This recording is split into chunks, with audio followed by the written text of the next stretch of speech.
So it's a physical internet of vehicles that can collaborate. Hey, thank you so much. And if you want to know more about modular vehicles, come to the next modular vehicle booth at the entrance of VivaTech, all one. Thank you so much, Karen. Absolutely fascinating interview. Thanks so much for bringing that to us. All right, you're watching VivaTech News. We're about 10 minutes into the morning of day 3. The doors have opened. Attendees have ascended onto Porte de Versailles. And if you're joining us in Paris on site, we're excited to see you. And now let's get to our first interview of the morning here on set.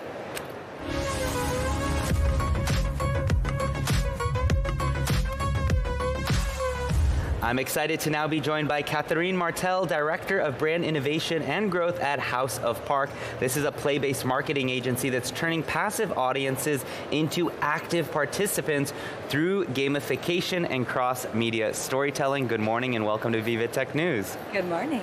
So tell us a little bit about your goals and how House of Park works. House of Park is an interesting proposition in the market because we acquired a gaming studio a few years ago. So we really are the convergence of a marketing agency that really believes in entertainment and gaming as a way to foster deeper engagement in audiences. And I mean, the world of games is quite wide, and so we can think about the rise of Roblox and Fortnite and these new social gaming spaces where most of Gen Z and Gen Alpha are spending their time now. But you can also think about the world of fantasy, fiction, and the IP way of building a brand, which, when we look at entertainment, drives a lot of value. Absolutely. And when you come to VivaTech, what are your goals and who are you looking to meet?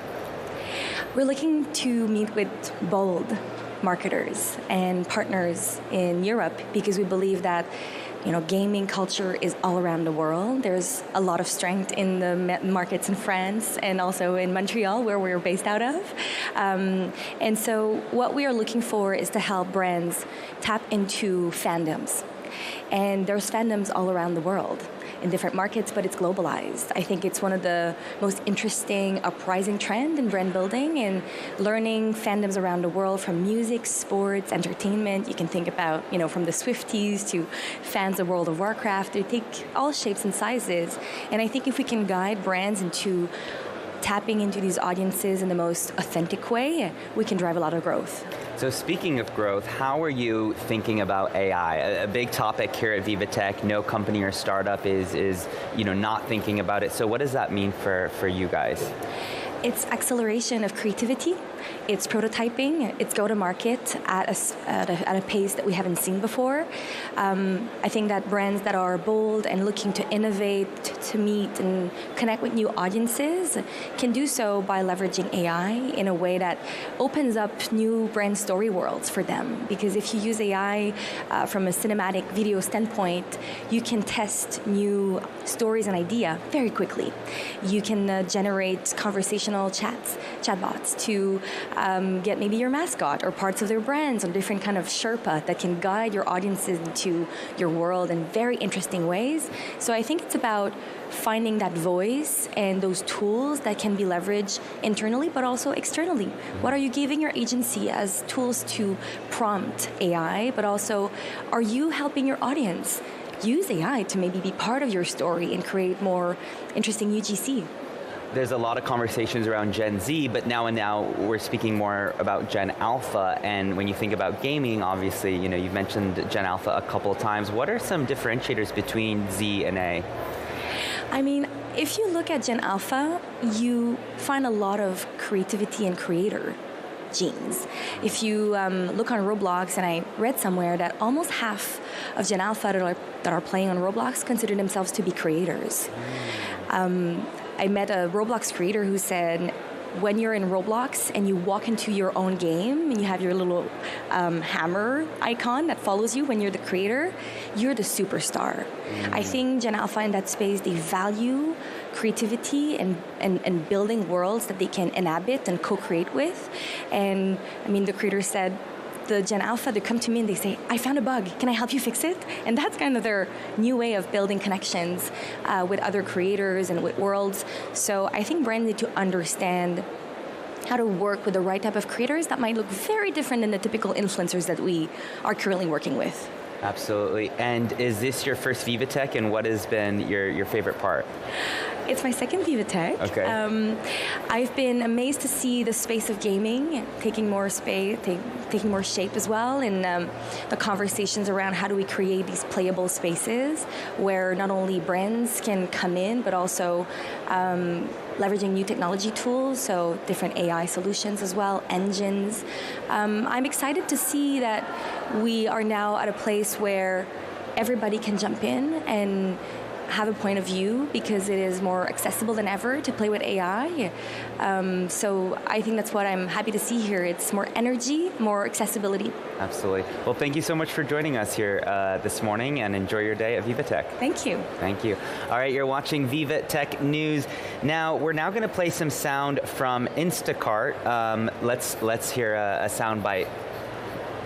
Caper carts are essentially, your usual shopping carts, except that they're massively enhanced by AI and computer vision. So that means that every time you drop products in the cart automatically detects what the product is and starts showing you on the screen what your total is, what the product's about. And then once you have that in front of you, you can do a lot of really interesting experiences, like showing you recommendations of other products that could complement what's in your cart, showing you where to get them because it's location aware, so you can go to the particular aisle to find that particular product, showing you particular discounts. I think you're seeing one on the screen that's allowing you to save money, which you may not have found on your own.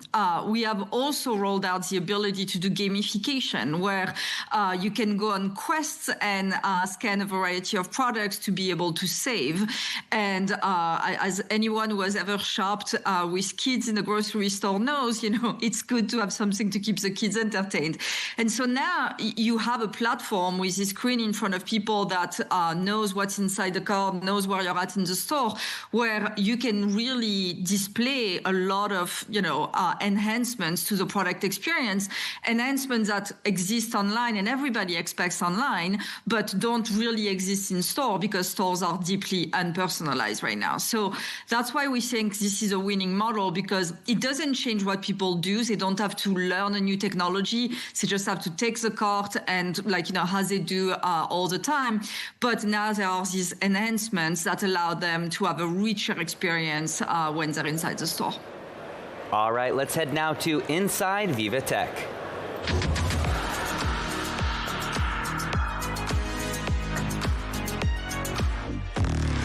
Let's hear now from Joe Deepa, who's Global Chief Innovation Officer at the EY organization, responsible for advancing the firm's innovation strategy as well as integrating practical innovation. I'm here at the Viva Lounge, co-hosted by EY, or Ernst & Young, and I'm with Joe Deepa, who is the Global Innovation Officer at EY, leading the firm's strategy for data, AI, and disruptive technology. Joe, hello. Thank you for joining us. Absolutely. So there's a lot of hype around AI these days. Tell us how EY is cutting through all of that hype and really setting realistic expectation. Absolutely. Now we're seeing some companies that have cut through the hype and are already seeing value from AI. And what they're doing is three things. One is they're truly using what we call AI-ready data. So if you think about AI, you have to power AI with data. And so having high-quality data is really critical. The second thing is they are trusting the AI and the system. So putting a responsible AI framework in place is really important.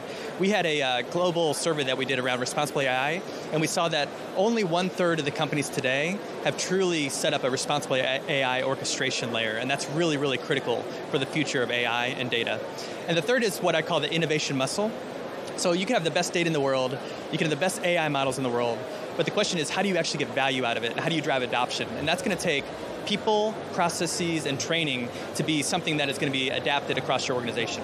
You talked about AI-ready data. You manage the data of over 50% of Fortune 500 companies. How do you go about adopting that data so that it is AI-ready? So there's three components of having AI-ready data. The first is you have to trust the data. So the data has to be high quality and it has to be secured. That's absolutely foundational to everything we do at EY with all of our clients' data. The second is you have to be able to access the data. So we operate in 150 countries, and each country has their own policies and compliance procedures. And so we want to make sure that the data is accessible in each of the countries based on the local profile for the regulatory agencies.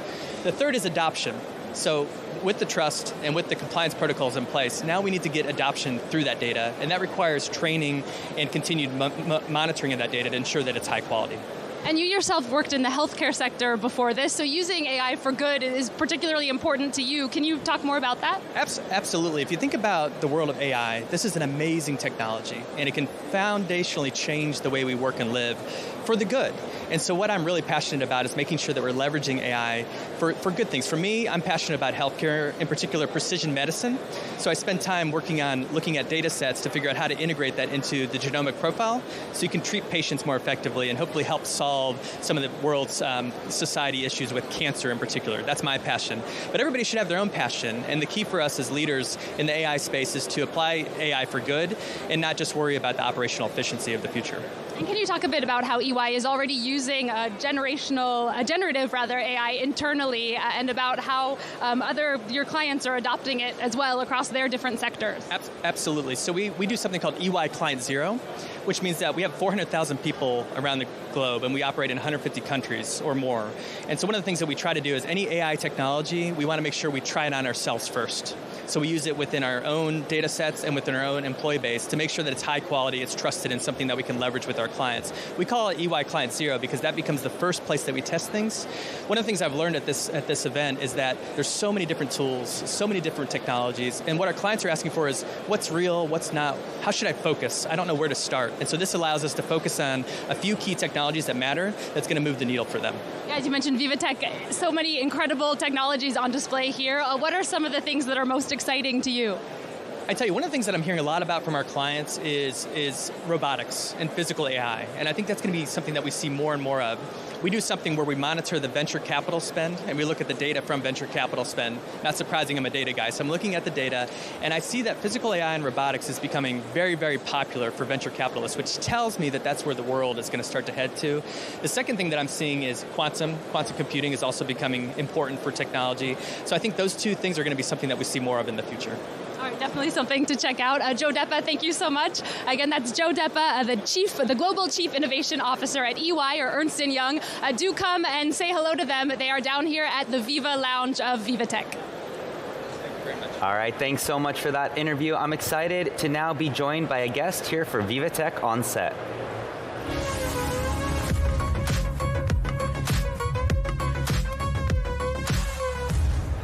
Hala Fadel is managing partner at Eurazeo. Welcome to VivaTech. Thank you. Very happy and excited to be here. So first of all, tell us a little bit about what you do. So I'm a venture capitalist. Eurazeo is the number one growth equity investor in Europe. We invest in tech companies from all stages and help them scale from the seed round to their pre-IPO. And we've invested a total of 10 billion in technology companies in Europe, and we have flagship names such as Doctolib, Backmarket, Dataiku, Neo4j, EcoVadis, Cognigi in our portfolio. So I think we have about 50% of the European unicorns in our portfolio. Wow, that's incredible. And what are the things you're looking for the most right now when you're considering investing? Well, the buzzword today in investing is AI. So we are very active on the application layer in AI because we think Europe has a competitive advantage. Europe graduates the most talent in AI, 120,000 graduates every year. This is more than the US, more than China. And so we're very excited by this opportunity. So we look for talent, we look for software companies out of Europe, and we look for big ambition to become global category leaders in whatever they're trying to do. Absolutely. When you think about AI, a lot of the headlines will say US versus China, who's going to win, but it does seem that Europe is not getting maybe the attention it deserves. We had Jensen Huang here 2 days ago announce big plans for Europe. What do you make of all that and Europe's rise in AI? Yeah, it's always good in the world of investment to be the underdog, especially for us as we focus on Europe. I think the rest of the investors will follow shortly. First, because as I mentioned earlier, there's a lot of talent in AI in Europe, but also because these AI models have kind of democratized the access to innovation. You used to need a lot of capital to start companies in the past, and you certainly still need a lot of capital to start hardware companies around the world. But today in application software, access has become so easy thanks to these large language models. And I think this is where Europe with its talent has something to say. And we're seeing a lot of investment opportunities and great companies. Our latest investment out of Germany automates customer support using AI. So automating really entire conversations for companies like Lufthansa or Allianz with increased customer satisfaction. So you can call to change your ticket, and all this is automated and happens within seconds, whereas it used to be a very frustrating process. Absolutely. I want to know where you stand when it comes to AI and how it impacts jobs, because there's two schools of thoughts. One is that jobs are going to be impacted quite severely and we may need to go to universal basic income. The other school of thought is that actually, this is creating so much more jobs the same way automation came to farming, and it used to take 50% of the population to feed the other 50%. Now less than 1% of the population are farmers. So where do you stand on that? Where do you anticipate all of this going within tech and the job market in the next few years? Yeah, I think it's a natural fear. We had the same fear when electricity was invented and at the beginning of industrial revolution.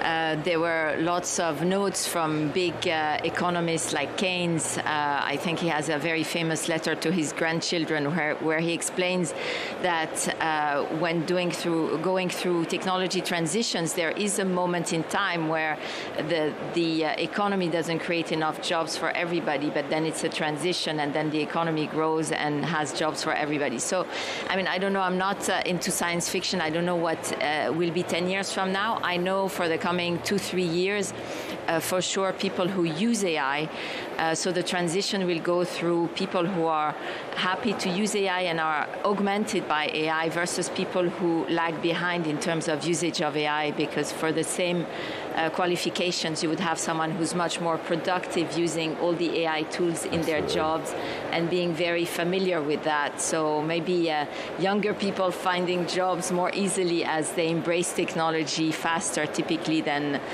people like me, for example, that belongs to another generation. Absolutely. Final question is, who are you meeting here at VivaTech and who are you looking to meet? So I'm looking to meet lots of entrepreneurs. I'm going around the different, pavilions to meet different kind of people. Also investors, as we're fundraising today, and maybe my peers and thought leaders, just to, think smarter about questions like the ones you just asked and brainstorm with people. Absolutely. Thank you so much, Hala Fadel, Managing Partner at Eurozeo. Thank you so much for joining us. All right, you're watching VivaTech News. We'll be back in just a couple of minutes. Stay with us and make sure to head to the website, vivatechnology.com.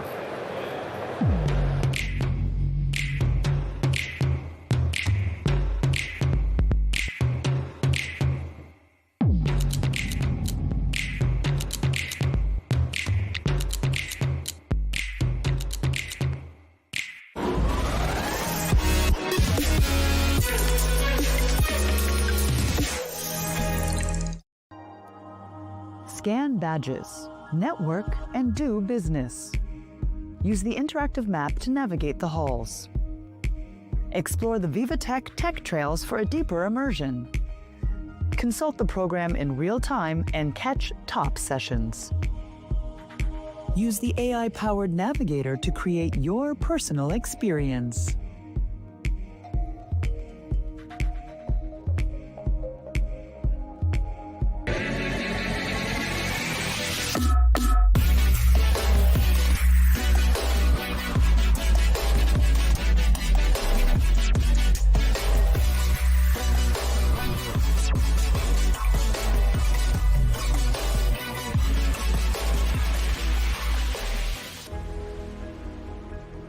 The future of healthcare will be shaped by innovation.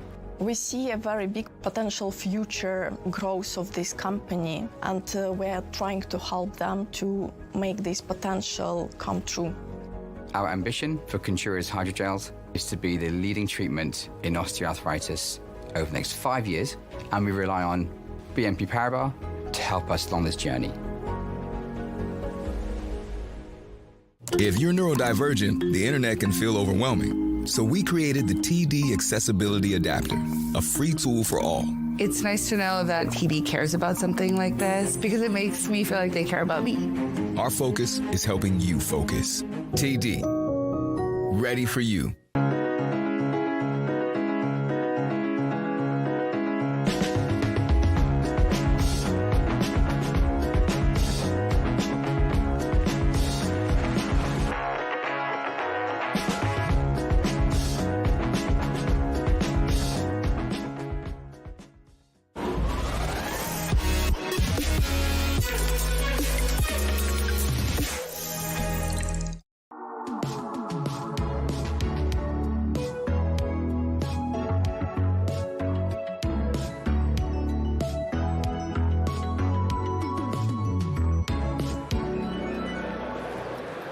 Good morning and welcome back to VivaTech News. You're watching the Tech Early Birds. I'm Upton Saidi, guiding you through the morning's headlines here as we begin day 3 of VivaTech, Europe's largest startup and tech conference. I'm excited for my next interview. Let's get to our next VivaTech on set.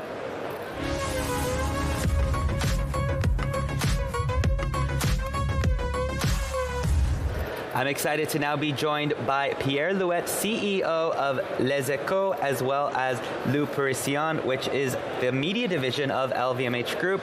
As AI is reshaping journalism from content creation to readers' trust, Pierre calls for a new grammar built on transparency and ethics for AI. Pierre, welcome to VivaTech News. Hello, how are you? Good, thank you. Yeah, it's an exciting day. So the first question is, AI is at the center of every discussion we've been having here at VivaTech. So what's your view on how media should be approaching it? Just a minute ago, we were saying that last year and 2 years before, we were mentioning AI or saying AI, but now it's real, it's for real, it's around us, it's all over the place. And a lot of discussions go around how are you going to use it, how are you going to harness it. The two sides are brought. What we have done in our group was really to say, first of all, we're going to write an ethical charter to say this is the set of rules that we're going to respect. So nothing will be put online that has not been controlled or co-written or at some point by some human being. This is really important for us because it released the creativity, unleashed the capacity and the will to use AI. Otherwise, people would have been afraid and said, is it going to replace us? Is it going to be a new newsroom without human beings? So this has been put aside. People feel at ease with it now, and they do use it very much. Mm-hmm, absolutely. And you've described liberalism as a force for innovation, but also as one that requires clear boundaries. Can you elaborate on that? Well, liberalism means that you want to have creativity developing itself, that you can create new businesses, unleash forces of the market. And for that, you need transparency and you need a clear set of rules. And at the same time, the worst enemy of liberalism is monopoly or oligopolies. So you need to have rules for competition and rules for the way you function. So rules are not the enemies of liberalism. They are really the best friends. They go alongside.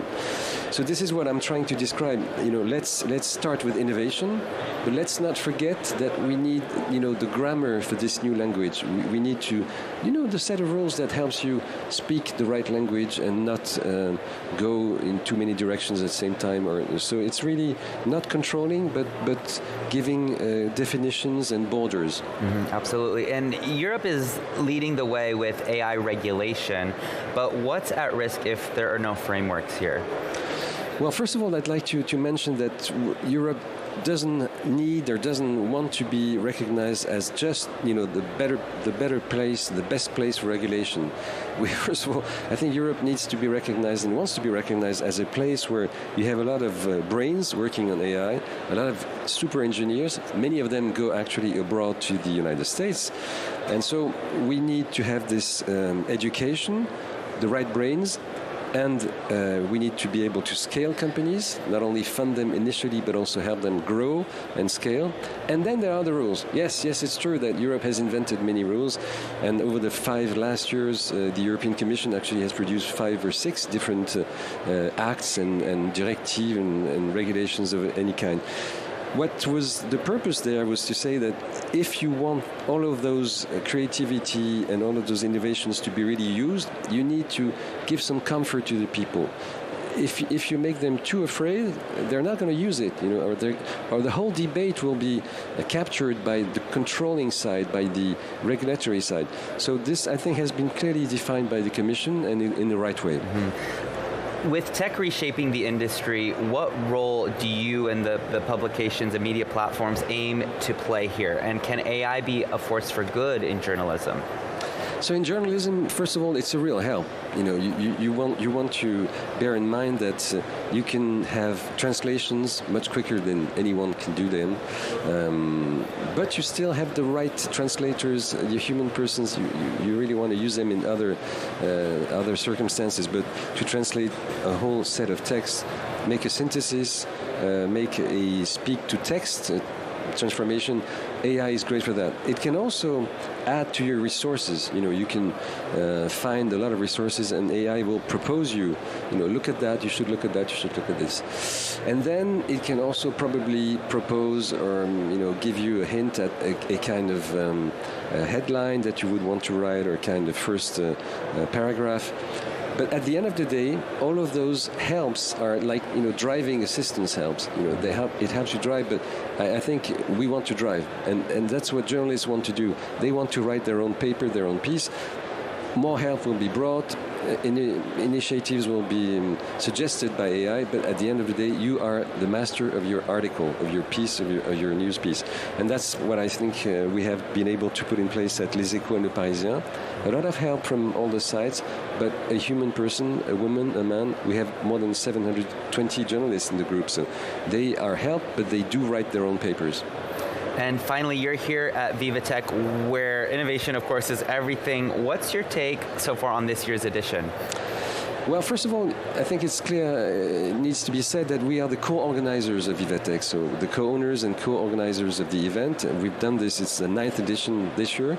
So the main takes are, first of all, an incredible energy.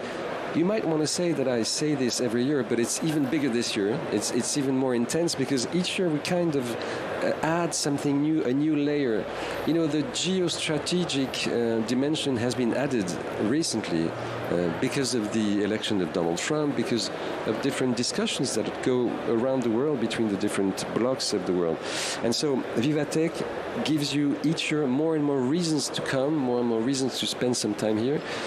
What I can tell you is that we have more people coming than last year, and last year was a record edition. So it gives you a hint in the good direction. So we feel this incredible energy. A lot of companies want to be part of the event. I met many sponsors and clients that say, we'll be back next year in an even bigger dimension.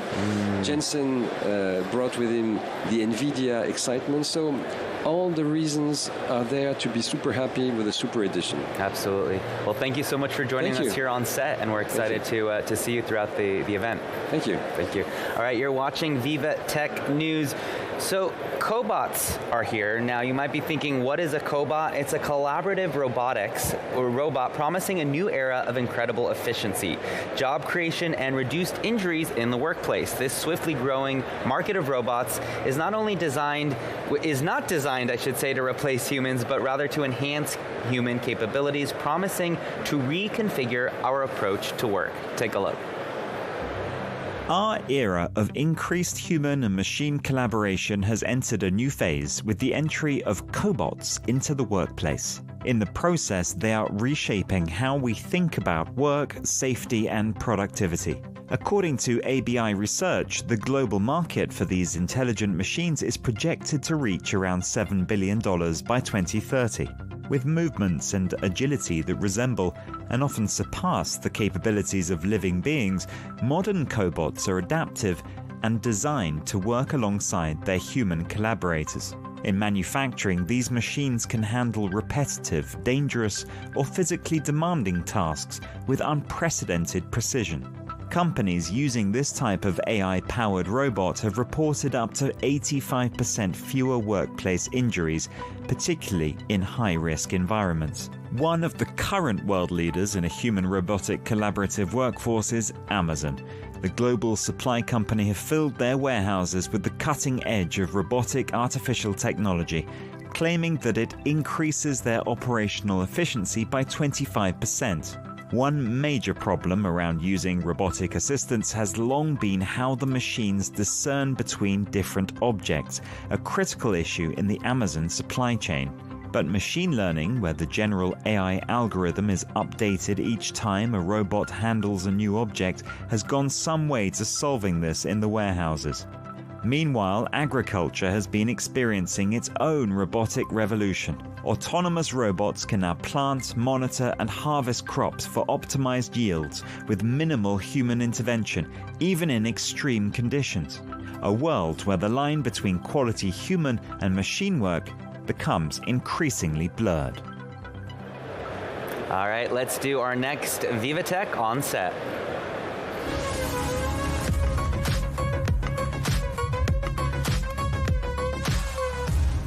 I'm excited to now be joined by Christophe Vermont, who is Chief Transformation and Technology Officer and Executive Officer at AXA France.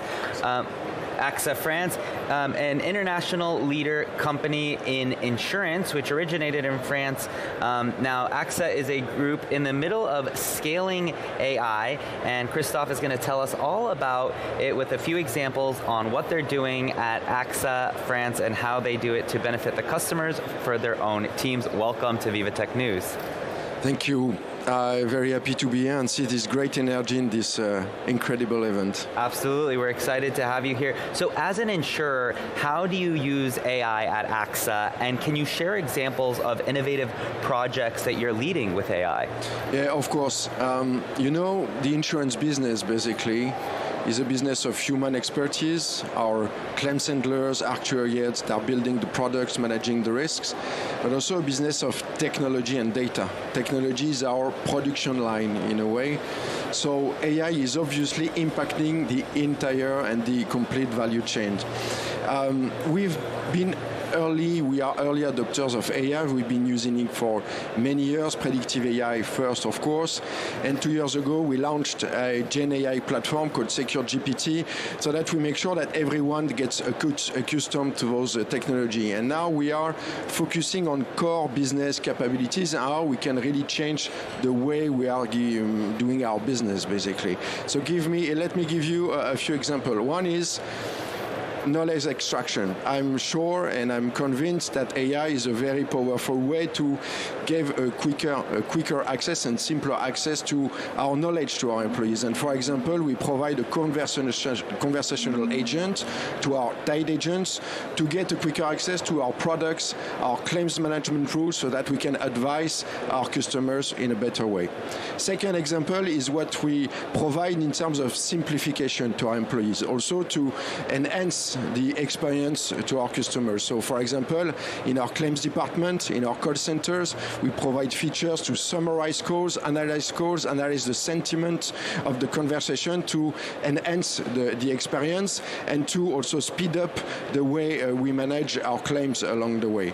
And last point is how we use those technology to support our customers in risk prevention. For example, we have an online coach to bring and provide advices and best practices on the road to our customers, and we are also using spatial data combined with AI to better prevent wildfires, as well as the way we proactively manage natural events such as floods, for example.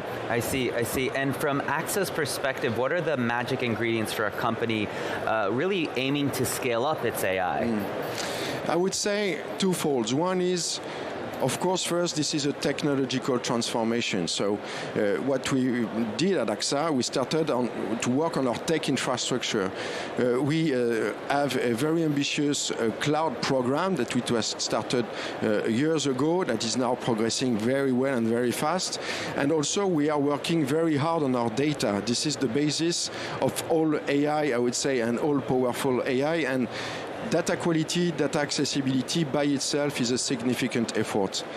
But second, I think the most important part of the job is how we manage the change. I believe this is 70% of the change. And to make it happen, to make it work, we find the right balance, the good balance between large acculturation and continuous improvement, providing platforms to our employees to play with those technologies, to get accustomed to it, but as well trying to identify the areas where the impact will be the greatest and focus on them, having an end-to-end approach to rethink our processes and get the most value out of this transformation. This is what we are doing on claims management, on our underwriting processes, as well as, for example, the software development part, which is a very important way. And this needs to be done, of course, in a very responsible manner.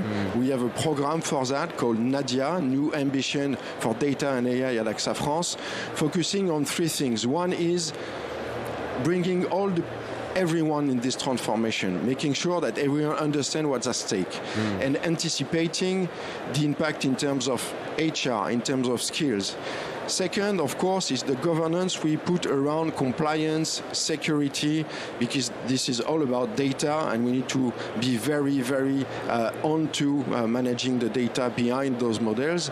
And third, of course, is the way we manage frugality. And when I say frugality, this is twofold. Of course, the financial cost, because those technologies are still quite expensive, but also the cost in terms of carbon footprint. And we have now a methodology to make sure that all the models that we are deploying are, I would say, developed and designed in the most frugal way and responsible way. Absolutely, and of course, agentic is the big, buzzword now when we talk about AI. So how do you see it at AXA?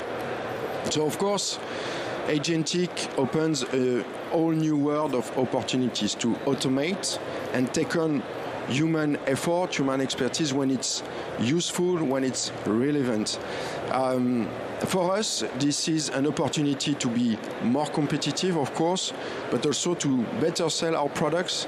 And maybe the most important is to magnify the experience we provide to our customers.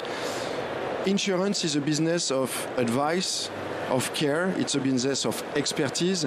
So we won't become, I would say, a synthetic company. We won't become a fully agentic-driven company.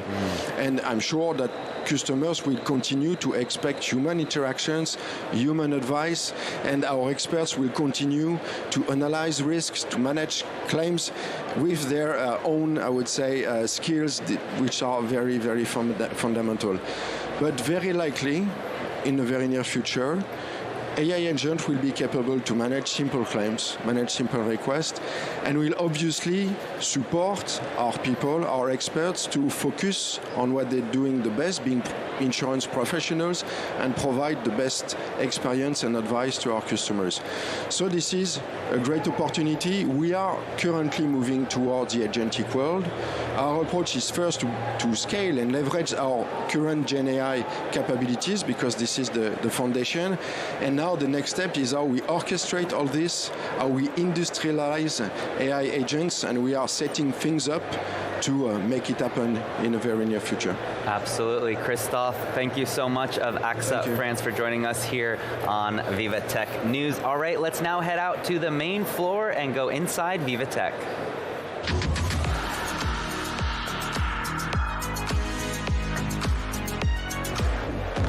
Let's bring in our correspondent, Luke Brown, on the ground. Luke, what can you tell us? Good morning, Upton. I'm staying here at VivaTech, but we're also traveling to the south of France, to the Région Sud, which represents a number of the areas of the south of the country. And we're here with Somanité and the CEO of Somanité, Mathieu Mérillon. Thank you very much for being here today. Hi, thank you. And what we're talking about here is how they're using tech and technology to improve life for humans and humanity in both the medical and the industrial field. Can you give us a demonstration of what you've brought today? Yeah, so today we brought the Mark IV, which is our last test exoskeleton. And basically the goal of this exoskeleton is to help people in rehabilitation to have easiest rehabilitation. We also make devices to give the ability to every disabled person with any disability to walk again for less than 10,000 euro. And you mentioned there the price. That is really what the unique selling point of the product that you've got here today.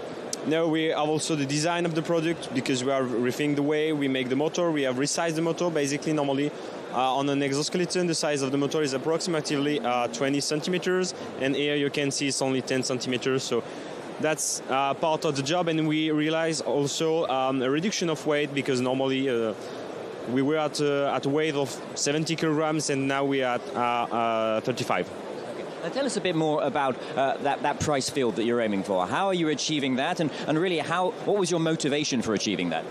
My motivation came from a friend of mine who has multiple sclerosis, so he's disabled, and one night he told me that the only way for him to walk again will be to have this kind of exoskeleton, and we looked forward on the internet about the price, and we find out it's very expensive, like 200K for devices like that. And we decided that it's not normal for a disabled person to not have access to this kind of device. And we decided to launch Somanity to really give the ability to every of this person with disabilities to walk again. We achieved the price by intelligent engineering and frugal innovation. We use a lot of 3D printer to manufacture the prototype and doing the R&D, reducing the time of R&D, and moreover on that, the price of the R&D. Tell us a bit more about you were mentioning earlier that it has a very low carbon footprint. How have you achieved that? Yeah, we have a zero carbon footprint on the exoskeleton. We achieved that by sourcing our raw materials in local.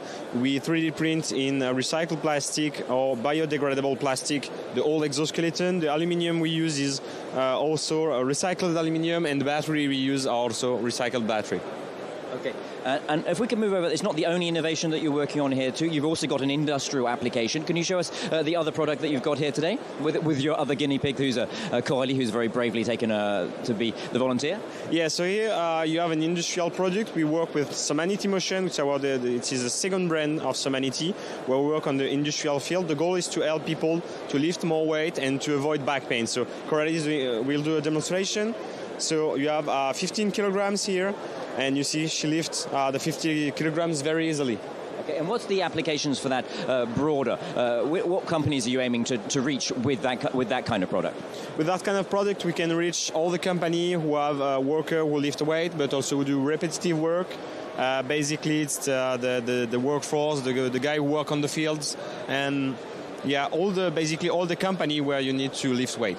And what's the unique selling point for that too? Is it a question of price too, or what are you aiming for with this one?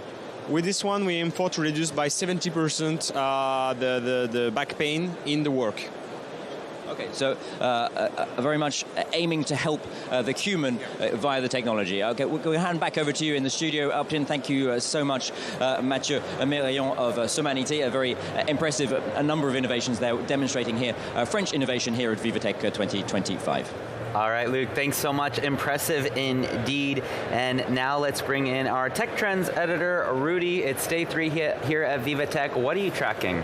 Today is going to be, of course, more AI, but we're going to see a little bit of, what makes VivaTech great sprinkled in all throughout the day.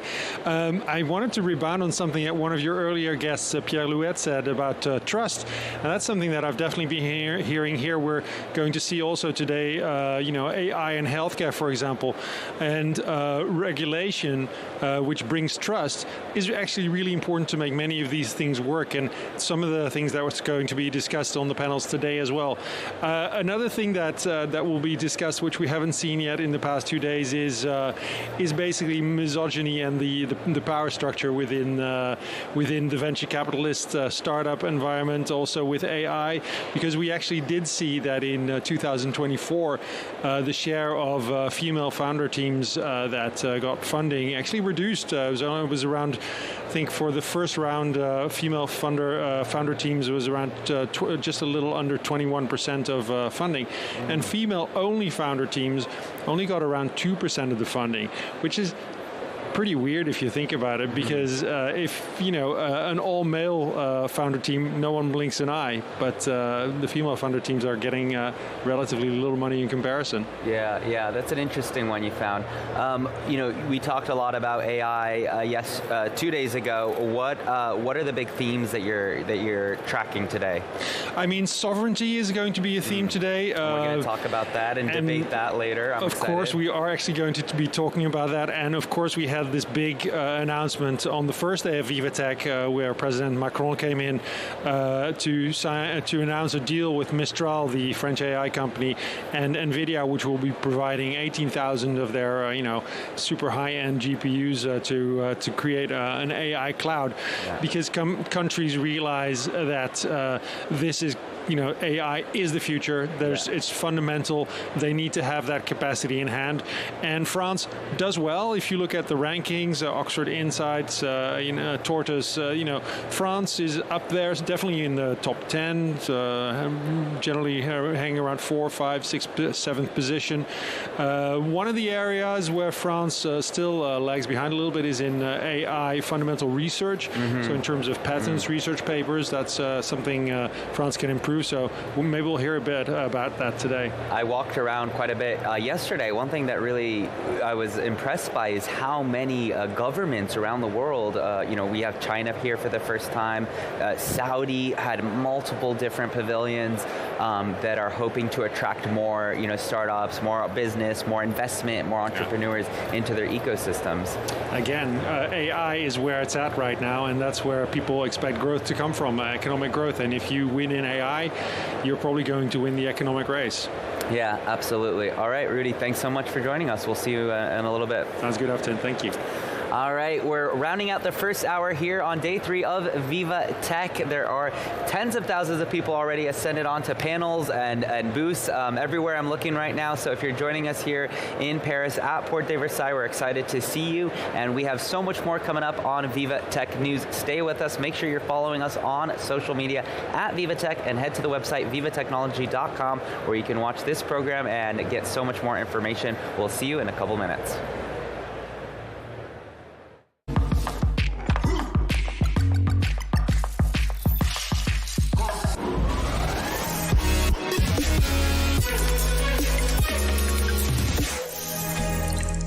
If you're sitting here, you're curious. Good news, Explore Media was made for you. Join a community of 10 million subscribers. We help brands create relevant and viral content. We call it edutainment. Contact us to learn more.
Bonjour, de Margarita, une pepperoni. Merci, mais est-ce que vous pourriez revenir nous livrer demain en fait? Parce que on a fait des passes finalement. Bah non. Et comment ça non? Bah vous pouvez pas changer votre livraison au dernier moment. Il n'y a pas écrit La Poste ici. Avec l'application La Poste, modifiez votre livraison la veille jusqu'à minuit. Bon, bah, les enfants, ça sera pâtes et pizza.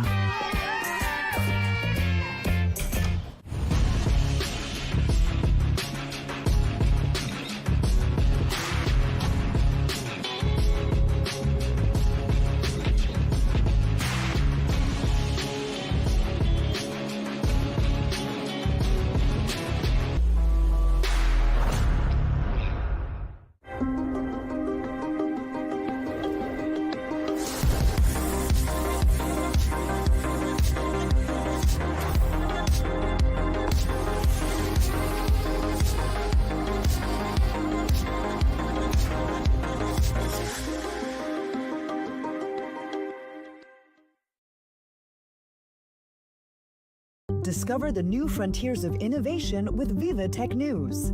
Jumpstart your day with Upton Saidi on Tech Early Birds. Stay ahead of the curve with Marjorie Payan on Breaking Tech. And gain insights with Molly Hall on Tech Newsroom. This is where business meets innovation. This is VivaTech News.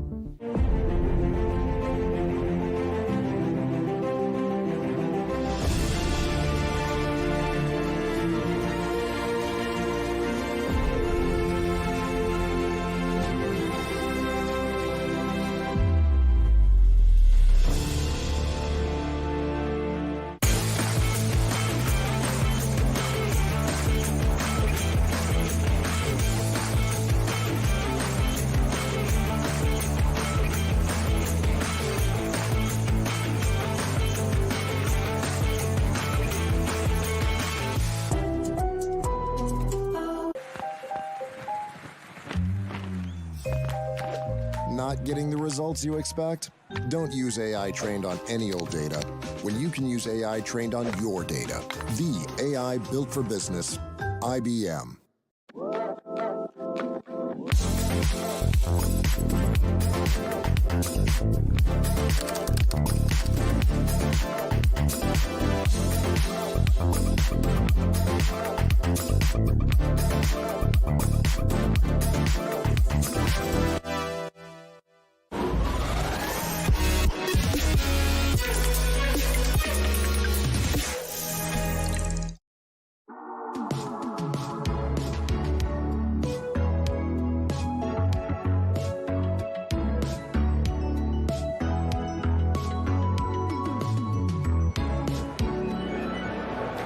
Welcome to the second hour of VivaTech News. My name is Upton Saidi, and we're excited to have you be joining us, whether you're joining us anywhere from around the world or here in Paris at Porte de Versailles.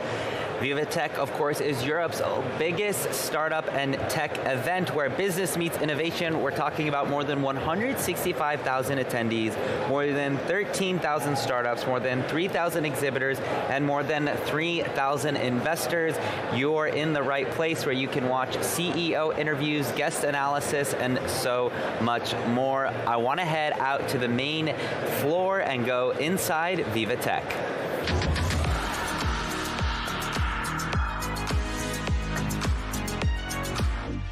Bring in Alexi here, who is standing by. Alexi, what can you share with us today? Well, good morning, Upton. Good morning to everyone watching us. Third day over here at VivaTech, and we're still roaming through the alleys and discovering some stuff. As the years go by, we see many robots in the alleys of VivaTech, and guess what? I found some robots once again. I'm with Pedro Cheng from Unitree company, and you're going to tell me a little bit more about your presence over here at VivaTech, because you got many robots over here. So yeah, first of all, could you just tell me a little bit more about Unitree? Okay, hi guys.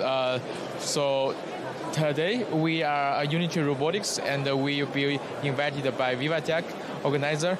So Unitree Robotics is about we are robotics manufacturing focused on the robot dogs and the humanoids.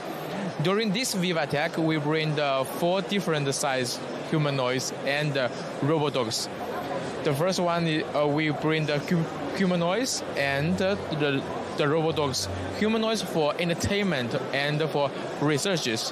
robot dogs for entertainment and for inspections. Okay, so first of all, I guess everyone wants to see what is it all about. So maybe we can switch a little bit onto the humanized robot first, and maybe you can describe to me what's happening with him right now.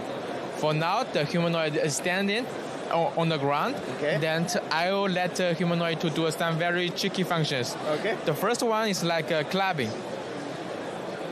Bravo. Yeah. And the second one is like kiss. Yeah, like kiss. Okay. Yeah. And the more attractive functions is like I can let humanoid to run and run so fast. Okay, so we got a lot of people over here, so maybe they're gonna be, yeah. Tell them to be careful.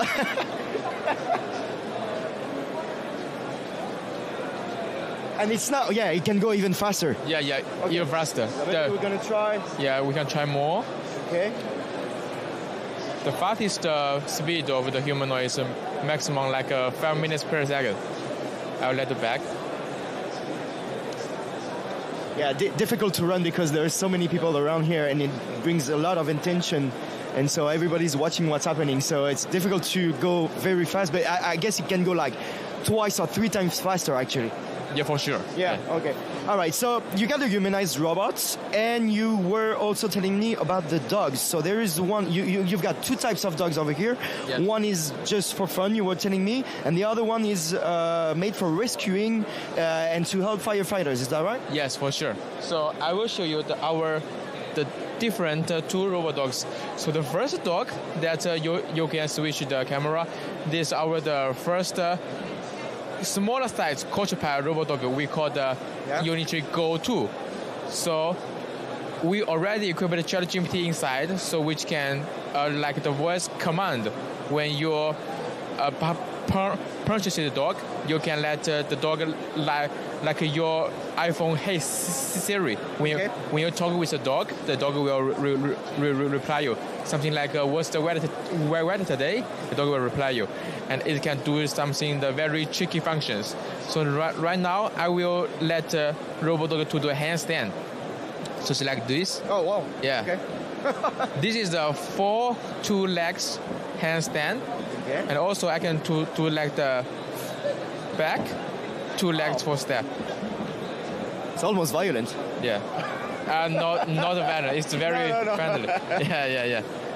As well, I can do some like when you go out for date with your girlfriend or friends, you can do like a have a love. Yeah. Beautiful. And so, yeah, the other one is really made to help firefighters and to get into emergency situations like buildings on fire and stuff like this. That's it? Yes. So for now, we have our biggest robot dog is called the B2. And the B2 and with the B2 wheels version, we already have cooperation with a local government police station, fire station, firefighting station. They're trying to use the robot dog to do a rescue. Something like when there's a building, firefighter. In the past, we will ship the firefighting to entrance and in advance. But right now we have our robot dog. So first we'll send the robot dog to entrance the building which fired, and to detect.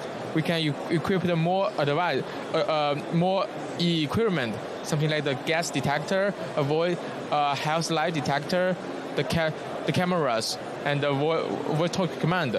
It can really can keep the firefighting live. Yes, yeah, for sure.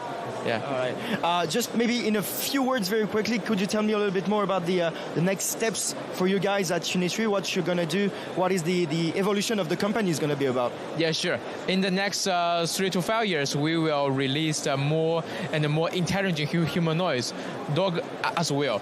And we wanted to let everyone from all over the world can join the technology fund of the Unitree. So that's why we call it Unitree, because we wanted to make a chain under the universal, that everyone can enjoy the fun of Unitree robotics. Beautiful. Okay, all right. Well, thank you so much, Pedro, for presenting to us all those innovation. Let's not be scared about it, but I'm gonna try to not be scared. But no, yeah, I guess it's all friendly. Well, thank you so much, Pedro. And now we're back to you, Upton.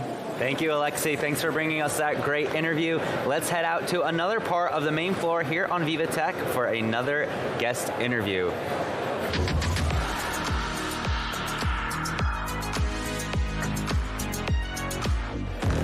All right, Allison, it is day 3. What are you tracking this morning? Thanks.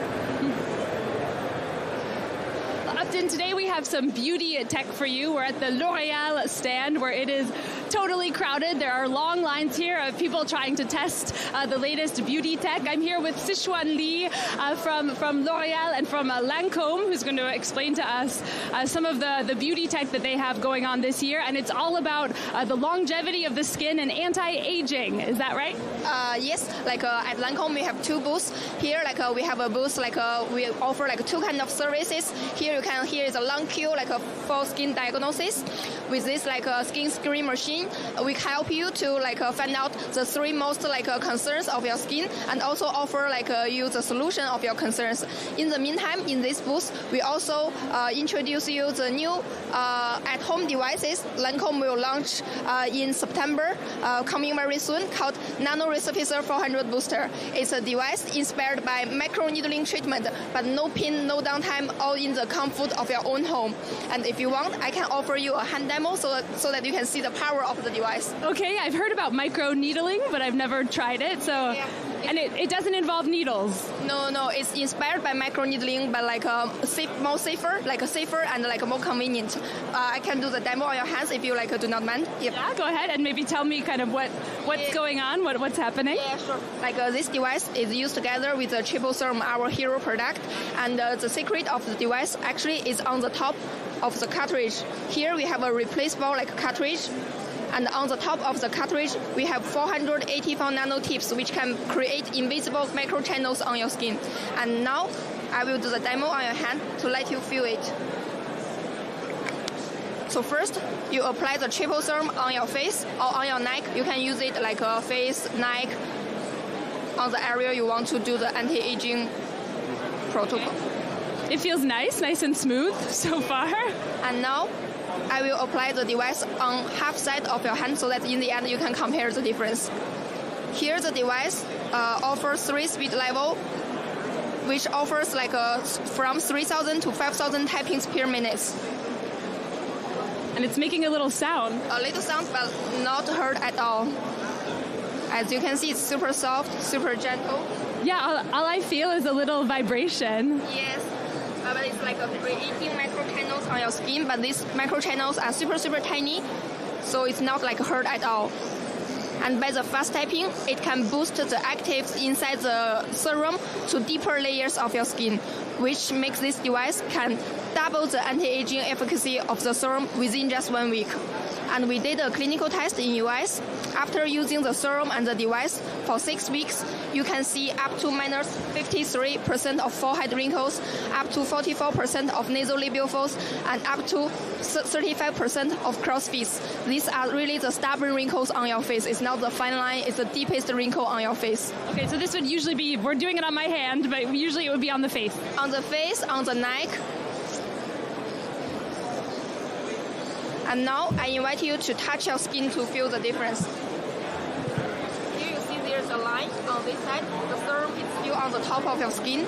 On this side, the serum is already goes deeper into your skin. And if you touch it, you feel this side is softer and smoother. Right, so the serum has fully entered the skin. All right, well, that's just an example of some of the many things that you can test out here at the L'Oreal booth at VivaTech. Again, lots of crowds. Do try and come on down. Lots of exciting beauty tech to check out. That is actually really cool, Allison. We can all age in reverse with some of this new technology. Thanks, Allison, for that. Well, as the problems caused by climate change become more pronounced across the world, investment and innovation has been rising up to face them. And I'm talking about the deep sea to field of crops. The rise of AI is bringing with it a fresh boost to climate efforts. This year also marked the inaugural Tech for Change Award here at VivaTech, recognizing the rising stakes and the innovative responses from some of the most promising minds of the tech world. Take a look. Facing up to climate change with lines of code and the power of intelligent machinery. From ocean preservation to energy management, technology is increasingly playing a greater role in our push for sustainability. Japanese startup Ocean Eyes uses AI to model marine ecosystems in real time. Their platform can track fish populations, predict overfishing risks, and help conservation efforts with increased accuracy. When it comes to maximizing energy efficiency, companies like Tinentel have developed tech that can radically reduce energy consumption using self-regulating systems. The aim is that this in turn will bring down sustainable energy costs and usher in unprecedented efficiency. Meanwhile, green tech has also transformed some methods of agriculture. AI drone systems can now monitor crop health, optimize irrigation, and crucially, reduce precious water consumption in drought-stricken areas. Urban environments are also benefiting from technological progress. Barcelona was one of the first cities to bring in digital systems to monitor everything from traffic flow to irrigation and building energy consumption. This year's inaugural Tech for Change Award at Viva Technology will highlight more of these innovations from 200 startups making a difference in the fight against climate change. But progress in climate tech creates a challenging paradox. AI systems themselves consume considerable energy, with data centers leaving massive carbon footprints. Innovative solutions have been presented by companies like Sweep, who use their Pioneer carbon management platform to help companies track and reduce their environmental impact. Promising climate solutions in tech all successfully integrate innovation, efficiency, and sustainability. Let's do our VivaTech on set.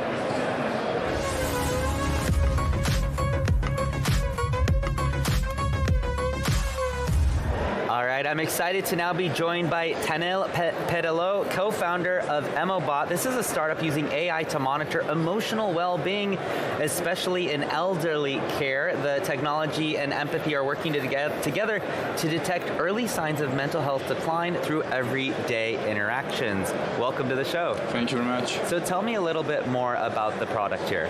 So basically it's an app that the patient, so it's for patients right now, okay? It's available both in France and the US. So it's a self-monitoring solution that is using AI to recognize your facial emotions as long as you're using your phone or computer every day. You don't have to do anything as a patient, and it transmits this information to yourself as a mood self-monitoring solution to empower towards unique mood every day, basically, for you to know about the sign of maybe you could relapse or maybe you could have some, like weak days, and also for your physician to be aware of any sign of non-response to treatment, because we're mentioning psychiatric disorders patients such as mood disorders, but also as a way to detect in advance the sign of patients' relapses.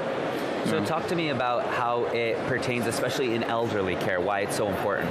Yeah, so right now, if you look at the statistics, mental health is touching mostly the youngest and the eldest. So at the very beginning of the startup 3 years ago, it was a tiny robot that was available in the elderly care room, basically, as a way to make sure that the person was safe and was doing well. So it was sending alerts to the nursing home staff as a way to make sure that the person wouldn't go depressed, or as make sure that the person would be, safe and doing well all day long. Right now, it's available for the youngest. When I mean the youngest, it's not just about the elderly right now. It's basically for the general population as medical device that tells about the mood disorders progression of mood disorders patients, as depressive patients or bipolar disorder patients.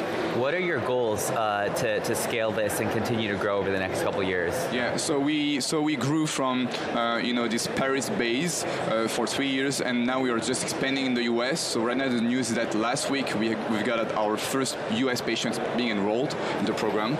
So we just opened this beta program for 3 months, and we have onboarded more than 60 psychiatrists in the US, and it's being used right now also as a way to show the treatment response for new treatments for depression, such as ketamine or TMS. And so how does the technology work? Is it like an app that's downloaded but always running in the background with the camera on?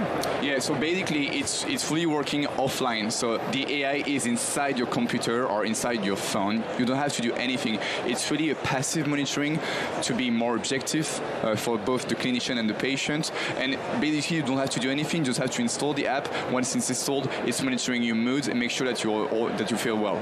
Okay, amazing. And what have been your goals and takeaways here at VivaTech? Yeah, so the main goal is to get a lot of news coverage all over the world, because mental health is not just a French problem or the US problem. It's basically everywhere.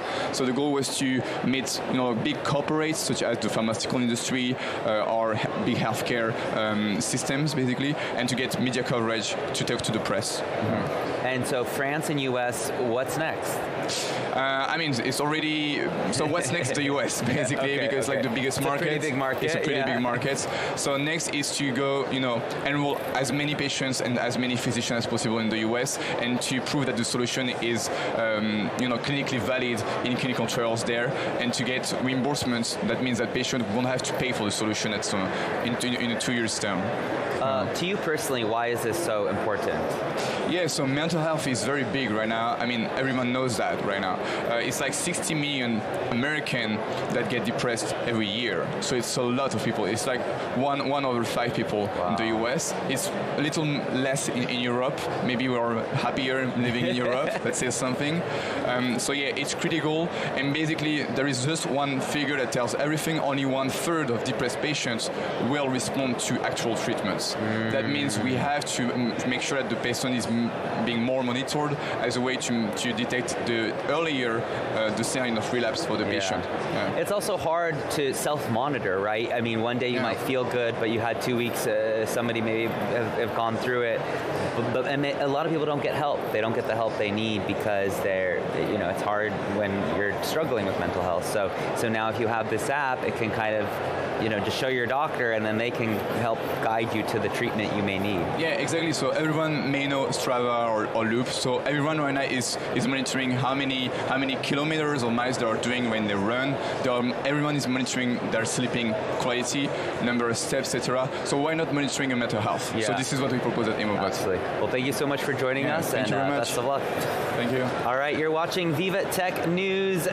One of the big events we had a couple days ago was NVIDIA co-founder and CEO Jensen Huang taking the stage here at VivaTech alongside Mistral AI CEO and French President Emmanuel Macron. He also did a keynote, but let's see a little bit about what he had to say.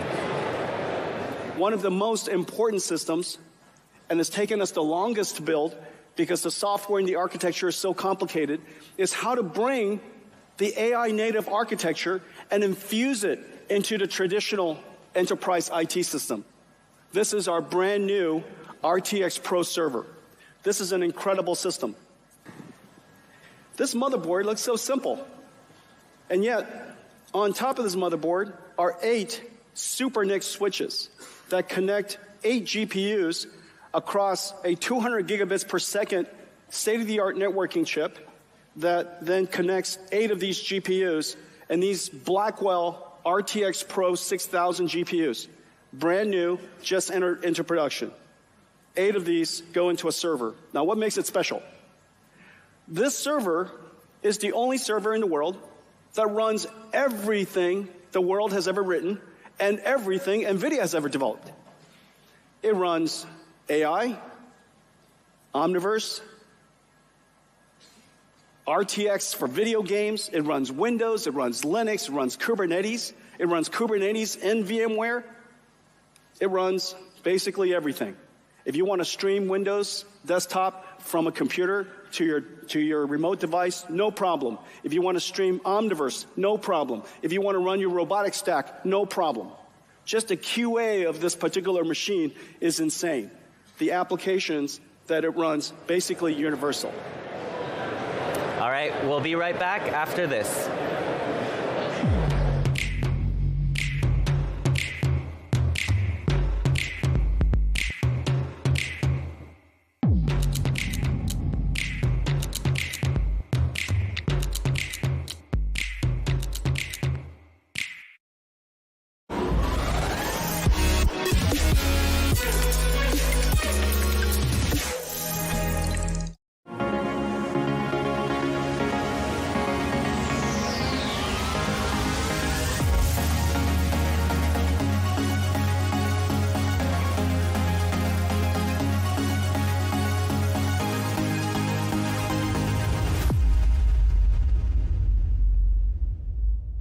If you're neurodivergent, the internet can feel overwhelming. So we created the TD Accessibility Adapter, a free tool for all. It's nice to know that TD cares about something like this because it makes me feel like they care about me. Our focus is helping you focus. TD, ready for you. Only the ServiceNow platform puts AI agents to work across your company. They deal with the small stuff that bogs you down. Agents like secret agents? You know, I once played a secret agent. Oh, I missed that one. I heard you were great. I was great. Can we do something about this? Sure thing. Let's combine the real and the digital worlds to make big changes for everyone. That's better.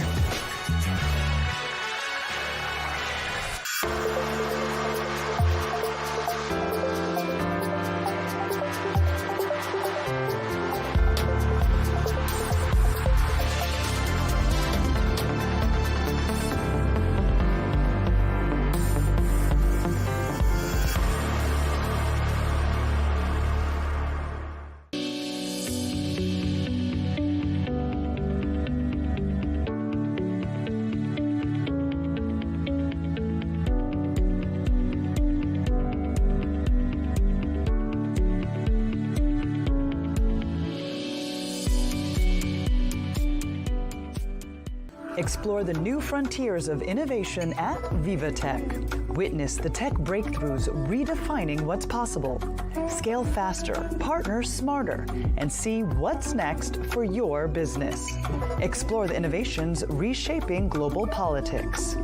And champion sustainability, ethics, and inclusion. All at VivaTech 2025.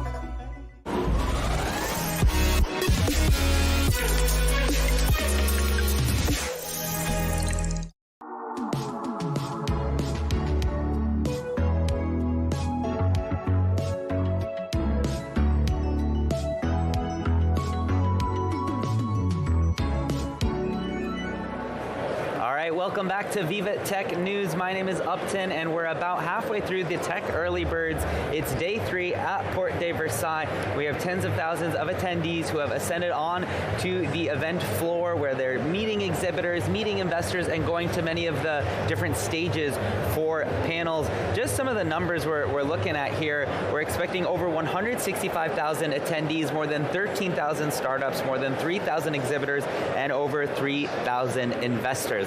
Let's get to our next interview here with a VivaTech on set.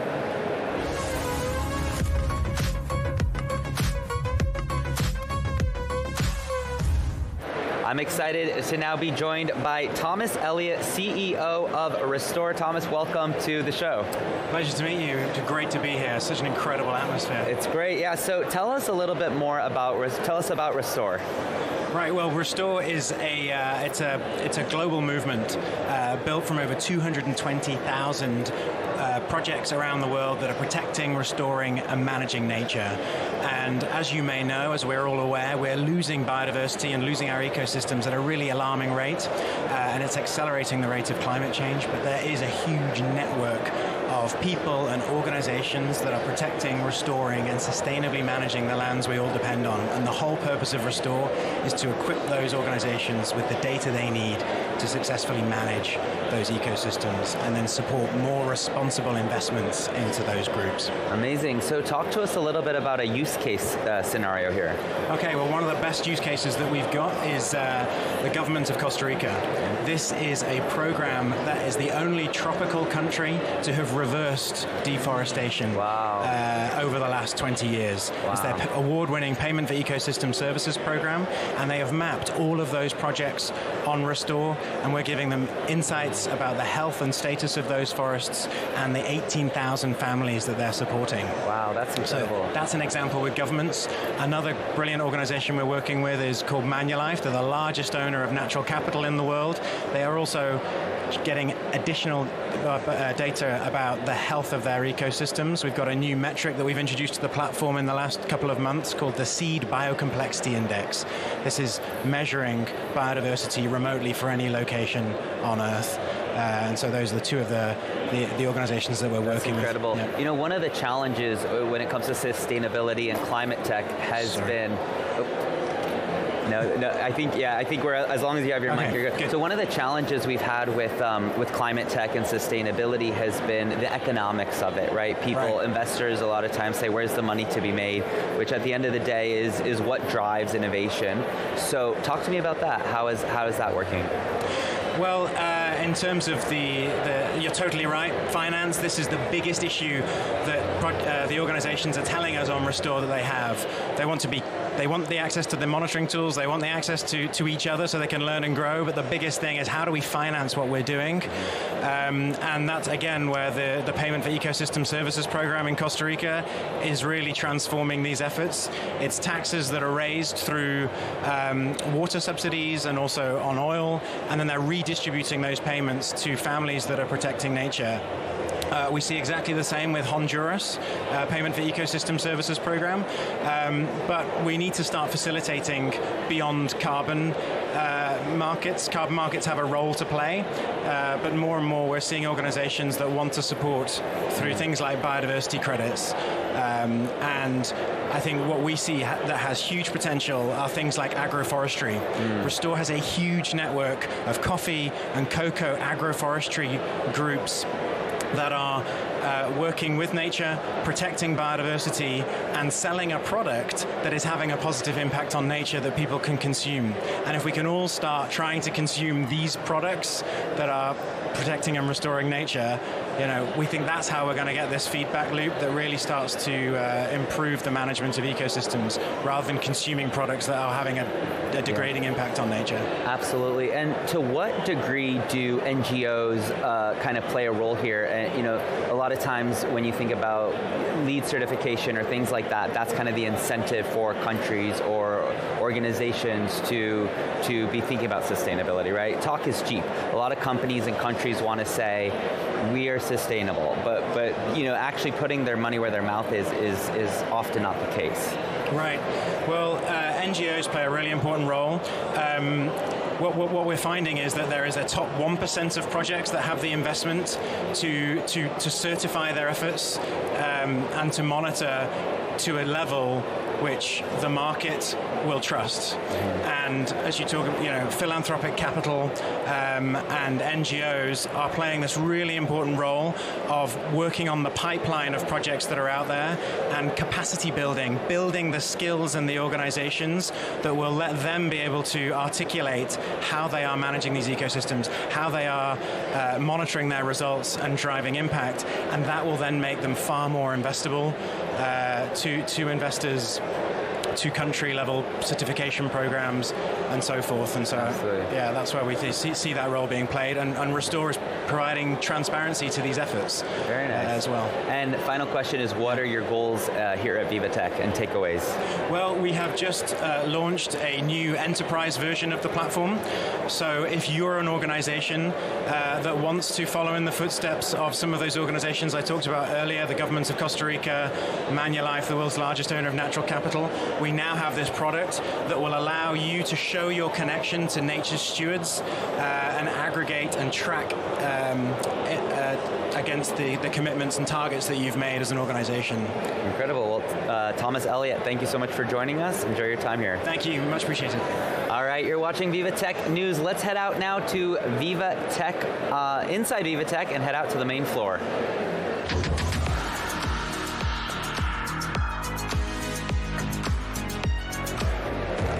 All right, let's bring in our correspondent, Simon Harding. Simon, what are you tracking this morning? Hi, Upton. Well, I'm on the Impact Bridge at the moment. As you know, climate's one of the big themes here at VivaTech 2025, and it has been really for the last couple of years. And I'm with someone who's at the heart of that theme. Here I'm joined by Kevin Fennerly from Nature Metrics. Kevin, thank you very much for being with us. You're ideally placed to treat everything that's climate, so tell us a little bit about Nature Metrics. What exactly is it you do, and what are you trying to solve? Thanks very much, Simon. So what we do at Nature Metrics is we focus on making biodiversity measurable at scale and ultimately help accelerate finance into the sector. So when we look at the world's economy, over $35 trillion a year is dependent on nature, and over half the world's economy. So how can we help companies to measure it, to track it, and ensure nature's resilience so that we can do what we do from an agriculture perspective, from construction and infrastructure? And our solution to do that is twofold. So we focus on, firstly, on the ground environmental DNA to understand what species are present in the environment and track species level data across conservation sectors, agriculture, in which I work in, across all different sectors to understand what biodiversity looks like on the ground through detecting elements of DNA that exist in the environment. And then we combine that with large-scale data, satellite remote sensing, to understand broad-scale habitats and present that back on our nature intelligence platform, supporting our clients to convert the complex nature of biodiversity into simple and meaningful insights and ultimately ensure resilience from a nature perspective in the environment. So if I've understood correctly, it's twofold. First of all, it's through this sensor which captures the biodiversity, which is then fed into the system. So if you can tell us a little bit about the object, the product itself, and then we can also look at how it impacts the screen. Sure, absolutely. So when we think of DNA, we think of human DNA, and we think of crime scene investigation. We can see that Simon is here in the environment, Kevin is here, and similarly we can do that in nature. So from as small as bacteria in the soil, which I work in agriculture, to blue whales in our offshore projects, we can detect that DNA using our sample kits. So we have soil kits, aquatic kits, and insect kits, and these kits capture DNA in these filters. So we push water through these filters, and these pick up the little tiny traces of DNA present. So in the last week, we've detected emperor penguins and blue whales on projects in the Arctic. These are picked up by our DNA that is amplified at our lab in the UK, and then we match the DNA sequences, again, like crime scene investigation, with a database of all the species in the world and present that back on our platform. So it might be useful just to see. Kevin, if you come this. So if you look at our nature intelligence platform here, this is an example of one of our offshore wind clients. I think this is off the coast of Portugal, and you can see on our screen here all the species we're able to identify. So one of these filters can tell us hundreds, if not thousands, of species that we see in the environment. And that is an amazing tool for getting that gold standard level understanding of what's happening on the ground from a biodiversity standpoint. And really importantly, at boardroom level, how can we understand what nature looks like from the supply chain and manage that risk and ensure resilience from an operational perspective. And I guess this is our map view where we present each of our samples, geolocated environment. But when we look at what that means on a larger level, we can take one of these samples and then aggregate that data at a large scale level and pull together data from thousands, if not hundreds of sites, and understand what the overall picture looks like for a company. And some of our partners, so we're here delighted to be with EDF this week and have the opportunity to work with those guys, but also the likes of Unilever, Nestle, Anglo-American, Shell, WWF, right across the board. We work with some of the leading companies in the world in over 110 countries to date, all looking at how we can track that biodiversity from site to landscape level. And you were telling me a little bit earlier on that this is your first time at VivaTech. So tell us about, the experience. What are precisely the goals here this year for you being present here? Because you talked about placement, we talked about EDF, your partners. So, you're in the heart of it all, really. Yeah, absolutely. It has been an amazing event here with our team throughout the week. We've had multiple opportunities to speak on the black stage, the discovery stage, and tell people what we do at Nature Metrics, and it's been such a busy few days speaking to people across different industries and trying to understand their needs from a biodiversity perspective. And I guess the big focus for us at the event is discussing, that transition from biodiversity being a nice to have and a compliance piece to being real important intelligence for businesses. So how can biodiversity really have a positive impact and be, insightful from a business perspective and not just an ESG? How can we take it from the field of sustainability into the field of kind of commercial and real kind of business growth and drivers? So yeah, it's been really exciting. We've been showcasing our platform and speaking to so many people and across different industries, and it's been amazing opportunity for us and our team. And Kevin, just very quickly, finally, another big theme with the climate is AI, and you were telling me also that as AI progresses and evolves, your product also progresses and evolves because AI is integral to updating and capturing in the best way possible, correct? Yes. So when you think of our sampling on the ground, we require people on the ground to collect our data, and we've covered 10% of the world's surface today, detecting over 3 million species. But how do we get that remaining 90%? And ultimately how we see that is using tools like AI and modeling to help scale our approach. So we need less samples covering a larger area, allowing clients who really want to make a positive impact on nature do so at a larger scale. And then secondly, in the interpretation of our data, we're a really science-based business. We have 40 PhDs on staff. We have an amazing catalogue of scientific references and publications, but not everyone we work with do. So how can we use tools like AI and machine learning to help, I guess, take our data and amazing insights into real practical context for our companies? And that interpretation piece with AI and large language models are so important, and that's really a next step for us with such a technical product, taking it into real practical day-to-day terms. Kevin Fennelly, the agriculture lead at Naturemetrics, thank you very much for speaking with us. I guess we can call you a little bit about the biodiversity investigators from now on. That's probably the best way to put it, Upton, searching for all of the best possible ways to find and understand our biodiversity. Absolutely, Simon. Thanks so much for bringing us that very interesting interview. And one of the big exhibitors you will find in Hall 2 this year is Saudi Aramco. It is a majority state-owned company with the largest daily production of oil producing. Let's visit their stand with our very own Karine, who is introducing to us their latest innovations and what you can expect when you go and visit their stand.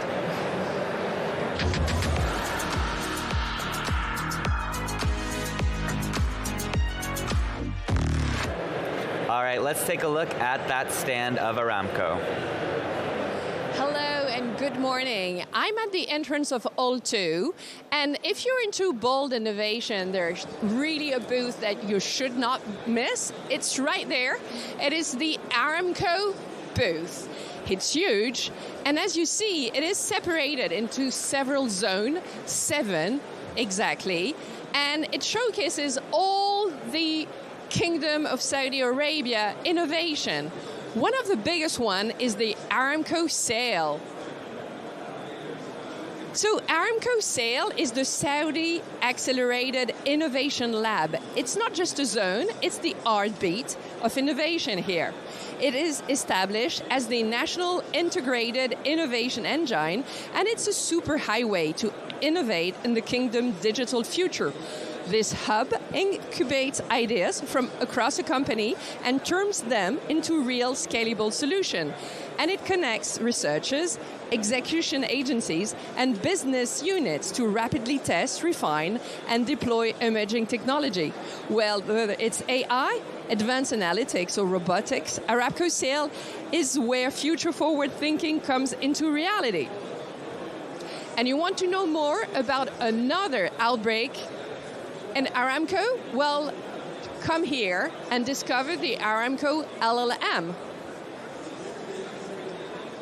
This is one of the most exciting breakthroughs. It's a purpose-built industrial large language model trained on decades of engineering, operational, and safety data.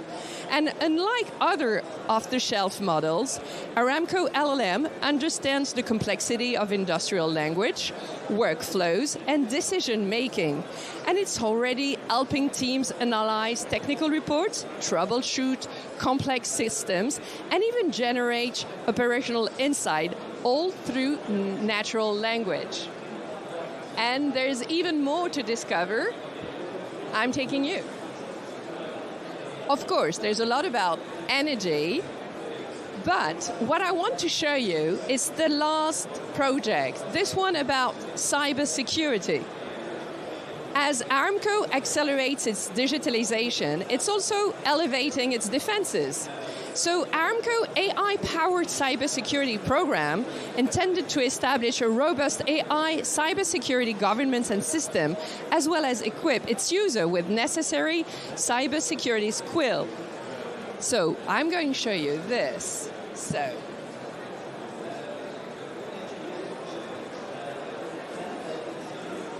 yes, good. This system is built to detect, predict, and respond to threats in real time. And this isn't a passive defense system, it is working as an intelligent shield. By combining machine learning with domain expertise, it constantly adapts to evolving threats across IT and OT environment, protecting everything from data centers to refinery control. As you have seen, there's a lot to discover at the Aramco booth, so please go into the entrance of Hall 2, right behind the VivaTech big inflatable structure, and discover the Aramco booth. Back to you. Thanks, Karen, for bringing us that report. Definitely a pavilion worth checking out. And now let's head out onto the main floor here in Hall 1 of VivaTech.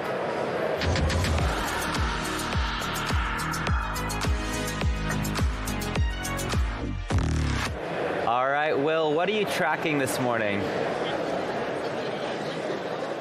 Hi, Upton. I'm at the Hong Kong Pavilion. Now, this is a contingent that's brought from the Hong Kong Science Park. Back there, they have over 2,000 startups. Here at the Pavilion at VivaTech, they have 20. One of them is VizMed Training Limited. I'm with the CEO and founder, Crystal Wu. Hello to you, Crystal. Can you tell us a little bit about what your company does? So we mainly do medical training. What we ultimately want to do is to safeguard patient safety and improve the service quality of hospitals and clinics. So how we do this is by leveraging the power of AI and VR, as shown in the screen here. So we're trying to merge the gap between virtual world and the reality. It's not new to have VR for training, but the problem is we are still relying on the hand controllers, so only procedural selection practice can be done there. Well, what we are trying to do is to use our hands only and use the real tools to immerse them into a better environment and safe and controlled environment, simulate different scenarios so that before they touch on the real patient, they can have better practice. So to make it as lifelike as possible, as real as possible, and why is this so crucial for the industry? Before every new medical device launch, they have to do medical training so that the doctors can grasp the skills and use on patients so that medical device company can sell the product. And it's very crucial for each one of them to know the best practice. And in the real world, it takes a long time because the human body is so complicated and there are many scenarios clinically. So how can we do this better and shorten the learning curve? Because we are now facing a shortage in medical professional, and also aging is a worldwide problem. Yeah, a shortage in medical professionals. I know France is experiencing that. Other parts of the world also suffering that problem as well. Crystal, just curious, your company is very young. You created it 2 years ago. This is your first time at VivaTech. How do you see the short term and medium term for your startup? Well, I think VivaTech is a great place to be, and it's my honor to be here with all the creative entrepreneurs here. We interact and learn many things from others as well. And we want to look into the European market because VR is actually here 10 years ago, and we are trying to provide some new solutions, and we want to explore where there are any things we can do here and partner with other tech companies in European countries. All right, Crystal, thank you very much. Crystal Wu from VizMed Training Limited. Back to you. All right, Will, thanks so much for that. All right, let's get into our next interview and do a VivaTech on set.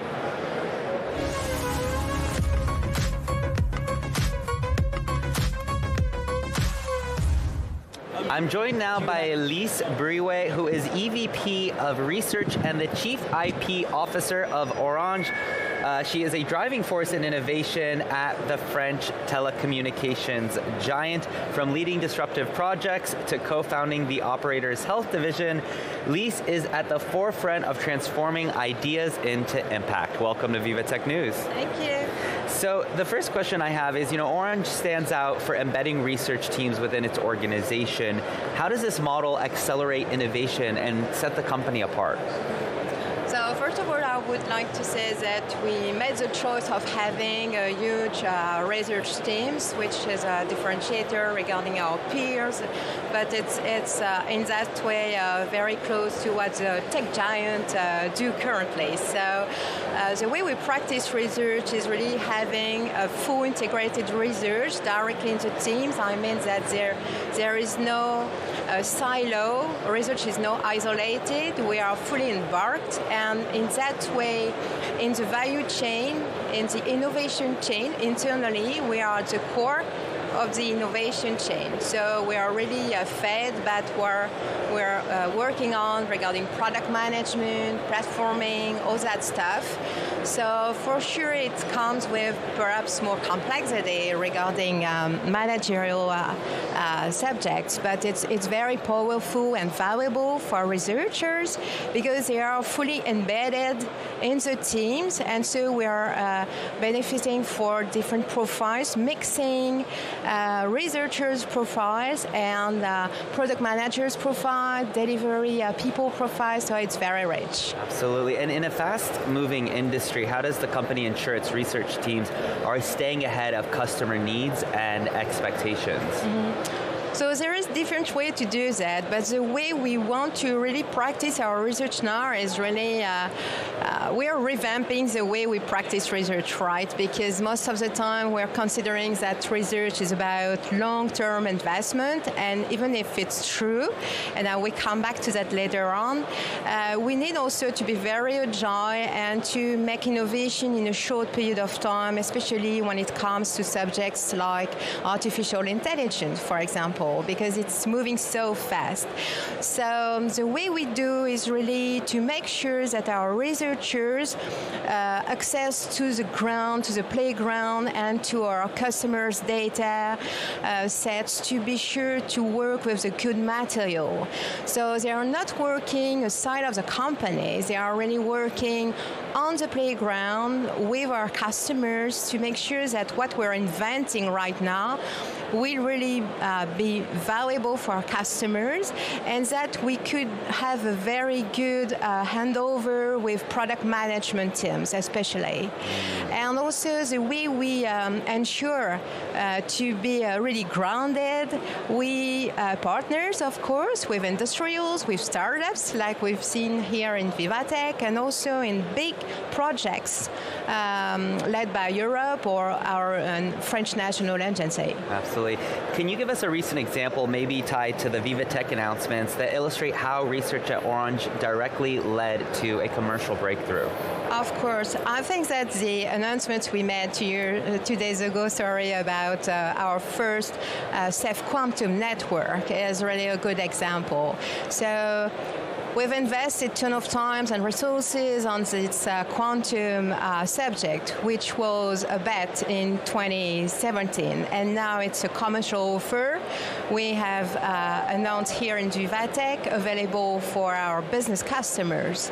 And to do so, we partners with Toshiba, of course, but we did also a lot of works with collaborative projects at the European level, at French level, regional level, local level, and so in 8 years of time frame, we came now with a very insightful solution. We are pioneering in that field in France and in Europe, and so it's a direct transfer from research to product management and to business operations. So now also what is interesting is that quantum is a very trendy topic here in VivaTech these days, and so we'll have on one side to let this subject go to business, and in the meantime also to reinvest new research topics about quantum, especially for quantum communications and quantum computing. So I think it's a good illustration on how we could really leverage our research to be the first commercially to offer the best for our customers, because we announced this offer, but we also have a first customers, a very big financial company who is currently using this network. So it's really a great success. With research, licensing, and IP under your leadership, how do you ensure a fluid path from invention to protection and ultimately to market success? So it's a very interesting question because we're in 2025, so we don't file patent for everything, right? So the way we do is really to find the best compromise and trade-off between what we're going to patent and what we're going to do with partners in open source models or that kind of stuff. So with patents, we can do a lot of things, and it's not necessarily like we have in the pharmaceutical environment, for example. It's forbidden the access to the market for other industrials.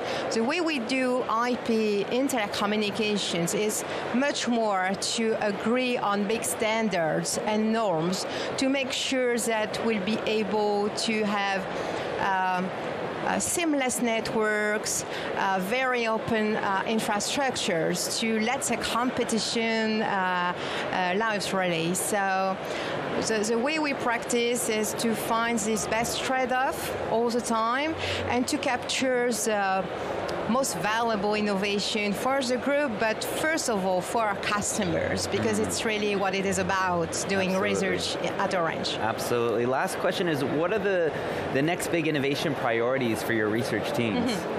So we have a lot of priorities, of course, but not so many, of course, but we have artificial intelligence, cybersecurity, future of networks. We also have data center or AI gigafactory, all these kind of subjects that people are talking about. But we also take a lot of care about security, and also we really want to keep our DNA, and our DNA is really to make people's life easier and to be sure that we offer the best of the digital for our customers. So we take a lot of care about family, home, how to practice digital nowadays. So that's really our aim globally in our teams. Amazing. Well, thank you so much for joining us here at VivaTech News. And make sure to visit their pavilion and their booth here at VivaTech 2025. You're watching VivaTech News. We'll be back for one more hour of the Tech Early Birds, but in the meantime, make sure you're following us at VivaTech and online at vivatechnology.com. We'll be back in just a couple minutes.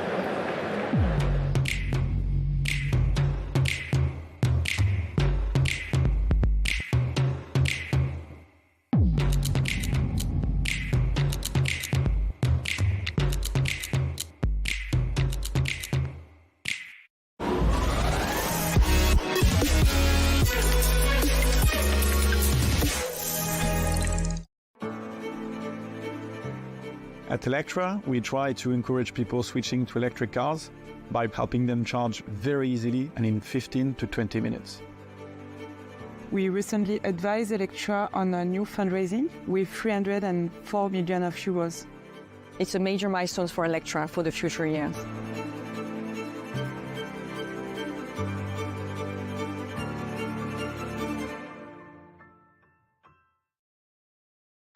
He said, we support startup growth with commercialization programs and entrepreneurship education for young and aspiring founders. We support global entrepreneurship, helping startups go abroad. And we provide the essential infrastructure to bring ideas to life. Where imagination meets reality, this is Keith said.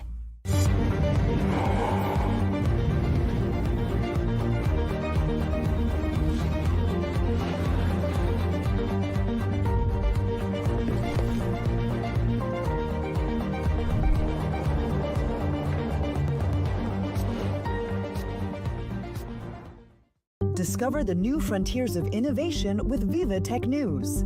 Jumpstart your day with Upton Saidi on Tech Early Birds. Stay ahead of the curve with Marjorie Payan on Breaking Tech. And gain insights with Molly Hall on Tech Newsroom. This is where business meets innovation. This is VivaTech News.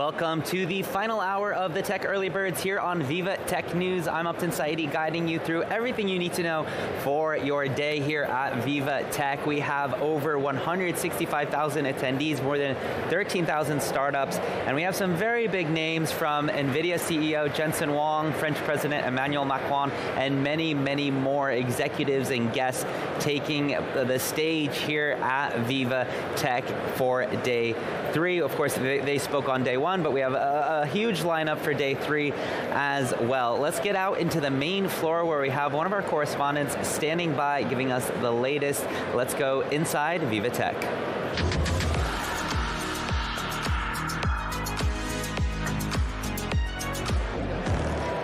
All right, Karine, what are you tracking this morning? What can you share with us?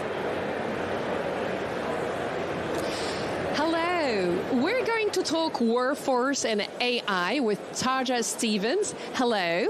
So, how did you get interested? I mean, how did you put AI and workforce and leadership at the same time? Because normally you don't think about all those terms together.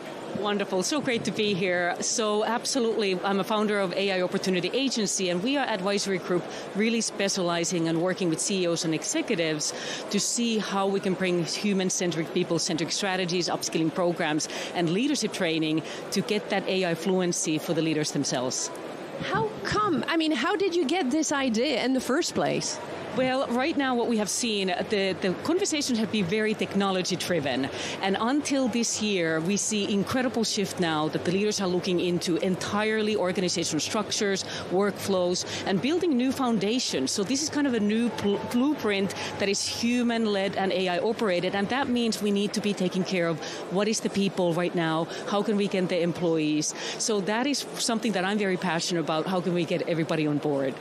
Yes, you will be talking about that on the purple stage sometime this afternoon, I guess. But you could you give us a few hints of what you will be talking about? Absolutely. I am so excited for this conversation because we will be deep diving very much of the AI and how the transformation is affecting on the workforce, how it's going to be now really seeing what the organizational structures and how the workflows will be going. But also we are looking into what are the gaps. Is the gap right now into the technology or the funding or the employees or leadership? What is the organizational readiness? So we are deep diving into those conversations, but also what are the action steps that every leader can do today to really get deep dive into this adoption and making sure that people are at the center of this transformation. Leadership it's a big challenge because, in a fast evolving world, and how do people get to adapt and to adapt with the right, moves? No, you are right, and that is one of the biggest questions we get all the time. How can I get started? What are the things that I can do today to truly prepare myself as a leader? And what I have actually 3 C's. You need to commit, connect, and create. So committing that this is part of the conversations from the leadership rooms all the way to every layer in an organization. And then connect. I talk about this year as a collaboration. We shouldn't be building these bridges alone into the future as leaders. We need to do it together. And then create, explore. I want every leader to really exploring how this AI can be implemented as a thought leader within their work, not just the AI automation, but what does it mean to build a strategy, having the board meeting preparations. And I always say, like, my day with an AI as a leader, what does it look like from the morning, afternoon, and the evening? And that way we can get really custom because it's in everyday practice within our leadership role. Do you think, in your opinion, can AI kind of, bridge the leadership gap? Well, the AI is extremely powerful supporter. It can be augmenting so many things. And like I said, being that thought partner of challenging some of the things that we are making that decision, deep research, we can do so many things. And also finding a ways that how we can collectively bring that wisdom together, because always it is the people behind this technology that is making it. So I always say at the end of the day, it is our human skills and absolutely our inner skills as a leaders. What is our intuition when we see this knowledge and everything? But at the end of the day, it's our tacit knowledge as a leaders that comes from years of experience that will never go away. Can you give me one example? Maybe if some of our viewers have difficulties projecting themselves, how can they start? That's a great, like I said, I think it's a great to put in every day. So find out how I can prepare market research using AI. How can I prepare next meeting that I'm going to be going on? And also kind of seeing how did the deep research can be done using AI. And those are all tangible, small things. So my suggestion is that really use it in every way that you can, and also make AI ask you questions. Did I miss something? And I think that's when you see that communication. So I always say not just the prompt engineering, but it's prompt design and communicating and asking the right questions from AI. Thank you so much. And if you want to know more about AI and leadership, go and listen to Tanja this afternoon on the Purple Stage. Back to you, Tim. Thanks so much, Karen, for bringing us that great interview. All right, let's do our next interview with a VivaTech on set.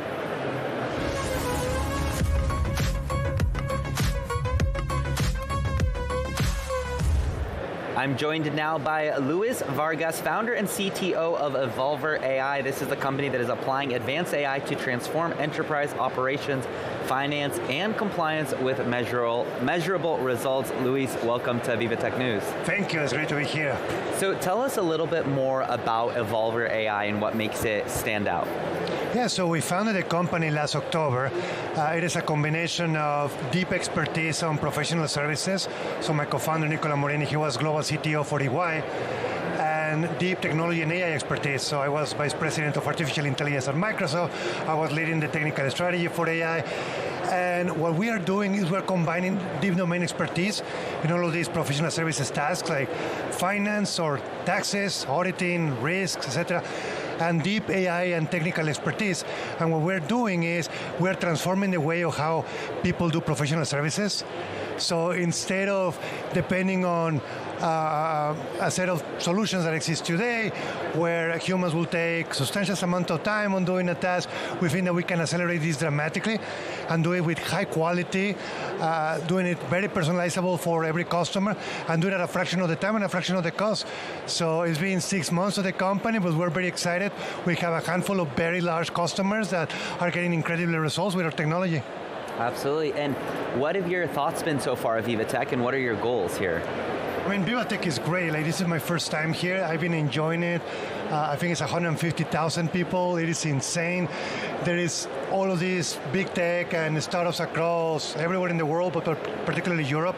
So it's been really, really fun to look at everything happening, talk to different people, learn about what they're doing, what are the challenges that they're facing, and just meet different people, make some partnerships, talk to some potential customers. It's been really, really exciting. A lot of times when we talk about AI, many people think it's a kind of US versus China, but Europe is not maybe getting the awareness that it deserves. How do you think that's going to play out in the next couple of years? Yeah, I mean, there is so much opportunity, so much innovation happening everywhere. Like we have been hearing about the innovation happening here, even in Paris, right, with Mistral, for example, and Hugging Face was founded here as well. So there is a large variety of AI models, large language models, multimodal models, as well as a multitude of tools and frameworks coming from Europe, coming from the US, and there is a lot of good things coming from China as well. So I think that companies like Evolver and the rest of the ecosystem should benefit from all of the best innovation happening everywhere. And we should do everything, right? You shouldn't constrain and only use technology from one particular part of the world. You should use it from everywhere. And depending on the particular task that you care about, you should be able to use whatever tool or whatever model is better for the task. I imagine you've talked to a lot of investors, worked with a lot of investors. What's one thing you think investors are, maybe, I don't know, a question that investors are not asking that they should be asking, or how they should be approaching AI startups that come to them? I think the main thing that they should be asking this year is about real value, real demonstrated value for customers. I think last year was a year of getting everybody excited about. Yeah, everybody was talking about increasingly larger models, more capability. Some tools started to appear in the ecosystem. There is some now frameworks and protocols that start to become more normalized across the industry. But I think that the real question this year is, what have you achieved with regards to value for a customer? Like, how is the customer making a task substantially better than before? How are they achieving a lot more than they were able to achieve before? How are they saving money that they couldn't? And how do you demonstrate that? Like, I think there is a lot of talking still, and everybody talks about POCs and MVPs, and that's fine, but it's the moment to really move into demonstrated value and what are you achieving for customers? Yeah, absolutely. And when it comes to VivaTech, what is one thing that you learned yourself? You know, because a lot of times we come here to sell or to meet investors and things like that, but it's also, you know, there's so many great panels. I'm not sure if you saw NVIDIA's Jensen Huang. Oh, that's amazing. Yes. Yeah. So what are like 2 things you learned this week so far? Yeah, I think well, the first thing is that the whole world is now talking about AI, which is great. There is so much opportunity, and everybody has their own perspective on things. So this is great to hear about them, and like that's one. Another one is going to be the opportunities. I think like we have so many opportunities. Some of them haven't even been tackled yet. So just hearing about people saying, well, like, there's all of these spaces, for example, you know, in ecosystem, climate change. Yesterday I was hearing about hunger, for example. Like all of this variety of places where we have a rich opportunity to attack with AI. Outside of that, I think it is just, as I said, the opportunity to bring value and concrete value. I think that people are starting to think about that a lot more, and like, how do you even measure value? Like having a lot of discussion with different people, like, how do you measure? Is it about cognitive load and how much load you're able to save a human so that he's able to become more effective through the day? Is it about time? Is it about money? Is it a combination of all of these things?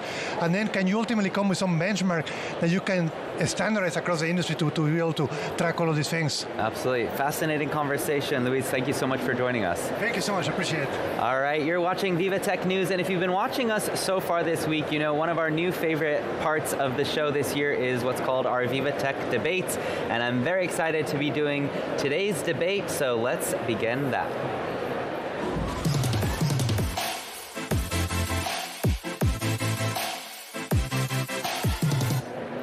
Advances in tech have grown so fast, so quickly, that important questions are being posed over whether governance can keep up. But thankfully, a number of initiatives worldwide are recognizing the need for frameworks around AI, and that's going to be the premise of our debate.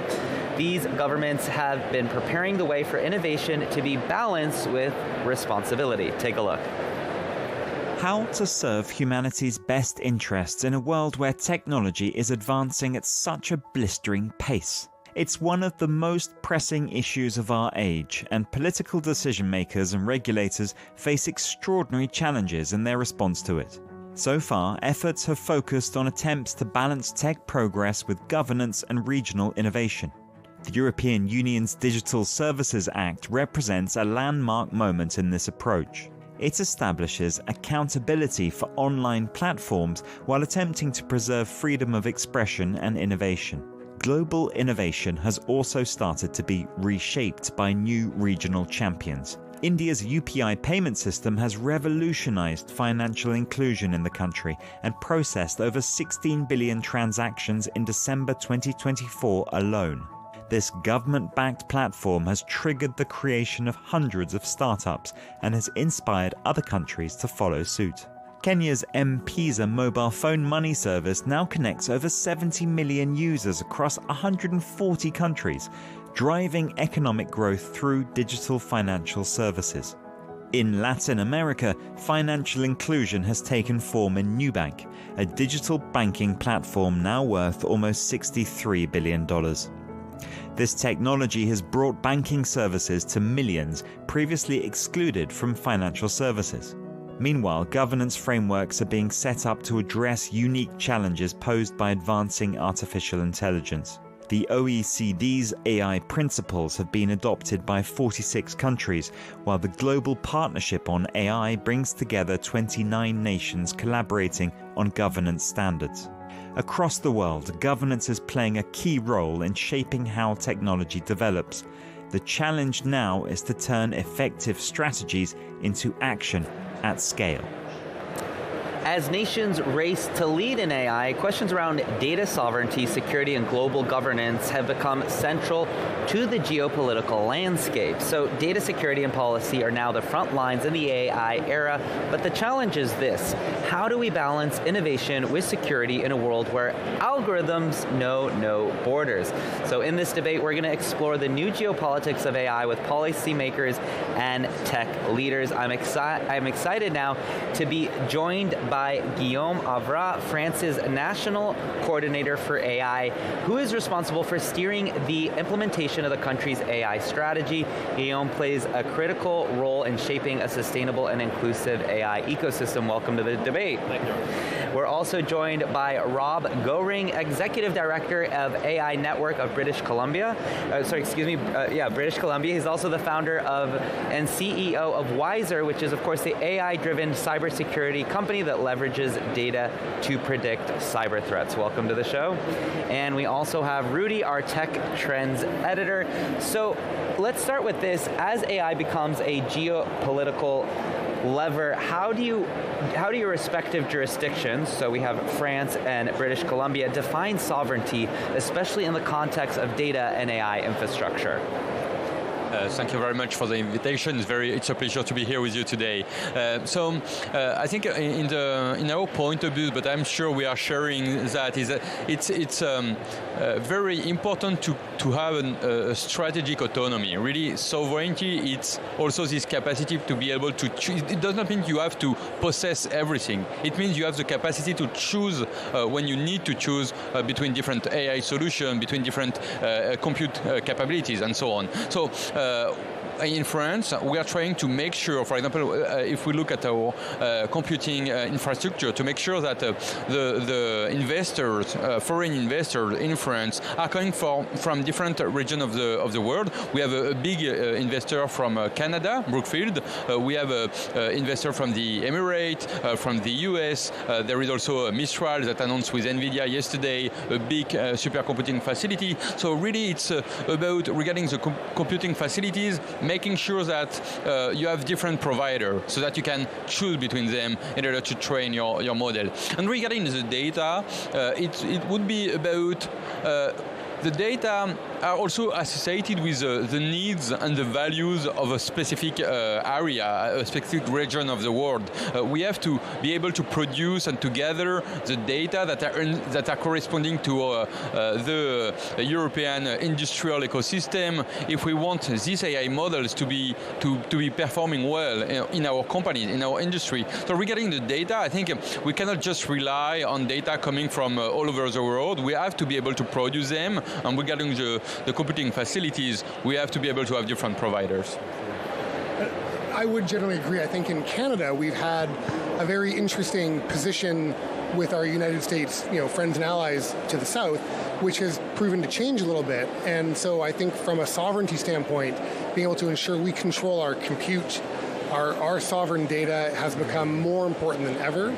For our startups and scale-ups, having access to that in a way that they know that they can trust that information will be accessible to them is very important. And we also have, very similar to France, we have some very critical industries where we have a tremendous amount of national data that can help the economy grow. So having sovereign access to that in a trustworthy capacity is incredibly important.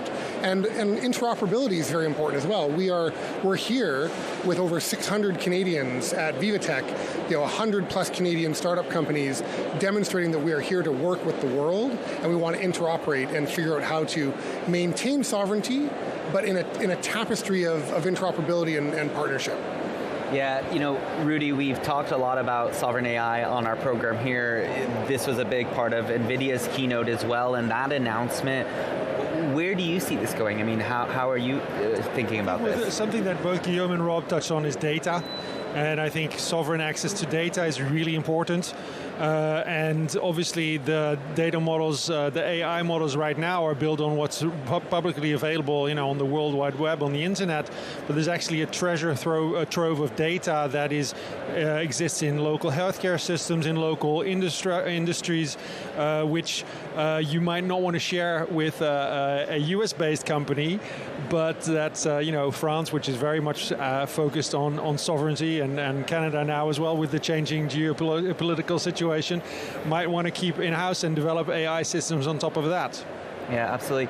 Guillaume, France and the EU have emphasized a strategic autonomy in digital governance, in digital infrastructure and data governance. So how does this influence your approach to AI policy? I think one important point that was discussed during the Action Summit that was organized in February 2025 was that there is a third way.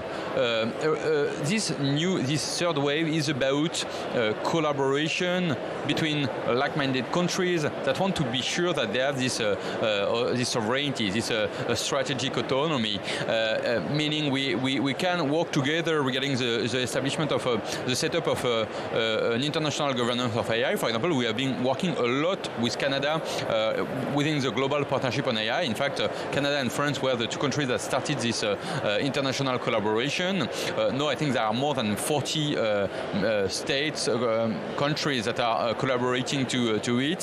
So it's and there is this partnership with the OECD. So we can see that with this kind of collaboration, we manage to establish rules, behavior that are answering the need of the different countries that are contributing to AI and using AI, and not be very dependent on some specific countries. So I think collaboration is a huge part of this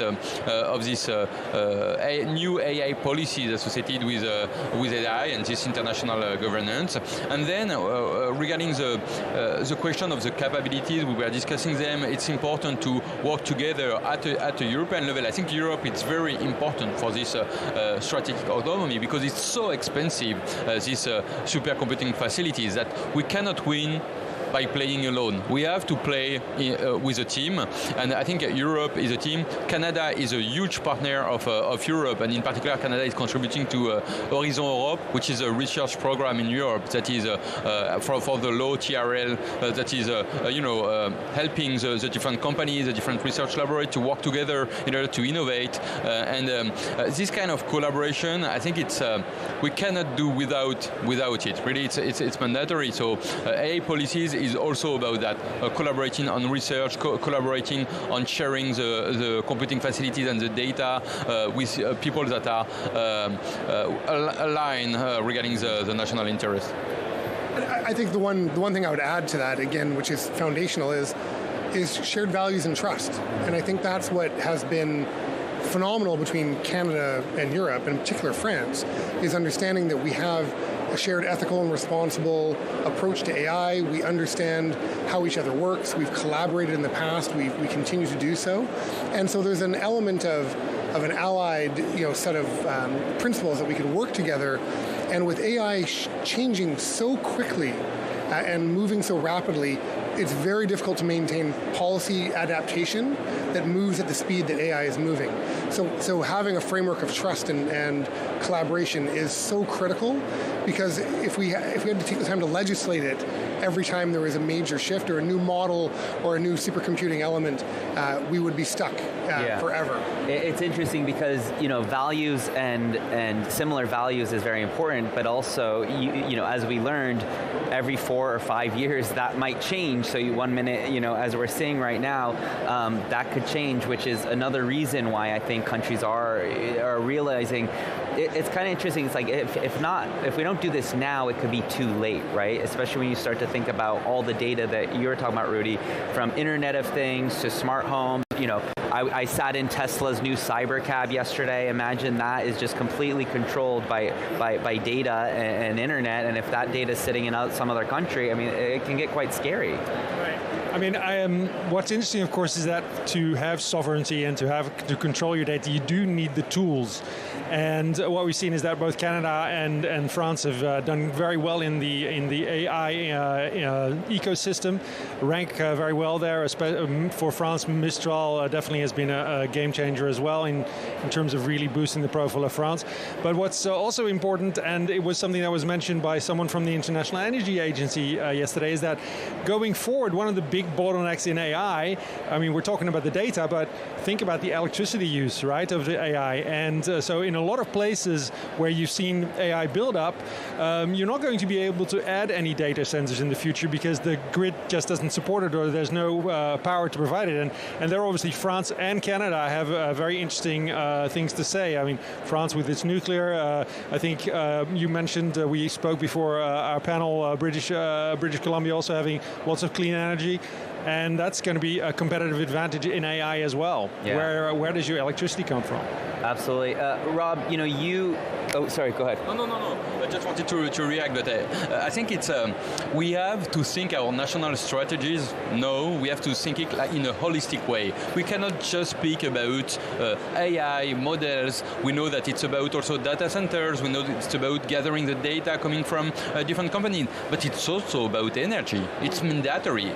Today, for example, in France, there is a program, an investment program that is called France 2030, with a budget of 54 billion euros in order to invest in different application areas. And for the moment, you have a national strategy that is about energy, nuclear energy, small modular reactors, and so on the one side. And on the other side, you have the AI strategy, and you also have a cloud strategy and a cyber security strategy. And we have to think it holistically. I think it's very, very important to win. And if you compare the same AI model at the moment trained in the US, the carbon impact is 11 times more important than if this model was trained in France. And I'm sure if you compare with Canada with this clean energy, the factor is crazy. So we have this advantage. We have to capitalize on it in order to be competitive at an international level. Absolutely, and with that we are out of time, but really enjoyed the conversation, and it's only the beginning, so we'll have to meet back next year and see how things pan out from there. Yeah, thanks for joining. All right, you're watching VivaTech News. Make sure you're following us on socials at VivaTech, as well as head to our website, vivatechnology.com, and we will be back right after this.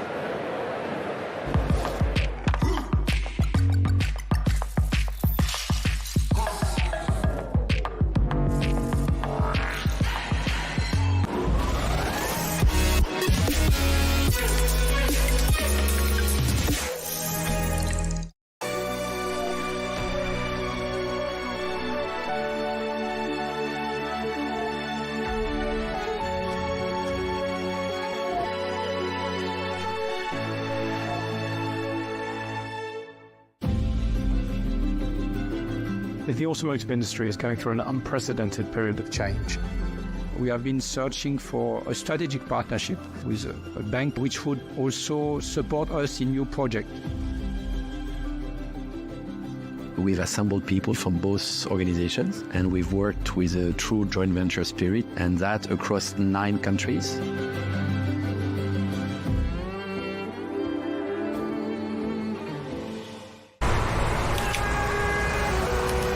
Can we do something about this? Sure thing. Let's combine the real and the digital worlds to make big changes for everyone. That's better.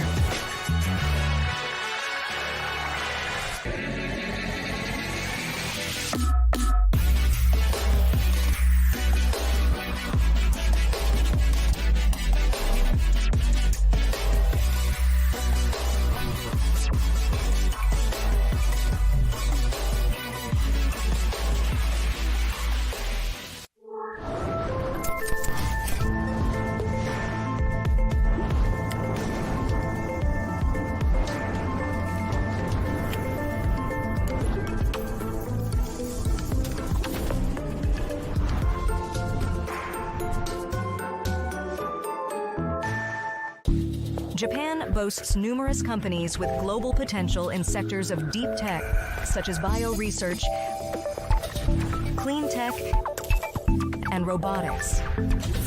JETRO endorses these outstanding businesses and supports their collaborations with international partners. Talk to JETRO first.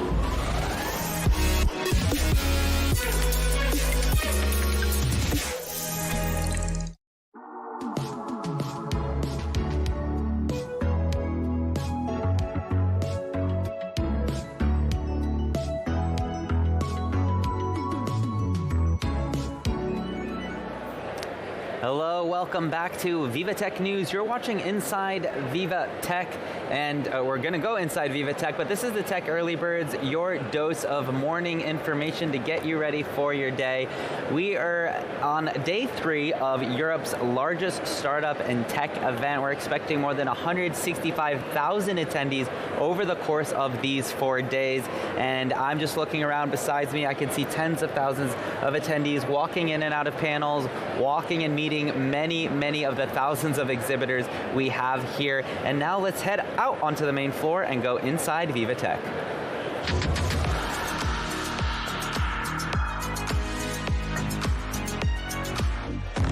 Let's bring in Luke Brown. Luke, who have you met and what are you tracking this morning?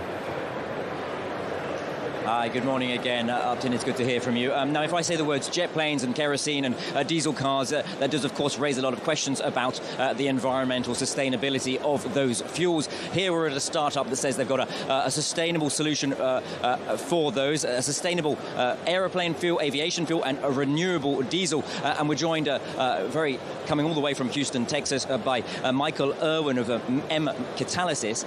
Tell us a bit more about the innovation that you're presenting here this year at VivaTech 2025. Sure. So M Catalysis, we're working on waste products, so biogas, biomass, and plastics, converting them into value-add products, fuels, sustainable aviation fuel, renewable diesel, but also chemical intermediates that are important to the chemical industry to help green up the whole process and make the whole economy more cyclical.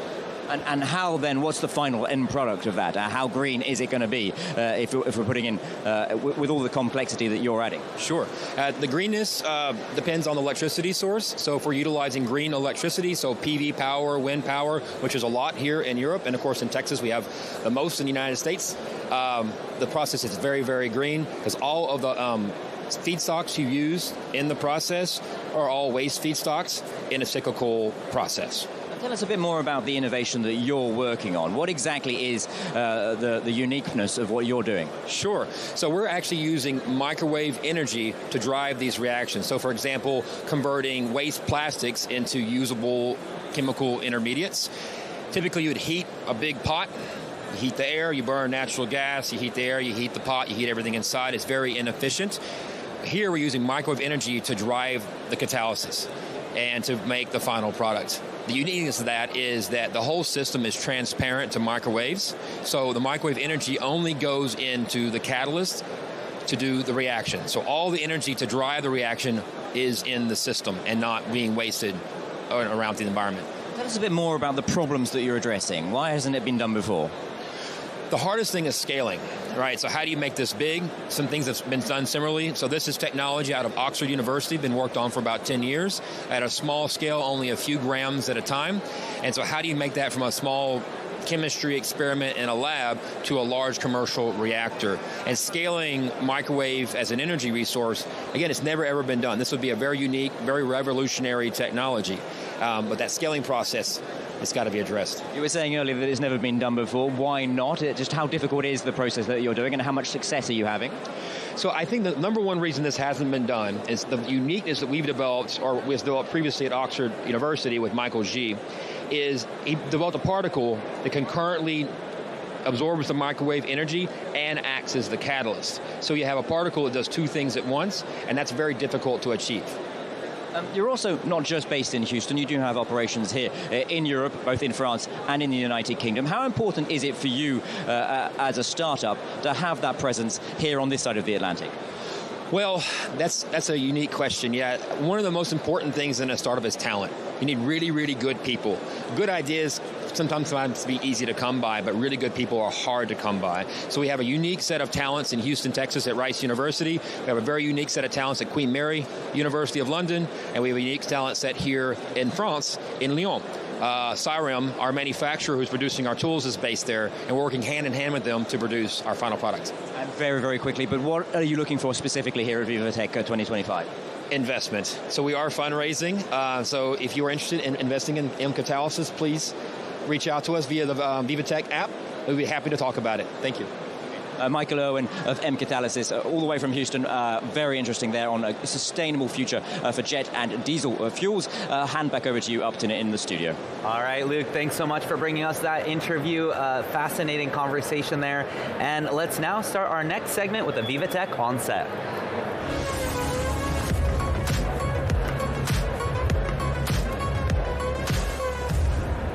I'm excited now to be joined by some very excited guests who have just won some big awards. Let's start with David Akaliki, a co-founder and CEO of Zeek Africa. Welcome to VivaTech News. Thank you very much. We also have Salma Tamam, founder and CEO of Remed, who won the Africa Tech Awards for Global and Health category. And we also have John Cornick, CEO of Plentify, who won the Green Tech category. Before we start the conversation, I want to play a clip of the moment that where David just found out he was going to win this award. Let's take a look. And now we can move on to our e-commerce and fintech category. And the winner is Zeek Africa. All right. Congratulations, Zeek Africa. Come on up.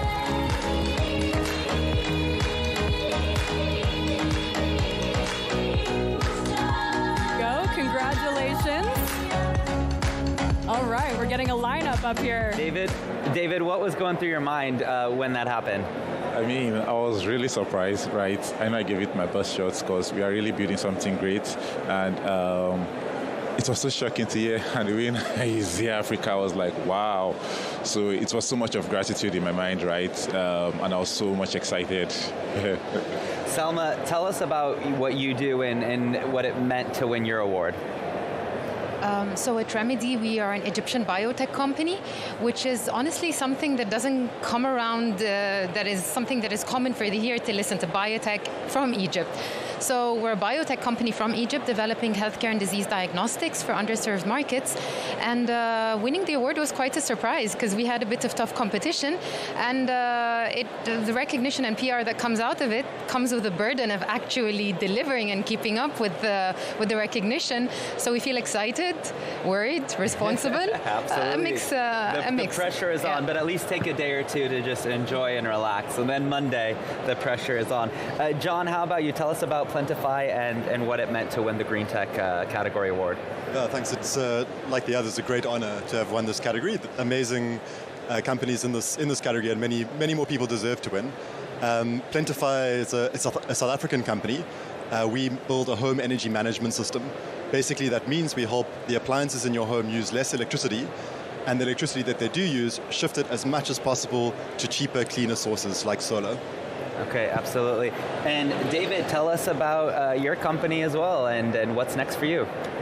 Okay, so in Africa, over 75% of Africans live below the poverty line, right? And one of the beautiful things about Africa is the fact that we are industrious, right? A larger percentage of us of SME businesses, but one major issue that is common is the fact that there is low or no access to credit, and most of the big financial players are excluding the informal sector, making them unbanked and underbanked. So what we are able to do at Zeek Africa, we leverage open banking in a bid to close the $360 billion credit gap in Africa by offering, let me rephrase it as a cross-border data infrastructure cutting across Africa, such that we are driving financial inclusion and ensuring no one is left behind on this journey to access credit, because literally credit helps grow your business, whether in need, whichever way you like it. So what's next for us at Zeek Africa? It's, firstly, I would like to thank VivaTech for the recognition to show that we are doing something great. So we are currently raising a seed round. So we are looking forward to closing our seed round very soon. Then also get back to work and really expand across the other 5 African countries which we are currently operating on. So yeah, it's a big exciting moment for us in the nearest future.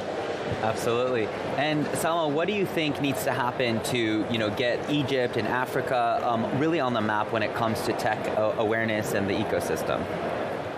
I think on the continent we have a lot of brilliant scientists and engineers. I think they just feel like the opportunity is not there on the continent, and they prefer to travel abroad to seek better options, and this results in a very big brain drain.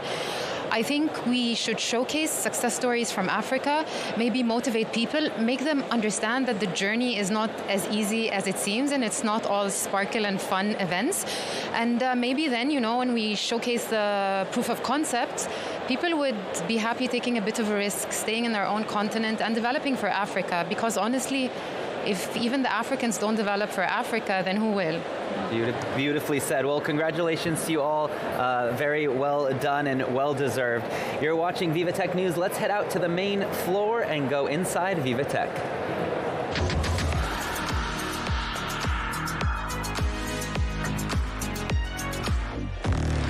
Alexi, what are you tracking this morning? Well, Hobson, we are now going to talk a little bit more about fundings and investment, and especially investments in tech companies in China. And for that, I'm joined by Yishan Cheng. You're an investor relations principal at Genfund. I'm trying to pronounce the Chinese correctly, but I'm still learning. I'm still learning. Super correct. Okay, well, thank you. So you are one of China's leading early-stage venture capital firms backing ambitious startups in tech, healthcare, and more. So could you maybe explain to me a little bit more what is the main purpose of Genfund in details? Okay, so Genfund is an angel investment firm in China focused on early stage investments. So we invest across like AI, like consumer, hard tech, and others. And for the past decade, we've been investing like Renault, Xiaohongshu, and Moonshot, and Manners, and Momenta, and Horizon Robotics, and so that. Okay, so we were saying that you are a little bit more focused indeed into AI investment. Could you tell me how and why that specification? Okay, so we've been in this industry for a long time, for like 15 years. And we've invested in AI also like for more than 10 years. Before that, it's called NI, it's not Gen AI, but now it's Gen AI. So we have some like IPO companies, like DeepClink and so on. And now we're more focused on like AI applications, like AI agents. So like both Heigen and Manners are our portfolios. They're backed by Benchmark, and they also are backed by the founder of Hugging Face, Thomas Wolf. Yes, and also we had some like Opus Clip backed by like SoftBank. So like we are in this industry, like we know this industry and we know the best people. So that's why we're doing that. If we take a little bit of a wider range right now, could you tell me why are you here at VivaTech? What are you doing here? Because I do like a fundraising for the fund. So I'm here to connect with the LPs. So if they share our vision about the China potential in the early stage innovation, like we're connect. How does it go so far? So far, so good. It's such a good event. Everyone is here. Like we feel like the market is coming back. Like everyone is so energetic and passionate about everything. We feel so good about it. Wow, beautiful. We wish you good luck for the next hours. I know you're flying back to China. You were telling me this afternoon, right? Yes, this afternoon. It's a pity I should stay here longer. You bet. Well, we were lucky to have you for the two last days. So thank you so much for taking a little bit of time with us today.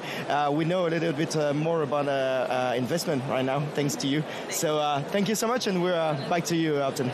I can relate to the pain. I have to leave Paris as well this weekend.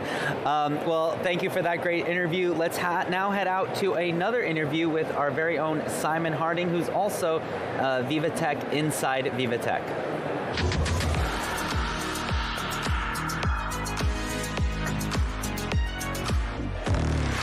All right, Simon, what are you tracking this morning? Hi, Upton. Well, I'm joined here by Joe Atkinson, the Global Chief AI Officer of PwC. He's going to be talking to us about empowering businesses through AI. Joe, thank you very much for being with us here live on VivaTech News. PwC empowering businesses by integrating AI into their operations. What have been some, perhaps, of the key challenges, but also the solutions that you've found by doing this? Well, first, it's great to be with you. Great to be at VivaTech. The challenges clients are seeing in AI are all about the speed and pace of innovation. It's creating governance issues, it's creating funding issues, it's creating return issues, and that's creating complexity in the C-suite. And that's one of the reasons that we like to help our clients navigate through that in a way that brings trust into that AI implementation across their operations. And when you look at, you've described AI as being, being responsible. That's one of the big things, leadership obligation. In your view, how can companies ensure that people use AI in an ethical way? Well, I think ethics in AI are incredibly important, and responsible AI as a foundational principle, I think that starts with a tone at the top. Boards and executive teams have got to be talking about AI as a responsible use framework. If you can put the responsible use framework in place, then everything that follows is much better in terms of the way it serves clients, serves your customers, serves your employees. So PwC's 2025 Global AI Jobs Barometer revealed that job numbers continue to rise in every field associated with AI, really. So what are perhaps some of the main takeaways of that study? Well, I think one of the biggest surprises was in this world where we're looking at disruption in so many jobs, we saw job growth, and that was obviously really reassuring. Now, there's a lot of work ahead, and there are obviously going to be implications on the AI and jobs, but what we saw was that people with AI skills have more opportunities, and people with AI skills also get paid better. We saw up to a 56% premium for people with AI skills in those AI-exposed industries.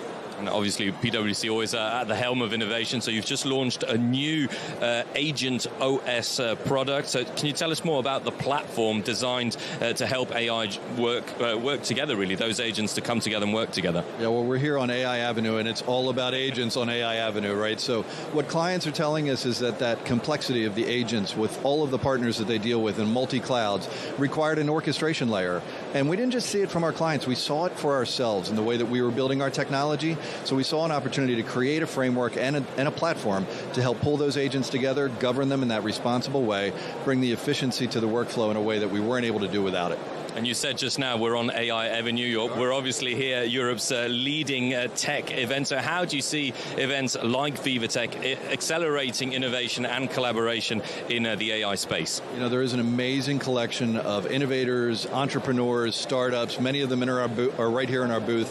And just the energy around the sharing and the ideas and the ideation that's happening here, that energy, you can feel it, and you've felt it all week at VivaTech. It's been absolutely amazing. Yeah, certainly felt it because we couldn't stand inside your stand. It was that busy. Right, so sold out all week. Joe Atkinson, thank you very much for being with us live here on VivaTech News, Global Chief AI Officer at PwC Upton, and talking about how AI is helping to empower businesses through, of course, the world of AI, which is ever evolving. Simon, thanks so much for bringing that interview. Fascinating when you think about all these new positions that didn't exist 5 or 10 years ago. All right, now it's time for our VivaTech side-by-side here on set.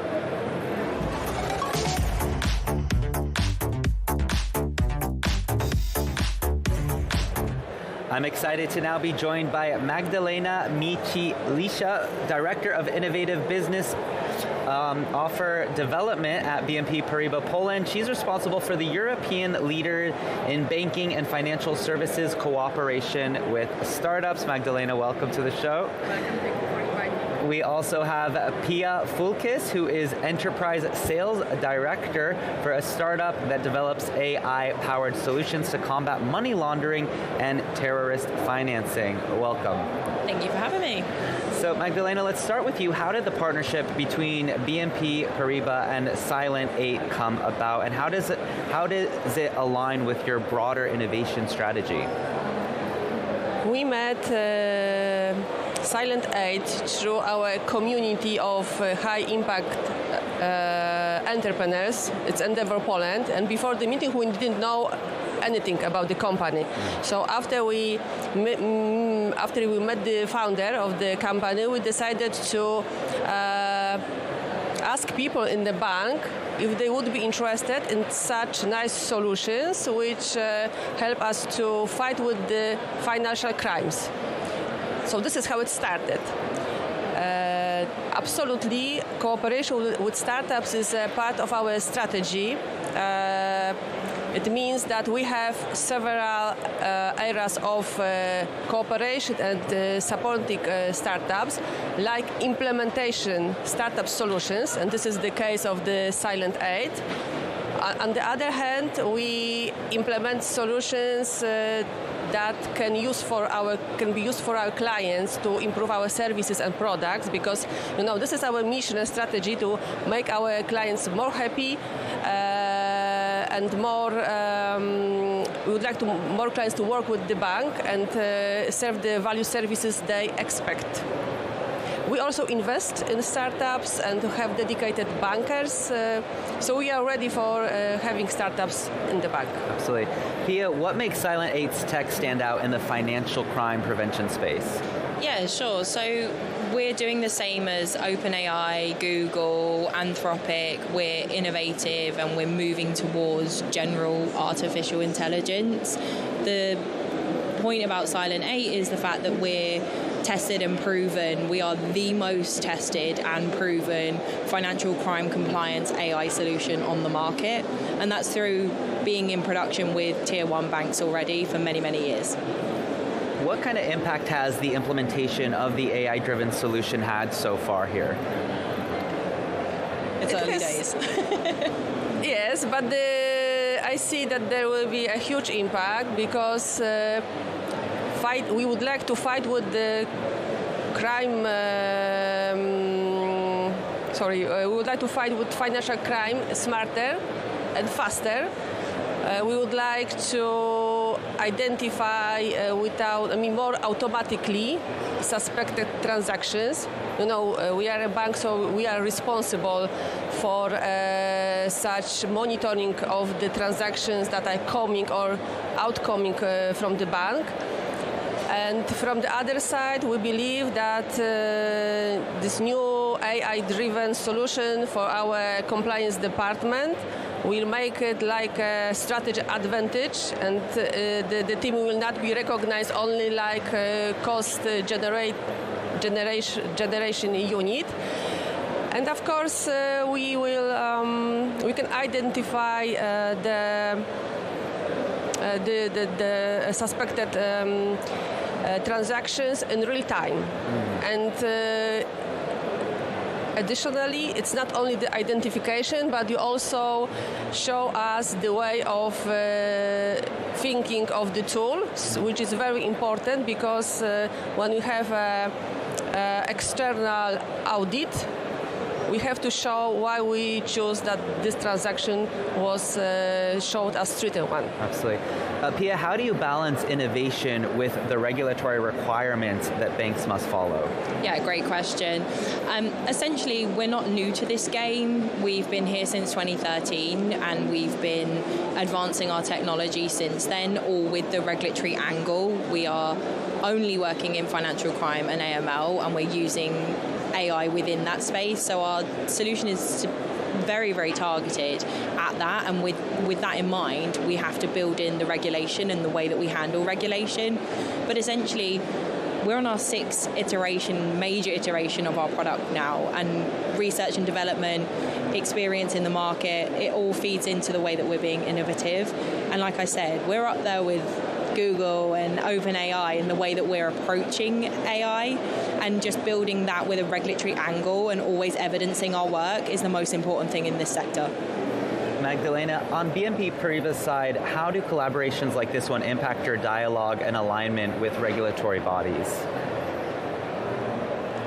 I would say, maybe I will respond in a different way, that the bank is covered by the regulations very hard. So it means that we are in a very regulated environment. So it means that we have to meet all requirements from the regulatory side. So if our internal departments like legal or cybersec or IT or compliance will say that this is in line with the regulatory requirements, so we can use such solution. Am I right? Yeah. You're doing my job. Very good. What long-term impact do you think this partnership will have for both BNP Paribas as well as Silent 8? Do you want me to start? I think working with another tier 1 organization is always the hardest place to prove yourself, and so this partnership brings us another chance to show where we sit in the market, our value and our worth. And I think just more widely, working with BNP opens up Europe to us far greater. It's a massive organization within this space, and just being able to show that we can handle their volume, handle their problems, really solve their problems as well, is just a great it gives us another playground to be able to show our worth and value, and I think that our value translates into better business for you guys. It translates actually in our value because it fosters our innovation, our digitalization and transformation of the bank. It allows us to build the market advantages and be better than our competitors. And the last one, I think it's important that startups, especially AI-driven, are kind of a window for the bank, which is I would compare like a castle, but we need to have a windows and a fresh air to change the organization and produce value for our clients. Absolutely. Well, thank you so much for joining us here on set at VivaTech News. We'll see you throughout the event. All right, this has been VivaTech News. That's going to be the end of Tech Early Birds, your daily dose of everything you need to know to get your day started. It's been a privilege to share this, to host the show for you over the past 3 hours and the past 3 days. It's definitely gearing up to be our biggest edition yet of VivaTech, and this is the 9th edition. So we'll see you back here for the 10th edition, where we will be looking forward to a big milestone event next year, but we still have day 3 and day 4. So if you're sticking with us and watching us from anywhere around the world, don't move, because we have Marjorie coming up to host the next 3 hours of VivaTech News with lots of big interviews. So don't go anywhere, and we'll see you in just a couple minutes.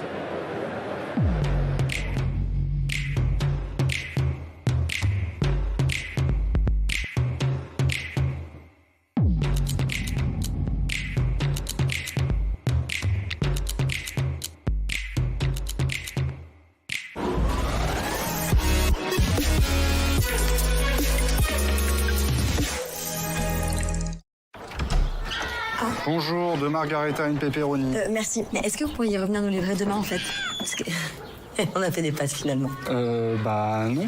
Et comment ça, non? Bah, vous pouvez pas changer votre livraison au dernier moment. Il n'y a pas écrit La Poste ici. Avec l'application La Poste, modifiez votre livraison la veille jusqu'à minuit. Bon, bah les enfants, ça sera pâtes et pizza.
The future of healthcare will be shaped by innovation.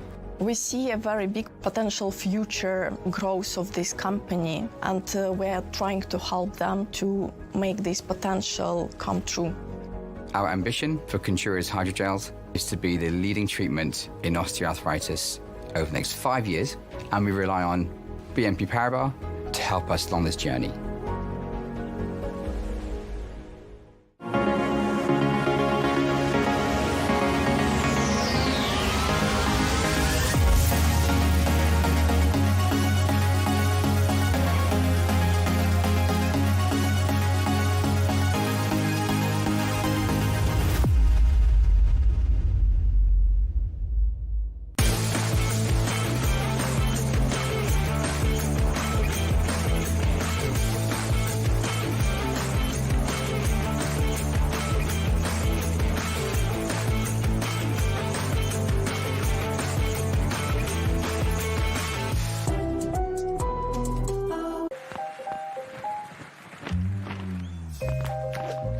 Not getting the results you expect?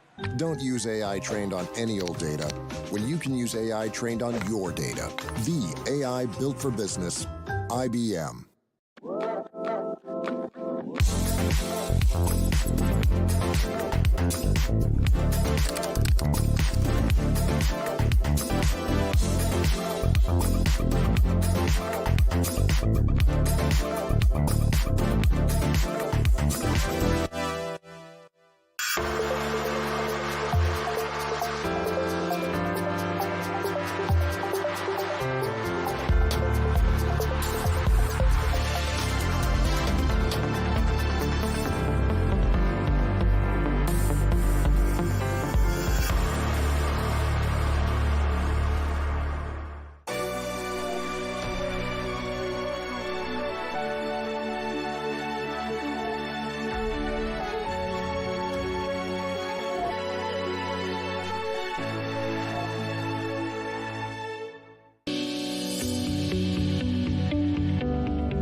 Elevate your leadership with VivaTech's Exec program. Discover cutting-edge startups, attend inspiring talks, network in exclusive lounges. CMOs, tech leaders, join the program and turn disruptive technologies into competitive advantages.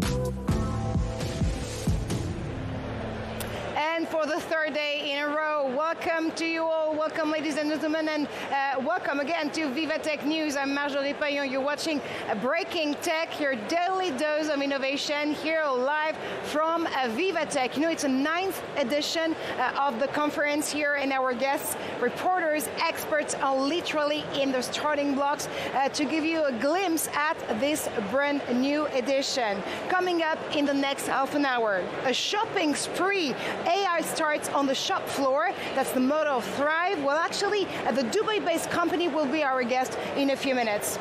And it's day 3 at VivaTech, and day 3 is time for trophies.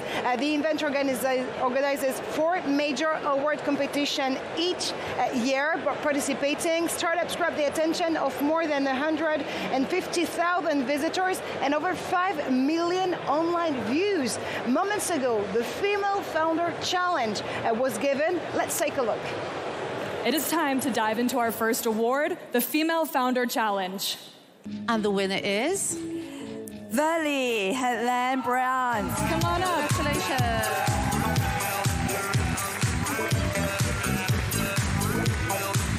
You want to hand her?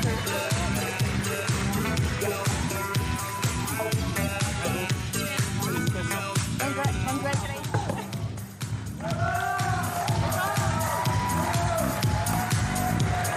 And our reporter Karine de Bach is live with us. Karine, I hear you are actually with Hélène Brion, the winner of this year's Female Founder Challenge.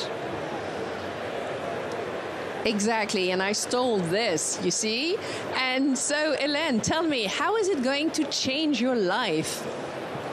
Thank you very much. First of all, it changed a bit my life because it's a lot of recognition for all the work, hard work that has been done since I graduated from my university as a scientist. And it's also a lot of recognition for all my team because I have attracted a lot of women to come work with me and to build that project to make it happen.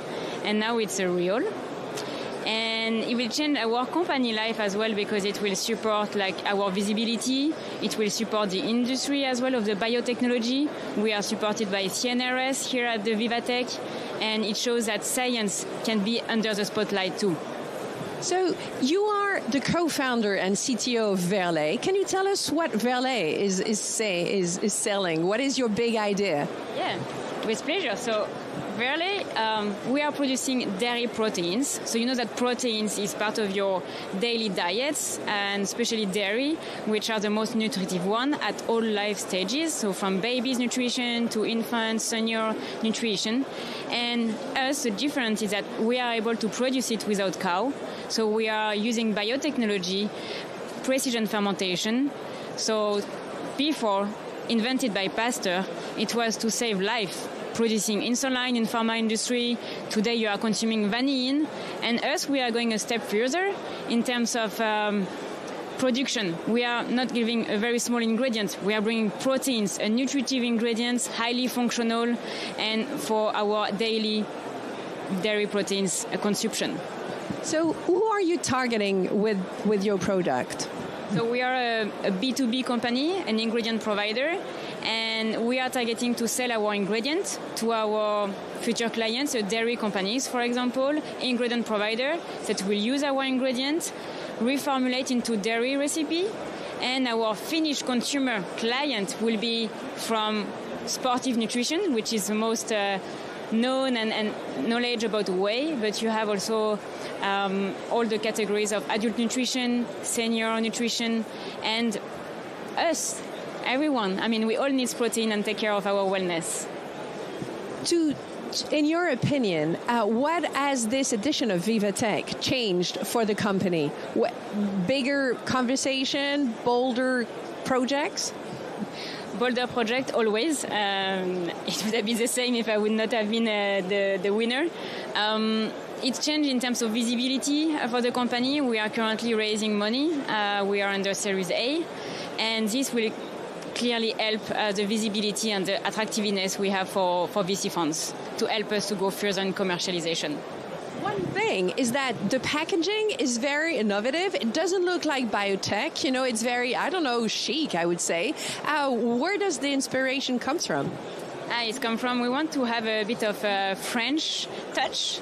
So it's our French touch to have our bag like a bit Louis Vuitton. No, I mean, it's true, it needs to be attractive for the consumer too. I mean, it's a new technology and we need to make sure, like, behind the technology, there is something very nutritive and helpful for the science and for the planet as well, because our technology is highly sustainable. And where are you based? So we are based in Lyon. That is why we are the Verlay, as a lot of cities around Lyon. And we have our facilities there. We are about 30, a team of 30 people. And we have our pilot facilities and partnering with different laboratories in that biotech center.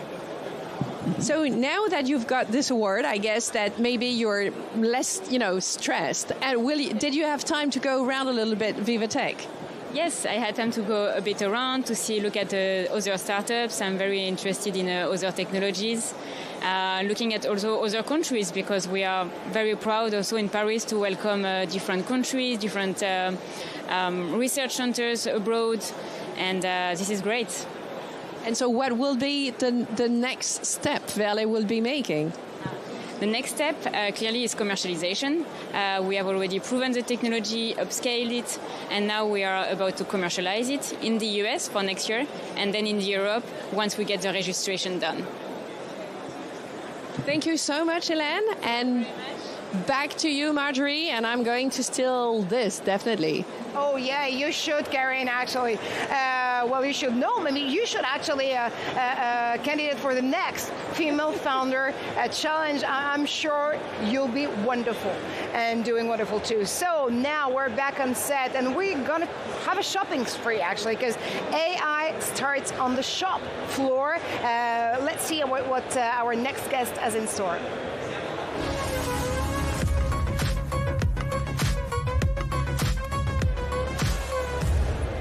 And this amazing guest is Laurence Waknin. Welcome to the show, Laurence. Thank you. You're the CEO and co-founder of Thrive. It's a cloud-based platform designed to transform workforce performance in retail. What inspired you to launch Thrive, to be honest? To be honest, I like to solve challenges. and I like to help people. So I have done most of my career in the retail. My previous consulting firm was already equipping in worldwide big groups in retail on solution on how to improve performance on the floor, because I am strongly believer that you can create a virtual cycle where you help your employees and you help your performance. It's as simple as that. But what I notice, and is the reason why I turned my consulting firm into a startup, is indeed it's not affordable for everyone. When you are a big group, you have amazing internal team, and you can spend money on amazing consulting firm. But when you are a mid-sized company, you are struggling to find this support internally and to afford it externally. And I said it should not be. We are now in the middle of a digital transformation that is accessible for everyone. And unfortunately, during COVID, we saw so many companies going to bankrupt. Can be big ones, big French ones, and I live abroad for 17 years now. I saw as well the impact of Shein and so on. And I think the battle should be elsewhere, should not be on the price, should be on the experience. The clients right now are speaking about customer experience. They want experience, otherwise they go online. But the retail is not dead. The retail has to be reinvented. And with the right digital support, you don't need to have a huge team to do it. That's all. And that's definitely the reason why you're saying that AI starts on the shop floor. What does it mean in practice? In practice, what we are doing is that we are the first platform to think as a retail expert. That means we have trained our AI agent in order to analyze different sources of data like sales, like staff turnover, staff duty roster, customer feedback, and to connect everything with what your staff knows exactly and what you would like to do. You know, mindset is always important. And automatically AI is able to diagnose why you are not reaching your sales target on a specific place, and automatically generate the solution. So what took in the past about 16 months to a big group from analysis of a situation to implementation of a solution, now it takes a few minutes. And that's the reason you're stressing so much the fact that frontline workers in stores should actually benefit the most from those innovations, because they're practically ambassadors of their own brands.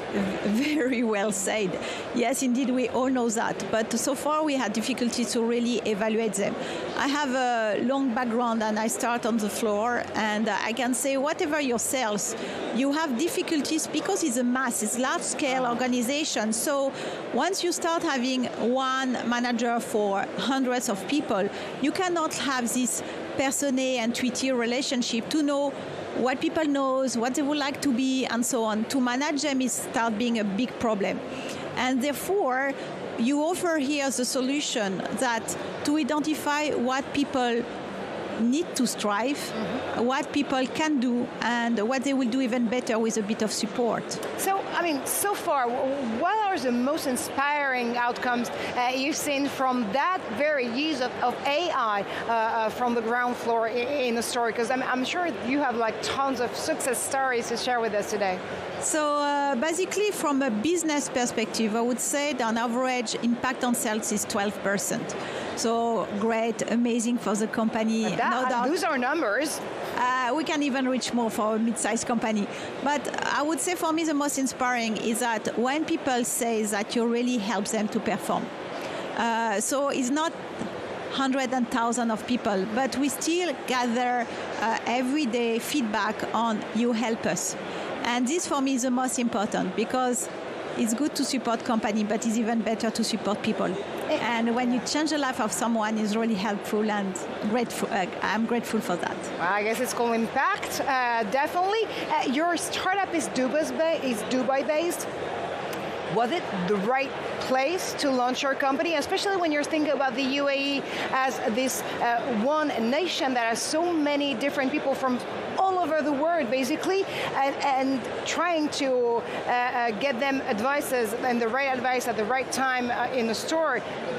is definitely a headache at some point, because you have to understand the culture, you have to understand where they're coming from, you have to understand what they're looking for at the very same time. So AI should be the perfect agent there in a store in Dubai to get all good answers at the same time.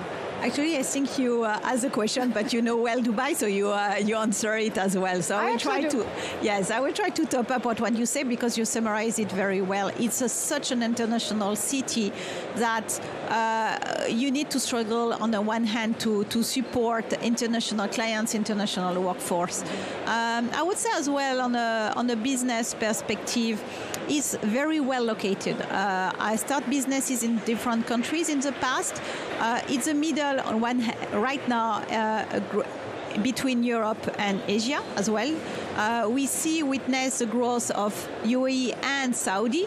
So it's quite like a unique right here, right now, momentum that we all notice. And the agreement that we have with now more and more with France, French, it makes as well quite unique. So, and French tech. I was right about to follow on this one, because right above your Dubai label pin, you have the French Tech label pin. And I understand you have taken over the French Tech in Dubai for French entrepreneurs. How are French startups and scale-ups seen from Dubai? Are people in the UAE really attracted by the forward innovation that those startups have? Yes, and this I think it's something very important to highlight. Very open-minded people know, like, you are a woman, so you don't know what is programming. No, yes, women in tech. And by the way, I am awarded as well She Loves Tech award last year. Congratulations! Thank you. But basically, as VP for French Tech UAE, I have to highlight that there is a lot of potential for women and for any startup. They see and acknowledge that French knows what they are speaking about. They are great in AI. We have noticed an amazing investment UAE is doing in France, so thank you. So yes, we are very welcome. Laurence Waknin, thank you so much for stopping by Breaking Tech. Of course, we'll definitely come and visit you in Dubai later. Thank you so much again. Thank you for your time. And you know that VivaTech is definitely the place to B2B. Dream and deals are made reality here on the ground. Our reporters give us a seat at the table inside VivaTech is now.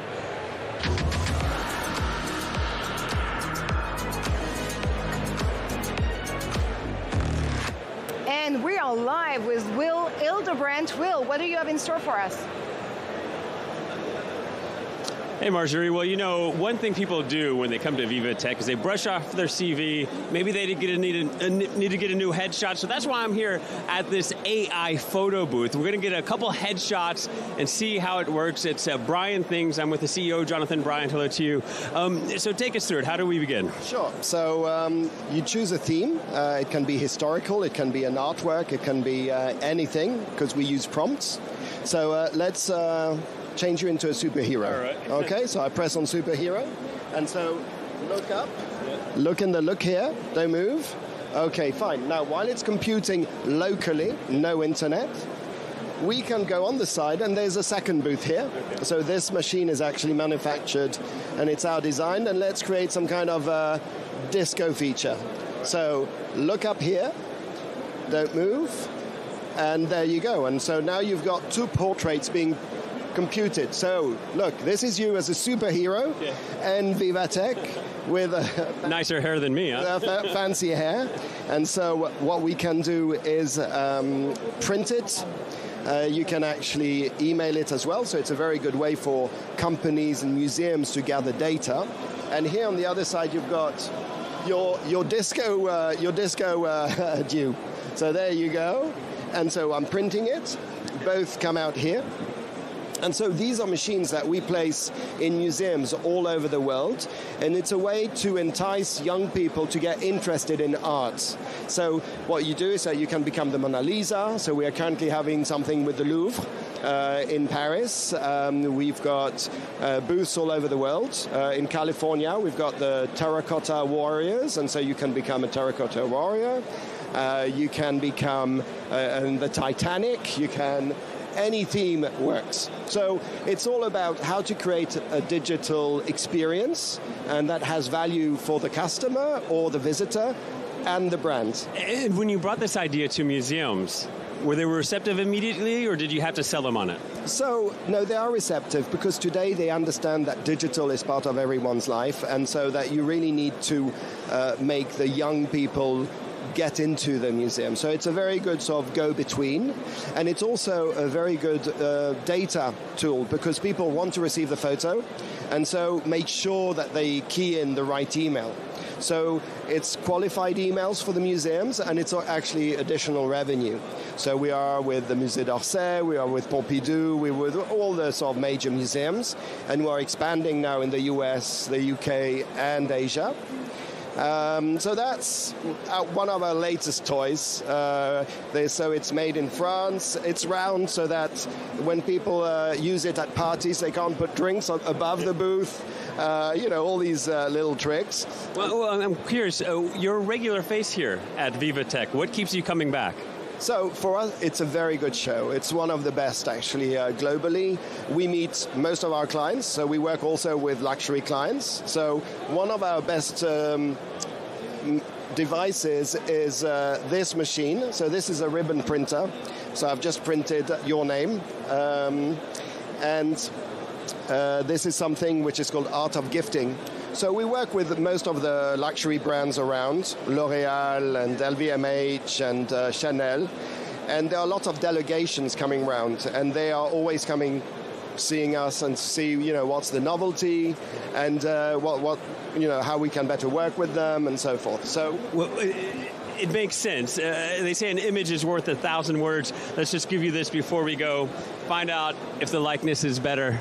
That's it. And you have, I think, behind it, you have the superhero there. There you go. All right. That's it, Marjorie. Back to you. Thank you so much. You'll always be my superhero. You know that. Thank you so much for your reporting. And now back on set, because he made history last year at VivaTech, teaming up with Serena and Venus Williams for his platform Shares. Ben Chemla is back for more this season.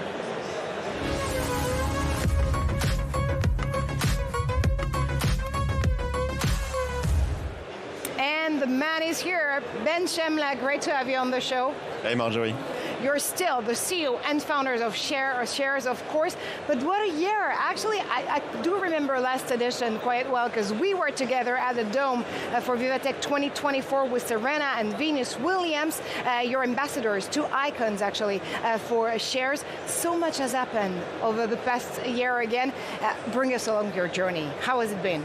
It's been an amazing journey. Last year was amazing, right? We've experienced something very unique being next to Serena and Venus together for such an amazing panel. I can't believe it's been already a year. Feels like it was yesterday. And a lot of things happened for us. Obviously, Shares has grown quite significantly, and we've made some significant progress, not only with our B2C platform, but also launching some new products, leveraging our technology. We're very happy now. The company is growing very well, and Serena and Venus are still obviously our ambassador. So far so good.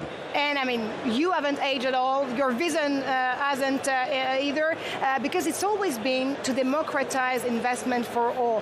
Have you succeeded so far? Yeah, democratization of finance to me means two things. One, technology to reduce the friction, to make it easier, more accessible, and the second one is education. So our first platform was targeting B2C with a solution which includes some social elements, so you can see other people, transaction moves, and you can learn. And so what we did this year, we decided to innovate also in the wealth management industry, because we believe that wealth managers they have a very important role in order to educate people, to advise, but what was missing in their universe was the proper technology. They are still working on very old school legacy system, and so we realized that we could bring our technology into this blue ocean, and that's what we did with the launch of Shares Pro. Yeah, so basically now they do have a platform where they can navigate all the investments that are the wisest for the clients. Yeah, we realized that everything we had built, the whole infrastructure, actually we could enable wealth managers with our technology. So what we did, we built a platform dedicated to them in which they can onboard their own customer and obviously create allocations, make moves on their behalf, and with the simplicity of what you can offer with new technology. So it was a blast. We launched, I would say, about 4 or 5 months ago. We already have close to 350 wealth managers using our platform, and we're soon to announce pretty significant partnerships. Okay, I'm waiting for the new partnerships to be announced, of course. And just a few days ago, you had joined forces with AXA France to have our French employee saving experience. So that's also because there's a law that enables you to do so. We'll get back to this. But what exact solutions are you bringing to the table? Yeah, so similar to what I was just saying, we really realized that our technology could differentiate us from legacy players. And so, we ended up meeting with AXA, which is an amazing group. They have a lot of, obviously, ambition for the collective saving market. They are one of the market leaders. And so they had the desire to modernize their platforms and to create something more digital. And so that's what we're doing for them. So basically, our whole infrastructure and technology is now being worked with AXA to create something white label for them, which we will announce and launch very soon. And today you're here at VivaTech because you're going to take part in a discussion later on today discussing the end game for founders. You've been down this road with your previous company. It's called Steward, of course. So what is actually the right path, the right time, the right reasons to either go for an exit, an acquisition, or an IPO? I mean, it's a very interesting panel we're going to have later on today. Obviously, IPO versus selling your company. This is always a question people are asking themselves. First and foremost, I think when the right time comes, you know what to do, right? You know if you have the potential to keep growing, if you have the energy to keep pushing. There are many variables that you have to take into consideration to decide whether or not it should be the right moment. I think IPO obviously answer to a need of cash, you need a lot of cash, but doesn't mean you're going to exit. It means you might going to obviously make some money, right, by selling some of your shares, but IPO might be a way to keep pushing, actually, and not necessarily like an exit. So it's quite interesting, but there are a lot of constraints that come with it. All the, everything becomes public, your data, your information. So personally, today I would be more about keeping it private. I think you have much more flexibility. But again, in every situation, different answer. But yeah, in my case, I think IPO is something that ultimately you do when you want to go really big. He always finds a way to talk about shares. See, Ben Shemla, thank you so much for stopping by VivaTech and of course VivaTech News and this show, Breaking Tech. I'll see you next year with more, even more, always. And now, how can the labor market keep up with the tech disruption? The boogeyman, of course, in the work sector for many is AI, but job platforms or AI tool providers are threatening the idea that it's not here to replace talents whatsoever, but to enhance them. We were going to dive into the future of work with my next guest.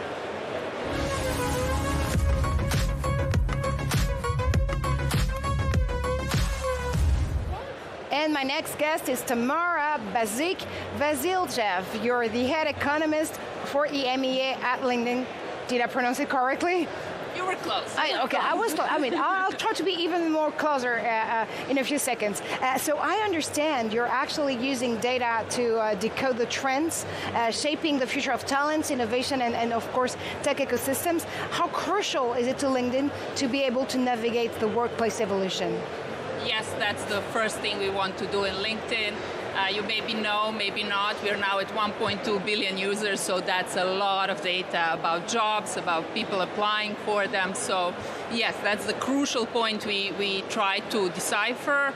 And yes, I can share a few points about what we are seeing in terms of labor trends Can right you actually now. do it with your mic a little closer from your chin so we can hear you loud and clear? Okay, That how would close? be wonderful. This Thank close? you. That is perfect. Thank you so that's much. quite close. Okay. Absolutely. So speaking of which, actually, and that was I was actually teasing in the introduction for your interview. The boogeyman in the work sector is AI for many, but job platforms and especially LinkedIn and AI tool providers are strengthening the idea that it's not here to replace talents whatsoever, but to enhance them. Do you see this debate going to a different way now that we are in 2025? And that, to be honest, generative AI has taken the workplace by storm since 3 years ago. Yeah, so we would definitely not call it a boogeyman, that's for sure. It is a challenge, but we see it as a positive challenge too. So the number one thing we see in terms of what AI might be doing to the labor market is, for one, we do not see any evidence of work replacement still. So in terms of job openings for any kind of industry, we see it trending up still.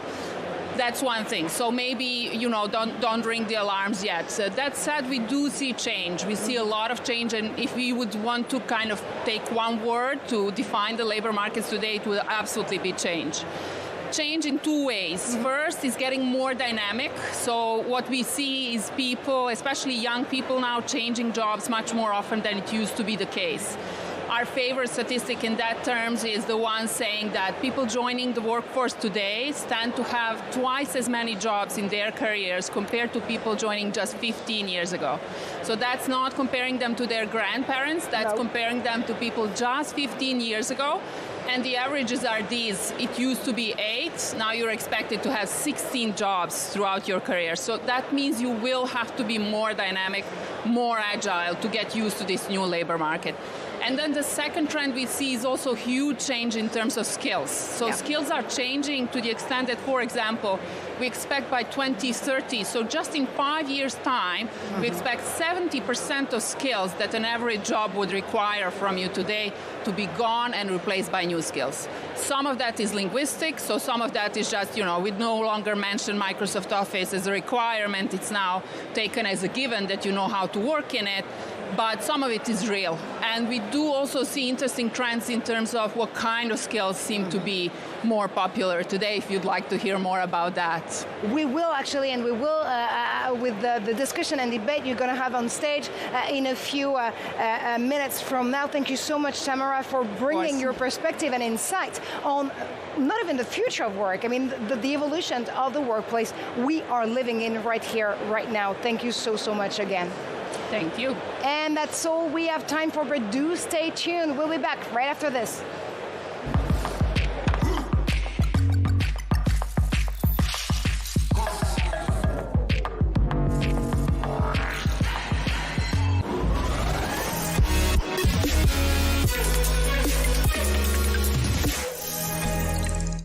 If you're sitting here, you're curious. Good news, Explore Media was made for you. Join a community of 10 million subscribers. We help brands create relevant and viral content. We call it edutainment. Contact us to learn more.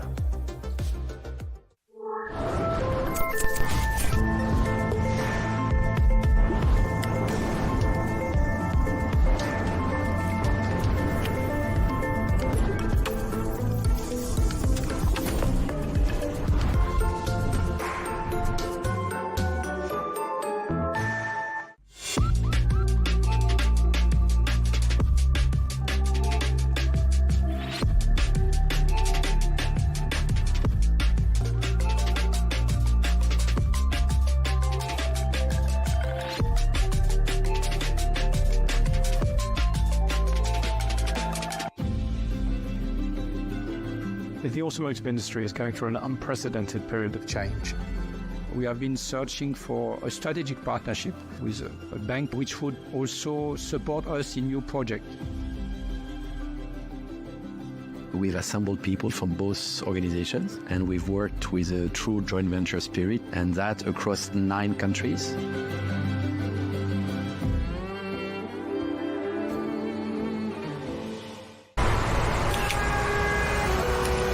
Can we do something about this? Sure thing. Let's combine the real and the digital worlds to make big changes for everyone. That's better.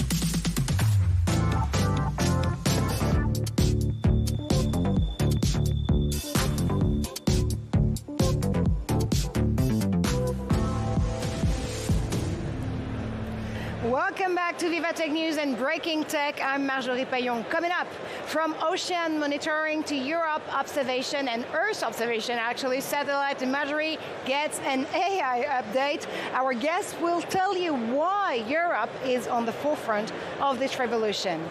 And sustainability is not an ideal anymore, it's a requirement. We'll talk to Sweep, the platform that helps you manage risk, drive growth, and stay compliant. And actually, Sweep CEO Rachel Delacour was on stage yesterday with Emmanuel Macron. Take a listen to her question to the French president.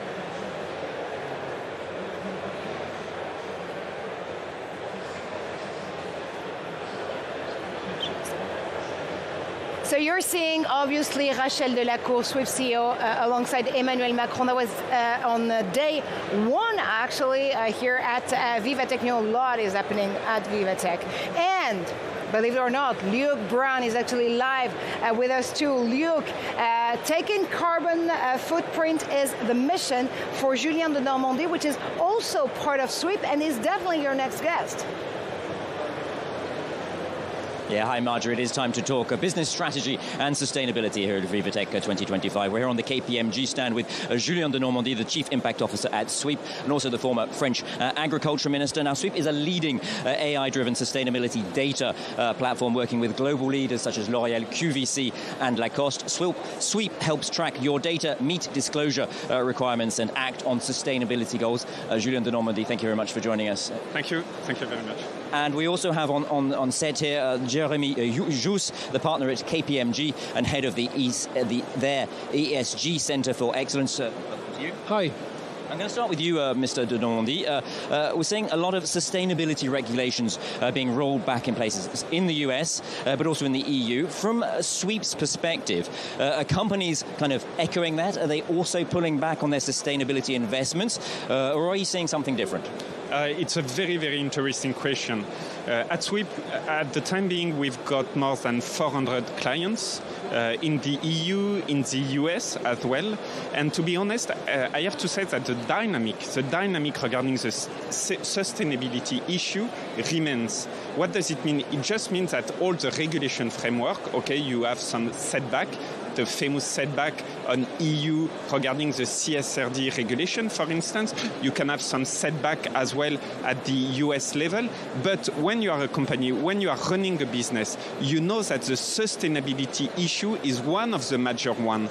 If you want to have this resilience, if you want to grow with perspective, if you want to leverage your own policy to protect the environment, you need to have what we call extra financial data and extra financial policy. So in a nutshell, today on the market, we can see that the disclosure issue, okay, is not at the level we were expecting a couple of months ago. But the sustainability issue, the way to track, to disclose your data, the way to reduce your carbon footprint, the way to reduce your environmental footprint, this issue remains at a very high level for the different companies, just because it's a matter of sustainability. It's a matter of duration of your own business. So no, definitely, I am very optimistic. I know that many companies, they still consider environmental issue as a priority for the business. Sticking on that topic, but and really focusing on the EU now, we've seen a lot of the corporate sustainability reporting directive being the implementation changing and the recent omnibus changes. What's your perspective on where European sustainability regulation is heading, and how are you helping, is your company adapting, and how are you helping your clients adapt? Today, so as I told you, we have roughly speaking 400 clients, and a part of them are using Sweep to report under CSRD. And what can I say is, with the Sweep tool, you can make happy companies with the regulation. And you can make happy companies with the CSRD, which is not abuse, but this is feasible. Having said that, my point regarding all the debate, all the discussion you could have at the EU level is be careful, because the competitivity of the EU today and tomorrow cannot be based only on cost competitiveness. It has to be based also on value competitiveness, meaning that if the EU politician, if the EU politic guys just consider competitivity of the EU based and relying on cost, it will not be a good point, just because you will never be competitive compared to the US or China, where they based their own competitivity on the fact that they don't protect environment enough. So my point is just to say to the EU Commission, the EU politic guys, you need to consider that the future of EU is to have a competitivity not only based on the cost but also on the value, meaning that making the extra financial data as important as the financial data is today. And this is, for me, very important. So I am a little bit disappointed when I see all the setback, and I am a little bit disappointed when I see some politics people, French or other one, considering that the only way to make and to increase our own competitivity is to have a kind of deregulation. I don't think this is, at the end of the day, the good decision.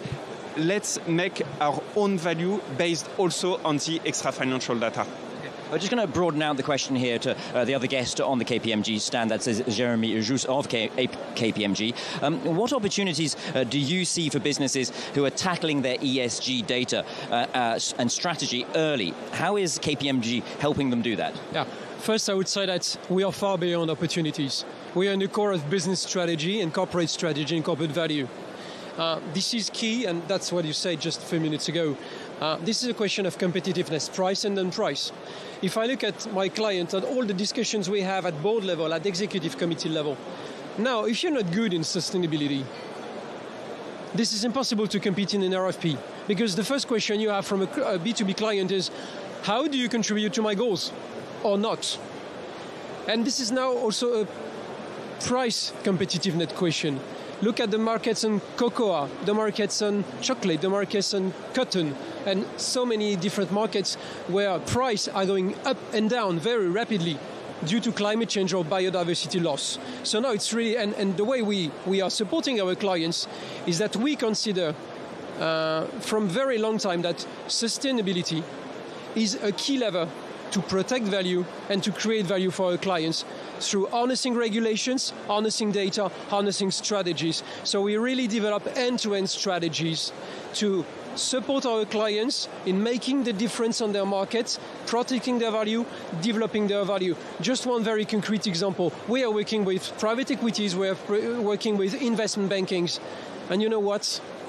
Some of them closed deals because of sustainability topics. And just very quick question. You built a strategic partnership together. Can you tell us a bit more about why it's so important to have that strategy with us? Very quickly, first, this is so important to work in a French environment and to support the French tech. Second is that we are sharing values and we are building together great assets to make the difference for our clients and put together all our strategic advantages to support our clients. Jeremy Juice of KPMG and Julien de Normandie of Sweep. Thank you so much for taking the time to explain everything there. And I'll hand you back over to the plateau of the studio with Marjorie. Absolutely. We're definitely back in studio. Thank you so much, Luke, for this reporting alongside Sweep. Well, as you see, our reporters are literally on the ground to get you a glimpse at VivaTech 2025. We're going to go again inside VivaTech.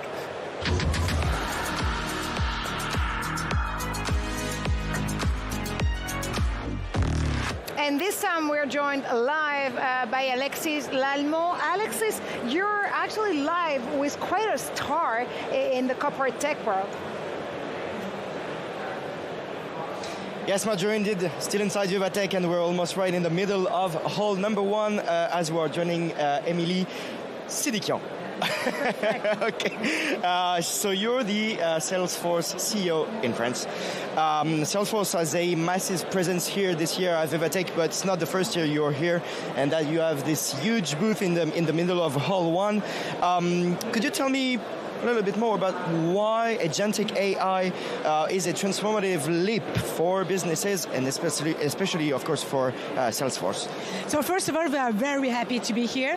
It's the 9th anniversary of VivaTech, and we are a sponsor of VivaTech at the very early stage. And for the second year in a row, actually, we sponsor also the AI Alley. Why? Because Salesforce is the #1 CRM, #1 in data, but also #1 in the agentic world. We were pioneer what we call Agentforce as a platform to ease the access of the agents for all type of businesses, any type of industries, and you will see that here at VivaTech it's not only the AI Alley, it's also Agentforce used on different booths on our clients. Yeah, with the Salesforce agentic AI, so AI finally delivers all on its promises with customers, including, of course, French customers, implementing AI agents at scale. So you could you maybe describe to me which customers especially are you targeting with Salesforce? Actually, the agentic world is for everyone. Okay. So what you can see here, and specifically on the AI Alley, you have Fairmob. Fairmob, it's a mid-sized company, and they use Agentforce for their customer care. If you go on the L'Oréal booth, actually L'Oréal, the #1 beauty tech company in the world, they use already Agentforce at scale in the US, in Canada, for more than 2,500 agents for their customer care. And not only that, is that you see that the shift and the trust that you can build with an agent, talking to the agent and having the right accuracy in terms of answers and the right speed when you use it, enables you to extend the workload of use cases on the agent by switching customer care to advices around beauty or to sales or to marketing campaign. So it's a massive revolution, and it's not only for the retail industry. If you take, for instance, NG or other companies, the blue collars could also use agents to ease the way they perform the technical act when they need to do maintenance on site. Maybe could you give me some details as well of what we can see on Salesforce booth this year, even if we are already on Friday and we won't have... I can tell you that we have so many people coming here, more than 1,000 a day, so it's crazy. Okay. What you can do here on the alley is what? It's two things. First is discover Agentforce, and so create your own agent in less than 15 minutes. This is what we have just behind us, right? Exactly. Okay. The second point is that you can also discover per industry what type of use cases bring you strong ROI at scale right now.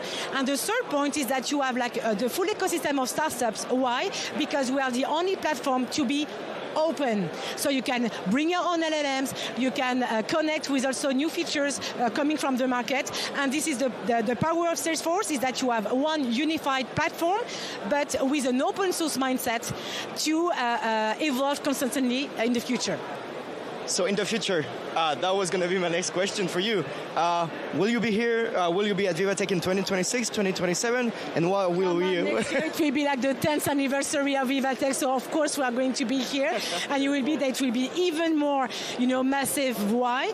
You saw that we also acquired Informatica, which means it acts as a big accelerator for us when it comes into data. Why? Because there's no AI revolution if you don't have the right accuracy in terms of data, and this is a unique position of Salesforce on the market.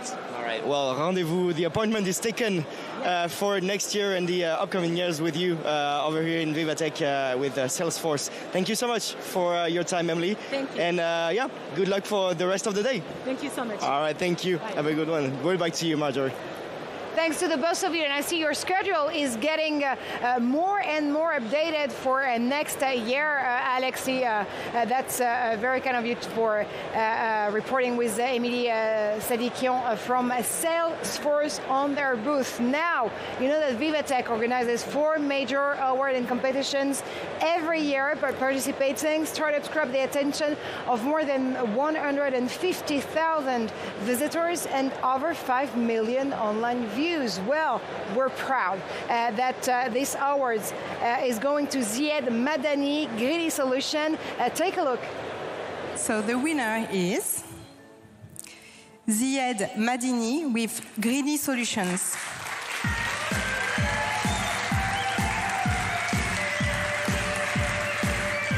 Come on back to the middle here.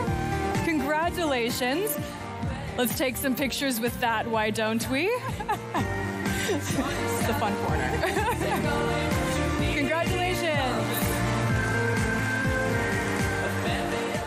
And remember, Zied Madini was the guest of Breaking Tech on day 1 at VivaTech. Is now live with Simon Harding.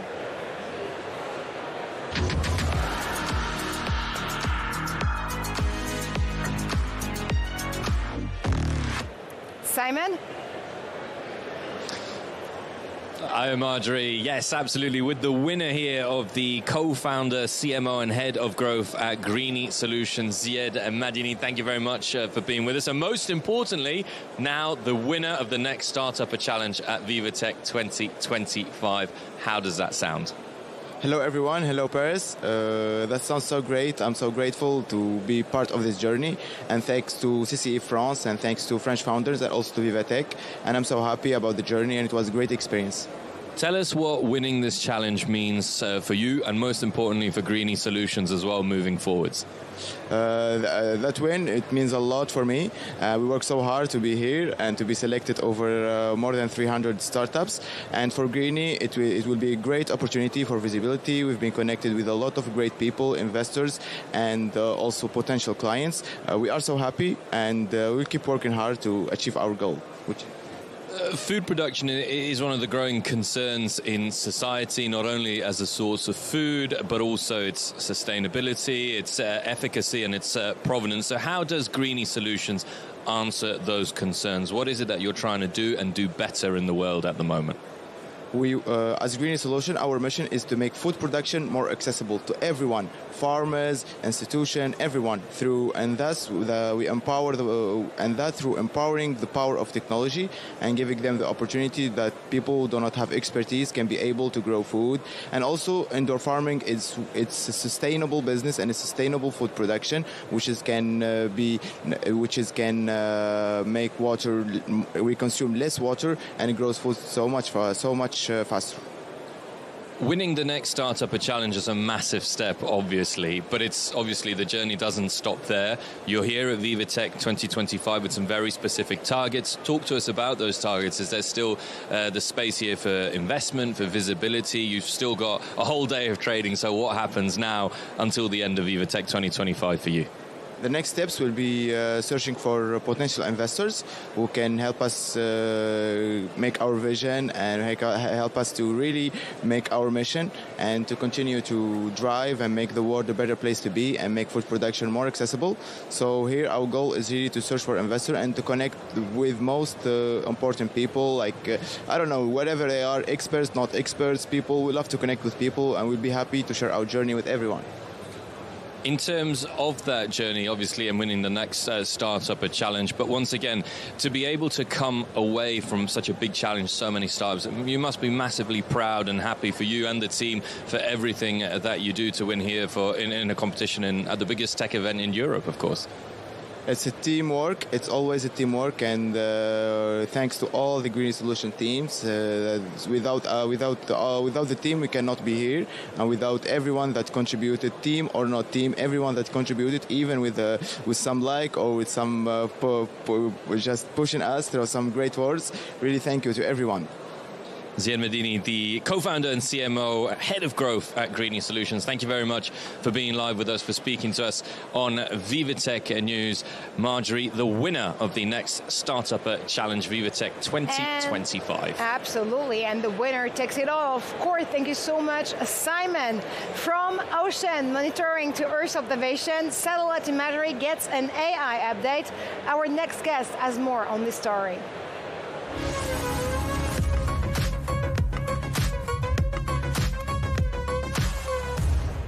And I'm now joined by Alexandre Tuel, CTO of Galileo. It's a company actually specialized in foundation models for satellite analysis. Am I right? You're correct. Thank you so much. So, I mean, I have to say I'm not an expert on satellite imagery, believe it or not, but can you actually give us a tour of this technology? Yeah, sure. So, satellite imagery can be used for a wide number of things, okay, to monitor what happens at the surface of the Earth, to detect objects, to see changes, to see damages. But the thing is that those images are very complicated. You need oftentimes experts to interpret them. So traditional approaches to analyze images like these involve a lot of time, a lot of effort, a lot of work by hand. Yeah. And so basically what we're doing is offering people the tools to do this in a much more seamless, much faster, and much cheaper way. And what I understand is that stacks per se, archive of satellite imagery would actually benefit from an AR overall. Exactly. So most of the imagery that's been collected so far has never been looked at by a human eye. I mean, we're talking about 99.99% of all the imagery that's been collected. Is that right? I mean, it's we're talking about terabytes every day being sent by satellites, and a very, very tiny fraction is ever looked at by a human. So our approach is to say, well, actually, we can tap into the potential of this unlabeled raw data by training models on this data that will benefit from the information they learn on those huge volumes of unlabeled data. That's quite impressive, actually. And what you're also telling us is that geospatial AI is an entire new domain, and you want to make a difference to this regard. Yes, so far AI for geospatial has been a bit of a fragmented effort, and we think that our approach is really the way forward, and that's all the products, all the efforts in this space moving forward will be based on foundation models, and that's also they will put this technology into the hands of a much wider market. All the people who were prevented from doing this up to now because it was so complicated, we're giving them the tools to finally be able to do it. So open source is the way, but what sectors or industry can benefit from your tools? So, yeah, thanks for mentioning open source. We think it's a great way to move forward. It gives us visibility, but it also basically showcases the technology for a wide number of people. So in terms of sectors, traditionally the people who have been using satellites, it's mostly all the people managing infrastructure. All the people involved in damage assessments, like insurance, for instance, defense, of course, and increasingly agriculture. So these are sectors that we're starting to target. Mm-hmm. But of course, with our technology making things easier, we hope to increase the market size. For instance, we're talking to a lot of people in the energy sector now who are interested in some of our products. People who so far had not been big users of satellite imagery. And I do understand the Earth observation market is quite segmented out there, but you do believe it's the right moment for European startups in this sector to make a difference of their own. What do European players have to pave the way in this AI-powered Earth observation? Well, I think Europe has a lot of AI talent. I mean, at least in our field, much of the research that's being done is actually being done by Europeans. So yeah, the talent is definitely here in Europe. The opportunity is there. The US right now may not be so attractive. Also, there's a big cost issue with people in the US. They cost a lot of money. And on top of that, I think in Europe right now we have the momentum. We have government support. The ecosystem is showing increased attraction for this, and we also have actually very good satellite data. A lot of really good players, both public and private, who can support our efforts and help this field move forward. So we do have the resources, and Europe can dream big when it comes to AI-powered Earth observation. Thank you so much, Alexandre. Yeah, thank you, Marjorie. And that is all, actually, we have time for, but do stay tuned. We'll be back right after this. In the meantime, you can actually follow us on our social media platform or on our website.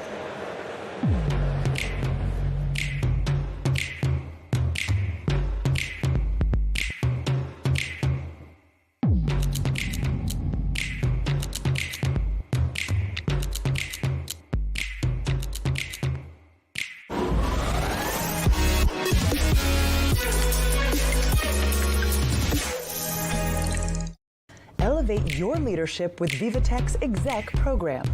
Discover cutting-edge startups, attend inspiring talks, network in exclusive lounges. CMOs, tech leaders, join the program and turn disruptive technologies into competitive advantages.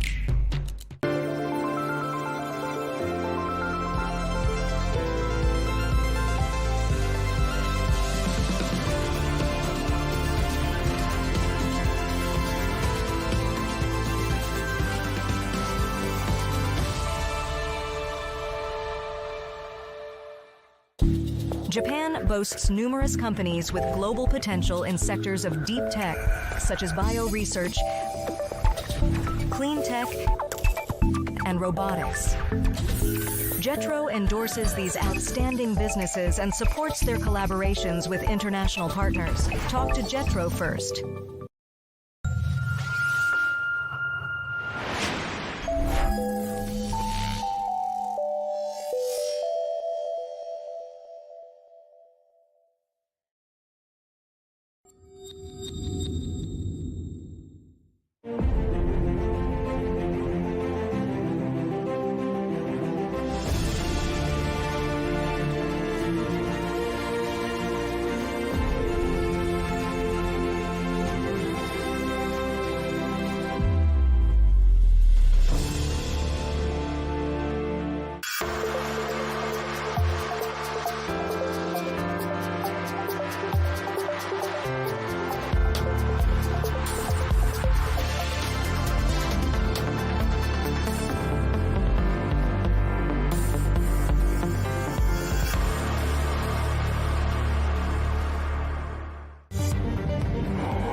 Explore the new frontiers of innovation at VivaTech. Witness the tech breakthroughs redefining what's possible.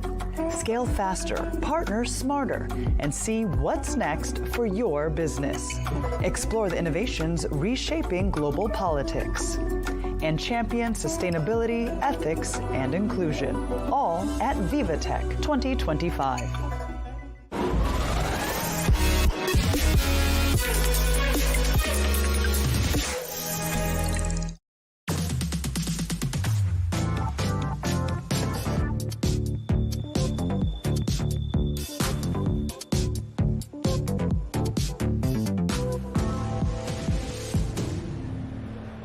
Welcome to VivaTech News. You're watching Breaking Tech. I'm Marjorie Payon. You know that we're live, of course, from the booth and the alleys of VivaTech. It's a 9th edition this year of the conference, and we're bringing you the carbon footprint. And AI is the new dress code. The wardrobe is getting a tech makeover. Let's go inside VivaTech to find out more.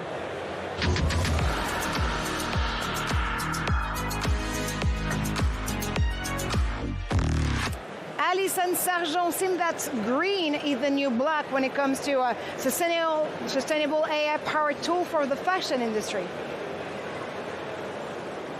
That's right, Marjorie. I'm here with Yanni Durocher, the co-founder of VivaTech. They are a virtual fitting room that's aimed at reducing returns and thus reducing waste. Yanni, tell us more. You're basically using what you call fit tech. Yes, exactly. Thank you, Allison, for coming over. So my name's Yanni, and we are doing a virtual fitting room in order to reduce return rates and waste for e-commerce, but also for manufacturers, right? So it's really a parallel business model. Yes. And so walk us through how it works. Give us a little example. Okay, got it. So basically, you can actually take a photo of yourself, right? So from the comfort of your own home. Here you input the numbers, your measurements, and your gender, and up you have a 3D avatar exactly fit for your body at 98% accuracy, totally rigged. What you can do then is select any type of items on e-commerce and understand really the fit. So size small, medium, large, do you prefer something a bit more oversized, loose fit, or a bit more centered, right? That really allows you, giving that concept try before you buy. And how are you guys different from other virtual fitting rooms? Yes, great question. So I really honestly believe there's a difference between virtual try-on and virtual fit technology, right? Virtual try-ons are AIGC, they're AR overlays, they're stickers. This is cool to give you kind of like more this vibe about mixing and matching, discovering a new style. It doesn't give you fit accuracy. So here, for example, we really have fit accuracy based on the tech packs. This is really the difference. And why is it so important for you to be size inclusive, not just, the standard sizes that we often get on clothing websites? Well, I mean, look at me or look at you. We are not, we wish we'd be, I wish I'd be model size, right? But I think that we are not addressing the general consumer of today, right? When we're shopping online, the gradings, the sizing charts, they're even different within the brands, within the regions. So imagine from a customer's point of view, it becomes a very big mess, right? Right now, the return rates are around $500 billion worth. And the number one reason for this is fit at $165 billion. Yeah, because reducing waste and the waste that goes into returning all those clothes is also one of your main goals. Absolutely, because we've seen manufacturers and also brands in the past just burning the items, and that's honestly what really drove myself and the team to grow further and understand where are we in terms of being able to reduce waste, but also being better with the user, with the customer, making fit tech accessible anywhere, anytime, for anyone. And can you talk a bit about where you already are, being used? What brands and how are you hoping to expand? So this year we are collaborating with Section 35. It's a Canadian streetwear fashion label. It's Aboriginal, so very, very cool to have them. And we're focusing with them more on body inclusivity for their types of garments and their types of audience. We're also going to Pitti Uomo next week, so in Florence, and we're going to be collaborating with High Plus. This is a fashion premium streetwear label, but focused on lenti shift technology. And for them, we're also focusing and seeing a bit more how immersive technologies can play with their brands. So one of them is here as well today. So this is Section 35. And this is High Plus here. So this is really the actual capsule collections of the brand. Here, this one, yes. And what we're seeing here is the real fit. Yes. And obviously it's good for consumers to reduce weight, to not have to return the clothes that they buy. Is it interesting for businesses as well, or do businesses want people to have to return clothes? I think if we're talking about multi-brand e-commerce platforms, of course, the more you're on the website, the better it is. But honestly, for fashion brands, it's a huge headache, and sometimes it's not even worth technically, especially in fast fashion, to return through logistics and labor and that CO2 emission to return the $5 shirt. You also have an AI styling tool. Can you show us that as well? Yes, so this is pretty cool. So we screen recorded this. But basically this is an AI personalized styling tool where you can input your height, your weight, you scan your face, and you also scan your body. This actually helps to understand sales. We've trained so many sales for this, and also stylists to understand your total integration based on your skin tone, your hair, your eyes, and so forth. So I'm not sure if you're familiar with warm summers, cool winters, but this is basically your personalized stylist. And what's happening here is based on who you are, right? Maybe you have the body of Christina Aguilera or Britney Spears. We're actually going to send you over photos of her in terms of that consumer behavior to see what is actually looks better on you. Yeah, once again, doing different skin tones, working on inclusivity. You can tell NuvaTech all about inclusivity and reducing waste. Yanni Durocher, thank you so much for talking to us. Do come and check out their stand. They are here at the Hong Kong Pavilion. Again, that's Yanni Durocher, the co-founder of NuvaTech. Be sure I will actually go and check on NuvaTech when we're done. We're breaking tech. Actually, thank you so much, Alison, again. And now we're going to see how to drive the change in the mobility industry.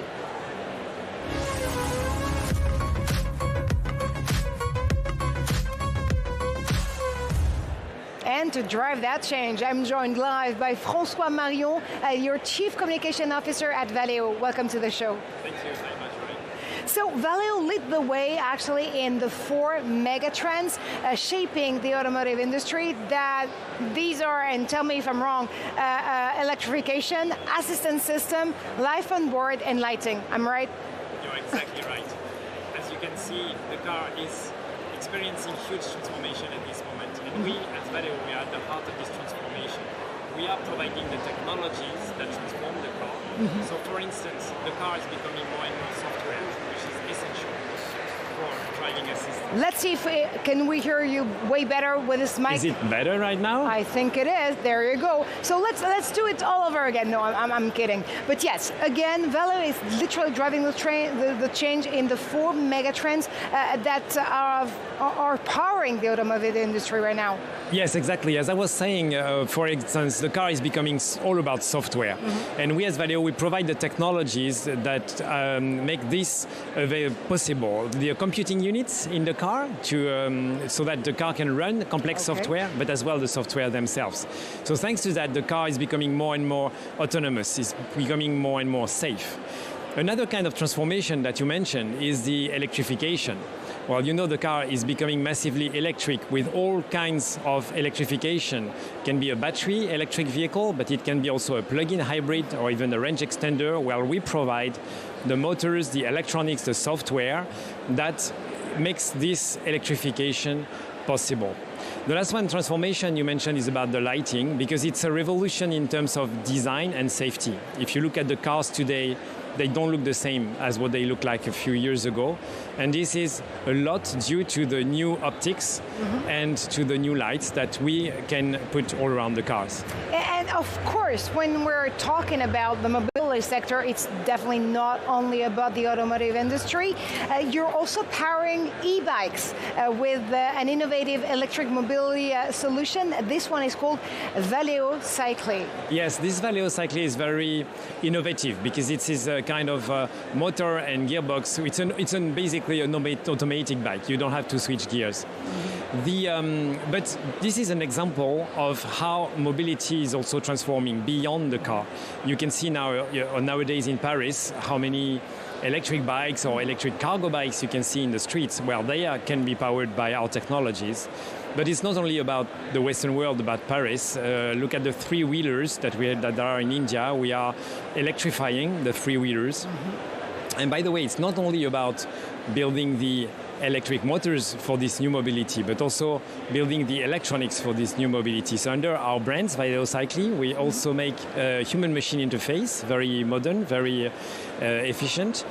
But we would like to go beyond, and we are also presenting some technologies which what we call advanced riding assistance systems. So which are systems which will prevent or alert the rider of risk of imminent accidents. And coming back to the automotive industry part of it, Valeo also wants to be an impactful company, right? Yes. And so you're teaming up with the foundations and initiative that actually are going to have a real dialogue with citizen and with the public decision maker. That is the case with Fondation Antoine Aleno. This is a foundation named after the late son of Chef Yannick Aleno. Yes, exactly. We are present here in VivaTech on the Impact stand, which is held by the foundation Antoine Aleno. And why is that? Because, first, this is a key issue. Is that, there was in the 70s up to 18,000 people who died on the streets in France, on the roads. It went back down to 3,000. Well, we need to go and fetch this extra 3,000. And part of it, of course, will be done by education. And it's really wonderful what the Fondation Yannick Aleno is doing on education. But they are also right in the sense that part of it is also going to come from the technologies. Today, by artificial intelligence put in the car, we are able to make the car much safer, to make the car brake in case of accidents. I read very recently a news which is fantastic, which comes from Waymo, the robotaxi in California. They have ridden 100 million of kilometers, and out of these 100 million kilometers, there were 25 less accidents than if it was a human who was driving the car. Well, this is the proof, and by the way, it's one of our partners, so this is the proof that we, through artificial intelligence, through sensors, through computing power inside the car, we can make the car much safer. Absolutely, and you can definitely have an impact now. I know that Valeo has been a steady attendee at VivaTech. What have you seen during this 9th edition, which is still going on for one more day tomorrow? It's going to be the public opening tomorrow, and a large audience will gather and try and test every single piece of innovation out there. What is this one takeaway you'll have from VivaTech 2025? Well, VivaTech is absolutely excellent to meet with all our ecosystem. So we took this opportunity to meet and exchange and also intervene at roundtables from our own ecosystems, basically on artificial intelligence and mainly on artificial intelligence for this edition. So we participated, for example, to roundtables with PwC or EY, talking about how artificial intelligence is going not only to transform the car, but also to transform companies like Valeo. So this one's one great part from VivaTech. But there is something else which I think is very extraordinary at VivaTech is when you see all the young people, the young companies who are full of energy and who want to make an impact, who want to drive the change. And this really resonates with us because we also want to drive the change inside the mobility. You've said that yourself, Marjorie. And so this kind of encounters that we have at VivaTech really resonates with who we are, and this is why we are steady attendant. Well, bringing tech into discussion, this is definitely the motto of VivaTech. Thank you so much, François, for stopping by. Break for Tech. Now, you know it, green is good, and this year VivaTech inaugurates the Tech for Change Award. This is as in the race of AI, as per the need for fresh solution to come at effort that VivaTech wanted to create such a challenge for this company tackling this question. Let's take a look. Facing up to climate change with lines of code and the power of intelligent machinery. From ocean preservation to energy management, technology is increasingly playing a greater role in our push for sustainability. Japanese startup Ocean Eyes uses AI to model marine ecosystems in real time. Their platform can track fish populations, predict overfishing risks, and help conservation efforts with increased accuracy. When it comes to maximizing energy efficiency, companies like Tinentel have developed tech that can radically reduce energy consumption using self-regulating systems. The aim is that this in turn will bring down sustainable energy costs and usher in unprecedented efficiency. Meanwhile, green tech has also transformed some methods of agriculture. AI drone systems can now monitor crop health, optimize irrigation, and crucially, reduce precious water consumption in drought-stricken areas. Urban environments are also benefiting from technological progress. Barcelona was one of the first cities to bring in digital systems to monitor everything from traffic flow to irrigation and building energy consumption. This year's inaugural Tech for Change Award at Viva Technology will highlight more of these innovations from 200 startups making a difference in the fight against climate change. But progress in climate tech creates a challenging paradox. AI systems themselves consume considerable energy, with data centers leaving massive carbon footprints. Innovative solutions have been presented by companies like Sweep, who use their Pioneer carbon management platform to help companies track and reduce their environmental impact. Promising climate solutions in tech all successfully integrate innovation, efficiency, and sustainability. And the circular economy is cooking something. Our next guest helps industrial kitchens and hotels actually to reduce their environmental footprint.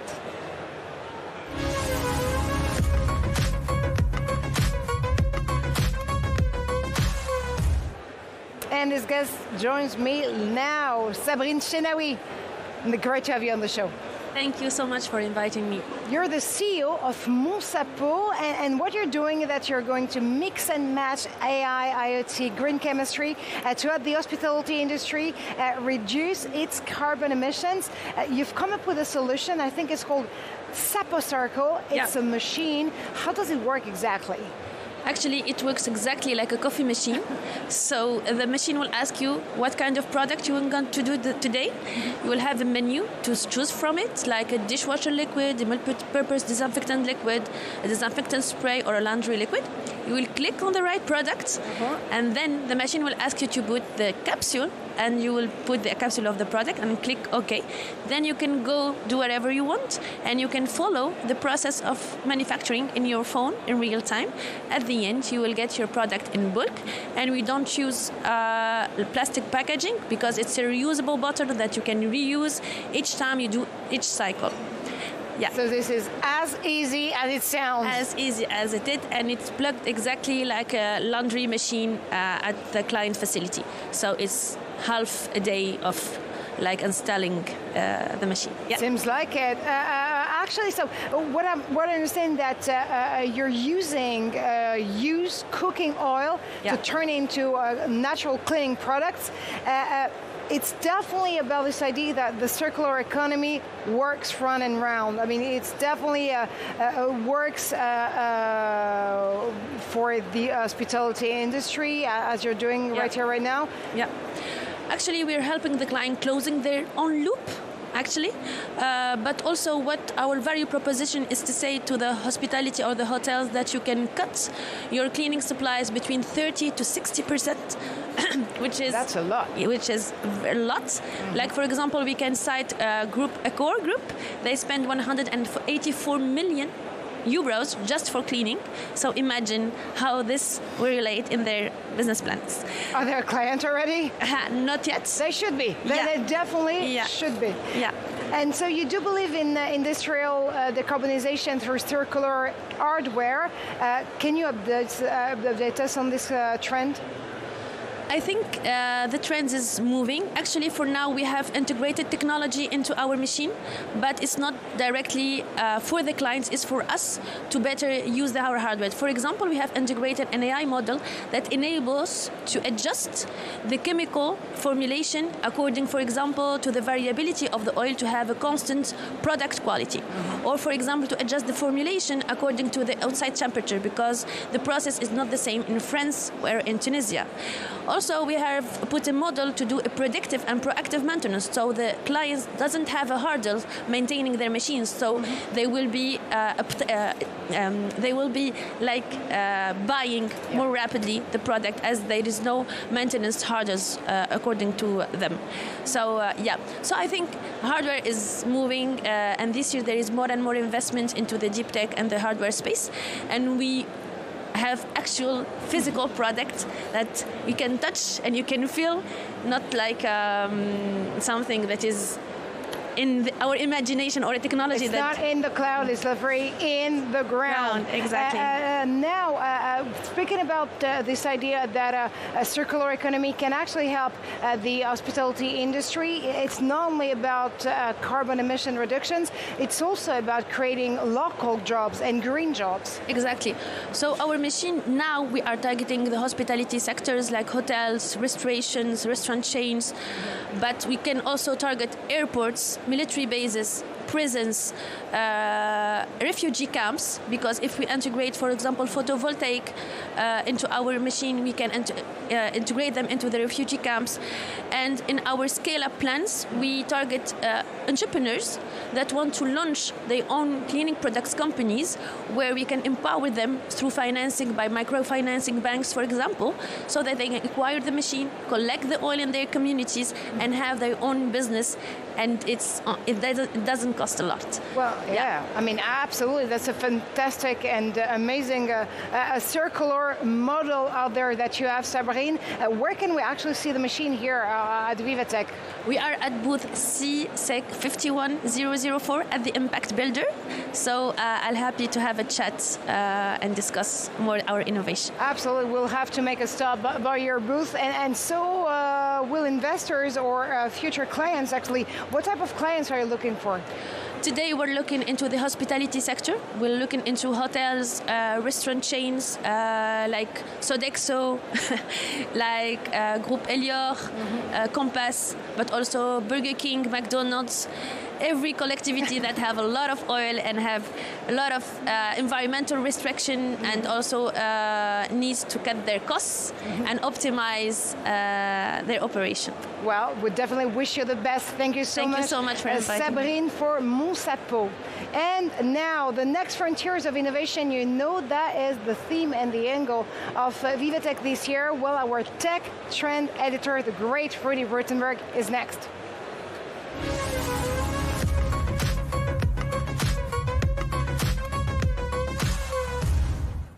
And Rudy is about to join me live. You know, he has a lot on his radar. He's basically our eyes and our ears here on the ground at VivaTech. He's about to actually arrive with more on and the latest on AI sovereignty, because again, this has been one of the main discussion on day 3 here at VivaTech, and you're live. That's amazing. You're here, Rudy. So again, let's have some question about this idea that AI sovereignty and regulation goes hand in hand. Of course, that could be a no-brainer for a lot of regulators out there, but can you actually drive us to the backstage of this discussion here at VivaTech? Right, so I think that sovereignty is around AI is an issue this year, a really strong issue. We've been hearing a lot about that. Obviously, there was President Macron the first day of VivaTech talking about, very much an initiative to keep AI sovereign and within France. And I think that just shows you how important this is. AI is really fundamental, and governments realize they need to keep some sort of handle on that. Then the question is, of course, regulation. As you mentioned, governments like to regulate. How far should they go, and to what extent should they let the industry explore and invent all these exciting new things? There's a wonderful discussion that I attended here earlier at VivaTech, where we had someone for one of the big U.S. consultancies, debating with someone from one of the French agencies. Very much the idea of too much regulation and move fast and break things, while the French are much more cautious and saying we need some rules. And the EU in its entirety is more about a rule-based economy in that sense. Absolutely. Not mentioning that the European AI Act is about to be impelled by this summer. So of course this might also drive drive part of the discussion out there. Yeah, absolutely. And what I was saying earlier about, moving fast and break things, is sometimes that's all right and sometimes that's okay. But there are some areas where you can ask questions about whether that's okay. We know, for example, that, if AI continues to grow like it does, it has a tremendous demand on electricity consumption through data centers. We know that there are some, big bottlenecks there, and also an environmental impact, but also in something like healthcare, that data, that's very private data. So how do you protect that? And certainly also been hearing from companies, especially on the AI and health tech side, but also obviously on the green tech side and the climate side, that, having rules around AI and having rules around how you manage that data, that actually allows to develop these businesses, and that otherwise might not be possible. And that was really interesting. Remember, you were with me on this very set yesterday to debate about how AI can empower the future of medicine. And we were sitting here with two amazing guests who literally have their hands in health data and are trying to do their best to mitigate the regulation and comply, and at the same time just try to innovate in that sector. And Anne Bouvreau, who has been one of the most prominent character of the AI Action Summit in Paris earlier in February of 2025, was actually handing over President Macron report, a study where she was actually stating the fact that we should be probably a little more, not that careful actually, not careful, but a little bit more easy on health data, and just try to empower the med techs out there that are really trying to make a change. I mean, there are some solutions to this. Something that I've been a little bit surprised that we haven't heard more of at VivaTech is federated learning, which is this idea that rather than having all your data in one central spot, that you have the data continues to be in silos, but you anonymize it, for example, medical patient data, and that you still allow a machine model to access to that anonymized data, but that stays within, for example, a hospital system, but that way you can still train on much larger data sets, and that's one way. But yeah, sure, hurdles and opportunities, right? And in the end, it always comes back to trust and sustainability, right? Trust. I mean, that was another thing that was mentioned. Trust, it takes a long time to build up. Yes. And it's so easy to lose. Someone mentioned the current, U.S. administration. Trust can disappear quickly, and then it again is a long haul to rebuild it. I just want to get on trust. There was also something that I really liked. A statistic about how not more than 90% of Gen Z wants their companies to be more sustainable. So there's also, trust, sustainability, also a link there. Because if you trust a company to, well, first of all, measure what they're doing about sustainability, but then also communicate with you, then you might trust them a little bit more. Guess what, Rodi? I will always trust you. Thank you so much for your perspective here on Breaking Tech. That's all we have time for, but do stay tuned. We'll be back right after this.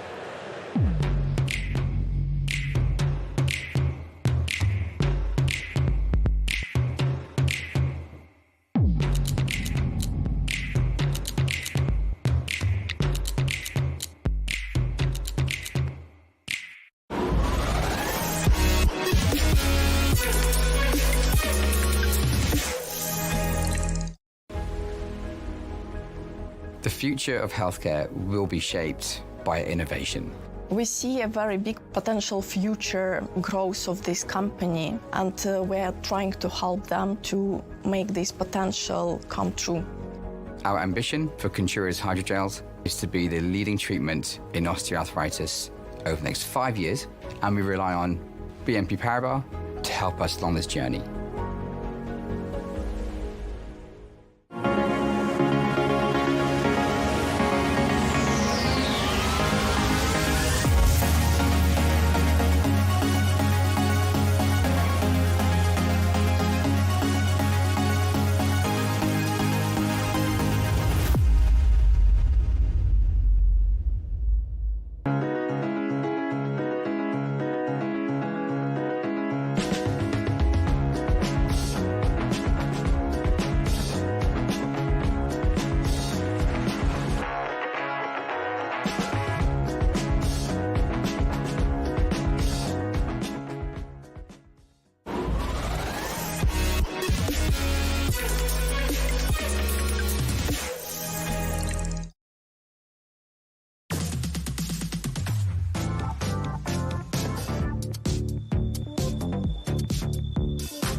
welcome back to VivaTech News and to Breaking Tech. Of course, I'm Marjorie Payon. Coming up, VivaTech is the place to be. We'll follow the trends wherever they'll lead us. And of course, that will be thanks to our reporters.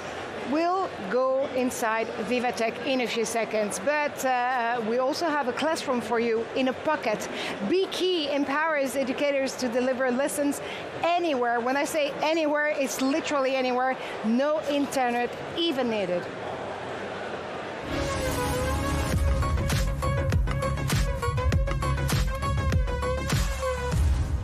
And that miracle is due to Jack Bu. You're the great founder, actually CEO and CFO of BeKey. Am I pronouncing it right? Yes, perfectly right. On the Bu and on the BeKey. I'm so happy about that. So digital education has been around for decades, to be honest. EdTechs come up with the most innovative solution, but there's always one question in mind.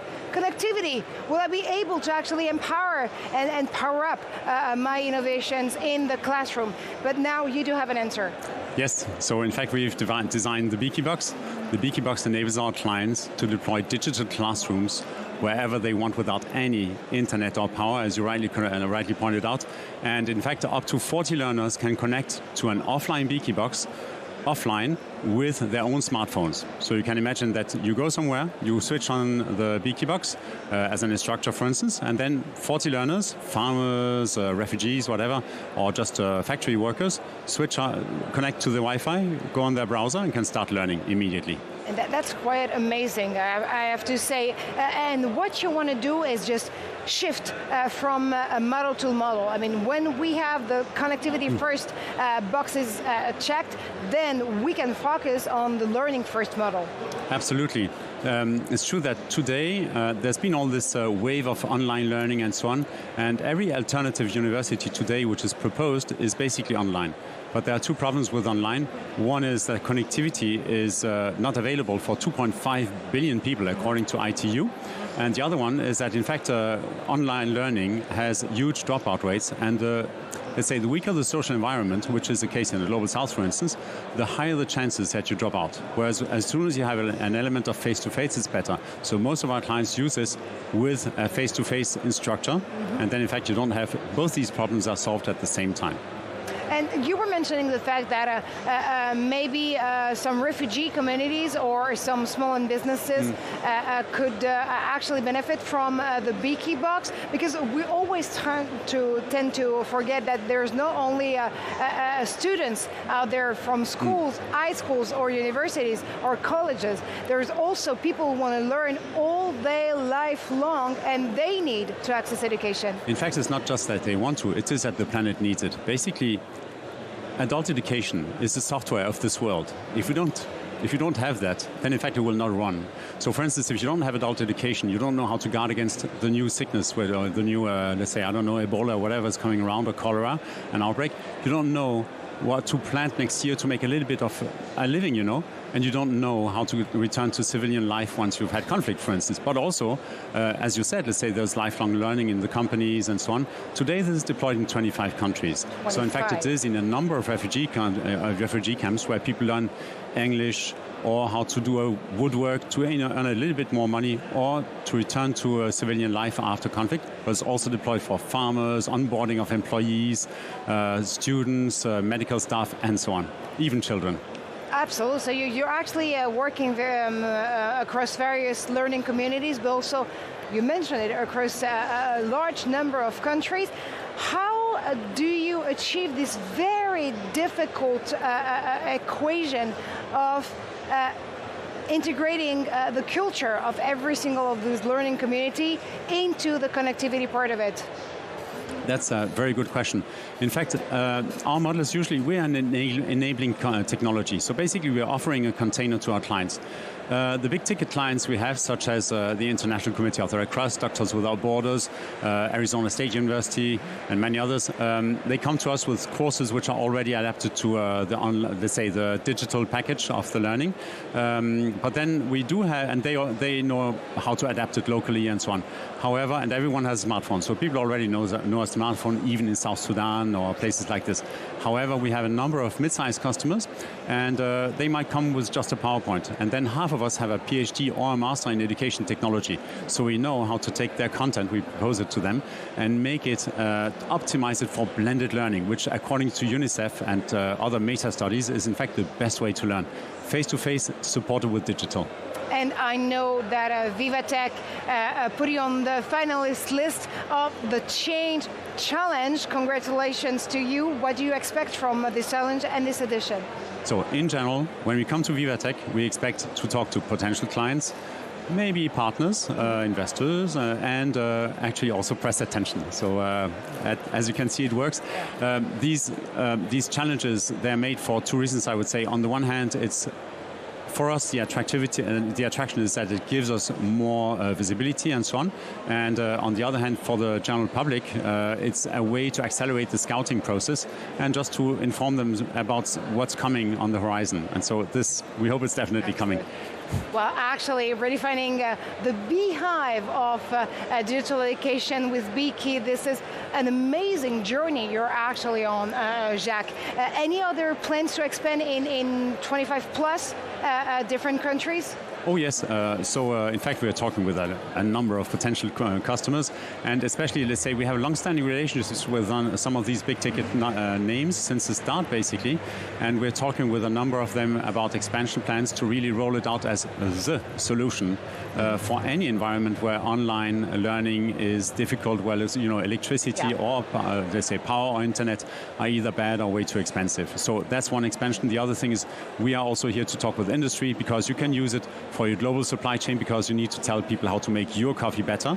Let's say if you're an espresso, for instance, and you want to tell 1 million farmers how to do your coffee, how to make a better coffee bean, sorry. The other thing is cyber-sensitive sites. So, if you have a power generation plant or refinery, things like that, cyber-sensitive. But in fact, this enables you to train people without touching the corporate network. And the last thing is dispersed teams, like in construction, catering, things like that, oil and gas, whatever. It's definitely education, digital education actually, in a pocket.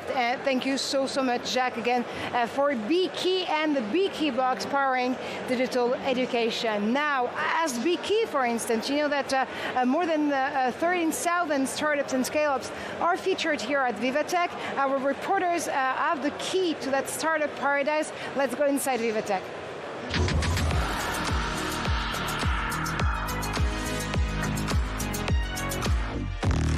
And Will Hildebrand joins us live.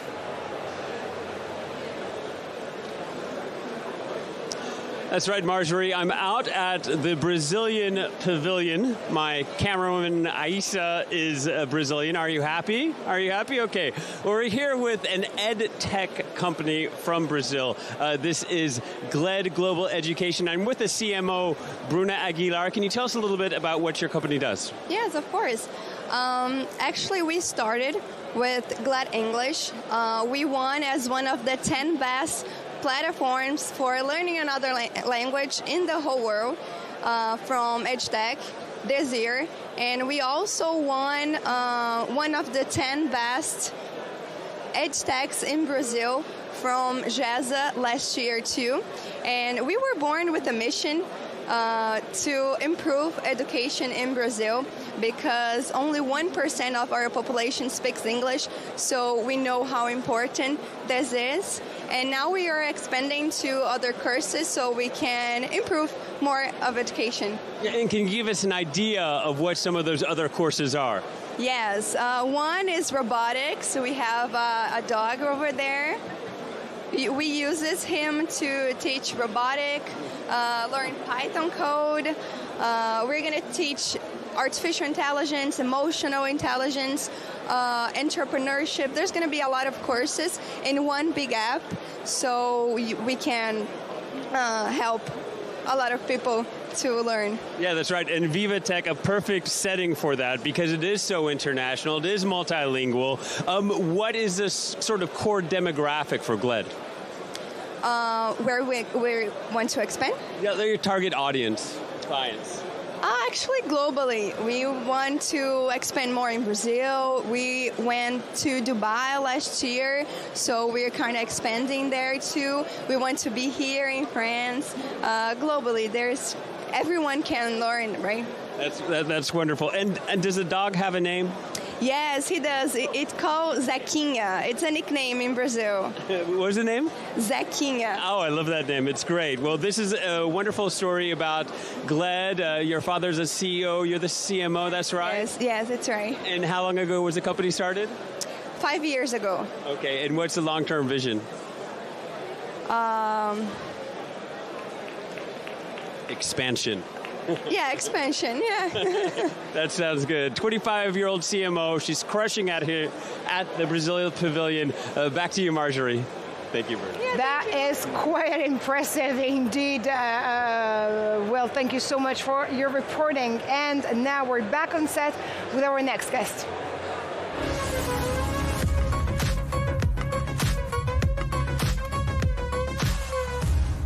And I'm joined by Peter Geiger, is the chairman of Alveolix. Welcome to the show, Peter.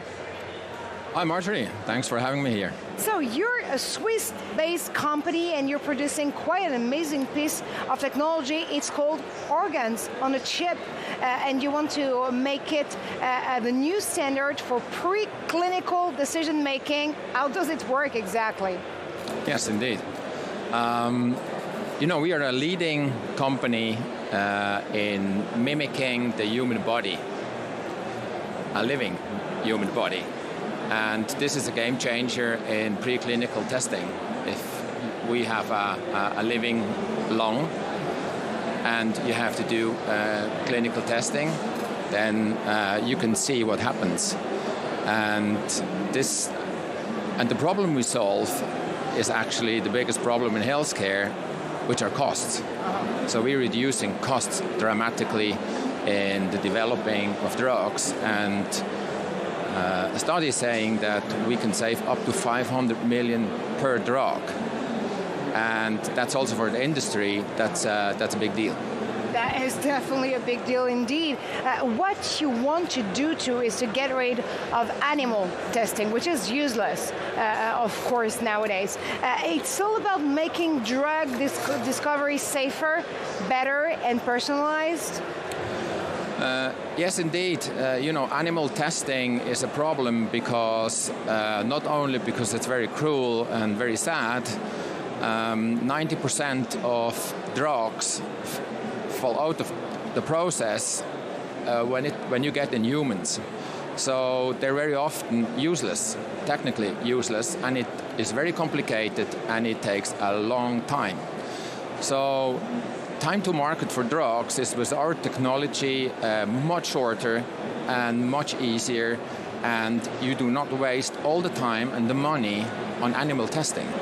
Which is way safer in 2025 indeed. So do you fear at some point a kind of two-tier society when it comes to accessing this personalized medicine? Because what you're trying to do here, and you put it so brilliantly, is mimicking the human body. So let's say that with Alveolix, I'll be able to, and this organ on the chip, part of the solution, you'll be able to mimic my entire body. So I'm going to have access to a various part of how to heal myself along my life cycle, and maybe someone wouldn't have this the same opportunity. So don't you fear a two-tier society when it comes to accessing that type of super tech, hyper-personalized medicine?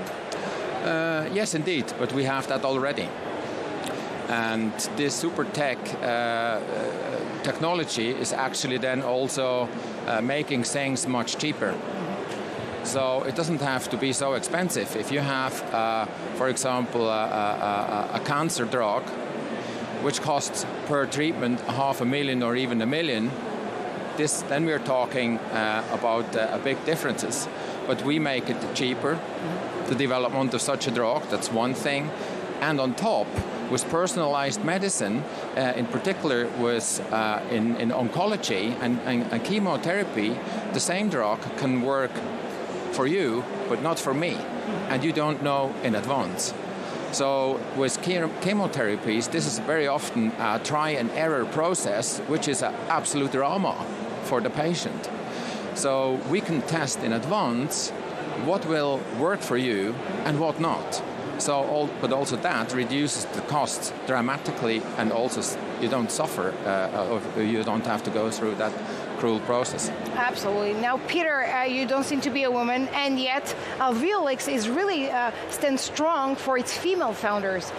So, I mean, this is definitely something to be of a company being led by such amazing female talents. Yes, that's really super cool, and makes me also very proud, I must say. I'm not the only guy, but almost, okay? And but we have a team of women which are extremely driven and mission driven, and that's of course a big luck that you can have such a task and mission. But it's not only about business, it's also about our mission, and that's super cool. Absolutely. Violix is on a mission indeed. Thank you so much, Peter Geiger, for stopping by VivaTech News. Thanks to you. And now, generative AI has taken the world by storm, of course. Karin de Bach, get your hands on Bharat GPT, India's own generative AI.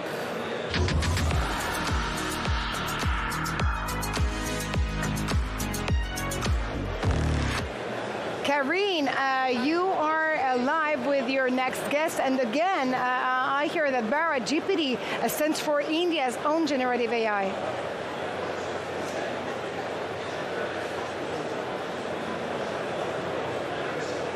And we're waiting for Karin de Bach to join us live. Fortunately, she'll be hearing us in a few seconds from now. Okay. Karin actually will be live with us a little later in this edition, and again, she will have marvelous pieces of technology to report on, especially Bharat GPT, which is a very efficient AI LLM model for India. Now we're going to switch to our next guest on set. Well, ever thought of scanning, classifying, and sorting food, bio, or other samples? Well, our next future startup has a solution for you.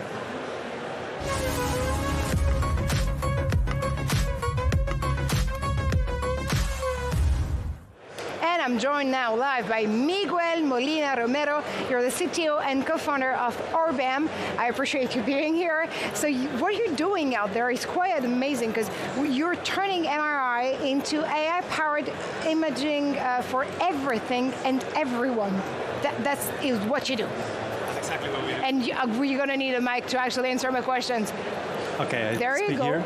This is perfect. Right. So much better. Thank you very much for having me here. That's exactly what we do. We are transforming MRI, which is a classical technology in healthcare, has been around for 40 years, into a technology that now can add value in other markets, in other industries. So we take pride of being the first company who has industrialized MRI.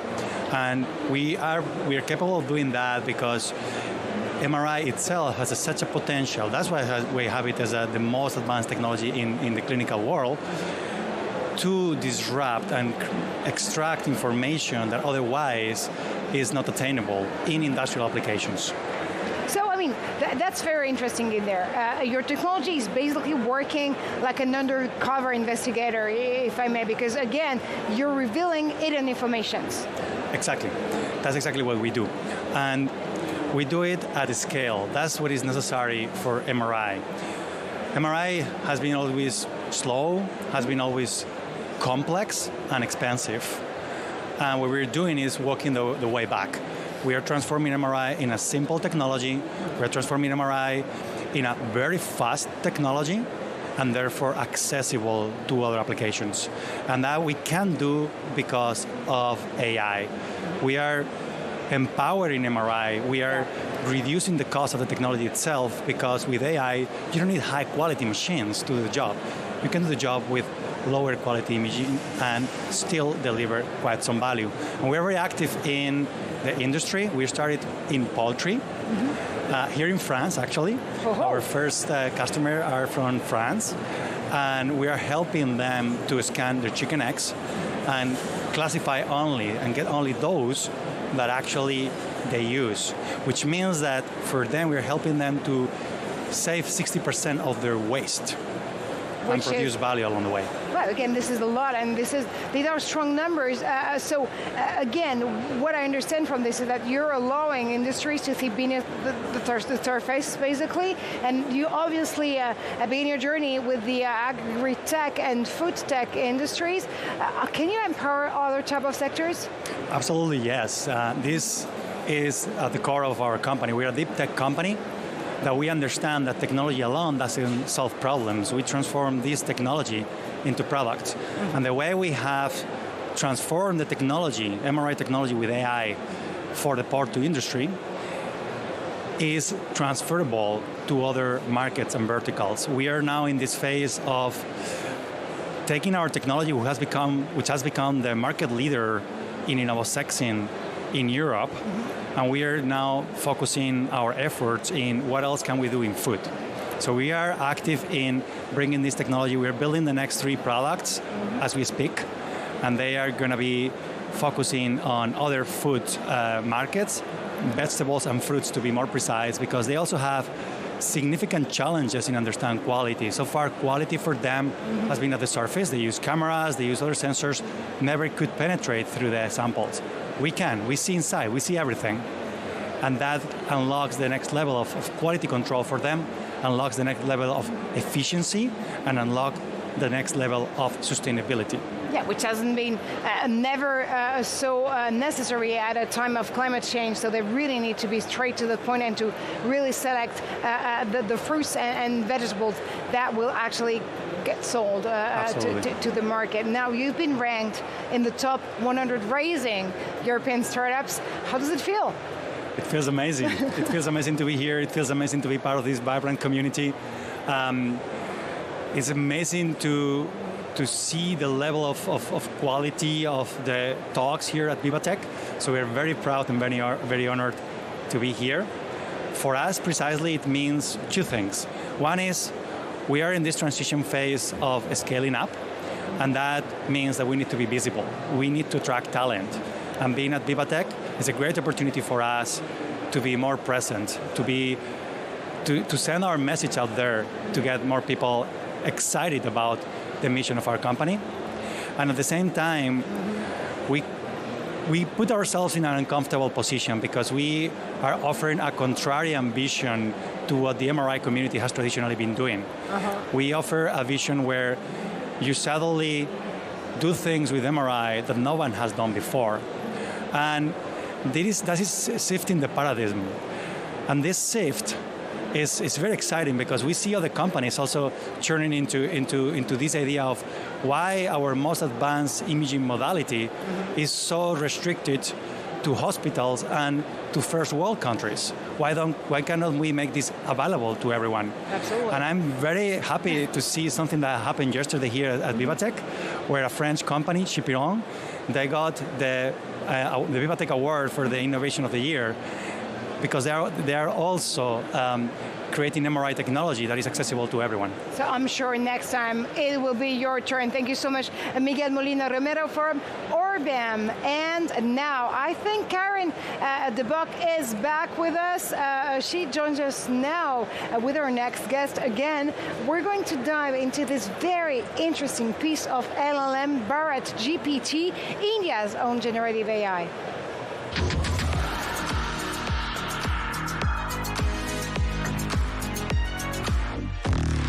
So Karen, what is Bharat GPT up to? Well, I'm taking you to India, actually, because here we have a startup which is having a great solution for a big problem. Is that how do you grade marks? I mean, how do you grade copies when you have like 400,000 of them? Well, you know, Shita Skripal has the answer for that. So, hello. So, what is SmartTail, and how did you come up with this idea? Hi, SmartTail is a deep tech company, and our product is called DeepGrade. What we do is simply grade handwritten descriptive answers. So we're talking about the paper-based assessments, and we basically scan the answer sheets and give back analytics to the teachers. So, yeah, a teacher, how do they spend their time? We always think that they are in front of the students in the classroom, but apparently half of their time is dedicated to graded copies. So we think teachers just work 9 to 3, but actually they spend a lot more time taking back bundles of papers back home, trying to grade. And we're talking about assignments, we're talking about midterm assessments. So there are a lot of assessments that the teachers get to grade, and they're like literally burdened. They spend more than 40% of their time doing grading, and that's where we figured out was a pain point we could solve. In a way, actually, the technology is putting back the teacher in front of this class. Absolutely. So we are aiding the teachers. We are taking away the grunt work that they need to do, which is just grading, and we're giving them some very, very key insights that they can spend the time, look at a particular student, understand what is the learning gap, understand, okay, this is what I need to do to get the student back into those top grades or the top marks. So we're giving them some very, very intellectual property that they can use. So yeah, this is what we see on screen. Could you tell us a little bit about it? So this is a particular answer. So this is written on paper. We are digitizing it as a first step. We scan the sheets, and then we convert the handwritten into text so that the computer or AI can understand, and then we start grading. So based on what the student has written or not written, you get the grades. And eventually, this is what the teachers and the educators love, is the analytics. So if you look at it, a test could be 30 marks, 40 marks. How many have actually written it right? How many have gone wrong? The teacher at a glance understands that, oh, this topic is something that I can rework, or probably most of the students didn't get. So let me pick this topic rather than look at the ones where everyone's got it right. So the power of understanding what goes on in the class for a topic and for all the students at one glance is something that we look at. And we also assess them on something called as Bloom's taxonomy in terms of the key skills that the students possess. So that's something, a very powerful tool that a teacher can get. Today, who are your customers, your clients? So we are from India. Happy to be here at VivaTech, but we are essentially an Indian company, and we work with over 100 schools with about grading around 3 million answers every month. So the K-12 segment is our prime focus. However, we work with universities, medical universities, law universities, because again, grading is very, very essential for them to understand what goes on there. We are also in the GCC region. We have an office in Dubai. We are in UK, and now we are looking forward to expand in the amazing European region.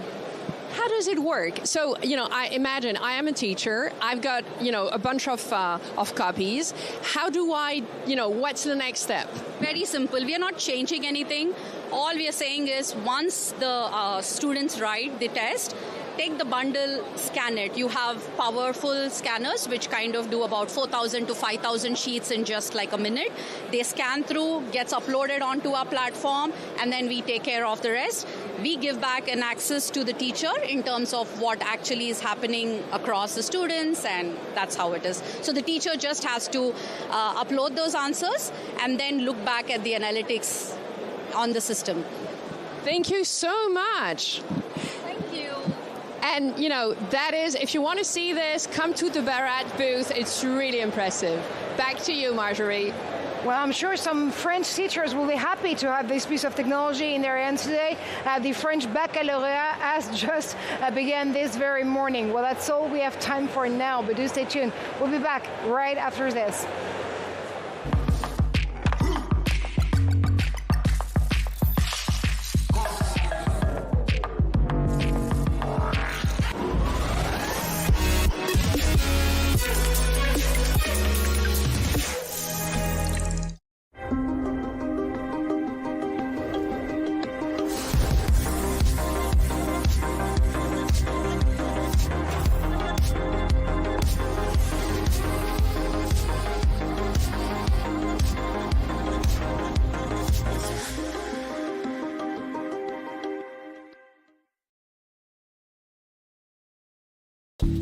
Japan boasts numerous companies with global potential in sectors of deep tech, such as bioresearch, clean tech, and robotics. JETRO endorses these outstanding businesses and supports their collaborations with international partners. Talk to JETRO first.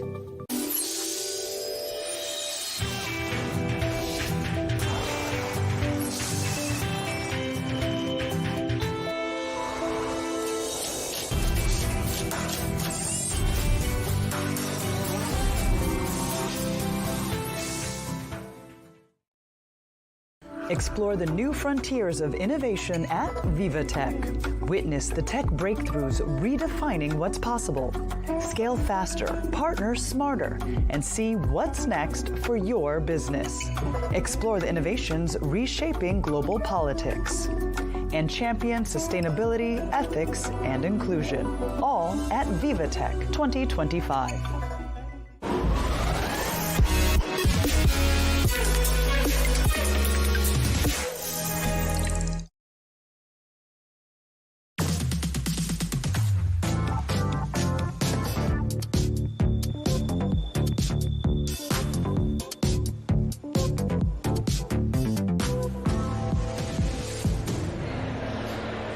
Welcome, ladies and gentlemen, to VivaTech News. Breaking Tech is back for another hour. I'm Marjorie Paillon. We're live in Paris with our team of reporters, guests, and experts. They're literally here to help you understand what's going on in the alley and the booth of the conference out there, the 9th edition of VivaTech on its third day. Coming up, new rules, new hubs, and new players. We'll bring you the latest updates on the startup landscape in our debate segment. And the place to be, VivaTech is truly the conference where innovation and deals begin. Our reporters have more on the success story behind the conference. Inside VivaTech is next.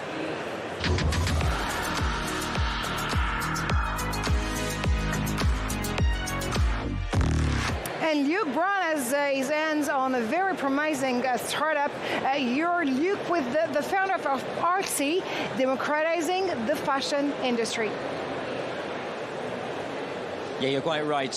I'm here with a startup success story here at VivaTech 2025, a jewel in the crown, if you will, of the luxury industry in Luxembourg. Thank you very much, Meng Ji of Adix. And you have you provide a solution to fashion houses with a virtual showroom. Can you give us a bit of a guide? Yeah, of course. So we have created this immersive and interactive virtual showroom platform. That was an original solution that we launched last year with a focus on emerging brands and retailers to help them break down the geographical barrier so they can meet and conduct business in a virtual showroom platform in a very sustainable way and very cost-effective way. And through the development, we also realized that the features and technology we have developed could be tremendous help for a lot of established brands and maisons. So this year, we're coming back here and showcasing this to everybody. And tell us a bit more about the innovations this year that you're bringing with your product to VivaTech 2025. So last year when we ran the platform, it was really just before the official launch. Now, after almost 1 year, we are fully launched with the PC version, browser version of the platform itself. Today, we're working on full VR version release before the end of the year. Now, for established brands today, we find this standalone solution, fully customizable to centralize their showroom internal ordering system through a very scalable, cloud-based way and a very secure way to do this. And also with the care of craftsmanship, history, and heritage for them. And could you just very quickly show us what exactly it is? Because this is really high definition. The textile itself, we can really almost touch it, right? Yeah. So one of our key features is really the what we call ultra fidelity visualization in real time.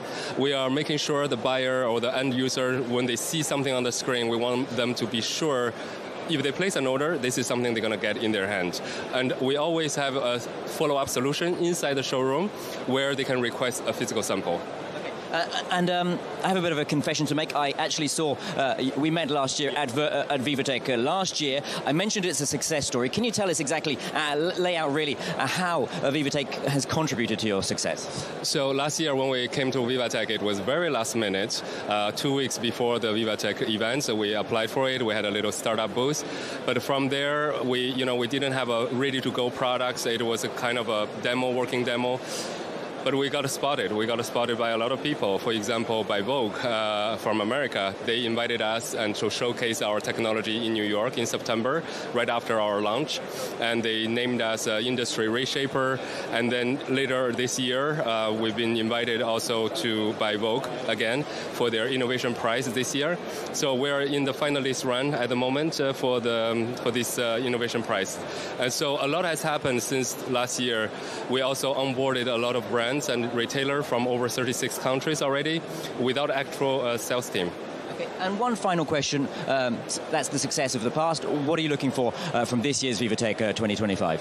So this time last year we were not ready to work with a really established brand and maisons because the technology is rather young. But after 1 year, we are now very confident that we're able to deliver really good solutions. So in these last few days, we've been bombarded by a lot of really good, important maisons, and we're very happy about it. We have a conversation ongoing. So this is one of our major goals this time, to really showcase what we can do for them. The other thing focus is investment. So since the 4 months, we decided that we're at a pivot point that we really have to accelerate our growth. So we've got a lot of very big investors on the Series A interested in our technology in our company. But now we're really focused on getting the seed round investor that would help us to get there in the next couple of months. Meng-Ji of Arix, thank you so much for taking the time to lay out really the impact that VivaTech has had for you, and of course the impact you're having for VivaTech here this year too. Back to you, Marjorie, in the studio. And a huge thanks to you, Luc, for your reporting. Well, from a reporting team to another, let's see what Alexis Allemont is up to at this hour.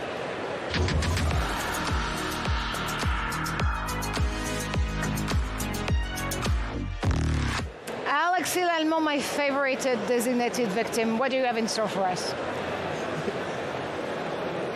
Finally, Marjorie, I'm going to do sports today.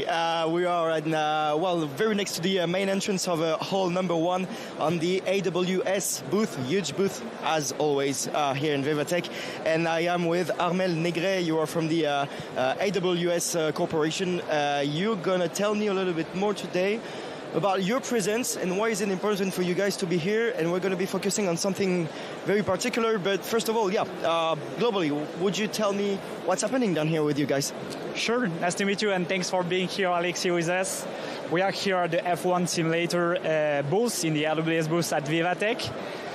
Why we are here and why sports is that important for AWS? 2 main reasons. Sports is really an emotional product, as you may know.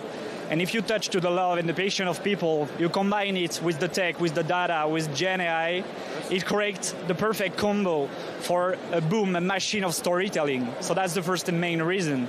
The second one is because sports generate huge amount of data.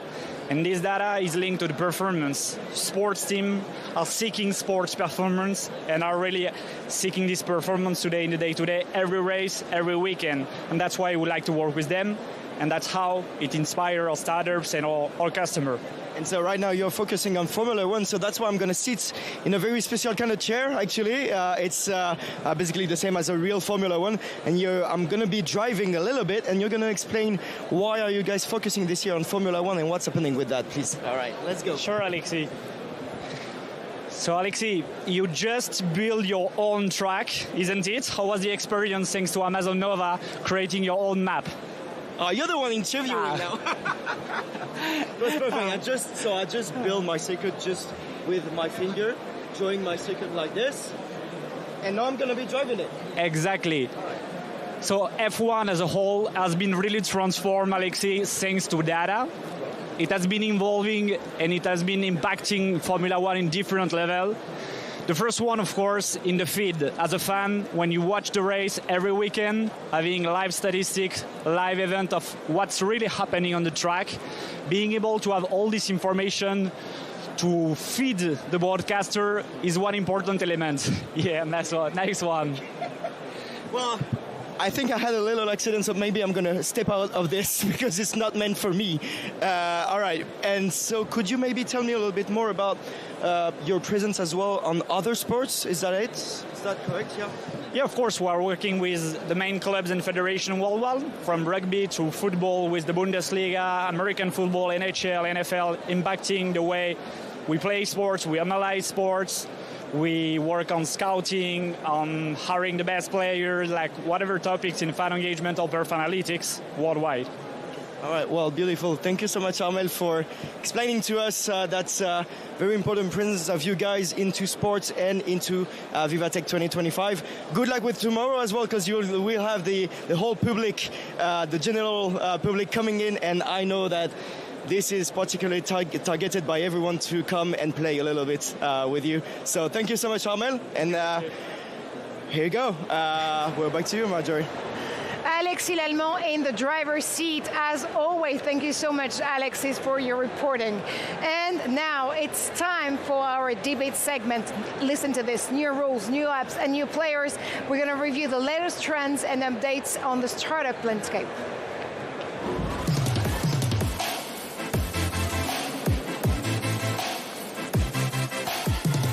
And before we dive into the discussion with our amazing guests and panel, let's watch a story together. The modern landscape is in the midst of a shift. Resilience and camels are replacing hypergrowth and unicorns. And investors are now more concerned about the ESG founders' credential than their potential to scale. We're going to take a closer look at this new startup landscape.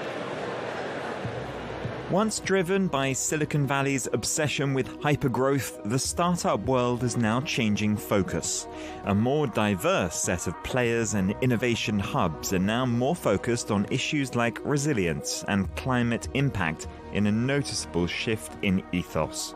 According to Startup Genome, over 50% of early-stage funding is now happening outside the traditional top 10 ecosystems, reflecting the rise of cities like India's Silicon Valley, Bengaluru, African investor hub Nairobi, and startup-friendly Sao Paulo as new centers for entrepreneurs.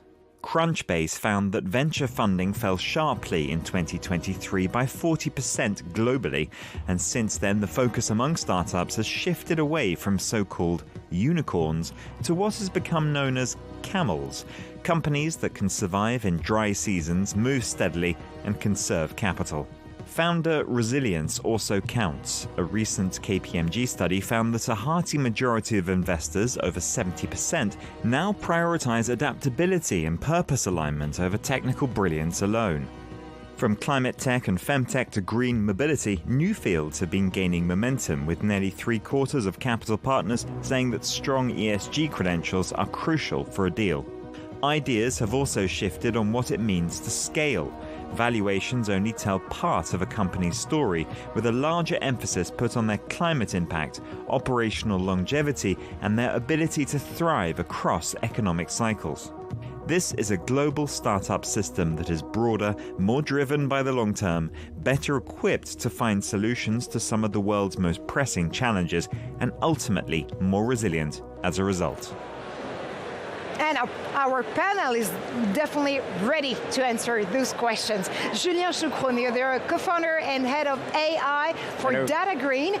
DataGreen is actually a French deep tech startup revolutionizing data infrastructure through AI-driven, sustainable, and sovereign edge data centers. We'll definitely come back to this question of sovereignty. Philippe Laval, great to have you on the show. Thank you. You're the CTO of Jolt Capital. Of course, you are also a founder. You founded 7 different companies in Europe before joining Jolt. And Jolt is definitely a European growth equity firm specialized in investing in deep tech companies. You probably guys should talk. And Rudy Rutenberg, my favorite ever tech trends editor. Rudy, I know you know. On those, I'm also the only one. So. That's a reason why you're so close to my heart. And I I know that you definitely have been super keen on knowing what was happening last Wednesday on this very stage here at VivaTech, because guess what? There was a landmark partnership signed between NVIDIA and the French startup Mistral, but guess what? Mistral was probably more at the very beginning of this partnership and teaming up with NVIDIA than the reverse. This is new to see a startup putting in the driver's seat, accessing to these strategic roles that were hence or once reserved for big tech. I would also argue that what's new here maybe is that the French government is playing such a strong role in pushing this, which is also a slight twist on things. Or cherry on the cake. Or cherry on the cake, but it's definitely something that allows Mistral to drive this as well. Mm-hmm. The fact that the French government is committing, to investing billions. Just what Mistral has done for France in creating, radiating, because the French ecosystem has been very successful, I think, under Macron in the past decade, I think we can say. And every year I look at the Tech in Europe report by Atomico. That's always so exciting to see how things have developed. Mm-hmm. And if you look, France has been doing well. Still behind the UK, still behind Germany, but definitely been growing faster than Germany, for example.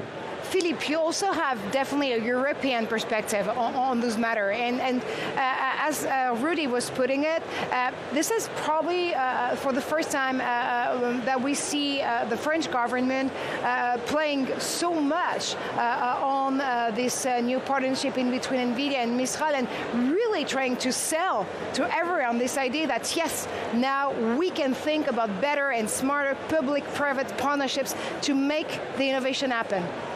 Yeah, absolutely. I think it's really important because I've been a founder before being an investor, and I remember how hard it is to start from France. And actually, at some point, I moved to the Bay Area. So what Mistral is doing, which is allowing any AI entrepreneur in France and maybe later in Europe to start their own company with having access to the same level of compute and, of course, this amazing model, is something that is really new. And the fact that it's both public and private is new for France too. Absolutely. Julien, I know that Data Green has expanded across Europe. That is, you have to do a lot of benchmark, right, in between markets to be able to seize every single European market's opportunities. How do you achieve such a challenge? It's a good question. So just first to talk about a little bit about Mistral AI. I think they are amazing, and it's amazing what they are doing now for French, for Europe. And finally, we have a big French AI companies that are able to have a deep partnership with a big tech company, NVIDIA, but not also with big tech companies, but also with local authorities, with universities, with small startups also. And would you say they're paving the way for other startups to walk in their feet? Exactly. I think exactly that. I think that at Data Green we are we would like to follow what Mistral is doing, because we want to have an impact on what happens today with the exponential growth of artificial intelligence, the 5G, IoT, etc. We would like to have an impact on that. We would like to continue to innovate in artificial intelligence, in all these technologies, but we have to keep an eye on the environment, on what happens all around the world. So we have to find a good trade-off between the innovation in the AI and the environmental impact. And this is exactly what we are doing at Data Green. Yeah, absolutely. And coming back to your European journey, again, did you have to go on a benchmark journey first before launching and expanding, or did you have in mind this idea that Europe is a market for itself? I think that now Europe is a market in itself. Yes, definitely. And I think this is thanks to all the deep collaboration we can find now through investors, customers, but also authorities, universities, all the startups all around France, like thanks to La French Tech. I think all this deep collaboration is the key for the innovation to advance for the future also. So the future, Philip, to you is definitely more collaboration in between stakeholders of this tech ecosystem, and especially when it comes to deep tech, because again, Joel definitely specializes in investing in deep tech companies, and you know Europe by heart. Yeah, absolutely. So we are a deep tech investor. We're probably the biggest deep tech investor in Europe because we don't confine to France. And what we see is that there is as much deep tech in Europe as there is in the US. People don't know that, but we have more patents actually every year in Europe. And all those companies, they often come from the university hub, the research hub, which are funded mostly by the European government and the European community. What's great with what we're saying with Mistral is that they are taking the Bay Area playbook, build it very big, invest a lot of money, but they're doing it in a European way. They're doing it with working with the French government, working in something which is much more sustainable than the big player in California. Mistral use less energy, dissipate less heat. So this kind of bringing together the best of both worlds is super interesting. And for us, Jolt, we really look at how we can help deep tech grow in Europe and contribute to this community. So actually, let me follow up on that one with Rudy, because this probably the new part of the landscape when it comes to startup and scale-ups. Green is the new black. If they want to scale, they have to do it with the right values fast.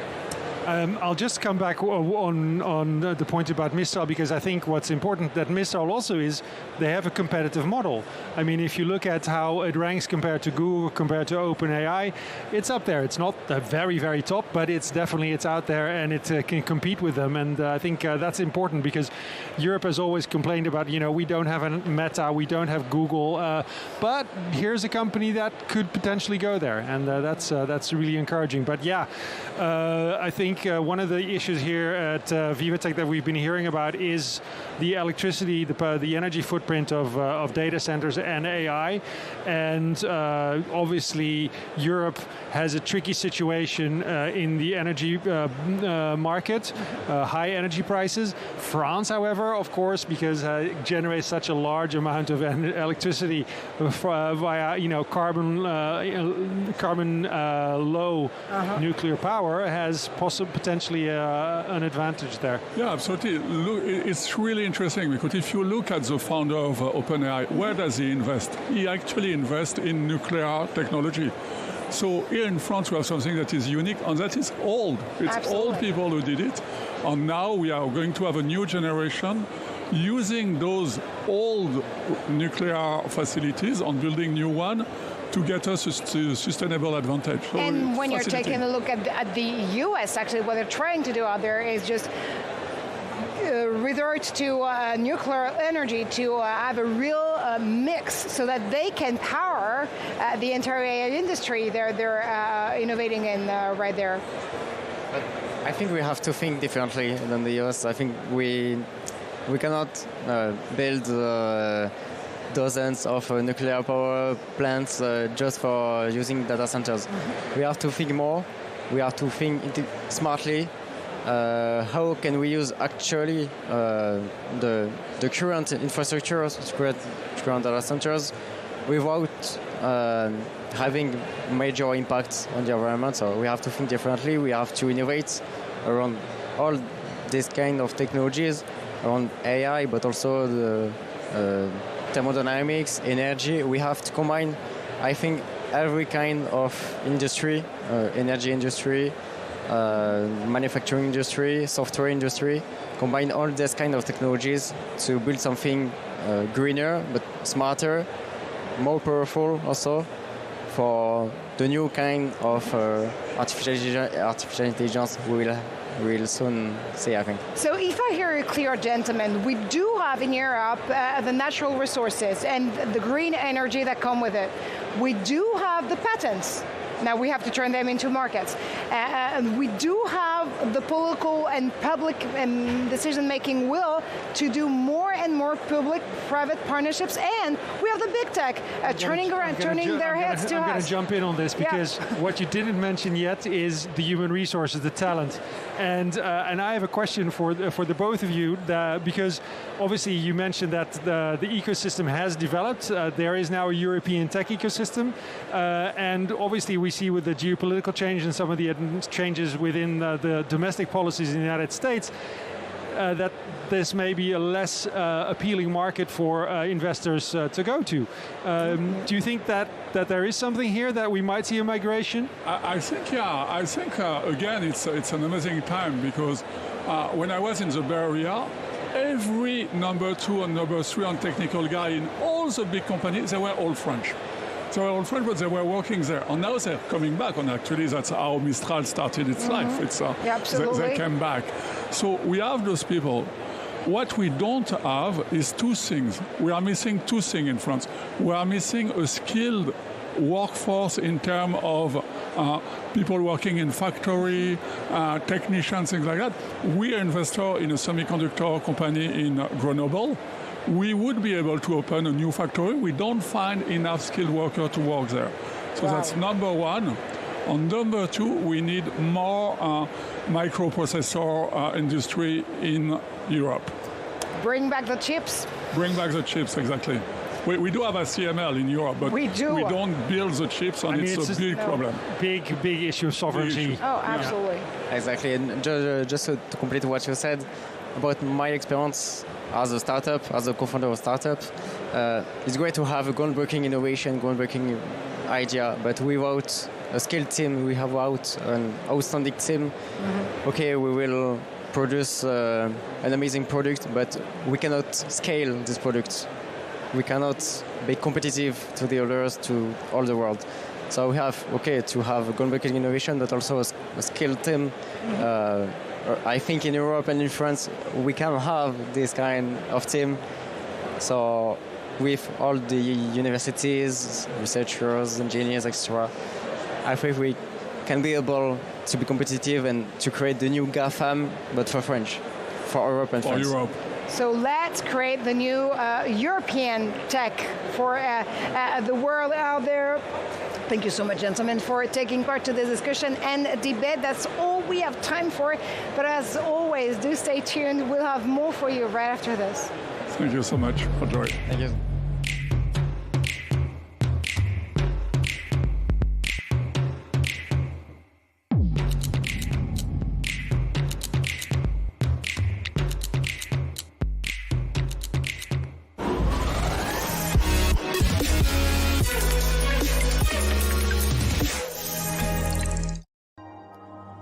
Scan badges, network, and do business. Use the interactive map to navigate the halls. Explore the VivaTech tech trails for a deeper immersion. Consult the program in real time and catch top sessions. Use the AI-powered navigator to create your personal experience.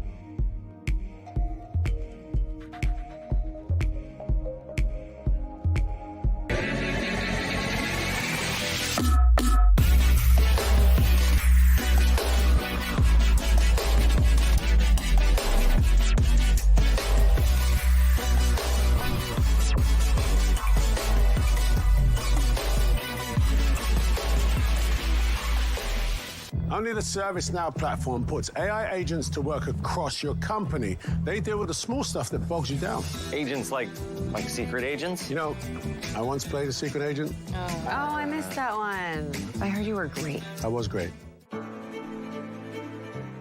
At Electra, we try to encourage people switching to electric cars by helping them charge very easily and in 15 to 20 minutes. We recently advised Electra on a new fundraising with 304 million euros. It's a major milestone for Electra for the future years.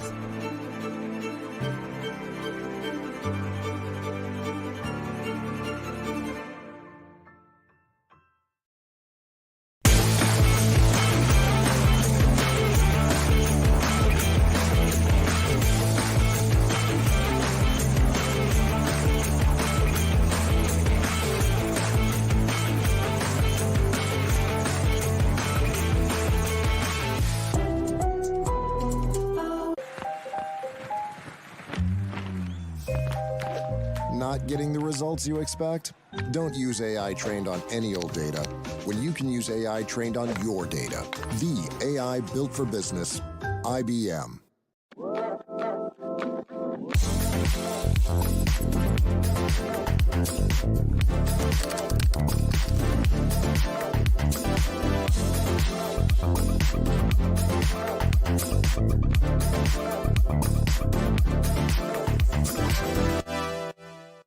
Discover the new frontiers of innovation with VivaTech News. Jumpstart your day with Upton Saidi on Tech Early Birds. Stay ahead of the curve with Marjorie Payan on Breaking Tech. And gain insights with Molly Hall on Tech Newsroom. This is where business meets innovation. This is VivaTech News.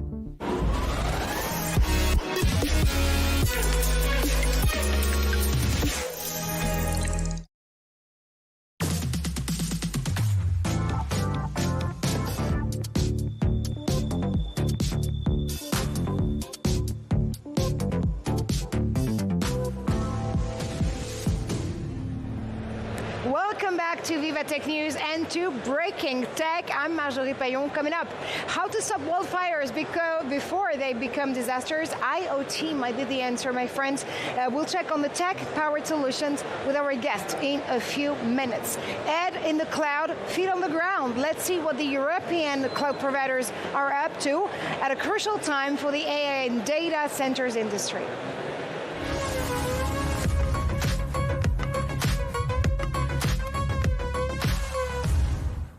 And my next guest is Benjamin Reskoleski. Great to have you on the show. You're the CEO of OVH Cloud. Yes, Marjorie, so happy to be with you today at VivaTech. It's always an amazing event to connect, at OVH Cloud. We love working. We've been working with 5,000 startups in the past years. And with this year where sovereignty has taken up, at the top of the list, I was this morning in the keynote asking the room, who in the room has put sovereignty top of the agenda? And did you get any answers? 2/3 of the room raise their hands, wow. 2/3 of the room. So indeed, it's out on the news, and history gives us reason. It's been 25 years at OVH Cloud that we have thought that sovereignty is a key topic for Europe. And again, we have to highlight the fact that data centers providers and cloud operators are definitely on the forefront of the sovereignty revolution. Yes, indeed. It's both, sovereignty of data and also technology sovereignty. So for us, sovereignty of data, before it was kind of cyber risks, and after it came like protecting against extra-territorial laws, extra-European laws. Now there's a new risk, which is shutdown, the risk of shutdown. What if, cloud is like energy, a tap, you can close the tap. What if service is degraded, service is not accessible or not upgradable? And sovereignty of the data, protecting the data privacy, that's the core of the project of OVH Cloud, but also technology sovereignty. We design our servers, we assemble our servers in our factory, we own and run our data center mostly around the world, 44 data centers all around the world. And for us, it means also sovereignty of operations, so our teams, the mastering of the technology and the operations on the cloud. And this sovereignty also has technological components. We can name generative AI, of course, but we can also name edge computing or cybersecurity. These are the key pillars of OVH Cloud. Which one is going to be the top priority on your list for the years to come? Yeah, for the years to come, it's... You don't want to make a choice, maybe, in between. I would say, software, the software layers are absolutely key, right? Because AI is usable, is software driven. Today at OVH Cloud, we have like 1,000 tech people just do software and develop. So to protect, to have the data privacy, data protection, this is key to enrich all the software layers, and that's our focus for the next years. Enrich our products for AI, for the toolboxes for cloud services, and there's no cloud, there's no AI without cloud. That's the big things that people understand, and there's no cloud without data centers. So we've been 25 years mastering this technology. We are the leader today in Europe, the European leader in Europe for cloud, and we intend to continue to be that. And to actually strengthen this position, you're also teaming up with a lot of startups and scale-ups. You mentioned 500 of them. 5,000. 5,000 of them have grown with us, yes, indeed. What is teaming up mode you're developing with them. It's very different from or other approach from other corporates towards scale-ups and startups, because you're helping them grow, but you're really thinking about the project you can achieve together fast. Yeah, so we were a startup 25 years ago, so we have grown. We're like the big father of the startups today, and truly we have, the motto for VH Labs is innovation for freedom. Innovation for freedom, to give freedom to entrepreneurs to develop the solution. So data privacy, open source, reversible cloud. So at OVH Cloud, no vendor lock-in, no technology lock-in, no legal lock-in, no financial lock-in. They want to come in, they want to come out, they can do so. So this is the spirit, and we built startup programs. We celebrated yesterday the 10 years of OVH Cloud startup programs. I awarded, thank you, there were 10 startups. I was happy to give to Z Africa, great startups for financial inclusion in Africa. So they won. It was an impact challenge. So all 10 startups with just great impact on the society. So I think it's the DNA of the company, the values. We were a startup. We're still, I would say, a big startup at OVH Cloud, and we love to have with this startup program to be able to nurture them, help them grow, and dozens of them have raised hundreds of millions of euros. And I know that in VivaTech today, these are here the champions of the European champions of the tech tomorrow that we nurture and help to grow. And I do understand it's all about fostering a European ecosystem itself under one banner, OVH Cloud, but again, no cloud, no AI ecosystem whatsoever. Indeed. I wouldn't say European banner because we're also present in Canada, we're also present in APAC, but here it's true that here in VivaTech mostly lots of European startups, and we want them to grow. And I would say that we are working with them, open source community, nurturing programs is truly to help them grow, to coach them, to give them technical support, the access to VC. And I think we play our strong role. I'll take an example, quantum. Yeah. Europe and France is very good at quantum. We have like the 10 biggest startups able to build quantum computers. And it's been in the 5 years we've been nurturing this ecosystem. We have a space here with the startup for the quantum. And I think this is an area beyond AI, beyond cloud, the next wave of computing, where Europe can stand strong, and we help nurture this ecosystem. Well, looking ahead, always. Thank you so much, Benjamin, for OVH Cloud. Inside VivaTech is next, and we're going to fly literally to the Reunion Islands booth.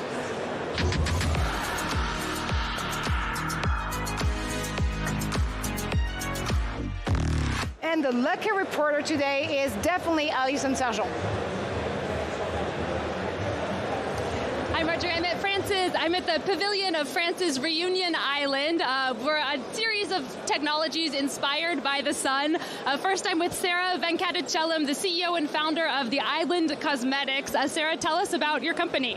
Hi, the Island Cosmetics, it's the first solar makeup brand with high SPF protection, declined in 10 shades in order to protect all skin tones. All right, and you're going to give us a little bit of a sample on your model, so go ahead and talk about how it's different from other sunscreen, makeup that is tinted sunscreen. So the idea was, I created because the makeup was a therapy, and I had my aunt who has a skin cancer. So I decided to put the 3-in-1 in order to have one only product in the morning and to not forget the sun protection. The product is really easy to use, and it's genderless. And as you see, you can put it easily. And a little goes quite a long way, as we can see, for men and women. And how does it feel? How does it feel on your face? Very great. I'm not used to have some male cosmetics, so having something that is easy to use and complement to my routine is great, because coming from Reunion Island and being a surfer myself, it's very great, and being bald, obviously, it's very great to be able to go surfing and be riskless in my sports outside. Yeah. Sun protection, very important, as you mentioned, to fight against skin cancer. Where can we find your sunscreen, and what's your goal at VivaTech? So we are online, we are in pharmacies and selective beauty brands where you can find it. Our goal is to raise funds in order to go to the US, to Asia and Europe, and to be worldwide represented. And just finally, what's the price point of the sunscreen? How much does it cost? Just €69, but it replaces 3 products. So definitely worth it and totally in line, I have to say, with luxury sunscreen. It's definitely a good deal. Sarah, thank you so much. Bye. We're going to move next door to our next stand, which is a special solar-powered street light that is much more than a street light. We're going to talk here to François Mallet from RunTech Services. François, tell us about this solar-powered street light. So basically, I'm sorry, we've had a lot of clients during the 3 days, so I'm losing my voice. So this is a street light, a solar power street light that we wanted to build because we were clients of this kind of products, but they were not durable enough. So green is good, clean is good, clean energy is important, but it doesn't matter if it's not durable and resilient. This one, you can put it anywhere, and even in the worst climate conditions, it will resist anything. This is the main value proposition. So we allow private companies and public sector to include in this system any smart city tools that they need, charging stations, sensors, video surveillance, anything that you might need, you can bring now in the worst conditions, even the harshest, even the most isolated places. You can have this kind of system too. And we see that it's plugged in, but that's because we're inside, right? So there's no sun, but usually it's fully solar powered. Yeah, we get very little sun with the roof, so we've had to plug it in. But a lot of people ask us if we can hide the cable. There's no cable normally. And you mentioned durability. Can you give us a sense of how long most streetlights like this tend to last compared to how long yours is able to last? Okay, so basically the panels and the batteries, they tend to start going down about 5 years from the moment you install them, okay? Right now, we guarantee these 10 years. But that's just because we only have 10 years background. We know that it will last longer, and we tend to say that civilization will probably have disappeared before this one has stopped working. And can you talk a bit about where these streetlights are actually and how you hope to expand at VivaTech? Yeah, so right now we have already deployed in the Indian Ocean on Reunion Island. We have tested our systems. Now we are starting to deploy in the islands surrounding our own island, Reunion Island. And we hope to deploy in Europe and Africa to prove that this system can withstand any conditions, even these ones. François, thank you so much. So there you have it, Marjorie, a series of inventions coming out of France's Réunion Island, all of them inspired by the sun. And you know what the nickname of the Réunion Island? The Startup Island, actually. Thank you so much, Alison. Thanks to your guests, too. Now, what does leadership mean in the AI era? From tech leaders to CEOs and digital decision makers, let's rethink their approaches to efficiency and security with one key element in mind. Of course, the human touch is more necessary than ever. Take a look. 3 challenges facing tech leaders which are likely to reshape the next decade of business: digital sovereignty, scaling AI, and redefining tech efficiency. The question of who owns which data has become even more critical in a time of decentralized AI, cloud infrastructure, and blockchain. True digital sovereignty now means the ability to act with autonomy across borders, systems, and standards. Control over data depends on using interdependent systems and navigating regulation at a local as well as global level, all while staying agile and compliant. AI adoption has surged, but most initiatives face growth challenges. Companies like Palo Alto and Volvo have faced this by integrating AI into their core operations in a bid to move beyond experimentation. Organizational readiness remains the most important factor for success rather than the technology itself. Strategy, governance, and company-wide alignment remain critical. With the advent of quantum computing, readiness also means forcing leaders to rethink digital resilience. Efficiency is key in a cost-conscious and KPI-driven environment. Companies like Evolva and Cisco have understood this, setting the pace with technology that boosts productivity as well as supporting long-term sustainability in line with CSR targets. This year's VivaTech Tech Leaders Program brings these challenges into focus through closed-door sessions, real-world case studies, and VIP discussions designed for immediate impact. This conference aims to be vital strategic planning sessions for the leaders shaping tomorrow's ever-changing business landscape. VivaTech also empowers marketing decision-makers with its dedicated CMO Summit. And they are our eyes and ears in the valley of VivaTech. Let's check on our amazing reporters.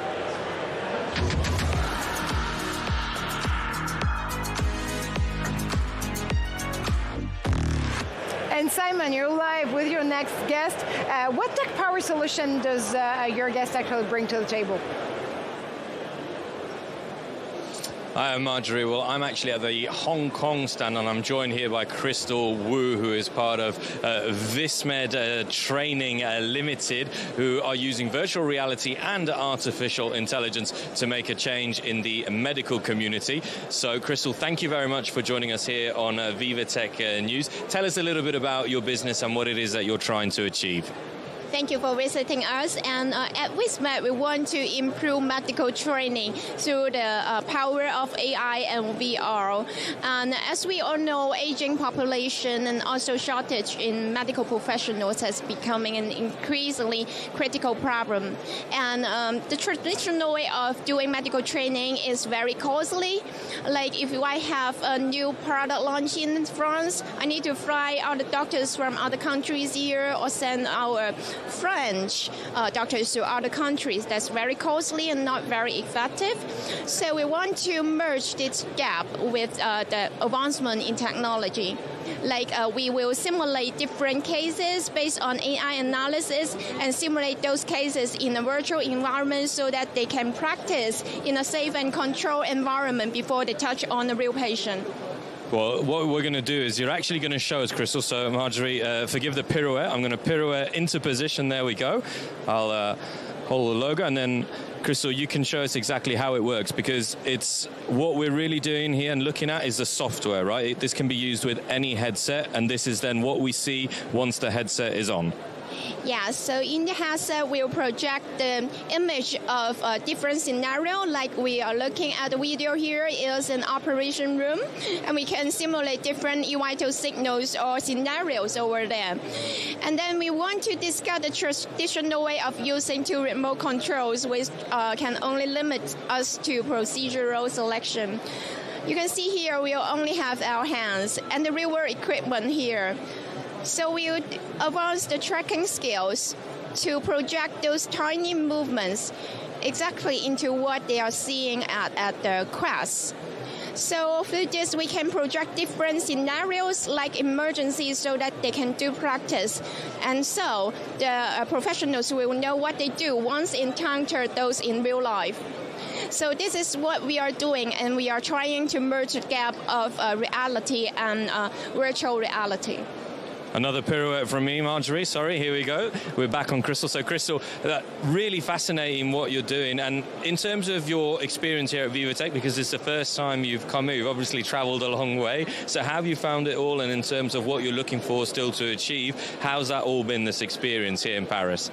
Wow, I think it's really vibrant environment here, and so many staffs from all over the world, and it's really nice experience to communicate with the founders and talents. Especially want to explore the European market because it's a pioneer in medical science as well as technology. We are looking forward to cooperate with investors and also perhaps medical device companies, and let's develop different training modules to safeguard patients and let more professionals handle those skills in a safer way and promote advancement in medical treatments. And Crystal, just very sorry, one final question from me. Obviously, AI is one of the big themes here at VivaTech 2025, and I suppose that as technology in AI and in virtual reality improves and develops, then VisMed and what you're able to offer is also going to improve and develop as time goes on. So we are also exploring the use in AI in medical training, like we are developing some new training modules to improve medical communication, which is based on research by a professor, and also incorporate all the clinical data into it, so then it can promote, give us some accurate answers and tell the nurses what to say when they are doing communication with patients and also doctors, because medical communication is a very essential part in our daily service. Crystal Wu, the CEO of VisMed Training Limited, thank you very much for speaking to us. An absolute pleasure. There you go, Marjorie. Virtual reality, artificial intelligence, boundless possibilities, limitless possibilities, and of course a little bit of pirouettes on the way as well. Well, a universe of possibilities indeed. Simon, thank you so much for your reporting. Now, how to stop wildfires before they actually become disasters? IoT might be part of the answer. Our next guest has everything on this story.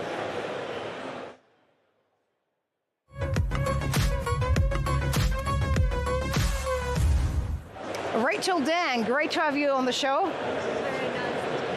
Thank you. You're the Chief of Staff of Dryad, and what you're doing out there is transforming wildfire prevention from reactive to proactive. Climate change indeed is sparking the necessity of detecting fires and responding faster than ever before, isn't it? Yeah, absolutely. So, as you know, wildfire has become so much more frequent and severe for the last few years. And the traditional method, like satellite or camera, usually detect fires so too late. And our approach is fundamentally different. What we do is place the sensors, solar-powered sensors, inside the forest. So we're creating the dense and combinative network that then collecting the ground data, processing inside the forest before sending out the data to the cloud platform, where again with AI analyzing, and would be able to detect fire at very ultra early stage, just modeling. So just a few minutes right after the fire ignite. So what you're really trying to do out there is being like a tech shield in a way. You're protecting forests, of course, but also communities and critical infrastructures, don't you? Yeah, absolutely. So at the moment, just like to share with you, many of our clients, not only like cities, municipality, government, we're also working with infrastructure owners. We're working with like solar farm, railways, electricity, refinery, oil refinery, help to protect the assets. We also protecting the communities, because obviously those wildfires destroy families. Mm-hmm. And that is really the most important. You're definitely on a mission. And now bring us back to the mix and matching of technologies Dryad is putting on the market, because you're resorting to AI, IoT, resilient connectivity to build this reliable platform. Yes, absolutely. So inside the forest, we have the sensors deployed right on the tree, collecting the crowd data. The sensor itself also have HAI, where it can analyzing with the gas compound and the environmental factor to say, is that would be a real fire risk, or is that just a car passing by or campfire? If there's a trigger of real fire risk, it then sends to our cloud platform through the mesh network LoRaWAN IoT. Then the data again will be aggregated, analyzed, and would filter out and send to the emergency response. And that is how we control the false positive.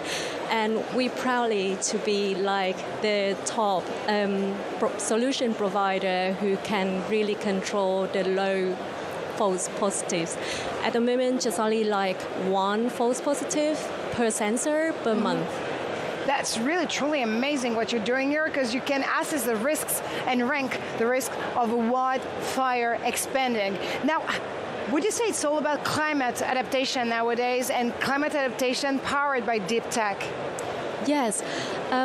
So for the technologies that we've been talking about, with the deep tech of IoT and LoRaWAN and AI, having the possibility to combine everything and create a platform where we can supporting the trigger of wildfire, and then supporting with the climate change.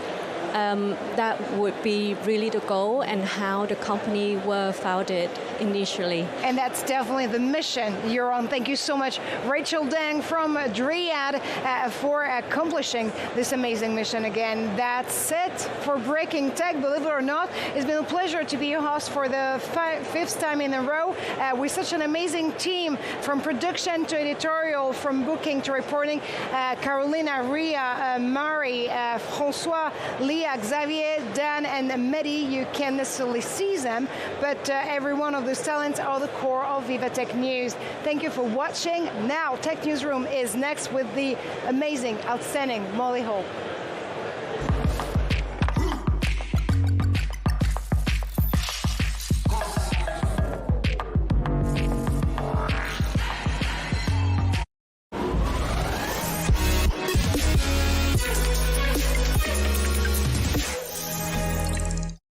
Elevate your leadership with VivaTech's Exec program.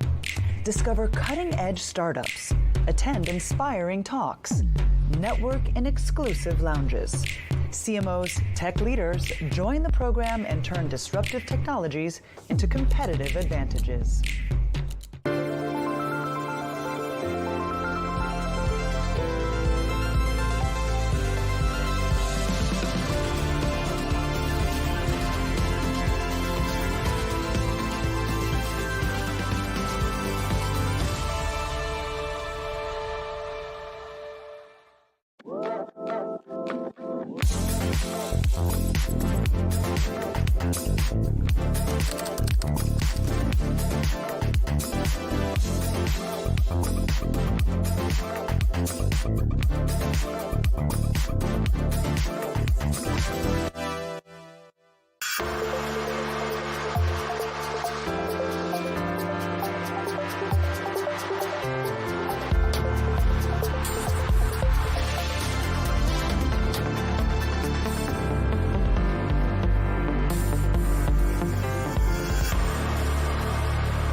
He said, we support startup growth with commercialization program and entrepreneurship education for young and aspiring founders. We support global entrepreneurship, helping startups go abroad. And we provide the essential infrastructure to bring ideas to life. Where imagination meets reality, this is KeySaid.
Scan badges, network, and do business. Use the interactive map to navigate the halls. Explore the VivaTech tech trails for a deeper immersion. Consult the program in real time and catch top sessions. Use the AI-powered navigator to create your personal experience.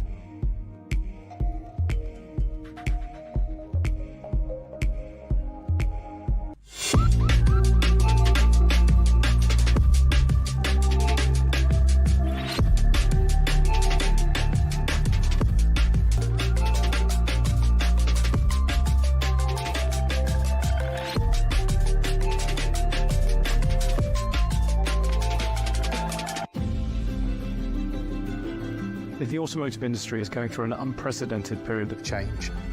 We have been searching for a strategic partnership with a bank which would also support us in new projects. We've assembled people from both organizations, and we've worked with a true joint venture spirit, and that across 9 countries.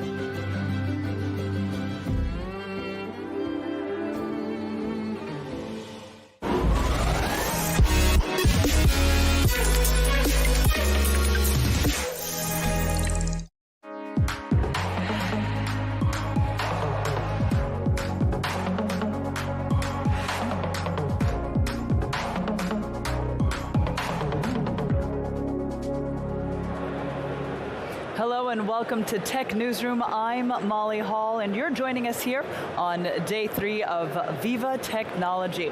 Well, we're broadcasting live from Paris, this coming from the center of Europe's biggest startup and tech event. Well, we're bringing you the pulse of the day, this with the latest announcements, the newest tech disruptions, and all of this as we explore the new frontiers of innovation.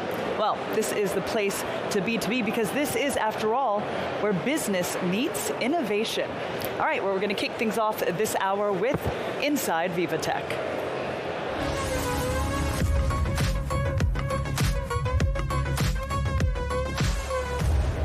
And I do believe we can cross now to our reporter, Luke Brown, who's standing by for us. Luke, take it away. Hi, Molly. It's good to hear from you again this afternoon at VivaTech 2025. Now, for this particular live hit, we've come to the small country of Estonia. I say small country, but it is, of course, a giant when it comes to digital affairs, and it's also got extremely big ambitions when it comes to sustainable innovation. We're joined now on the stand by Carl Partel. You're part of the... got 2 companies to show us, but there's a guiding line between the 2 of them is a sustainability one. Tell us first about Raiku and the show, what you're presenting here at VivaTech with Raiku. Yeah, sure. Hi, everybody. So the first company is about sustainable packaging material that you can see over here, and it's made out of only one raw material, wood, done without any chemicals whatsoever. Why? Because we as humans are super bad at packaging material, so we wanted to create a material that the nature can recycle itself. And what's so unique about this particular product that you're bringing to the market here? Well, first of all, it's totally unique.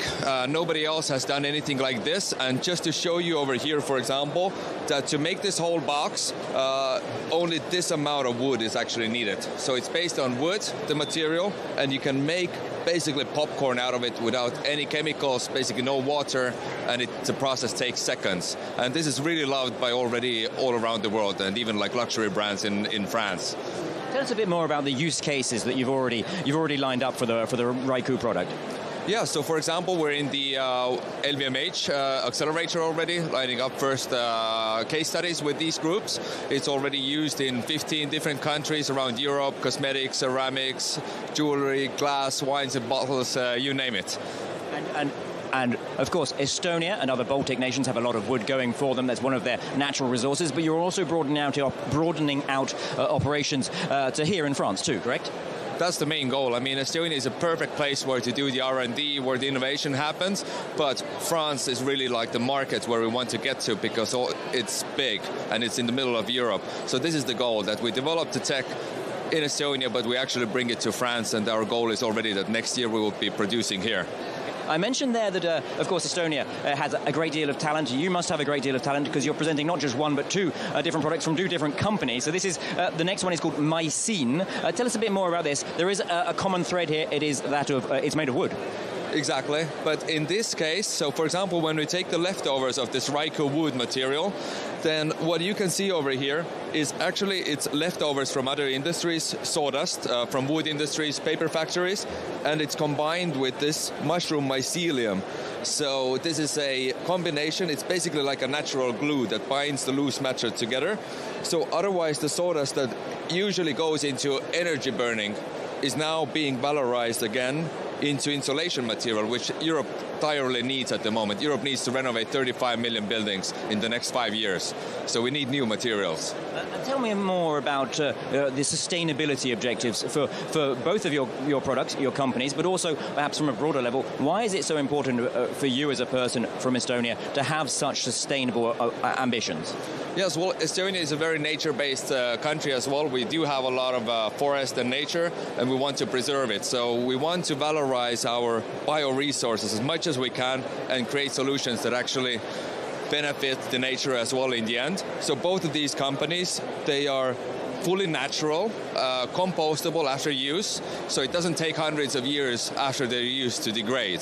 So this is like a common thread about like why wood is a good material as a bioresource, and these materials are actually needed by European Union as well to meet like their sustainability goals. So this is needed to reach the net zero. Let's just talk about the performance of the Mycene product. How does it compare to other insulation products that are on the market?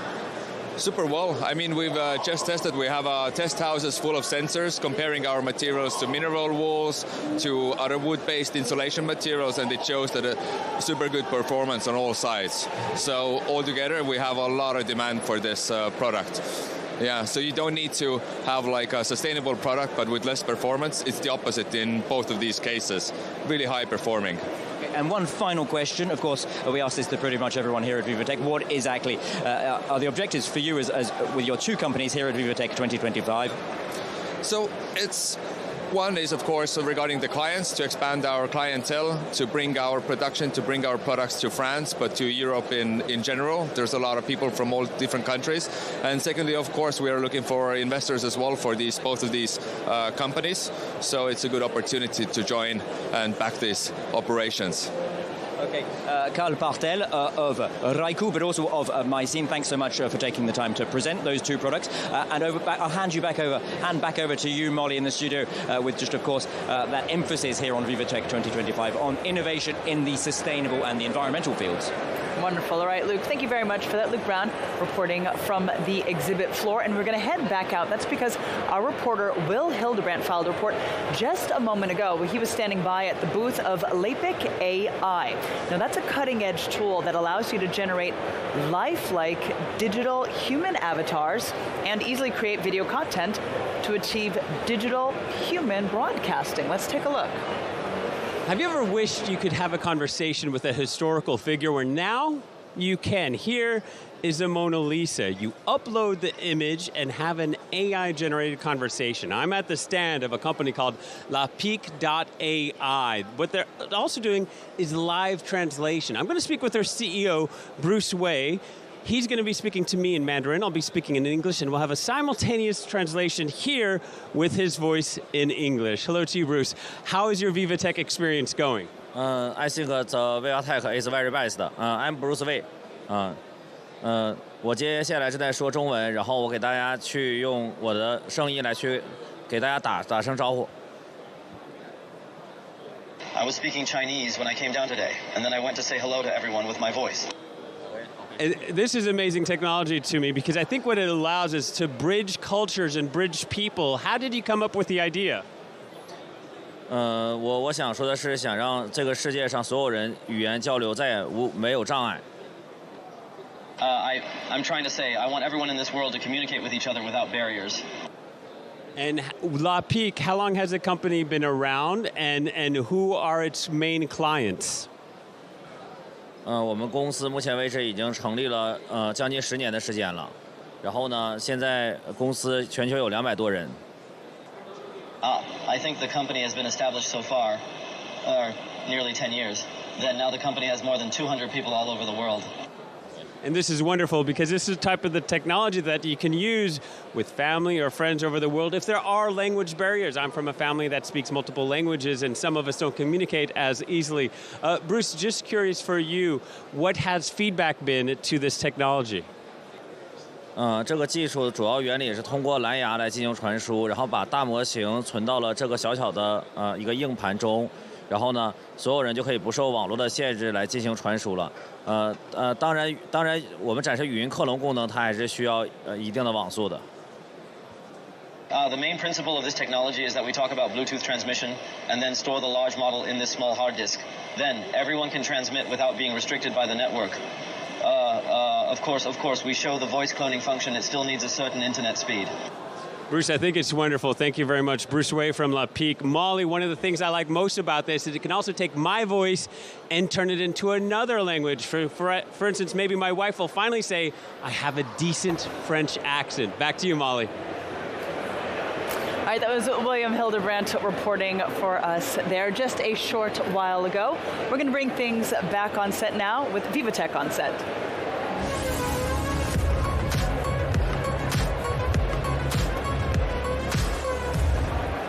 And it is indeed my pleasure to welcome a big winner here on set because I am welcoming Adrienne de Mallaré, the CEO and co-founder at Genesis.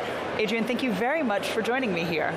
Thank you too. I'm really happy to be there. Well, it has been quite a few days for you because after all, you are the winner of both the Tech for Change Award as well as LVMH's Best Impact Prize. This is a part of their Innovation Awards. I'd like real quick before we dig in, I want to show a clip to our viewers of what we saw take place yesterday. Okay. It is now time for our very next award, the Tech for Change Award. And so the winner is Genesis with Adrienne de Mallaré. Thank you, Marie. Congratulations, Genesis. Thank you.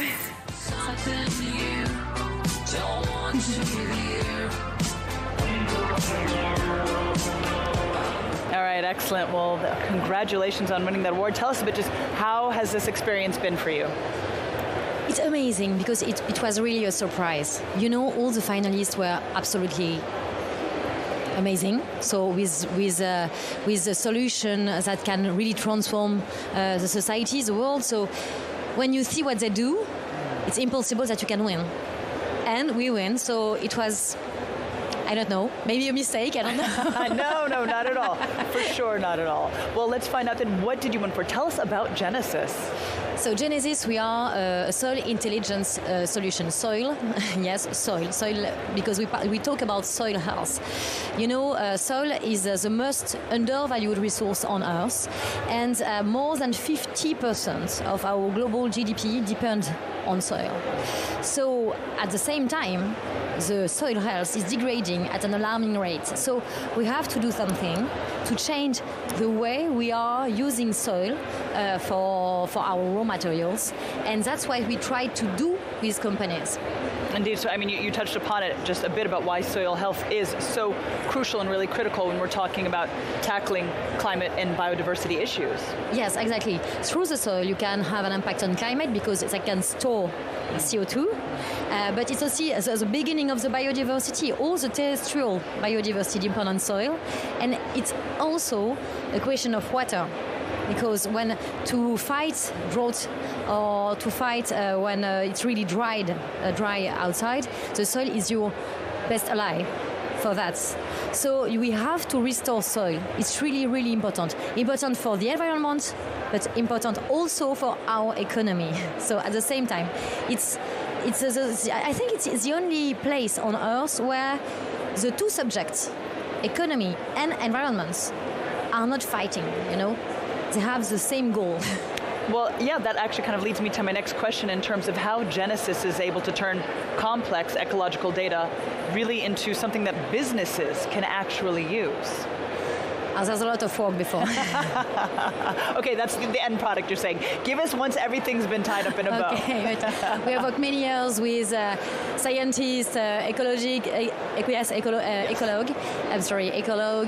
pedologue, so many researchers. And so we measure the soil, and after it's data intelligence. So we make all the data, the raw data that we have about soil. It begins with a sample of soil.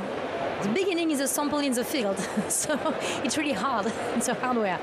So it begins by a sample, and after with the data, we can transform a raw data in a diagnosis. And we add to this data satellite imagery and also practices that we collect at the field level. And when a farmer is working in his field, nobody understands really well. And the CEO of a big company, of one of its suppliers, who is really, really, really far away from the field, he cannot understand the impact on the field. But we transform it in a simple rating. Mm-hmm. And so the CEO of the company can understand what's happened in the field, and he can help. Yes. He can help.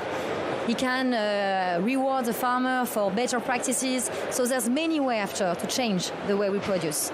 And that's what we do with our clients. Wonderful. Well, then tell us a bit about what companies are perhaps already using your platform and what impact they say that they've seen. I have some of them here. All right. Yeah. We are working with L'Oréal for cosmetics because you know that cosmetic, it's beetroot, it's oil. Mm-hmm. With palm oil, but others. We are working a lot with them, and we work also with LVMH and many maisons inside LVMH. We work with Louis Vuitton, with Dior, with Kenzo, with and of course, last but not least, with Moet & and all the vineyards. Of course. Yes. And I say again, a special thanks to Moet & because I think it's through them that we have win yesterday another awards, the LVMH Innovation Awards. Yeah. Indeed. Great. Well, but before I let you go, just, clearly this has been such a successful VivaTech for you this year, but let's look down the line. What are you seeing roughly as where Genesis takes things 5 years down the line or so? As I said at the beginning, the data is crucial. The more data we have, the more things we can do. So today we have more than 6,000 points of soil sample in the world. And the more data we will have, the more predictive models we can build. And these predictive models are really important because we can anticipating degradation risk. And we can at the same time guiding farming practices. So what I see in 5 years is that we will have to do less sample, but we can predict and help more and more companies and farmers at the same time to build a more resilient future. Excellent. That certainly is the goal. All right. Well, Adrienne de Malaret, CEO and co-founder at Genesis. Thank you so much. Thank you for joining me. I appreciate it. Yes, you're good. All right, well, wonderful. The news continues here on Tech Newsroom here at the 9th edition of VivaTech. And I do believe we are going to cross to our next reporter for Inside VivaTech.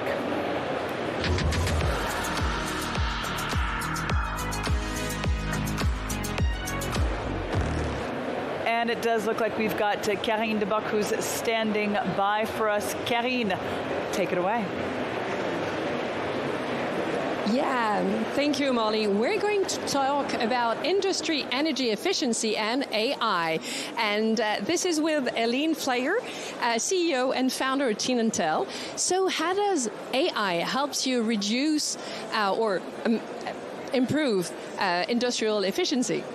So what we use is we have a patented AI that together with our IoT, we can apply on fluid dynamic machinery. So basically everything that moves air or liquids, by applying our technology to that machines, they become intelligent assets that can understand the exact industry use, right? So whatever the production actually needs. That means that we can speed up and slow down those machinery to exactly match the production line. And it all comes down to at least 30 to 60% energy savings with the exact same production output without any sensors or changing to the industry line. How did you come up with the idea? How was Tinentel created?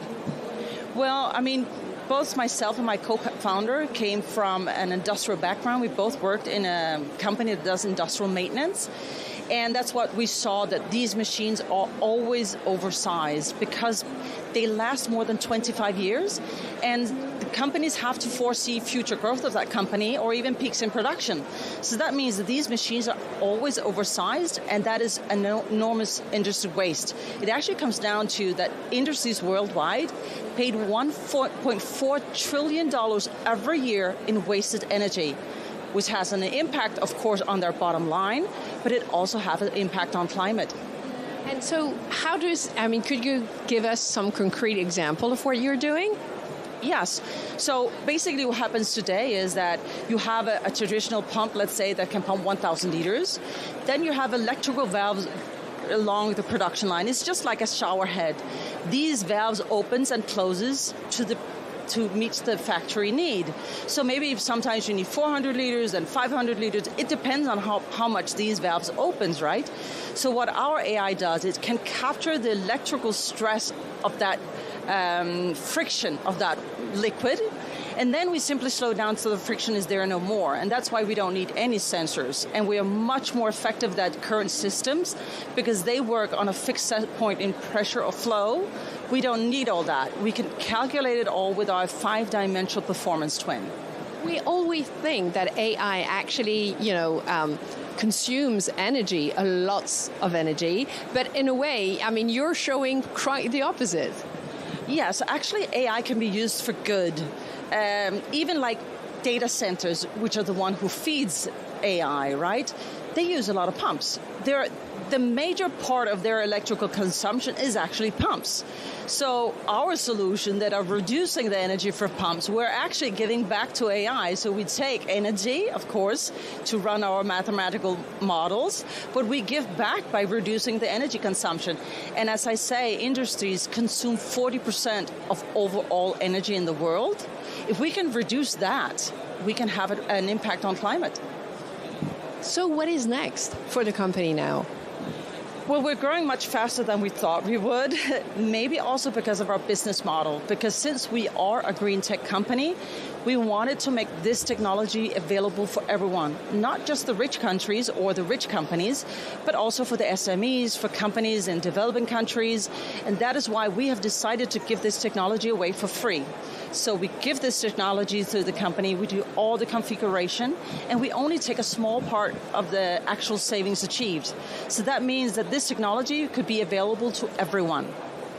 Wow. And who are you working with? Can you give us the names of some of your clients now?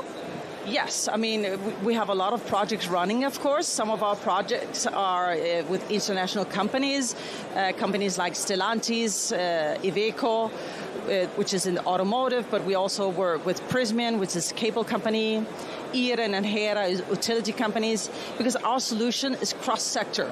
So anybody can use it. It doesn't matter the size, what industry it is, what brand it is. Our AI can work on every single machine, new or old. It's a complete retrofit. It is a new benchmark for operational efficiency for all industries. So what's your aim at this edition of VivaTech? To meet new partners, to meet new customers? What are you looking for?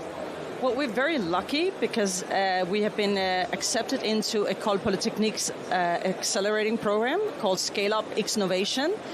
And our strategy is to penetrate through Europe. We have already proved our model in Italy with big important companies. We now want to move into France and then Germany, and within the end of the year we're going to go also to United States, where we have secured very important partnerships this past month. Impressive. Thank you so much. Back to you, Molly. Karine, thank you very much for that. Karine Debuck reporting there from the exhibit floor. And now we're going to cross over to our reporter, Alexis Lallemand. He's on the stand of Evado Labs. Now, this is a Canadian company that develops a mecha. It's a humanoid robot that works with generative AI. He gave us a sneak peek just a short time ago. So we're here now in the Pavilion of Canada. We are going to be talking a little bit about robotics, as always, over here in VivaTech. But this is going to be some kind of a special interview right now because I'm joined by Ameka, who is one of the most advanced robots that we have down here in VivaTech. So I'm going to ask her a question, and she'll probably going to be answering like a human. So let's go. Let's going to try this. So I'm going to speak into that mic. So let's chat a little bit, Ameka. Could you tell me a little bit more about your presence over here? Why are you here, Ameka? What are you doing? I'm here at VivaTech with Avado Labs to show off how our AI helps people. We're doing pretty cool stuff. And so could you tell me why have you been curated and what's going to be happening in the future for you? I was created to show what's possible with advanced robotics and AI. As for the future, who knows? The sky is the limit. Yeah, the sky is the limit. And so I think that Jack Kleka, you're a VP product over here at Avado Labs, and you're going to tell me a little bit more, yes, indeed, about the future. But first of all, maybe you'll be able to tell me as well about what's happening for you guys over here in Pavilion of Canada. Why is it important for you to be kind of the center of the attention, I guess? Yes, well, thank you for hosting us, first of all, in France. Like, we're really happy to be here, be the country of honor. It's the first time that we have a stand, so you can see Amica, see all the other wonderful companies that are here. Plus, we hope to create collaborations.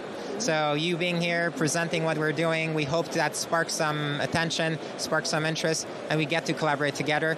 We speak the same language in Quebec, at least, as in France. Donc, merci de nous accueillir en France.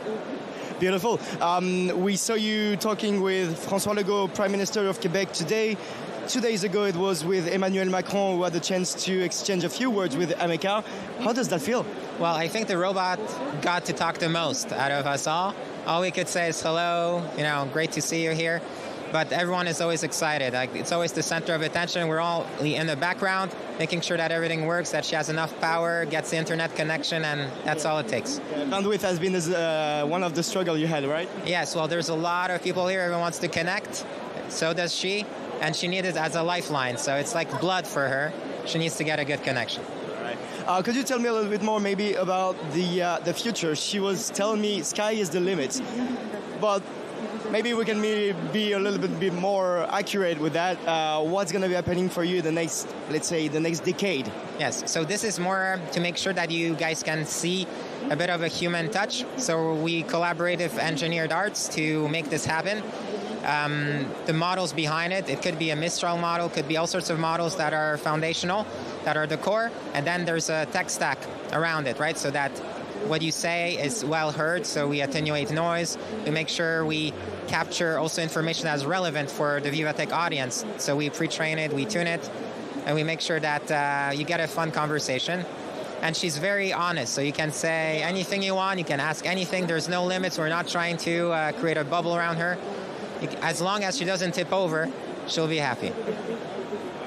Well, thank you so much for taking a little bit of time. I know that you are going to be welcoming Mélanie Joly after that. She's the Minister of Innovation in Canada, right? Exactly. Yeah. So you're going to have still a little bit of work to do. So we'll let you go. Yes. Thank you so much, Jack. And now we're back to you.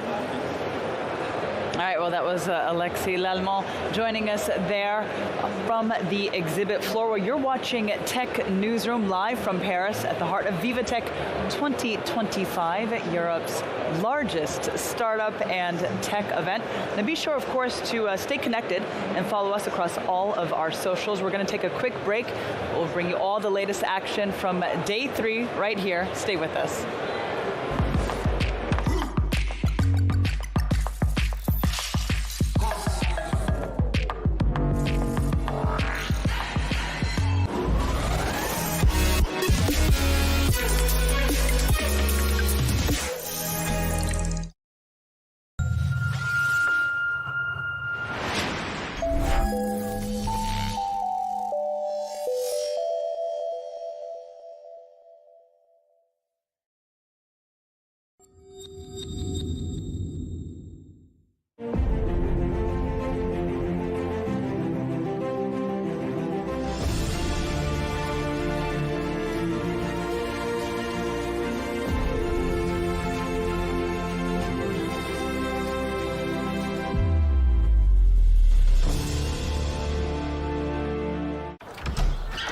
Bonjour, de margarita une pepperoni. Merci, mais est-ce que vous pourriez revenir nous livrer demain en fait? Parce que on a fait des passes finalement. Bah non. Et comment ça non? Bah vous pouvez pas changer votre livraison au dernier moment. Il n'y a pas écrit La Poste ici. Avec l'application La Poste, modifiez votre livraison la veille jusqu'à minuit. Bon bah les enfants, ça sera pâtes et pizza.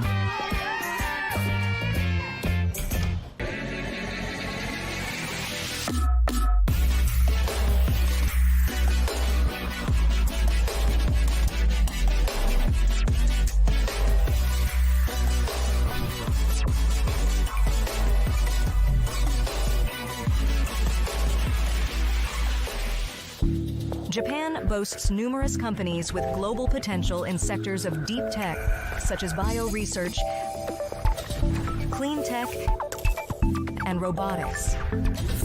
JETRO endorses these outstanding businesses and supports their collaborations with international partners. Talk to JETRO first.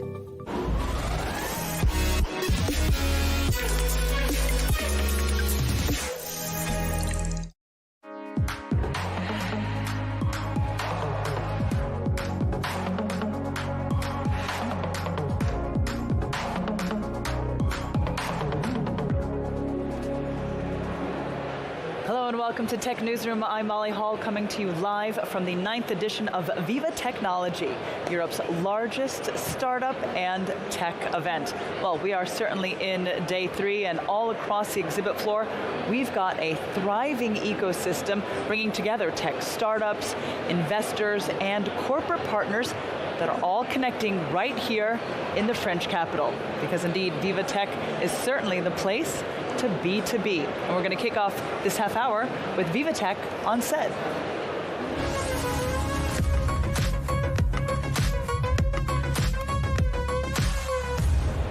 All right, VivaTech on set now, and it's my pleasure to welcome Benoit Delamarche, Head of Business Unit Managed Services at Netopi. Hi, Benoit. Hi. So I'd like to ask you first, tell us about Netopi. Okay, Netopi is a French company dedicated on Apple services. What we developed is a concept about Apple fleet management and securing the Apple fleet management, actually. All right, so then, I mean, can you tell us a bit about what you're showcasing, what you're bringing here to VivaTech? Yeah, we try to get a modern approach in terms of management of devices. Like, we have a solution in SaaS solution that permits to manage around the world the Apple fleet and to secure it, actually. So this is very modern because the approach permits to manage small and largest Apple fleet, actually. Yeah, so it's this idea of kind of your goal of trying to democratize Apple device management, is that correct? This is a goal, yeah, totally. Because actually the French market is not too popular with Apple. There is main pieces in the companies, and we try to change things with our modern solution and with our modern software called Jav. This is an American solution developed on a MDM and a EDR solution that permits to do everything for the company. We're hearing a lot about like a consumerization of IT. What exactly does that mean in practice? Is it easy to explain? No. Not totally. Not totally. Maybe what is very modern with the approach, we keep the Apple experience, and we try to get ready about in 2 minutes to get his computer ready, and then the user is able to personalize it by himself with solutions that we approach. So then you're saying, is it changing really expectations around device management? That's it. Okay, all right, excellent. And so then what would you say is what sets Netopi apart from your competitors? The difference is we've got our own development, and we develop a method, and this method permits to be ready soon, and also to be secure. We've got a modern solution and secure solution, and it's amazing because you don't see anything on your computer and on your mobile devices. Everything is ready and everything is secure without to be disturbing. So then just tell us finally, before you go, just what do you hope to get most out of your time here from VivaTech while you're here? Chatting with a lot of new customers and try to help them to understand how Apple can be really a product that permits to make the difference in terms of hiring for people. Excellent. All right. Well, Benoit, thank you very much for joining me on set. Benoit Delamarche, Head of Business Unit and Managed Services with Netopi. I appreciate it. Thank you very much. Thanks. Okay, well, let's continue things here on Tech Newsroom, and it's time for Inside VivaTech.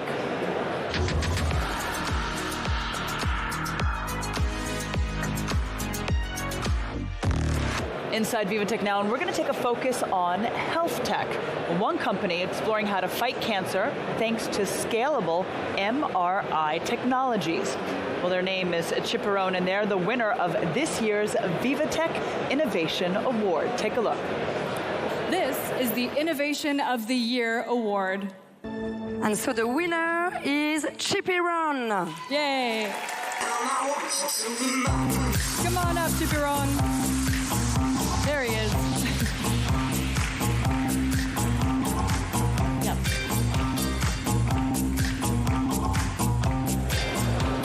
Excellent. All right, well, for more from Chipirone, we're going to cross it to Alexis Lallemand, who's standing by with the CEO and co-founder who we just saw there in that clip, Evan Kervela. Go ahead, Alexis. I was about to dance on that music. Beautiful. Yes, of course, I am with you, Evan, today because it's celebration time for you today on the Impact Bridge over here at VivaTech. So first of all, congratulations for winning yesterday the Innovation Award. So, basic question that I have to ask you, how does it feel?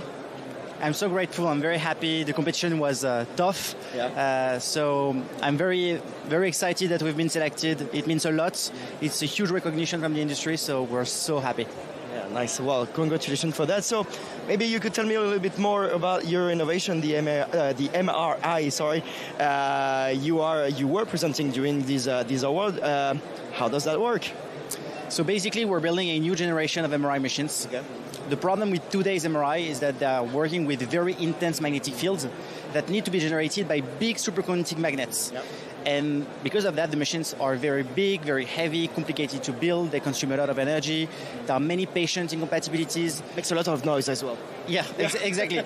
like a ton of problems that directly come from the intense magnetic field. So what we do at Chipirone is that we're building the first generation of MRI machine that work with a very, very low magnetic field. So we can remove the big superconducting magnets. We are left with just most of the complicated hardware is gone. And we've invented a technology stack that allows to produce great images even though the magnetic field is low. Okay. This is what we have been building, and hence the product is naturally light, versatile, easy to deploy. And inexpensive as well, of course. How did you come up with this idea, actually? So it's a long story. The short we'll make it short. Yeah, absolutely. So the short story is that I've met Dimitri, my co-founder. He's a bright physicist, an expert in superconducting sensors, and one of the applications is MRI because one of the core pillars of our technology that makes it possible at a low magnetic field is the use of quantum sensors that are so sensitive that even though the signal is low, we can make it work. So we started from there, made sure that there were some technological solutions to build an MRI around those sensors, and also that there was a traction on the customer side, the radiologist, and when we saw that there was a huge traction, like latent, waiting for this kind of solution, we went for it 100%. So can you tell me as well how can this award especially, but also VivaTech can help you to develop yourself and what's going to be the next steps for you guys? Yeah, so first of all, it helps building the awareness around the brand of Chipirone, which is very important, of course, to bring customers, to have inbound of talents as well. That's a huge battle for all the startups. We all want the best engineers, so having this kind of recognition to help, of course, and capital. That's the kind of things that awareness around the brand help us doing. So that's very important for that. And on top of it, with this award comes a pass for the GTC in California next year. We will have a stand at the next VivaTech next year, so we'll be there once again. And also I know that we will be part of a larger competition organized by TechCrunch in San Francisco last year. Even this year in October. Okay. So I'm very much looking forward to get all the details about that. But overall, great news and a huge boost for the morals of the team internally, of course. All right. As we can see just on the sign behind us, you are going onto market already. We are going to be able to see your innovation already into hospitals next year. Is that it? Yeah, exactly. We will bring our first device in a hospital. Q2 of next year is the objective, okay. And that's the moment where we'll really confront our technology to the market. So we're very excited. Do we have the right to know already which hospital is going to be buying your technology? Not yet. That will be an announcement. Give me the scoop. It's just between you and me. Okay, it's in France. That's all I can tell. All right. Yeah. All right, beautiful. Thank you so much, Evan, for your time. Congratulations once again for winning the Innovation Award this year. And, well, the rendezvous is taken already for you at VivaTech next year. So see you in a year. Thank you so much. All right, thanks a lot. We're back to you, Molly, right now. Thanks, Alexi. Thanks for that report there. Wonderful. All right, let's bring things back here now for VivaTech on set.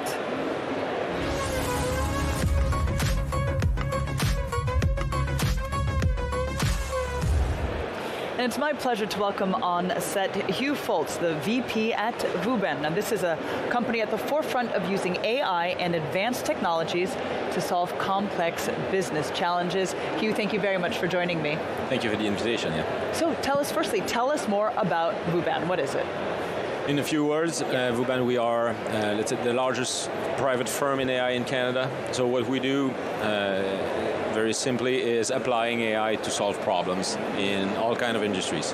So we've been around since almost the very beginning of the AI, let's say, deployment and expansion. So the company is 15 years old, and we started implementing and using AI 8 years ago.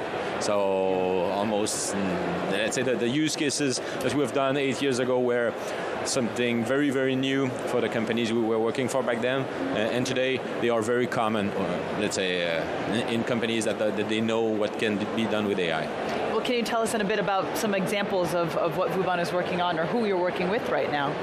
We are working with Pratt & Whitney is a customer of us.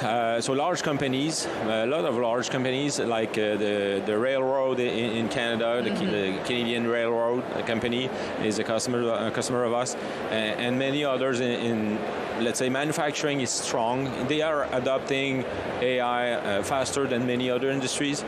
But still, we are, Canada is lagging. It's in terms of adoption. So we are very strong. That's something we are very proud of. So we have a lot of experts in Canada. I think the country is ranked 4th or 5th internationally in terms of expertise. The problem is, I think, very close like it is in France, we don't adopt AI as fast as we should. So some industries should and need to transform themselves and clearly need to adopt AI faster, a lot faster.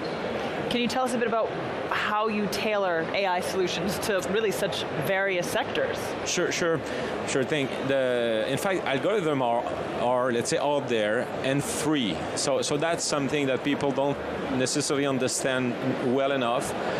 They are clearly a bookshelf of algorithm, open source, and very strong and recent algorithms. So we use those algorithms and we tailor those algorithms, we train them, we of course fine-tune those algorithms to the specific context of each of our customers to empower the technology. And that's, once we find the right problem to solve, the job is to ask the AI scientist to find the right algorithm and to do the job to solve the problem, and again, ensure that we also get, we are looking for precision and accuracy. That's always the name of the game in AI.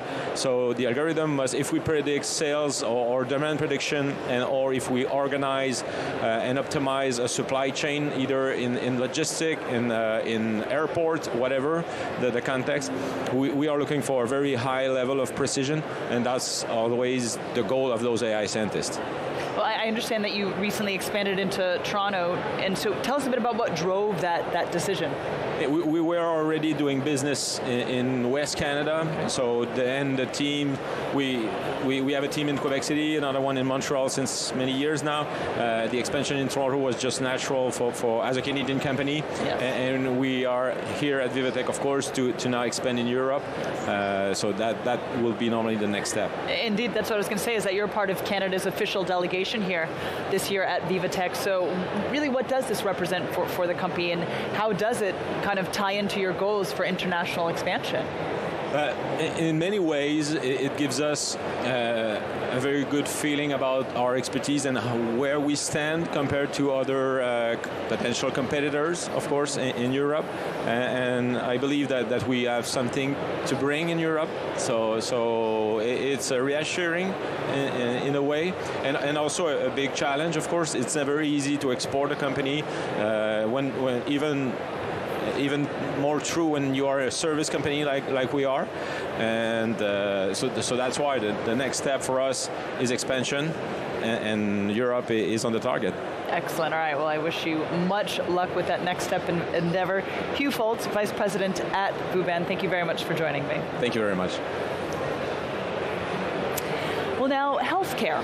It's more precise, proactive, and patient-centered than ever before.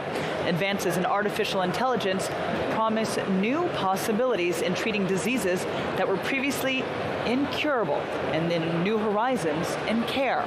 Now, AI can work with doctors to enhance clinical decision-making and enable early detection, a potential revolution in healthcare that across the board. Let's take a look at this report. Radical advances in how we prevent, diagnose and treat disease, all driven by artificial intelligence technology. According to Fortune Business Insights, the global market for AI-assisted medicine is projected to be worth around 450 billion euros by 2032. This phenomenal growth is being driven by an urgent need to find more efficient medical solutions in aging societies. In diagnostic medicine, technological advances in AI are already saving lives. French company Boggio aims to harness AI to create devices that will bring healthcare costs down through preventive measures rather than curative. Drug discovery is also being accelerated through machine learning. Akemia uses AI to test millions of potential drug compounds in days rather than years. Their platform recently identified a promising treatment for Parkinson's disease that's now entering clinical trials. A patient's genomic data can now be analyzed alongside millions of clinical records to recommend personalized treatment plans. In cancer care, this approach has seen response rates improving by up to 30% in some studies. Mental health care is also experiencing its own AI moment. Emabot has developed an AI system that can detect subtle changes in speech patterns and facial expressions indicating depression or anxiety. For all these advances, AI cannot replace doctors. Real potential in the healthcare sector lies in the areas where human expertise can combine with AI's analytical power to provide solutions that are smart, preventative, and fast, but also compassionate.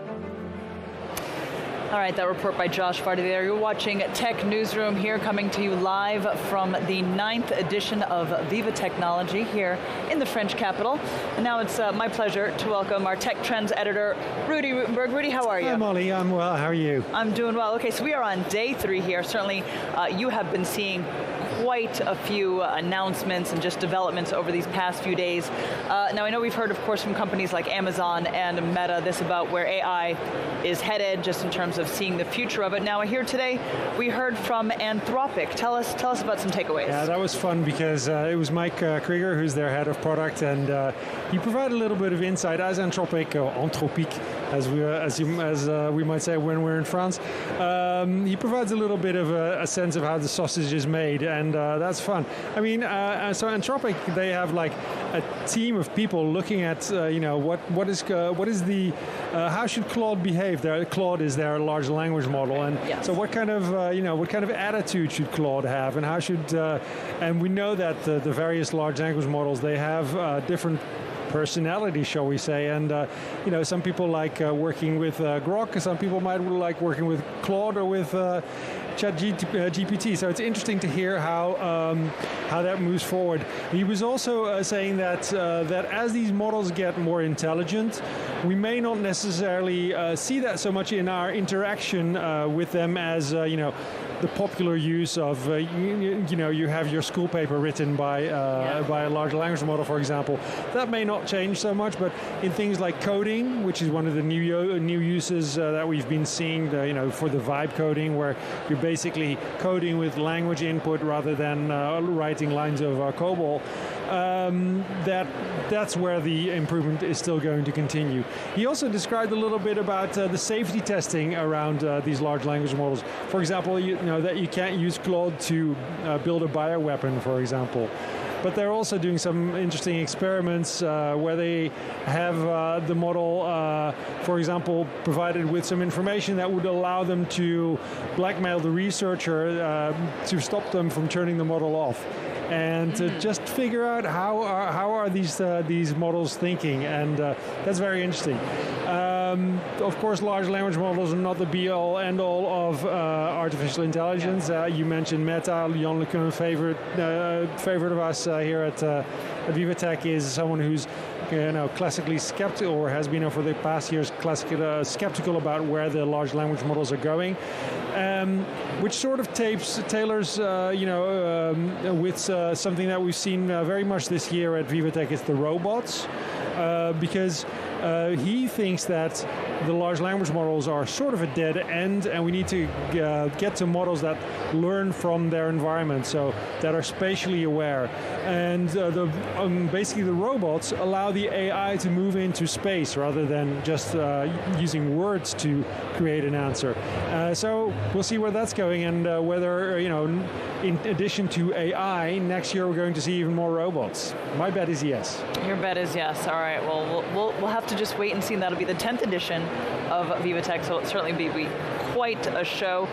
Rudy, thanks very much for that. And of course, you're going to join me a little later on in the program for our debate. All right, see you in a bit. Well, now our reporter Simon Harding spoke with French former handball superstar Nikolai Karabatic. This as he retired last season, and he's a venture partner at Team Pact Ventures. Let's take a look. I'm here with former handball superstar Nicolas Karabatic. Nicolas, thank you very much for being with us. We've just listened to your talk about the transferable skills from being an elite sportsman, the mindset, the leadership you need, and how those skills from the sports world can be transferred to the business world. Team Impact Ventures, who you are with as well. So can you talk a little bit about the experience and those transferable skills? Why is it important in business? Yeah, I think it's really important in business because business, company, sport teams, it's basically the same. It's a group of people. You want to bring them higher, the highest possible. You have huge goals, huge results you expect, and basically it's a human thing. So we as athletes have lived with teams, with coaches, with presidents. We have tried to put our skills in front for the team and to win medals. And as an athlete, when I ended up my career after the Olympics, I was really wondering, what will I do now? Do I stay in my zone in the sport, or do I go out of my comfort zone? And I try to see how all that I learned as an athlete can translate in the business, in the company world, and in the tech. And it was fascinating to see how sitting with founder of startups, how they listened to me and how they were keen on my experience. And I was also learning from them how to run a company, how to run a startup, what does it take, and all the mental stress they had. It was the same that I had before an Olympic final, and it was a huge learning for me, and I'm learning every day right now after my career, and trying to see how top athletes can help top founders. Is it something that you enjoy a lot, this part now post-career, to be able to take those transferable skills? You're talking about you're learning all the time. So for you personally, is it enriching and something that you really enjoy doing? Yeah, I really enjoy doing this. I was first scared because you have this imposter syndrome, and as an athlete, what value do I have talking with Hans Westberg, who is a CEO of a huge company? But then, I forced myself. I went out of my comfort zone, and I'm today really enjoying speaking with CEOs, speaking also with young children in my training camp, and trying to inspire them. So and learning also from them. So it's really huge. I'm a child. I'm enjoying this, and I get a lot of energy from events like today, and I'm just learning every day. And it's also something that I take on from my career as an athlete. It's that you can learn, you can be better each and every day, you can improve yourself, and you have to be positive, and you have to help and empower and inspire the people around you. Nicolas, we know you're a very busy man, so I'll let you go, but thank you very much for speaking to VivaTech News. Thank you. All right, well, well, that was Simon Harding speaking with former handball superstar Nikola Karabatic. This from the exhibit floor at VivaTech 2025. And indeed, one of the big unveilings that we saw in this 9th edition, well, that was done by Meta. Now, it showcased a new global model that improves AI's ability to understand and to predict physical interactions. And this cutting-edge model enables robots and other AI agents to better understand the physical world and to anticipate how it will react to their actions. Let's take a look. AI is a technological challenge as well as a scientific challenge because we don't know how to build truly intelligent systems yet. It's one of the big scientific questions of our time. What's the universe made of? What is life all about? How does the brain work? Or what is intelligence really? Hi everyone, my name is Yann Lequin. I'm the Chief AI Scientist at Meta. As humans, we think that language is very important for intelligence. But in fact, it's not the case. Imagine a cube floating in the air in front of you, and imagine rotating that cube by 90 degrees. You can sort of picture this in your mind, and this has nothing to do with language. Humans and animals navigate the world by building mental models of reality. What if AI could develop this kind of common sense? An ability to make predictions of what's going to happen in some sort of abstract representation space. We call this concept a world model. Allowing machines to understand the physical world is very different from allowing to understand language.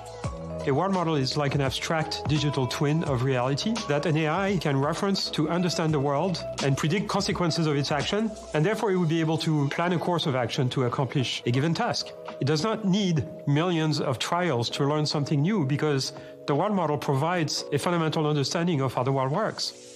The impact of AI that can reason and plan using world models would be vast. Imagine assistive technology that helps people with visual impairment. AI agents in mixed reality could provide guidance through complex tasks, making education more personalized. Imagine an AI coding agent that can actually understand how a new line of code will change the state of the variable of the program, the effect on the external world in the context of existing code. And of course, world models are essential for autonomous systems like self-driving cars and robots. In fact, we believe world models will usher a new era for robotics, enabling real-world AI agents to help with chores and physical tasks without needing astronomical amounts of robotic training data. This is a very exciting time for AI research and a captivating set of scientific questions in front of us. We want to understand intelligence itself, as well as learning, reasoning, understanding the physical world, so we can build systems that can help billions in their daily lives. We're excited to announce the release of Video JEPA version 2, the next step in this journey. Stay with us as we continue exploring the possibilities of world models and push the boundaries of AI research. All right, well, that was a look at what Meta had to unveil at this edition of VivaTech 2025. You're watching Tech Newsroom. We're going to take a quick break, and we'll be right back, so do stay tuned.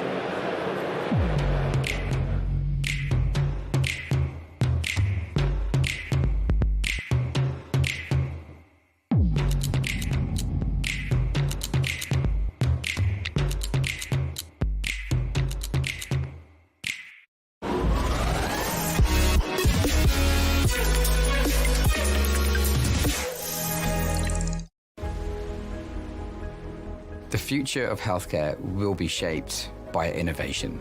We see a very big potential future growth of this company, and we're trying to help them to make this potential come true.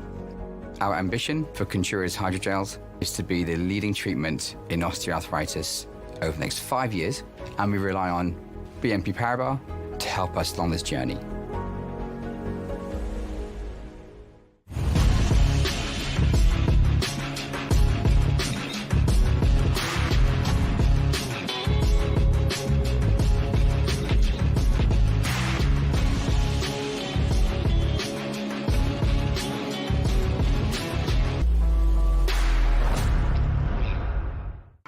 He said, we support startup growth with commercialization program and entrepreneurship education for young and aspiring founders. We support global entrepreneurship, helping startups go abroad. And we provide the essential infrastructure to bring ideas to life. Where imagination meets reality, this is KeySaid. Can we do something about this? Sure thing. Let's combine the real and the digital worlds to make big changes for everyone. That's better.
If you're sitting here, you're curious. Good news, Explore Media was made for you. Join a community of 10 million subscribers. We help brands create relevant and viral content. We call it edutainment. Contact us to learn more.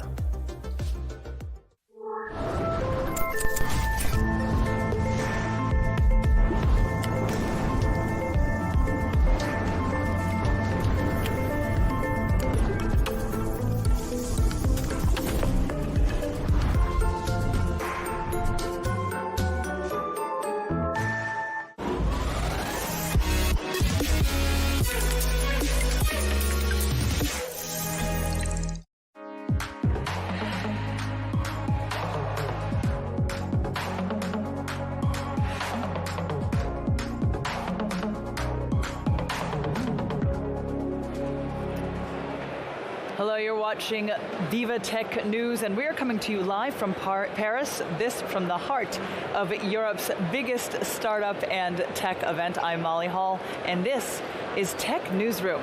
Well, we're bringing you live interviews and highlights from across the exhibit floor, and indeed, we're going to start with Inside VivaTech.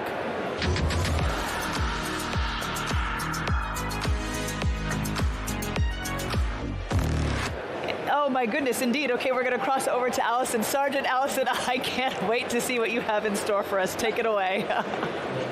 So Molly, as you can see, I'm in a car. I'm getting ready to play some video games, but what's actually interesting and that you're going to want to focus on here is the headset that I'm wearing. It's going to be monitoring my emotions as I attempt to drive this vehicle. I'm going to hand the microphone over to Jocelyn Villepoux from Magnetica. He's going to explain to us what's going on as we proceed. Hi. Yeah, so exactly. It's not really a video game that we have here. It's a driving simulation software. So the whole idea here is to be able to assess the emotional and cognitive state of the driving user, so the driver, while he is driving, right? So we use this simulation because the activity of the brain is quite intense while driving. So we have really good signals, right? And it's help us to capture the data. Because of the environment, we are in a trade show, so there is a lot of people walking around, there is a lot of noise, right? So we can have some distraction regarding the signals. The whole idea here is to assess the emotional and cognitive state of the user while he is driving. We use this to help car manufacturing companies and racing teams to improve their racers' performances. So we're going to be able in one specific turn or on one specific track to assess time to time what happens in the driver mind. So we will be able to say if he's engaged, if he's excited in his driving experience, and we will be able to appoint him in the turns he needs to be more focused on, and so on and so on. Here we have a live crash, yes. So it's okay. Clearly, it wasn't very focused. So this might be a good time to stop. And Jonathan, we're going to take a look. So earlier, we did this test actually before being on camera, and we tried it once where I was focused on the driving, more or less, and then a second time where I was on my telephone to see what the difference was going to be. And Jonathan, we can take a look now at the results.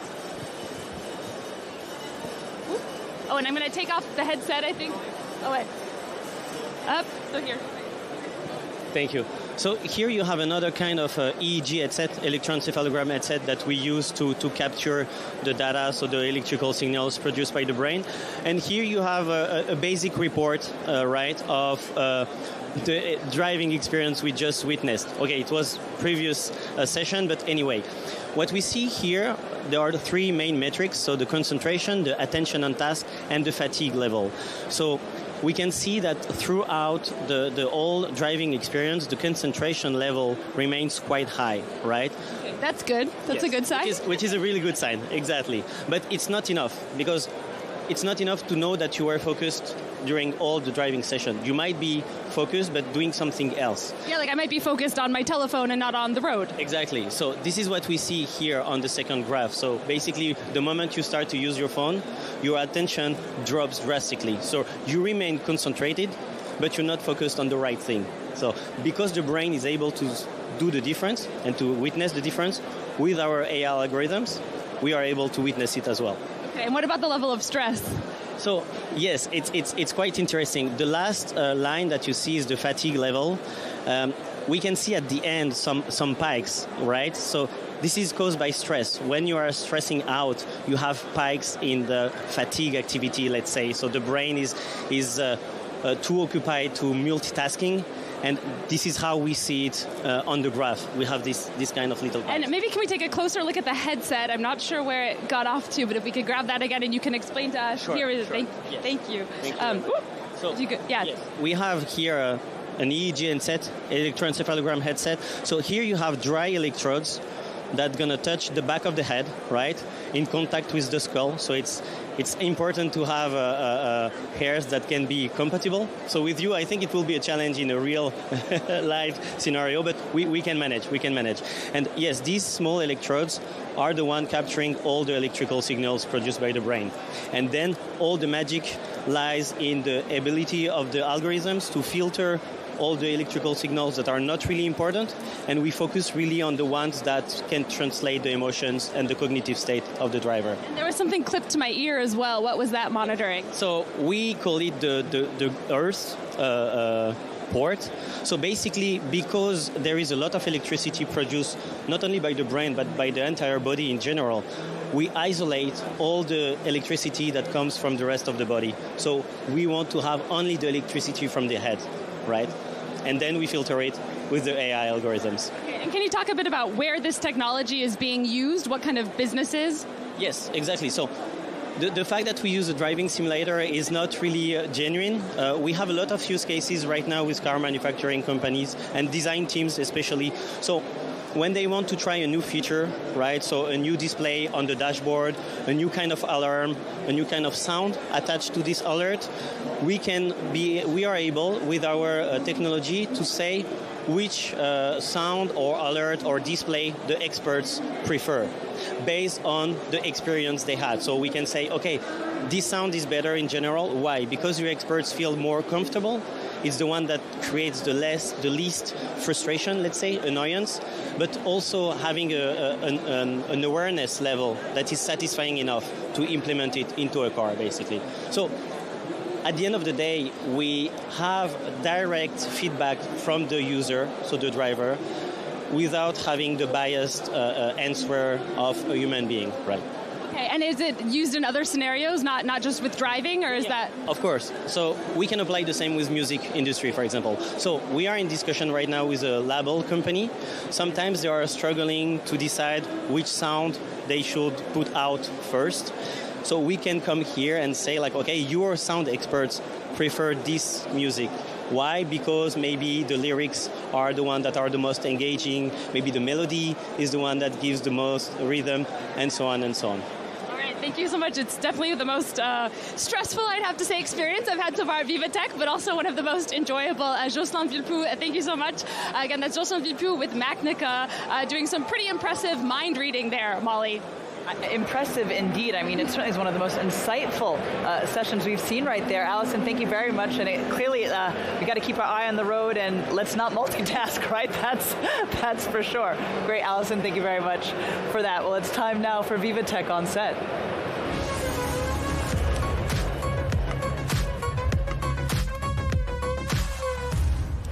It is my pleasure to welcome Claire Lebars, Chief Technology Officer at Malt. Claire, hi. Hi, nice to meet you. Nice to meet you as well. So we know that Malt is a European platform that works on connecting businesses with top freelance talent. Tell us more. Yes, so today Malt is a leading European marketplace for freelancing. So it's about 800,000 freelancers on one side of the marketplace and 90,000 companies on the other hand. So we have millions and millions of searches for talent each year, and many challenges related to that. So we are well known to be an HR tech, leveraging AI and technology to facilitate the matching of talent for companies. But we also have a big fintech aspect, helping companies, with the compliance related to vetting freelancers, the payment, financing the projects, and taxes, all of that. Well, given all of this really sectors, I would say, factors, tell us a bit about your main priorities to keep the platform really at the forefront of the freelance economy. Yeah, so obviously on the HR tech side, we're really working to bring the state of art of AI to the experience of matching, and there's a lot of things we've been doing, but also, integrating with companies, the largest company who have a lot of internal software they use to manage talent, to manage, vendors also. So we have more than 80 integration like Workday or SAP Fieldglass, and this is one of our focus to really help facilitate the job of a hiring manager, whether they're in a small or large companies. And on the fintech side, we really focus on facilitating, working with talent cross-border across Europe. Maybe you're a freelancer in France working with a German team, and so how are you compliant everywhere? And that's really a demand that our large global companies we work with have. So we're working on getting global.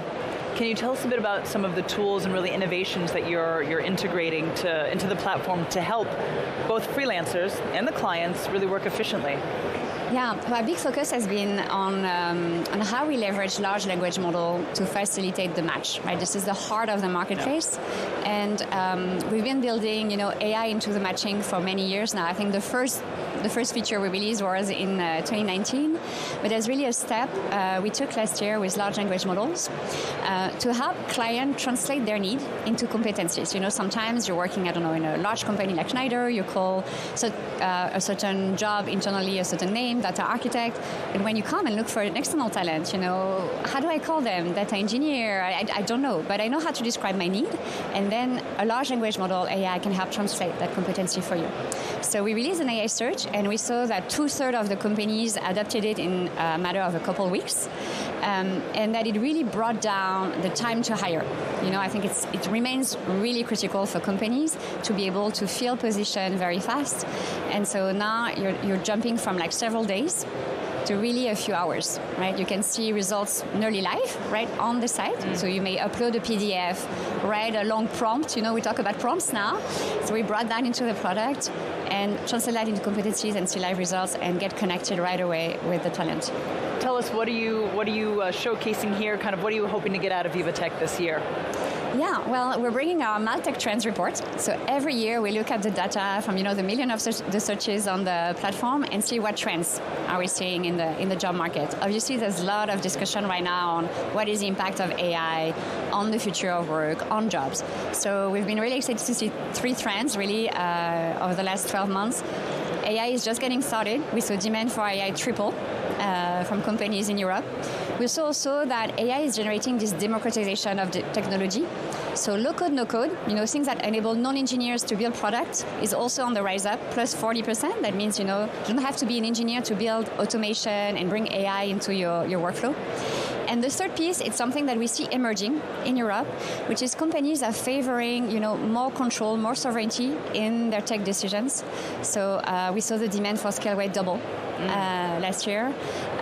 We saw the demand for Mistral do time 8, so they're now a little bit above Llama. All of that is in our tech trends report that anybody can download online. Well, tell us then, what are you seeing in terms of, you've talked a lot about really how we've seen the freelance economy change. What do you see for the freelance economy down the line, and as well for Malt, and just how it'll need to adapt accordingly? Yeah, really freelancing is just a trend that is just starting, right? Some companies are already fairly mature and making freelancing one of their strategic priorities. That's what we see with Schneider. That's one of their three pillars of transformation in the company. And so they really see that as a vector of transformation of their organization and innovation. Freelancing as a vector of accelerating, AI adoption, but many other aspects. Some companies are not there yet, but this is a trend that every company is looking at, and especially with AI. I think AI is actually a vector of acceleration for freelancers, because what type of talent do you want in your company? You want talent that are adaptable, that are training themselves and know the latest technology, and freelancers are actually investing half a day per week into upskilling themselves, and so we're seeing that they're definitely ahead of the curve on AI. All right, well, wonderful. We will certainly see where things go, but Claire Lebars from Malt, thank you very much for joining me on set. I appreciate it. Thank you, Molly. Thanks. Well, now, artificial intelligence, we just heard it there, is certainly, we're hearing it all over, because indeed it is the undisputed star of this VivaTech 9th edition. And now, that was certainly on display from the kickoff. This with the major announcement of the multi-billion-dollar partnership between leading American tech company NVIDIA, which is, of course, at the heart of the global AI and computing revolution. This with French AI champion Mistral AI. Well, here's what Mistral AI's CEO, Arthur Mensch, had to say about the deal. In order to compete, in order to build a meaningful ecosystem, Europe needs to come together and build capacity that is joint, that combines all of the cultural aspects of Europe. Europe is unique in that you need more than English-speaking models. You need a model that speaks 20 languages. And so there's a true cultural aspect to AI systems in that they also produce a lot of content that adds to the other aspect that requires some sovereignty. I'd say there's three things that requires countries and requires Europe to build its own AI. The first is cultural, because this is generating content, this is shaping the way we think, and so we need to have control and customize the systems to our values. The second is strategic. You can't have foreign entities holding the turnkey to systems that we will be deploying for critical infrastructure. That's extremely important. It's true for defense, it's true for energy, it's true for any governmental services. And then there's another aspect, which is we can, by partnering in between the European tech ecosystem and the European leaders, the European champions, we can actually create a lot of value here in Europe. And by creating value, you're bringing new startups, you have people coming, you have new entrepreneurs, you have funds that are coming, and so that compounds. That has compounded for the last 60 years in the Silicon Valley, and we've started to do that. I think we're all like maybe 15 years into the journey, but I'm sure we can go faster if we actually come together as one economic region that wants to create value here. Well, that was the CEO of Mistral AI, Arthur Mensch, speaking earlier here at VivaTech. Now, of course, this deal between Mistral AI and NVIDIA, well, it will mean that the French AI company will be equipped with some 18,000 of NVIDIA's most powerful chips. This to provide specialist AI cloud services. And now making the announcement, NVIDIA's CEO, Jensen Huang, said that the amount of AI computing capacity in Europe could increase by tenfold in just 2 years' time. Well, the new deal has been hailed by French President Emmanuel Macron. He called it historic and a major boost for European tech sovereignty. Normally, I was used to come here and to make the pitch for my country, to try to convince people to invest, but this is my very first time with one of the most experienced CEOs coming from the US, I mean, the best in class, and doing my job. So I can go to bed. I'm finished.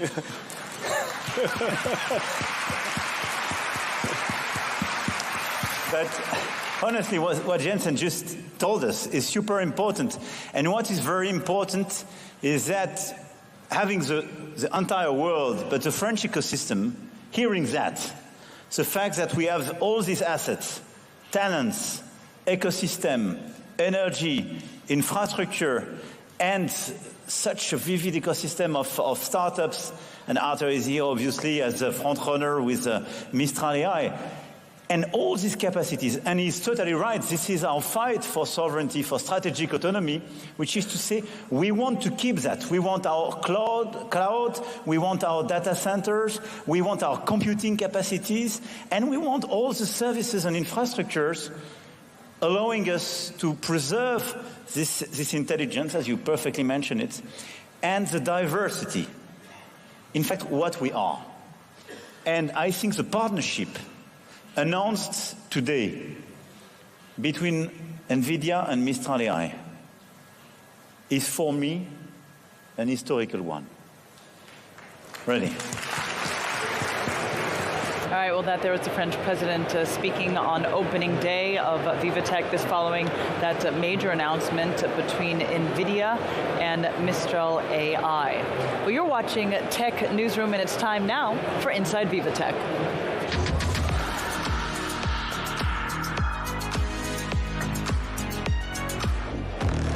We're going to hit the exhibit floor where our Luke Brown is standing by. Luke, what do you got? Hi, Molly. Of course, we've had a great deal of really serious innovations here at VivaTech 2025, but there were a couple of fun ones too that we've spotted around the day. This is a French startup based in the north of the country, Atmos Gear.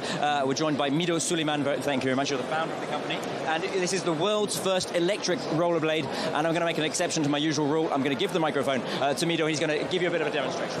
Yes, Luke. So thank you. Hi, everyone. So this is Atmos Gear, the world's first electric rollerblades, made for speed, leisure, and daily commuting. As you can see with the remote control, I can accelerate, but I can also brake easily. 18 miles per hour top speed, 20 miles of range, and just a lot of pleasure. Okay. Tell us a bit more, Amido, about the innovations that are behind all of this. There's a lot of work has gone into this, right? Yes. So behind Atmos Gear, you had 4 years of research and development, more than 26 prototypes, and all came up to this, which is the smallest and most powerful hub motor ever designed. Tell us a bit more about what exactly. You've got the battery pack behind you. How much of this is all integrated, correct? Yeah. So we made it in the form of an electrifying kit. So basically, with the small fanny pack, this is what we call the power pack. You have the battery. You have the battery inside. So this can allow you to electrify any skates. So if you already have skates at home, you add these on your skates, and then you're electric. Okay. And can you show us the wheel in motion on the boot itself? So with the remote. Oh, sorry. So as you can see, the only motorized wheel is the middle one. Front wheel and back wheel are just standard skate wheels. And you can go really fast with them, but it's lightweight, it's maneuverable. Whatever you can do on skates, you can do it on Atmos Gear. And how difficult is it really, realistically? Is it for beginners or is it for experts? Not for experts, you just need to know how to skate. If you know how to skate, you know how to do Atmos Gear. You don't have to be an expert, but if it's your first time on skates, I wouldn't recommend because we have big wheels. We have big wheels because this is made for commuting, daily transportation. The big wheels allows you to have more comfort. And you're on the CIC stand. That's a French bank. Tell us a bit more about the partnership that's brought you to this, being a partnership with a bank. Yeah, so I'm really proud to be here today because we won the CIC Business Awards a few months ago. CIC, by the way, is also our bank. So they're one of the first who supported us back in the days when it was hard for us to industrialize the product. And so the Business Award is an award that grants a booth here at VivaTech and 5,000 euros. For the most innovative startups in the whole country. So I was in competition with like hundreds or maybe thousands of startups and we won. So I'm really proud to be here today. And it's a way to show young folks that wherever you come from, whatever your means when you start, you can do great things and even crazy things like electric rollerblades. It's a crazy thing, but you also said earlier off camera that it's a bit of a childhood dream. Tell us more about the motivation behind this. It goes back far beyond the first prototypes. Yeah, so I had the idea of Atmos Gear when I was 12. Right now I'm 27. 7, so I feel like a geezer now. So I had the idea, basically watching a TV anime, a Japanese anime called Air Gear. And so this anime featured electric rollerblades. It was in 2009. So when I saw this, I was like, that's amazing. We need electric rollerblades in our lives. Growing up, I found everything getting electric bikes, electric scooters, except for skates. And I was like, guys, someone has to do it. And so I said, you know what? I'm going to do it, and I'm going to become an engineer to do it myself. That's a fantastic story.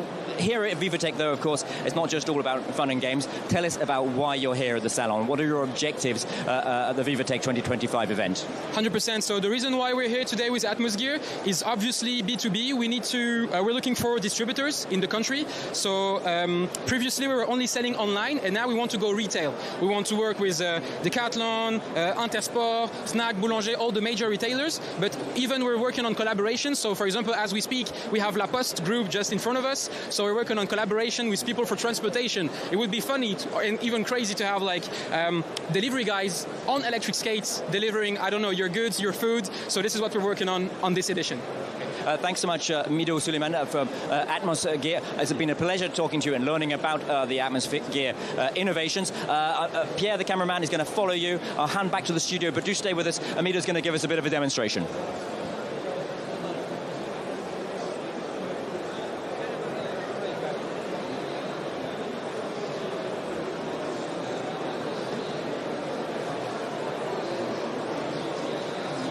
All right, looking smooth there on the exhibit floor. Another means of transportation. Well, as you can see, you had a glimpse there of some of the over 13,000 startups that we have here at the exhibit floor, as well as 3,500 exhibitors. And we've gathered over 400 of the world's top minds and speakers when it comes to the latest in tech and innovation. Well, because everyone is gathered here in the French capital these over the next few days. We still, of course, got the General Public Day tomorrow here at VivaTech 2025. And well, we've seen some major announcements and unveilings here. Earlier, we had Tesla, which unveiled its long-awaited robo-taxi, and our reporter, Will Hildebrandt, was on hand to catch it. Last year, VivaTech hosted France's first unveiling of the Cybertruck. This year, it's the Cybercab, a first of its kind for Tesla, the first two-seater. It's fully self-driving, and the car manufacturer hopes it will be a game changer. Priced into Tesla's valuation are two significant developments: the robo-taxi service, which is rolling out this year, they hope, and the Cybercab. That's the name of this car, the Cybercab. It's a two-seater, fully self-driving, no pedals, no steering wheel.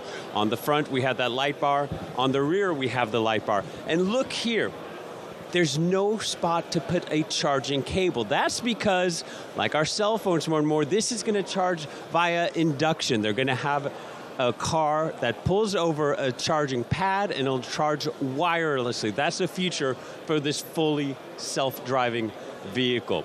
Now, the challenges that remain for Tesla are twofold. First of all, to get this approved by different governments. They need regulations and governments to respond to full self-driving vehicles. Secondly, it's robo-taxi service, and that's for any Tesla that is self-driving. It be a Model X, a Model Y, a Model 3, or a Model S. If it's fully self-driving, people who own those vehicles can then lease them out as a taxi and use those services. So Tesla's really counting on governments to make way and accommodate them and change regulations, because the future, the way Tesla sees it, is full self-driving. And that's what they're hoping for, and that's what the markets are counting on as well. Now, in Teslas, we're used to minimalist interior, but this takes it to another level. Look at this, the dash. There's no buttons. We have this massive 20.5-inch screen. I'm 183 centimeters tall, or 6 foot, and I have plenty of room. It's two-seaters. There's no buttons except for these two physical buttons to lower the windows. Otherwise, everything is done by the screen. We don't even have door handles. When we choose our destination, the doors come down and lock automatically. The seats are large, they're more like a lounge seat, very comfortable and plenty of space to relax. We can watch movies or do other things because after all, we're not driving. There's no steering wheel, there's no pedals, it's full self-driving. All right, that was our Will Hildebrandt reporting there. This on the latest unveiling from Tesla and its robo-taxi. You're watching Tech Newsroom here, coming to you live from VivaTech 2025. We're going to take a quick break. Do stay with us. We'll be right back.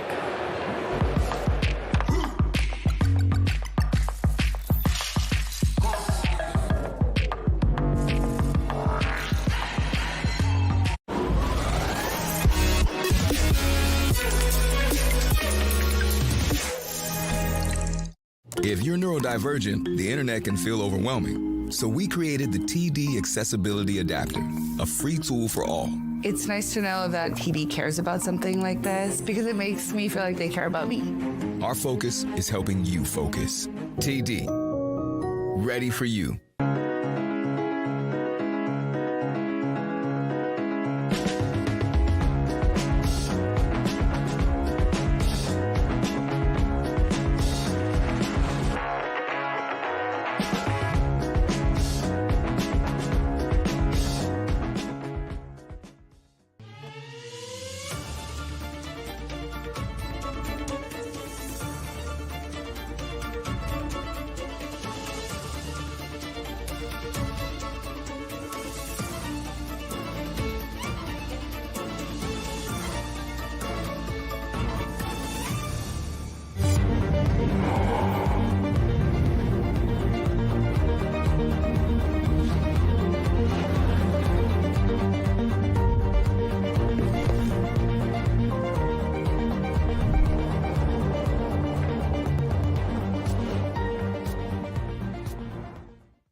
Elevate your leadership with VivaTech's Exec program.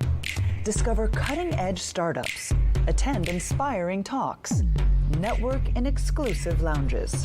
CMOs, tech leaders, join the program and turn disruptive technologies into competitive advantages.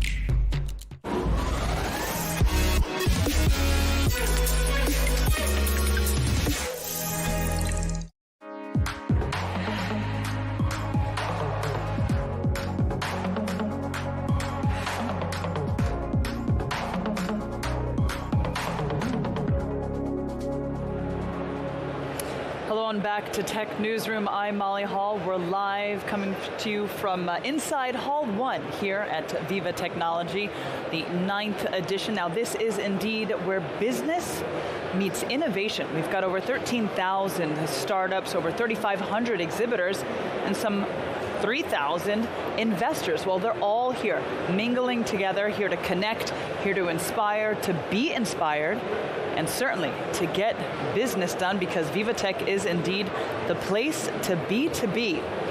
Well, now, everyone knows it, or at least everyone of a certain generation. Tetris is one of the most legendary video games, and La Poste drew inspiration from it to find a fun and effective solution for optimizing its truck loading, as well as reducing its carbon footprint. Now, its bold strategy has resulted in an unprecedented partnership with the Tetris company, and well, it was all unveiled right here at VivaTech 2025. We deliver more and more parcels every year. Our challenge? Faster deliveries with a smaller environmental impact. And we found the perfect solution where no one expected it.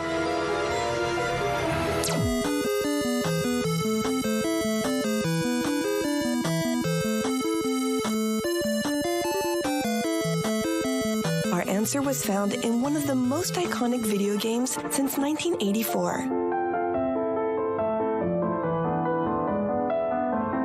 As in Tetris, we decided to load our parcels in our trucks, taking inspiration directly from the game. Stack neatly and avoid empty spaces.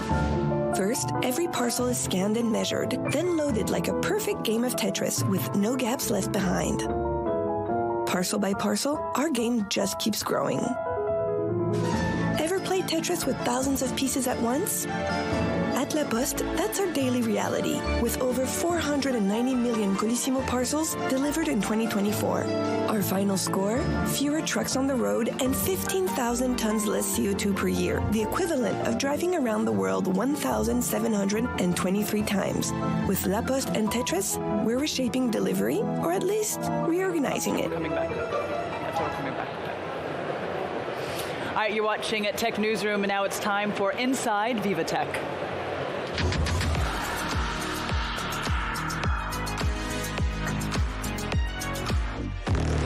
And we are going to cross to our reporter, Will Hildebrandt. Will, you got something going on behind you.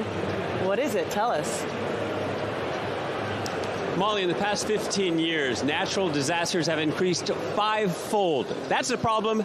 This might be the solution. This is a development by Software Republic. We're going to look at this new state-of-the-art, cutting-edge technology. I'm joined by Laurence Béchon. She's the CEO of Software Republic. Hello, Laurence. Tell us a little bit about Software Republic, first of all. Hello. So Software Republic is a grouping of 7 French companies: Renault Group, Atos, Dassault Systèmes, JCDecaux, Orange, ST Microelectronics, and Thales. And we're grouping our resources, our expertise to make mobility safer and more sustainable. And what we see here, there's too much to get through all of it because it really is remarkable. But tell us about it, first of all. So today we present Visu for Rescue, and it's all about helping the rescue teams to gain time and save more lives. And this sort of thing is more important because the frequency of natural disasters is increasing. The intensity of them is also increasing. Can you show us what's on display here? Sure. I'll take the mic and take you through. So today we're presenting an ecosystem of technological solution, very innovative. So let's see. You have different equipment. Let's start with the car. So this is a Renault 4 electric 4-wheel drive that we adapt as a command, mobile central command. And this is to support the rescue teams to get right to the area of operation, and they will be able to get more information about the operation. How? Here is where the drones come in action. So we are in the ecosystem with drones of different size. These are equipped with cameras, and the idea behind it is to provide the rescue firefighters with a vision of the operations.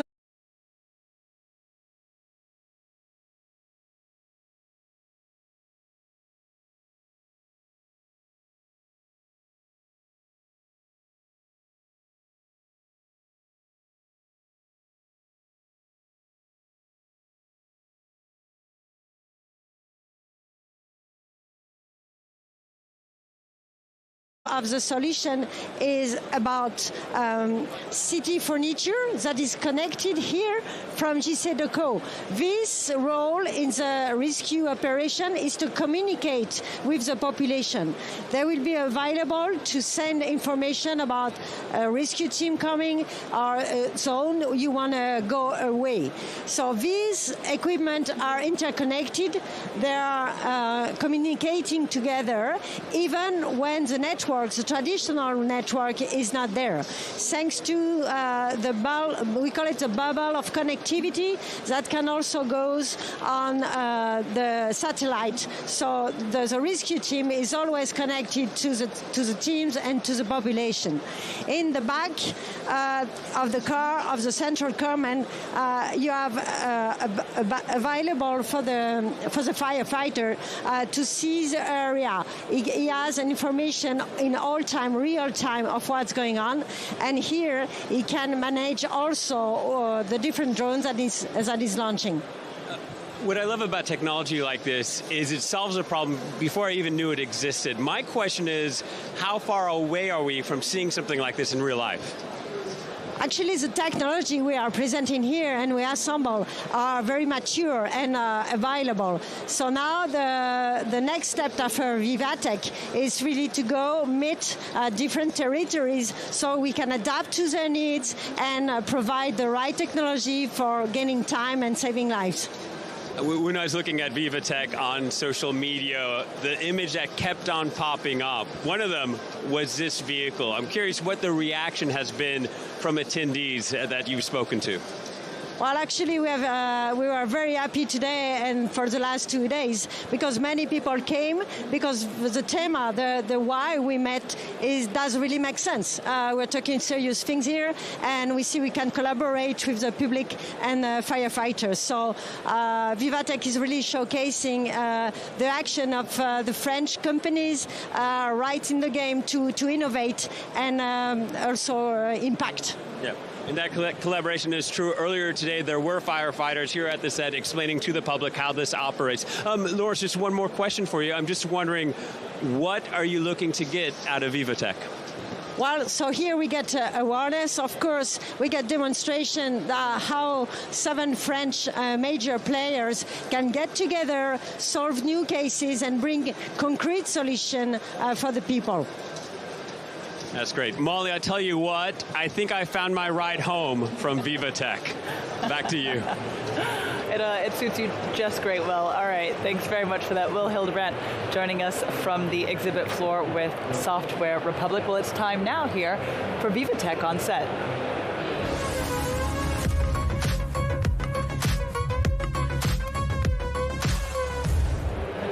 And it is certainly my pleasure to welcome Francois Bitouzet, VivaTech's managing director, who's doing a standout job seeing where we have gotten things. Francois, it is such a pleasure to have you join me on set. Thank you. I'm so happy to be with you, and especially almost at the end of VivaTech. And thank you for all the things that you have done with the team of the VivaTech News, because big up for you all. Yeah, the team, honestly, the VivaTech News team has done amazing. A shout out to my producer, Michele, and to Paul, who's really keeping things together, and to all of the edition teams. Well, this is indeed the 9th edition of VivaTech, and what an edition it has been. I mean, walk us through. I mean, it's just been such an event. Tell us, and indeed, it's not over. So, no, it's not over, and it's clear that we have done something this year that is beyond expectation. And you know, it's not what we have done us as VivaTech. It's really all the things that are happening now in tech and digital, with AI, with geopolitics. I think that the attractivity, the inventivity, and also the value generated by the startups has never been at such a level for years and years. And VivaTech now, this is a reflection of this momentum, and this is why it's so crazy, and we are so happy that it happens at VivaTech now. Yeah, I mean, do you have a few highlights or just some moments that have stood out for you? To be honest, I think that the discussion with President Macron, Arthur Mensch from Mistral, and Jensen Huang from NVIDIA, for me it was like a dream, because it was all the things that we like at VivaTech. It's all the stakeholders of innovation, you know, private sector, tech champions, startups, and even the public sector, all together, working, discussing together, whereas it never happened anywhere else during the year. This is VivaTech, this is VivaTech spirit. So this is a special moment for my heart, definitely. Yeah, for sure. I mean, it really, just to have that ecosystem showing everything coming together on that stage is just such a sight. Yes, and if you want my personal favorite moment, it was yesterday in the Dome. We had a concert by The Blaze. It was 2,000 people, completely crazy with the DJs, with a huge screen. I think it was something like 400 square meter dedicated to their creativity, and it shows that tech, it's for business, but also it's for creativity and for art, and it was wow, what overwhelming. It was quite a show. I want to ask you, do you have any of the emerging innovations or startups? Have you been able to, I know you've been really busy over the past few days, but has anything caught your eye that you've been able to see on the exhibit floor? There are so many startups that I would like to tell you about, but maybe there is one that's my favorite one. It's called HABS, H-A-B-S. It's a very small device. It's like a coin. You just stick it on your here, on your head. Yeah. It is able to identify your cerebral brain waves. So there's nothing within your skin, etc. Okay. Of course, and it has two impressive and useful uses. I give you an example. One is for babies. When the baby is suffering, he cannot say it's very, very painful or I'm just uncomfortable. He cannot say it's in my belly or in my head. And thanks to the apps, we are now able to identify the level of the pain and also where the pain comes from. Wow, it's amazing. You see what I mean? And second news that is crazy also, when you try to securize the access to your computer or your device, your phone mobile, you have password, you have now face recognition, but it's not enough. And thanks to your brain, you will be sure that only you will be recognized, and even more important, if you are in a situation, I don't know, if a burglar wants you to open your phone, if you are not in a good situation, your brainwaves won't work, and so nobody will be able to open it. So you see, it's AI, of course, it's about health, it's also about cyber, and this is really a game changer. I think they have amazing talent and opportunities. Yes, and of course, as you said, it's just one of so many that we're seeing here at VivaTech. And you know, this is what makes this edition of VivaTech so special, is the fact that for years now, AI has been something like science fiction, but now it's time for science fiction to become concrete application. And this is what you see. It's really what AI has in the guts from a business point of view, and wow, it's crazy. Yeah, we're certainly seeing it flourish here. I want to ask you about VivaTech's Country of the Year, Canada, which has come with its largest delegation. I mean, just tell us a bit about that. Yes. You know, every year we have the Country of the Year. The idea is to highlight a country that is very unique in the world for the quality of the ecosystem and also the tech digital model they have implemented. And also, I have to say, for the culture that they will bring to VivaTech. And with our Canadian friend, it was perfect. It was a great moment.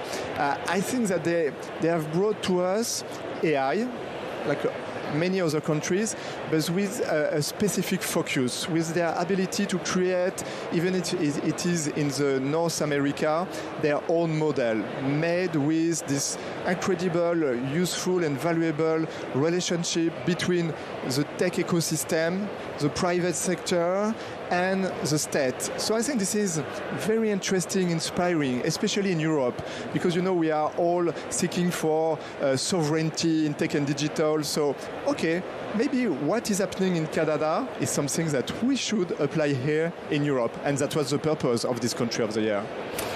I mean, it's been clear to see, of course, that this is the place to be. We've got just business and innovation just truly colliding and coming together. But tomorrow, VivaTech opens the doors to the general public. Yeah. Tell us about that.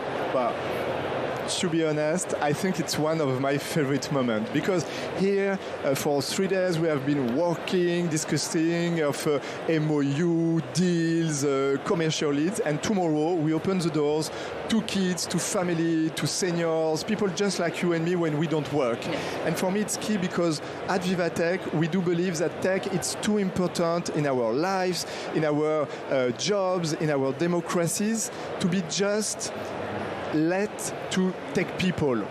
So let's give all the information, the experience to the general public, so they can have their opinion, they can like or not tech, but at the end of the day, they will know why. And I think this is very part of the tech sector, to be able to bring people and to change their mindset and to show that it's not something like a black box, it's something that is open to everybody. And it's true that having kids in the eyes of VivaTech, it's so funny.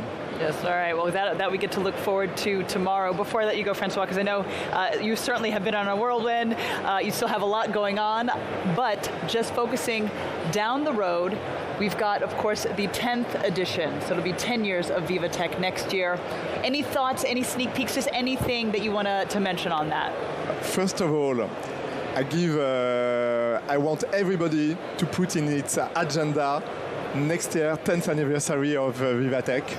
I think it's going to be great because we will keep, of course, the DNA of VivaTech that is so much appreciated, but we will take it to another level. And I would say that we are a very young event. I mean, 10 years, we are a baby, compared to the CS, for instance. And maybe it's time for the baby to become a teenager. And maybe a teenager, it's also, you will see, some surprises. So I'm very looking forward to welcoming all our communities, speakers, attendees, and partners to this new moment for VivaTech. Wonderful. All right. Well, still, we are certainly, though, enjoying this VivaTech, this edition, which has been such a success. Thanks very much, of course, to you and your team all at VivaTech. Francois, thank you so much. Thank you so much. All right. See you soon. All right. Well, it's time now for Inside VivaTech.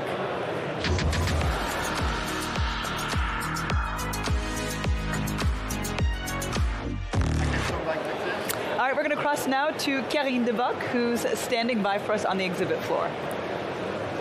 Yeah, Molly. It's complicated on day 3 to find your way at VivaTech, but imagine being visually impaired and trying to get somewhere. For this, Toshiki Akimoto has an answer.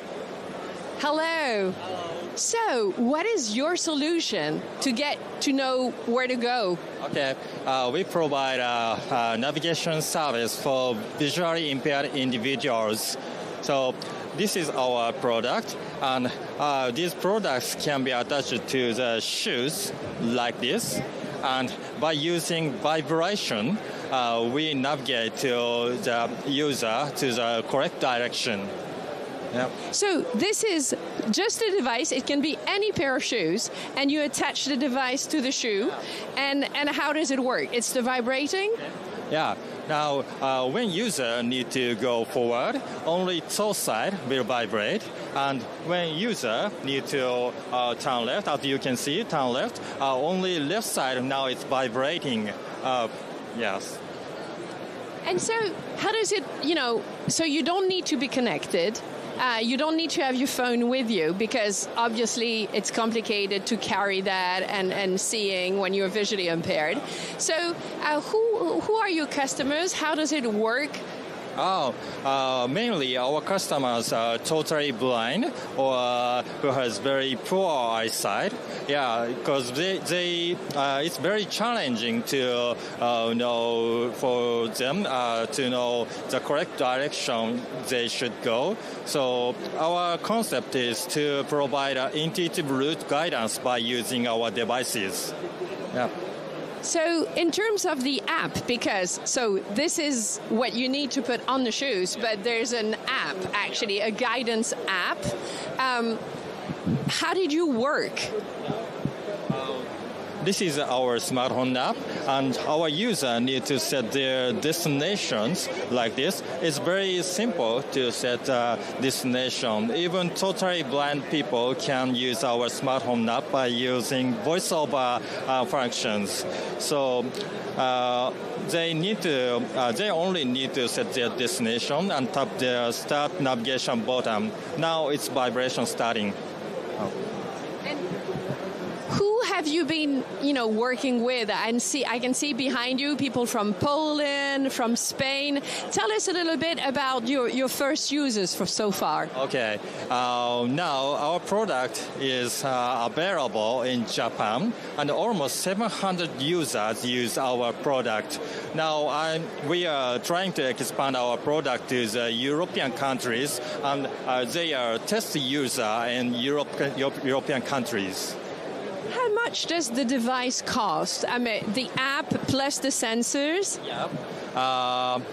It's yet fixed, but in Japan, it takes almost $500 US dollars. Yeah. Now, what are you hoping to get back from VivaTech when you go back? How, what conversation or maybe investment did you have? Yeah.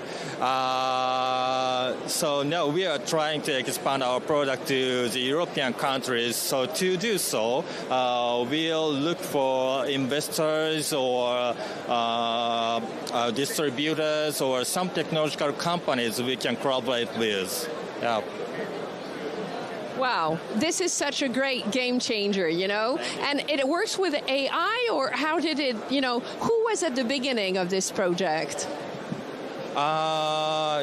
Mainly we use AI to provide accurate navigation service because of course, we use GPS sensor on our smartphone app, and not only GPS, but also we use the sensors in our devices, the inertial sensors or geomagnetic sensors or something else. And so to use these sensors, we can detect the user's foot motion and to mix GPS sensor data and foot motion data by using AI.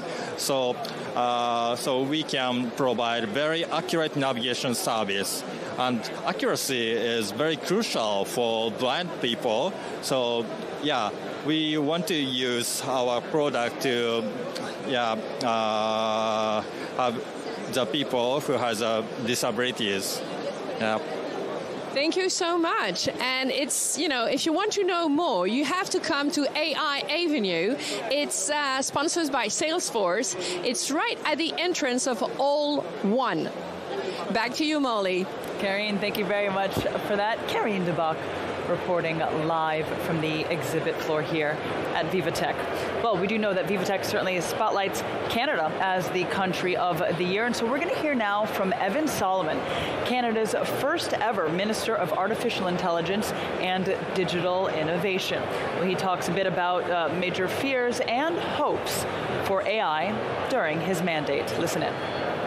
If Europe and Canada, if France and Canada do not work closely together, the fear is that there are other states that will leapfrog ahead of us on a competitive advantage. So one, we need to work together. That's my biggest fear, is that everyone tries to do something alone. Two, obviously unconstrained development without any ethics and values. We can't create value without values, and we share values here. And sharing values makes investment stable. My biggest hope is that there's a sense of collective responsibility, that, again, that we preserve our values. Remember, there's another generation coming. The technology is galloping. This is the first time in history, the internet made information abundant for the first time, and that changed everything. AI is making intelligence abundant. That will change our value system. And that will mean that the most important value as human beings we have is judgment. And we need to preserve our judgment to use these awesome tools in a productive way. Well, Canada is VivaTech's country of the year, and for good reason. Well, it's become a global leader in AI thanks to a unique combination of on-point regulation, government investment, and a wide range of innovative companies and developers. Take a look. A global AI powerhouse, home to 10% of the world's top-tier AI researchers and high concentration of tech talent, and also VivaTech's Country of the Year. Canadian venture capital investment hit $7.8 billion in 2024, up 10% from the previous year. This surge has produced 31 unicorns, or startups each valued at over $1 billion. In 2023, Canada ranked 5th in global AI research, development and economy, and 3rd in the G7 nations. the Pan-Canadian AI strategy has invested $125 million into retaining and attracting top AI researchers. The Vector Institute, Mila and Ami have formed a research triangle driving innovation across the country. Canada's world-class research institutes have been bolstered by strong government investment. The country's business-led AI global innovation cluster Scale AI acts as a central tech hub, offering funding, guidance, and a collaborative, like-minded community for small and medium-sized businesses. Canada's tech boom is producing global standards in areas like AI, cybersecurity, and digital finance. There are more than 1.4 million Canadian tech workers, with the digital economy contributing around 7.5% of the country's national GDP. The victories of Canada's tech ecosystem have proven that commercial success does not mean jettisoning ethical considerations, and has shown the world a model for technology that serves humanity's highest aspirations. Well, that was Josh Vardy with a look at the growing AI powerhouse that is Canada. All right, you're watching Tech Newsroom. We're going to take a quick break, but the news coverage continues. Stay with us.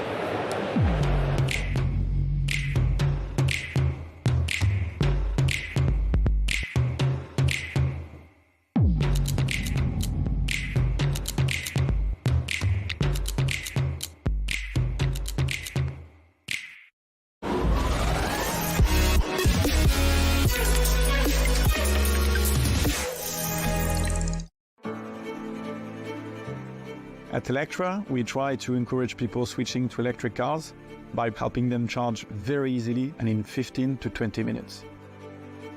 We recently advised Electra on a new fundraising with 304 million euros. It's a major milestone for Electra for the future years.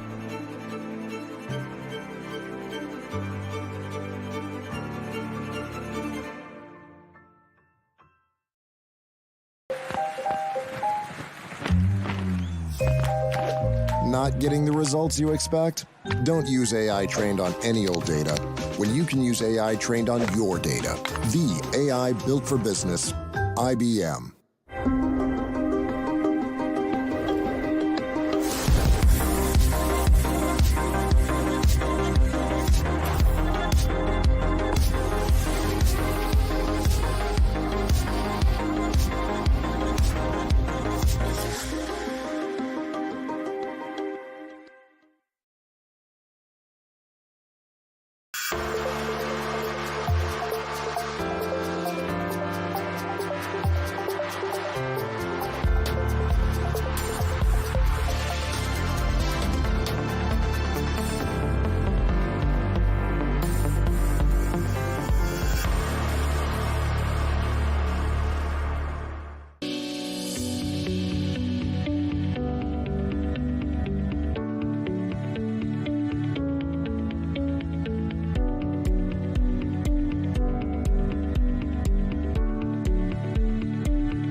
And welcome to Tech Newsroom here on day 3 of Viva Technology. I'm Molly Hall. Thanks for joining us here where we're covering all the action at Europe's largest startup and tech event. Well, coming up this half hour, we're going to dive into how tech is transforming the future of media. But first, our reporter Alison Sargent reports from the stand of Bibac. Now, this is a French company that's offering a turnkey solution for implementing deposits on single-use packaging, both simply and efficiently. I'm here on the VivaTech Impact Bridge with Yasmine Daman, the founder of BeBack. Their mission is to go from single-use to reusable packaging in the world of catering. Yasmine, tell us about the BeBack system and give us a little demo of how it works. Yeah, thank you, Alison. The idea is simple. We have modernized the deposit system. We have built what we call an RVM, reverse vending machine, that enable the user to bring back his reusable packaging, let's say this cup, to be refunded. And this is the technology behind that, in his mean of payment. So exits the coins, we will refund either in your credit card or in a badge if you are eating in a company, in the cafeteria, but it can also be in a voucher.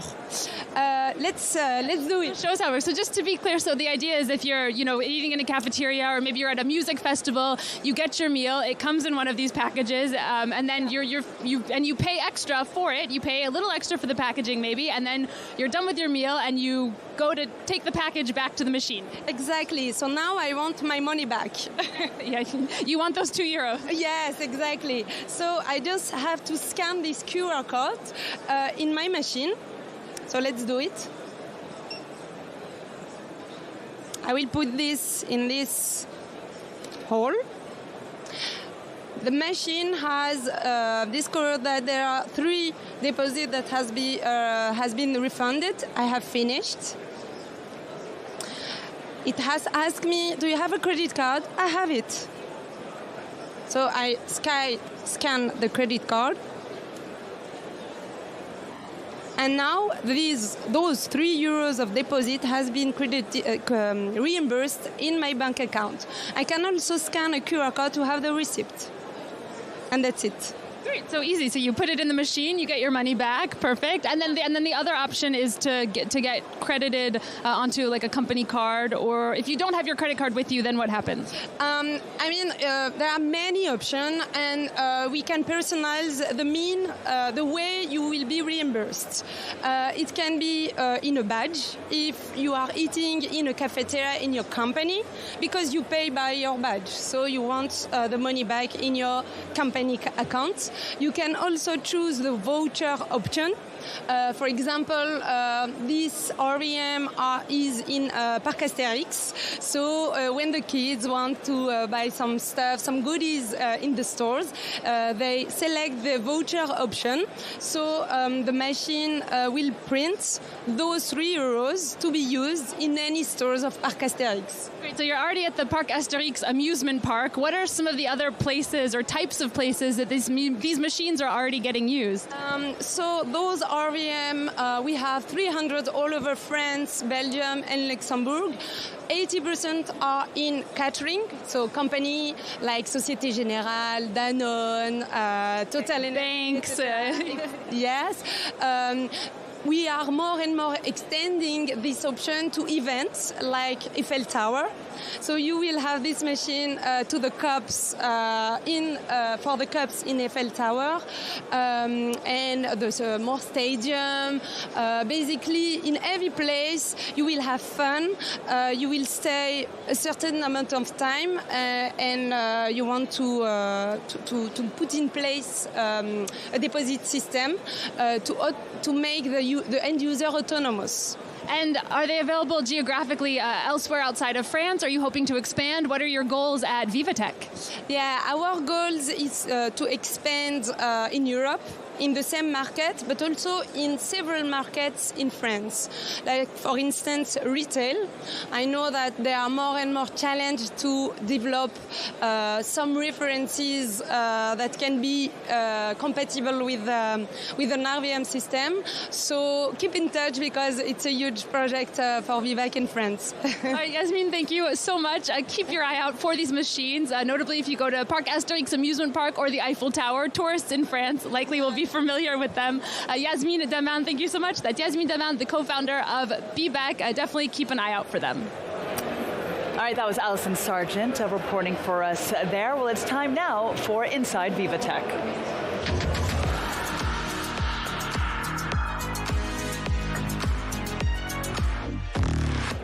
can cross to our reporter, Alexis Lallemand, who's standing by for us with our next guest. Alexis. Yes, Molly, we're going to end the day with music. So we don't have any orchestra or a band playing behind us, but I'm joined by Anthony Brand, sorry. I'm sorry with your last name. I just keep forgetting it. So you're from Rice University in Houston, Texas. You were here this afternoon doing a panel on music and creativity mixed with AI.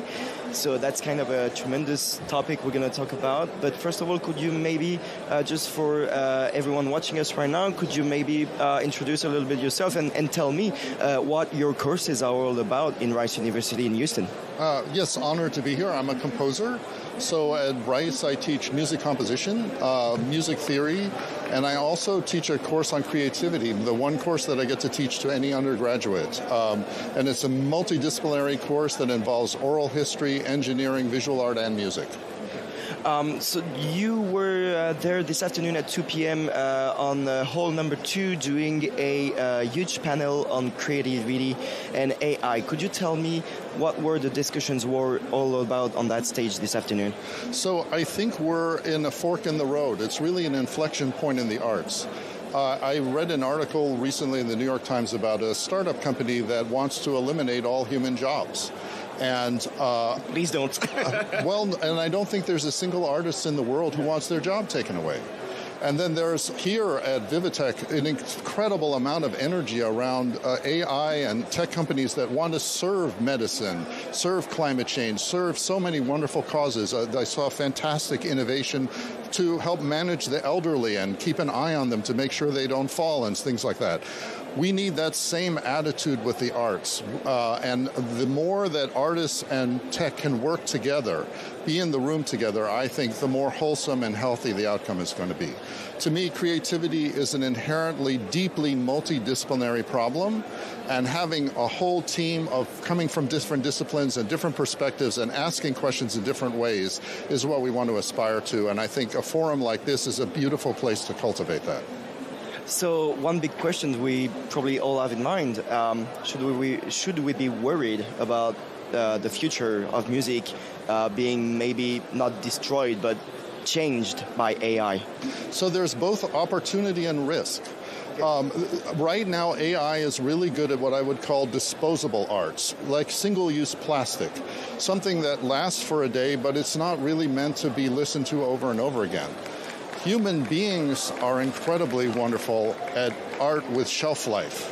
So I heard, for instance, recently that Cézanne took 100 sessions to paint a still life and 150 sessions to paint a portrait. And the question is, what do you gain from spending so much time doing it? And what you gain is shelf life. You gain the fact that 100 years after he's painted the painting, we still want to look at it.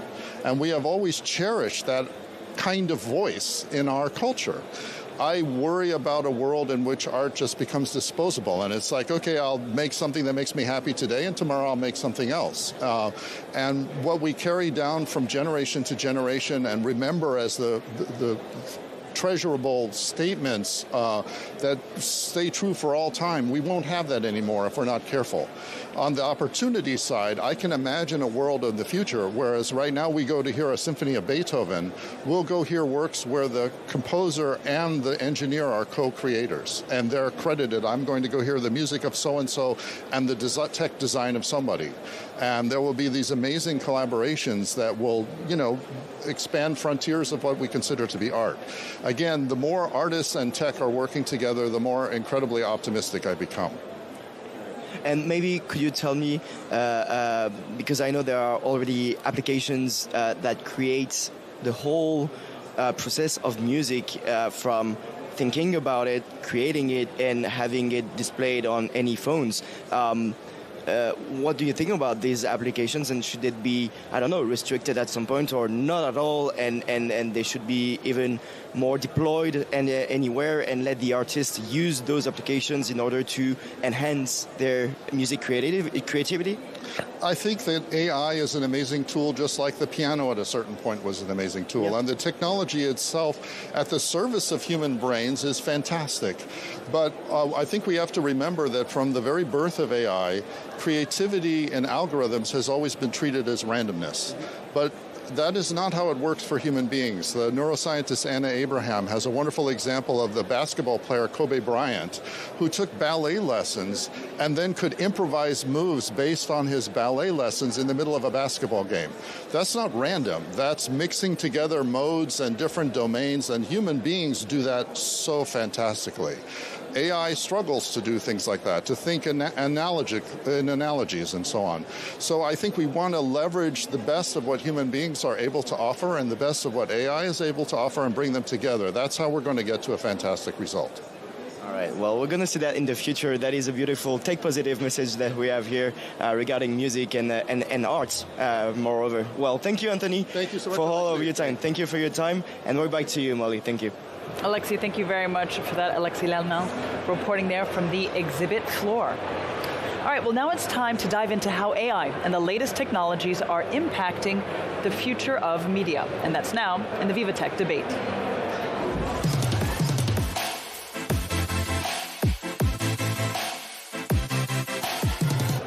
Well, now AI is certainly transforming the media landscape, reshaping how stories are created, spread, as well as even perceived. And while it brings powerful tools for investigative journalism, fact-checking, and new storytelling format, well, we certainly already know that it is fueling the rise of deepfakes as well as misinformation.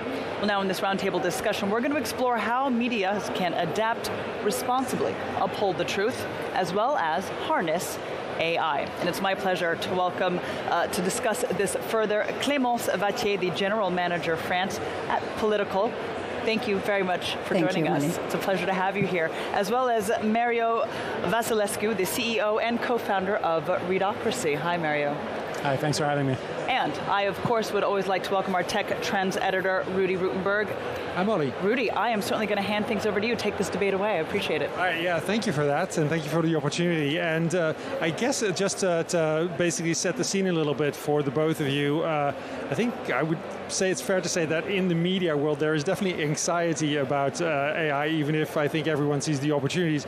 Can you just say a little bit about how you see the AI shift and how it's changing the media landscape? And I mean, what do you see most significantly changing with the advent of AI?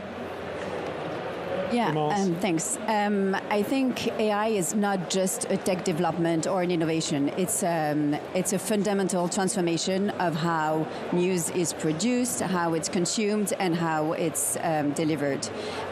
What we see is that AI has the ability to make complexity easier to explain, to also build bridges, and also it creates, it empowers our readers to engage much more intuitively with the news that they trust and that they can rely on. And I think this is key. You need to remain very sure of what the news is and who produced it. And this is where AI is development in media is quite different maybe from other.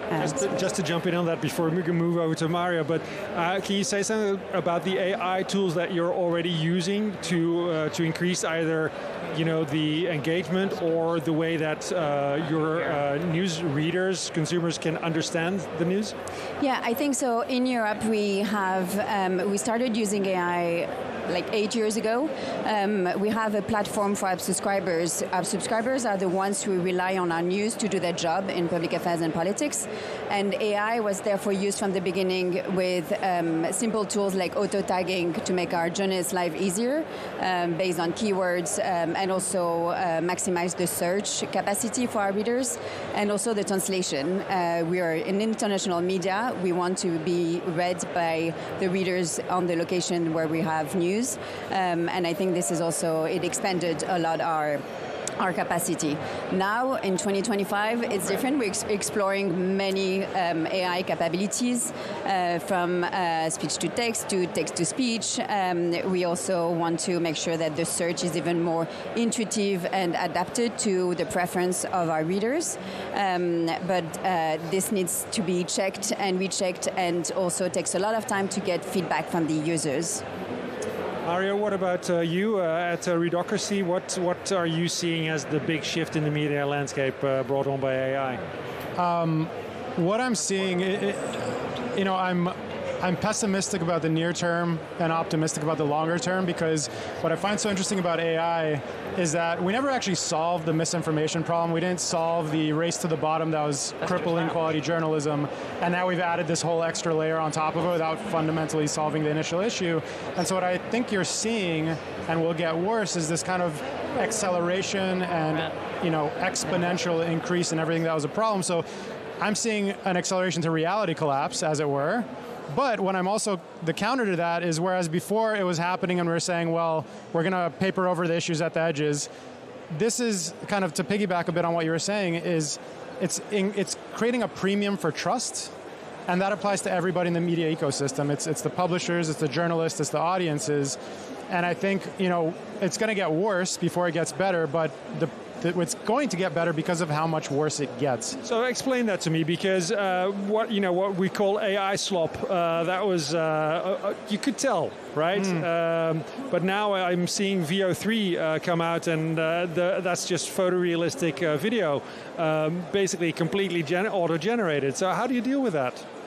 I'm a big proponent of something that I refer to as proof of human knowledge, right? Like the provenance of what went into an opinion or explaining something or even a comment. And, I think we're moving towards a situation, whether it's cheating in school or understanding where journalism came from, it's moving towards the journey that went into it and people seeing that journey to have faith. Can you say something about how you engage consumers to make sure that they become, discerning, curious, that they want to know what's real and what's not? Well, I think first and foremost, we have to change the incentive structure.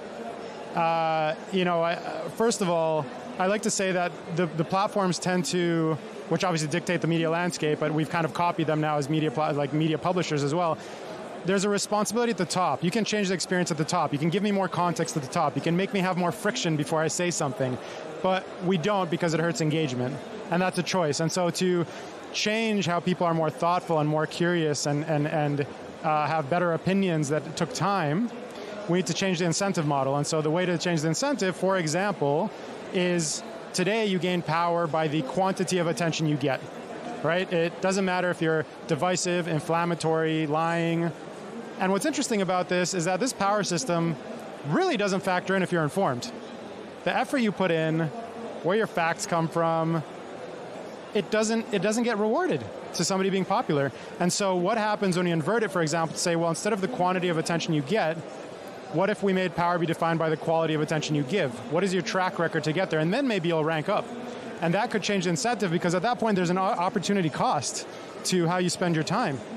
But this exists in some way already, right? On news sites, trusted commentators and that sort of thing. How do you make that more broad?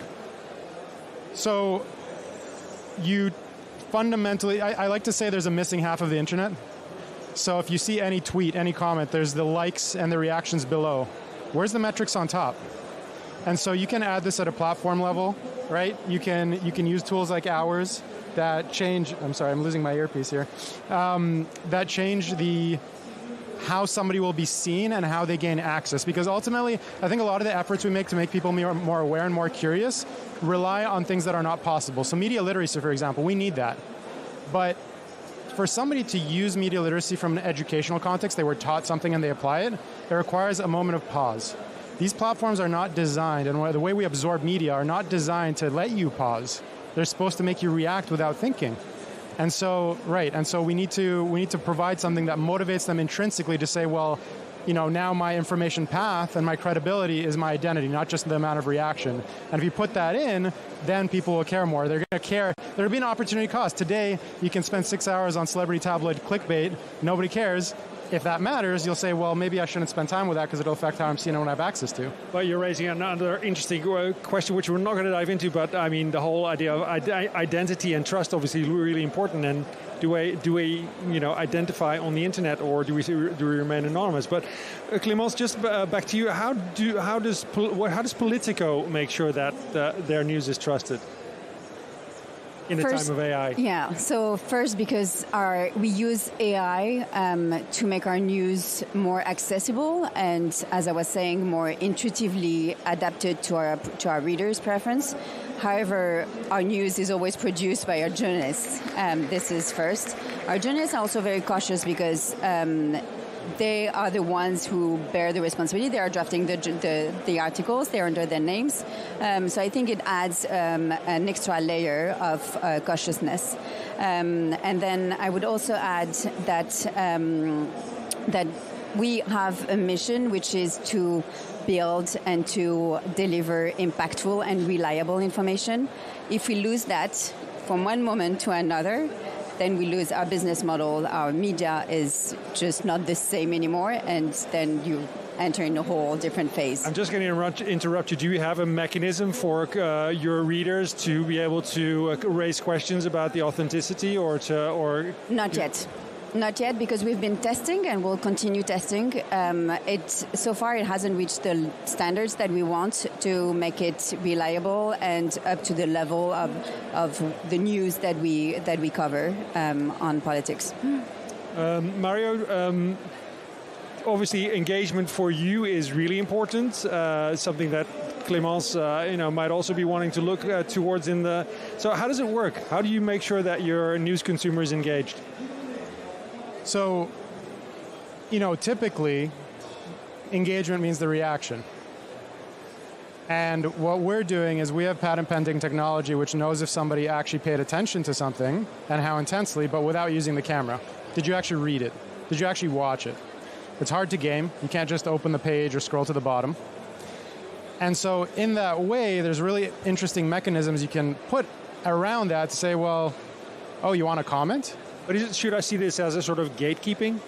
You can, but it's very interesting because it goes kind of hand in hand. Also, some people will say, well, is it censorship when you flag me for putting out like a patently false and offensive thing? Well, it's not about requiring too much from people, but it's saying, is there even a baseline? Is there a minimum effort you put in? And while we get drowned in noise and journalism struggles to deal with, they can't even have comment sections because they're flooded. What is the mechanism you put in to say, well, your engagement isn't just because you reacted provocatively, and that's what we're going to measure and put our business around. It's saying, hey, before you even get there, did you put the effort? So that's what we measure and what we put in, and it really changes your motivation, too, for everybody. And we've obviously seen many people struggle with moderation, and so this may be a different approach. Yeah. The regulatory environment in Europe obviously evolving around media and also things like moderation and what content can you leave out there. How is Politico navigating that, especially in this time of AI? Well, first we're covering it from a journalism point of view, and then internally as a media, we are, I think, and like most industry, we are evolving in line with the regulation. We're checking, our legal department is constantly providing updates. And I would again go back to the responsibility that we have in a world where in the age of misinformation, of information overload, we really need to make sure that everything we cover, all the information that we provide is reliable and impactful. So how should the media industry adapt? How should I guess journalists adapt? How should consumers, readers, listeners, viewers adapt? Yeah, I think for journalists, the basic, the fundamental quality of journalists are curiosity, storytelling, and investigation. These remain, and in the storytelling, of course. But this is something that remains and that will always remain. So if you stick to that, you could have AI deploy the journalism on this to make it more impactful, more to have its delivery extended and also more customizable, as I was saying. But for journalists, you can add to these basic qualities, AI literacy that you referred to earlier, project thinking, because content and product are being more and more aligned, so you need to have cross-functional collaborations. And I would add ethics and transparency to always ask the right questions, question the algorithm, question the provenance, which also you referred to earlier. So these are additional, but I think this also, we talk about media, but in every industry, the major shift with AI is people and education. So journalists are like many others; they need to add more competences and skills, and we need to adapt that. I want to quickly add, I wish that work was more visible. The same way we should credit informed readers so that being informed is visible and counts for something, instead of today it doesn't. Journalists, when people are challenged and say, oh, I don't trust the journalist, the mainstream media, this and that. Okay, so great journalists are doing so much legwork behind what they publish. Yeah, so much that should be visible. So much of the process of journalism is goes unseen, basically. I think because you mentioned the trust in journalists, we know it's very low, and it's discouraging for journalists. Is AI a way to make that process visible? Is that something you could use as an instrument?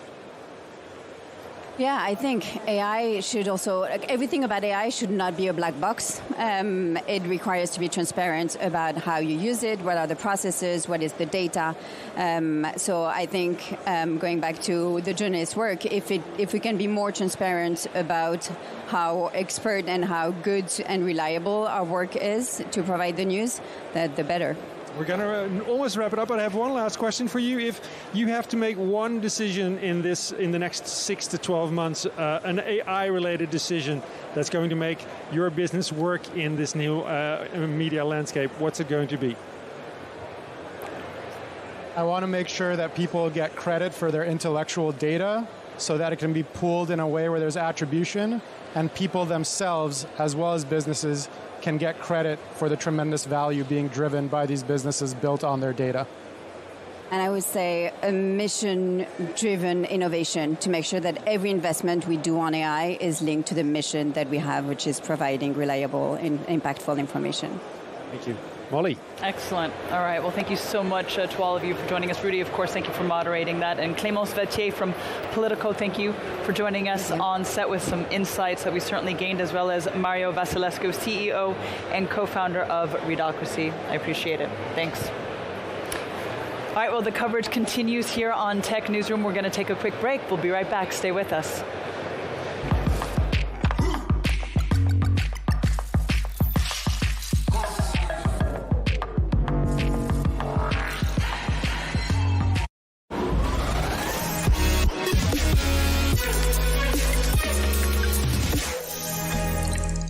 Only the ServiceNow platform puts AI agents to work across your company. They deal with the small stuff that bogs you down. Agents like secret agents? You know, I once played a secret agent. Oh, I missed that one. I heard you were great. I was great.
Said, we support startup growth with commercialization programs and entrepreneurship education for young and aspiring founders. We support global entrepreneurship, helping startups go abroad. And we provide the essential infrastructure to bring ideas to life. Where imagination meets reality, this is KeySaid.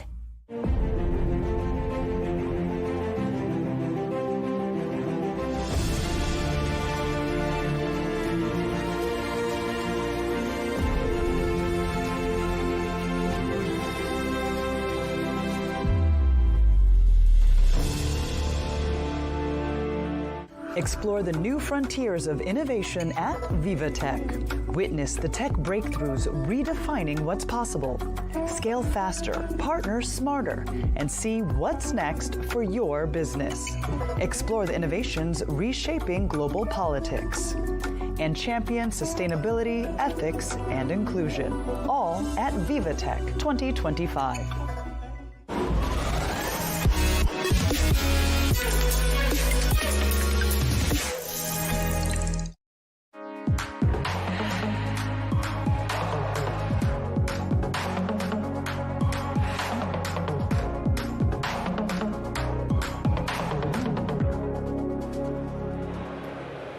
Hello and welcome back to the final hour of Tech Newsroom. We're coming to you live from Paris. I'm Molly Hall. We're bringing you a wrap of all the latest announcements and developments. This as we are still exploring the new frontiers of innovation. Well, we've got highlights and insights. This all from day 3 of Viva Technology, the place to B2B. And we're going to kick things off here with Inside VivaTech.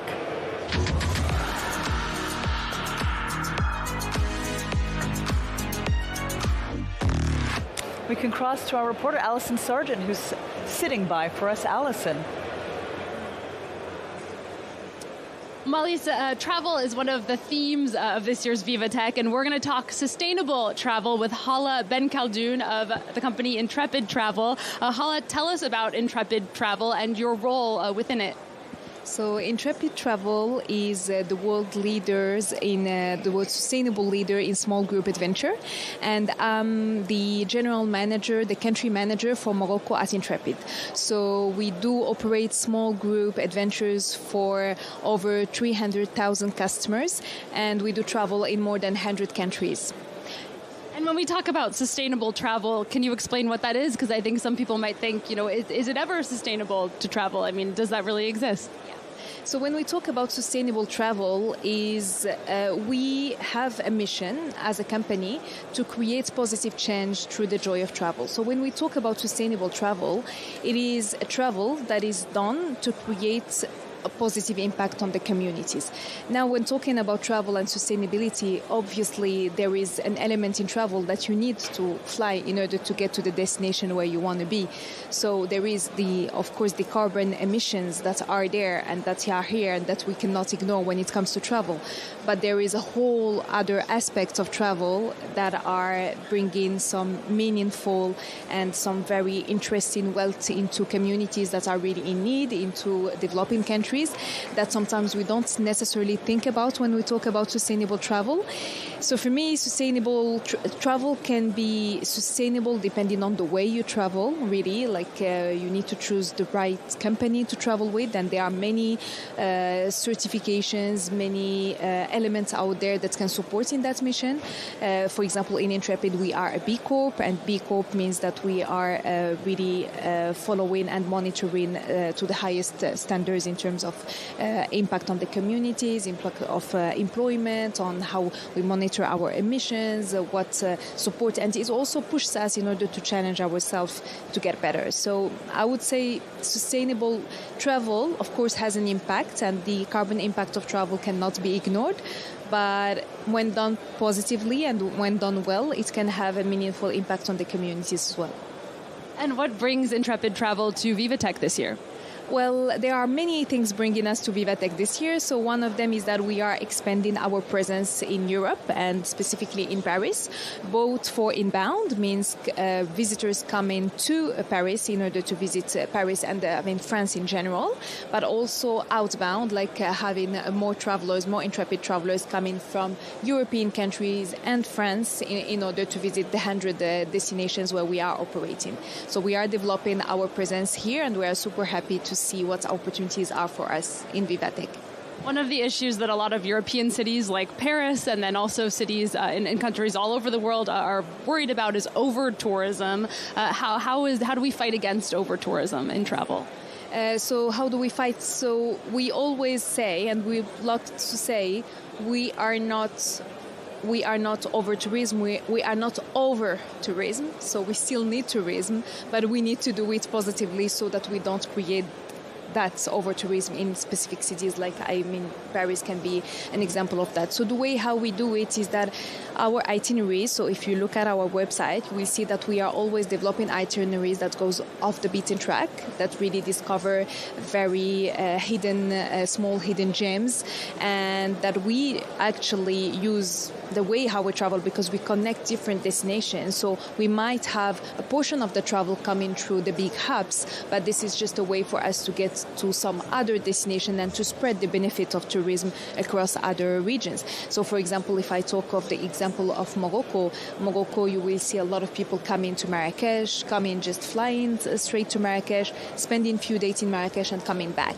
But our style of travel is totally different. So for us, maybe we get to Marrakesh because this is more, flight connections are maybe easier. But then our tour starts and we are spending 12 days, 13 days exploring the whole country, going to the Sahara Desert, to the High Atlas Mountains, to the Anti-Atlas Mountains, to really connect those very little cities. Meknes, for example, is a city next to Fez, and this is just an example. We do the same thing in Europe, where we go to smaller island rather than the main island where everyone goes. We also organize our timings on trip in order to make sure that actually we spread the volume of tourism towards timings that are more I would say not high peak demand timings, in order to make sure that the experience is positive as well. Has social media made things complicated because we see people going to a place and then it will go viral and then so many people flock to go there? Yeah, of course. It has, and this made things complicated, but it's also sometimes enabled to put some light on some really hidden gems. So it is a balance, I guess. It's like when we talk about sustainable travel, is how we can use social media to promote the regions that are really needing it in a way, but not really go and do extra and over promotion of the regions that are already overcrowded or that are suffering from over tourism. So it's really the balance of how we will use it positively, and I think it's what travel is about. It's really how we do it and how we travel. Yeah, it's such an interesting topic. Hala, thank you so much for speaking with us. That's Hala Ben Khaldoun of Intrepid Travel. Do check out their booth here at VivaTech, as well as their website if you're interested, Molly, in sustainable travel. Excellent. All right, Alison, thank you very much for that. We're going to continue things now with Inside VivaTech.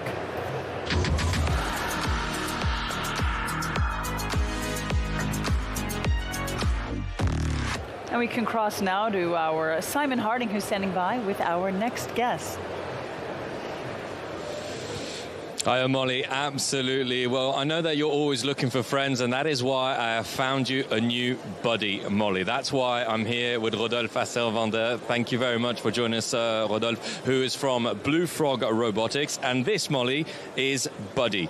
And Rodolphe, you can tell us all about him because he's been getting a lot of attention here on the Impact Bridge. So who exactly is Buddy and what is he for? So thank you for giving me the opportunity to introduce you, Buddy. So Buddy is the embodiment of AI. It's an emotional companion robot, and we have deployed this robot for different use cases with a strong social impact, like education, health, like autism, or for elder care. And also in education in schools to help children to code or to learn new languages or mathematics. This kind of thing. So, and we deploy our robots in Europe and now also in North of America, in India. Yeah. So this is Buddy in his static form, but we're actually going to go, Molly, to a Buddy in his actual form, as he is just here. So here he is going, and you can see that he actually reacts to your touches, he reacts to emotions, he reacts to a number of different interactions that he can have with humans. So Rodolphe, explain to us why it was important to do this, and as you say, there's a number of different uses for him. Yes, it's very important for us to create an emotional link, an empathic link between human and machine, because it's the key for acceptability and for deploying a robot in mass. And especially for children, it's very important to have this link, because when they are with the robot, you will ask them to do some exercises or something like that, and they will do that for Buddy because they want to make Buddy happy. Now, it's like a friend, like a coach. So it's this social link, specific link is very important to create and to generate with people. So we were talking about he responds to voice recognition, and you were also very keen for him to respond to positive emotions as well, which is one of the key points of Buddy. Yeah, it's important. No, it's not only just positive emotion, but all kind of emotion. But it's important for people to understand or to see that the robot is sometimes alive. It's not an animal, it's not a human, it's like a new species. But it's important to have that because for them, if the robot is like alive, they don't see a computer, they don't see a technology when they see Buddy. They see a companion, a character, and it's very important. For all the use cases, it could be in education, or for hospitality, or for elder care, it's very important. We have many robots here, but we have a lot of robots able to have this power of attraction, I have to say, he's very cute. Here he comes again, and he's smiling, Molly, because we're near him. He reacts to your touches. It is like having a new companion by you side by side all of a sudden. Rodolphe, you've been at VivaTech for a number of years, so in many ways you can share with us also the experience of what it's like to coming back here once and once again. You told me that the first time you came, it was just a prototype. Now you've launched, you're selling already. So how has that journey been? Oh, it was very, very exciting to be at VivaTech each year because, as you said, first time it was prototype, and each year we have new functionalities, and now we sell our robots. And it's funny because we see people, we were there 1 year or 2 years ago, and they come to VivaTech to see how Buddy is now. So it's very exciting, and as now we can sell the robots, we have many new potential clients here. So it's very exciting, and it's not only for France, but in many other countries. So it's very good.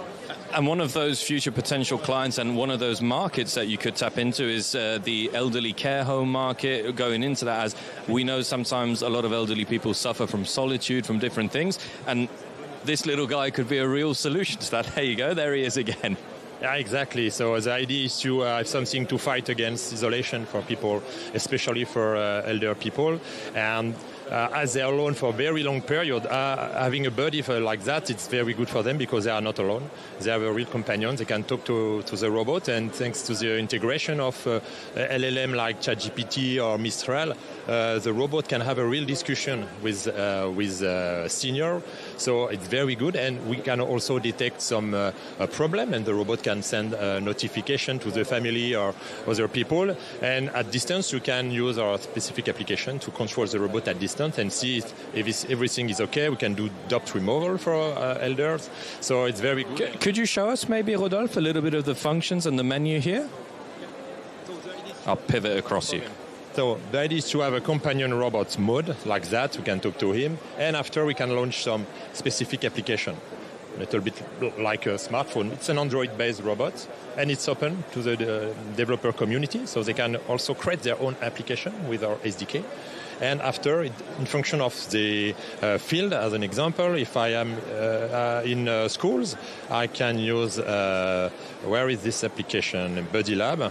And young children from 3 or 4 years old will be able to create and to program a robot.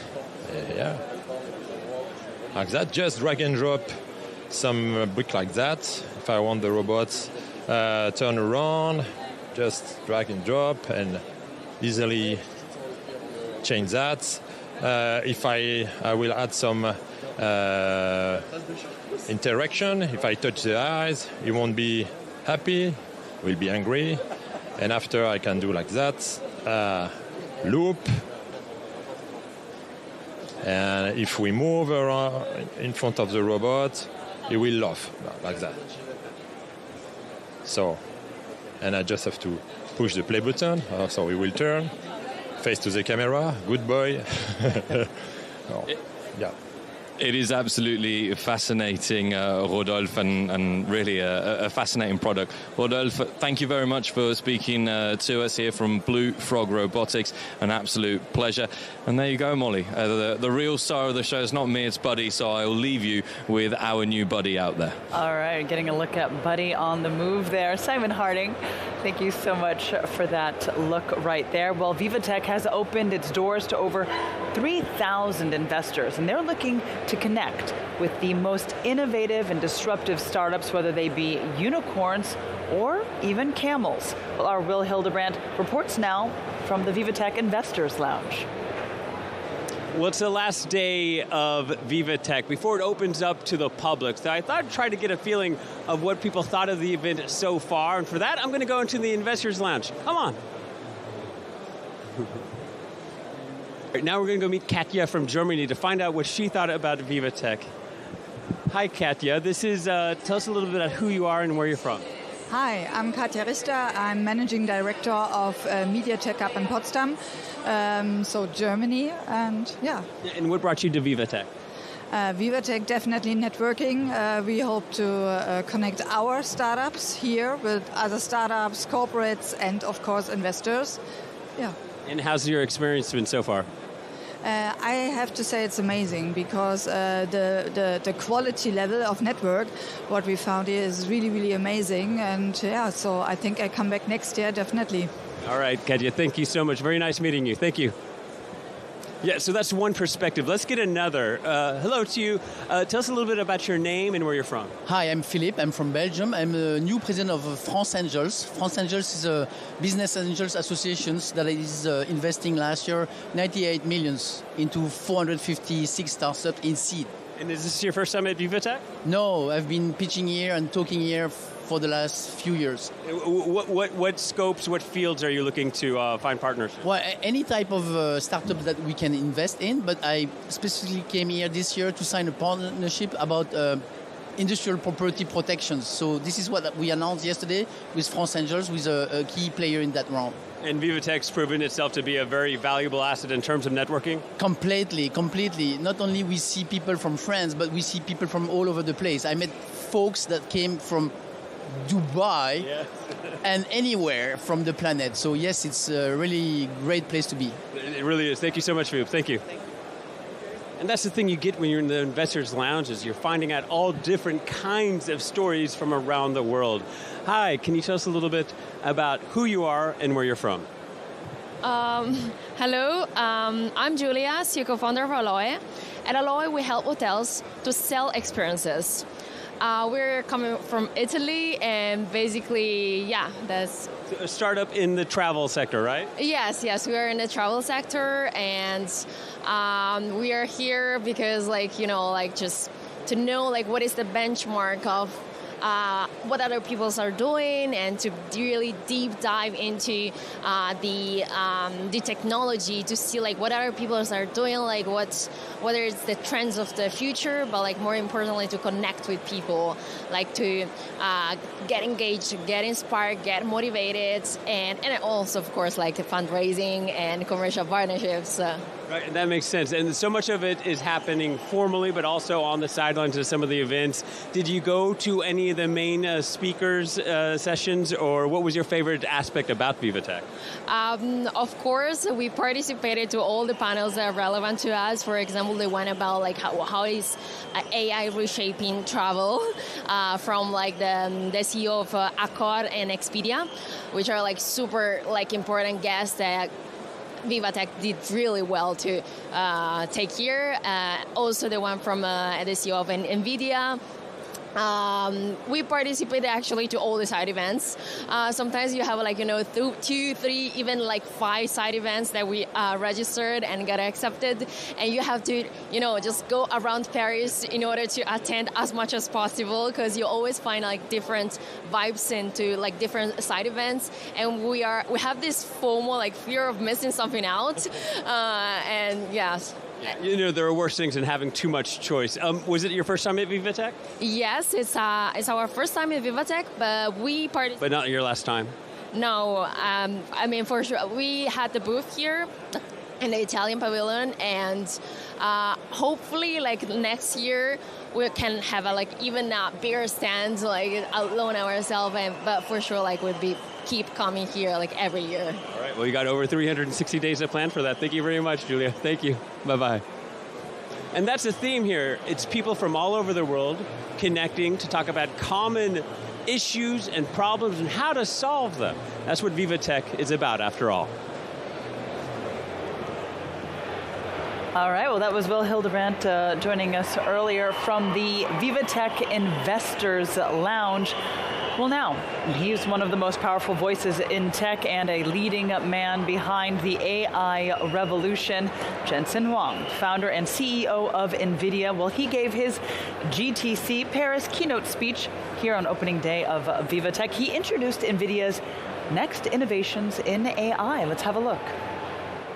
One of the most important systems, and it's taken us the longest to build because the software and the architecture is so complicated, is how to bring the AI native architecture and infuse it into the traditional enterprise IT system. This is our brand new RTX Pro server. This is an incredible system. This motherboard looks so simple, and yet on top of this motherboard are 8 Super NIC switches that connect 8 GPUs across a 200 gigabits per second state-of-the-art networking chip that then connects 8 of these GPUs and these Blackwell RTX Pro 6000 GPUs, brand new, just entered into production. 8 of these go into a server. Now, what makes it special? This server is the only server in the world that runs everything the world has ever written and everything NVIDIA has ever developed. It runs AI, Omniverse, RTX for video games, it runs Windows, it runs Linux, it runs Kubernetes in VMware. It runs basically everything. If you want to stream Windows desktop from a computer to your remote device, no problem. If you want to stream Omniverse, no problem. If you want to run your robotic stack, no problem. Just the QA of this particular machine is insane. The applications that it runs, basically universal. All right, there, the CEO of NVIDIA, Jensen Huang, giving his GTC Paris keynote address. This at the opening of VivaTech 2025. I'm going to bring in now our Tech Trends editor, Rudy Rutenberg. Rudy, we just saw there in that clip, this is the 9th edition of VivaTech. Things are slowly winding down, but it has certainly been full of action from the beginning. I would say it was a fun VivaTech as well. There was obviously a lot of AI, but there was some other stuff, some of the health tech, some of the green tech, some of the quantum computing. I just love quantum computing myself because the physics are so much fun and so weird.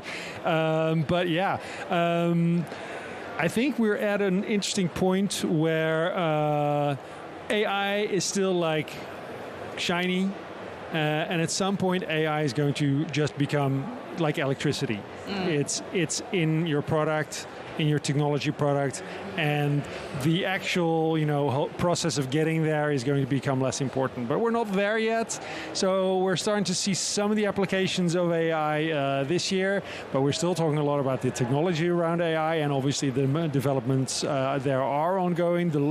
We're still not decided on how this intelligence moves forward. Jan LeCun made an interesting comment about what's called general AI, basically generalized intelligence. He said this is the wrong idea. We already have super intelligence in computers in some ways because AI is able to do some things better than we humans can do. So we shouldn't compare this. We should be thinking about that. These are different types of intelligence. Another thing that was a big theme this year was agentic AI. It was actually less of a theme than I thought, but it's so recent maybe that would be something that it's going to be a theme next year, or maybe then it will be something that was the next big thing 6 months ago already. So hard to say, of course. But this idea that you don't need a large language model to do everything, something to model the entire world, but you just have a sort of mini AI, maybe an edge AI that does a very specific thing, but that is really useful in that place. Obviously, large language models so far have been driving the AI revolution. And maybe the question is, will we go to different ways of training the models, maybe no longer on words, but simply something that we've already seen signs of here as well, spatial AI. So AI maybe gets moved into a robot so that it's able to learn how the world works simply by experiencing it. Yeah, well, excellent. Well, I mean, this certainly just, as you mentioned, there are some things that we thought maybe would be at the forefront, not necessarily there, or because it just does continue to evolve so quickly. I mean, one thing that was interesting this year was sovereignty being a big deal. Indeed. Because AI, again, like I said, so important at this VivaTech. And it's doesn't feel like a fad at all. It really feels like it's fundamental. Something's changing in the world. And governments have also realized this, and this is why the sovereignty theme is now coming up. And companies to an extent as well. Trust was another big word here that was mentioned often. So to some extent, that is, trust is basically created by understanding how these AI models work. But in some cases, it also is related to sovereignty. If you can keep your data under control, then you can create trust, and people will provide you that data to use AI with.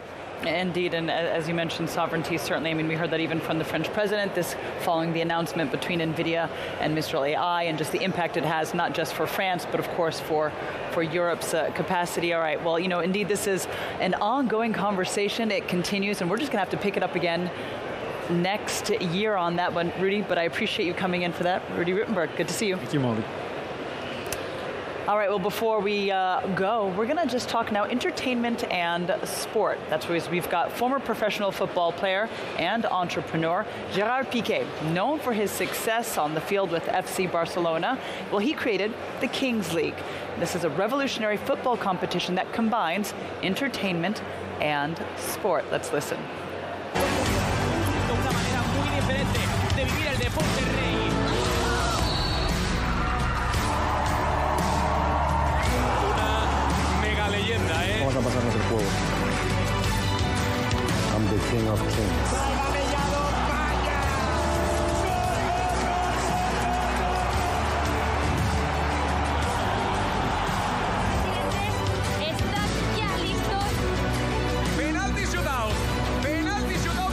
¿Dónde lo hacemos? Vale, gente, votad todos. Ojo, Málaga, ¿eh? The battle for a new reign begins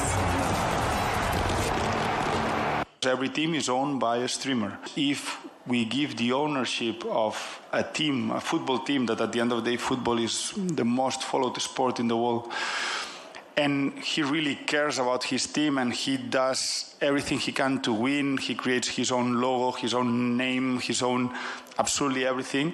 All this community that we are talking about, millions of people will follow him. So we will put all these communities together, and from day one, we will start with a massive audience that this is what happened. And now it's just a matter of replicating this in the different countries that we are launching.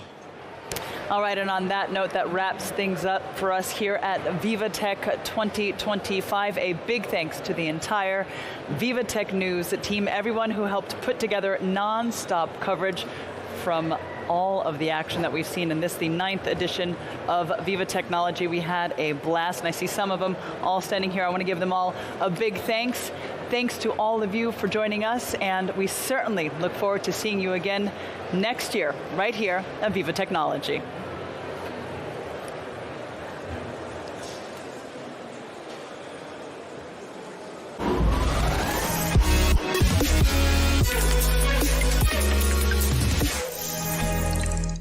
If you're neurodivergent, the internet can feel overwhelming. So we created the TD Accessibility Adapter, a free tool for all.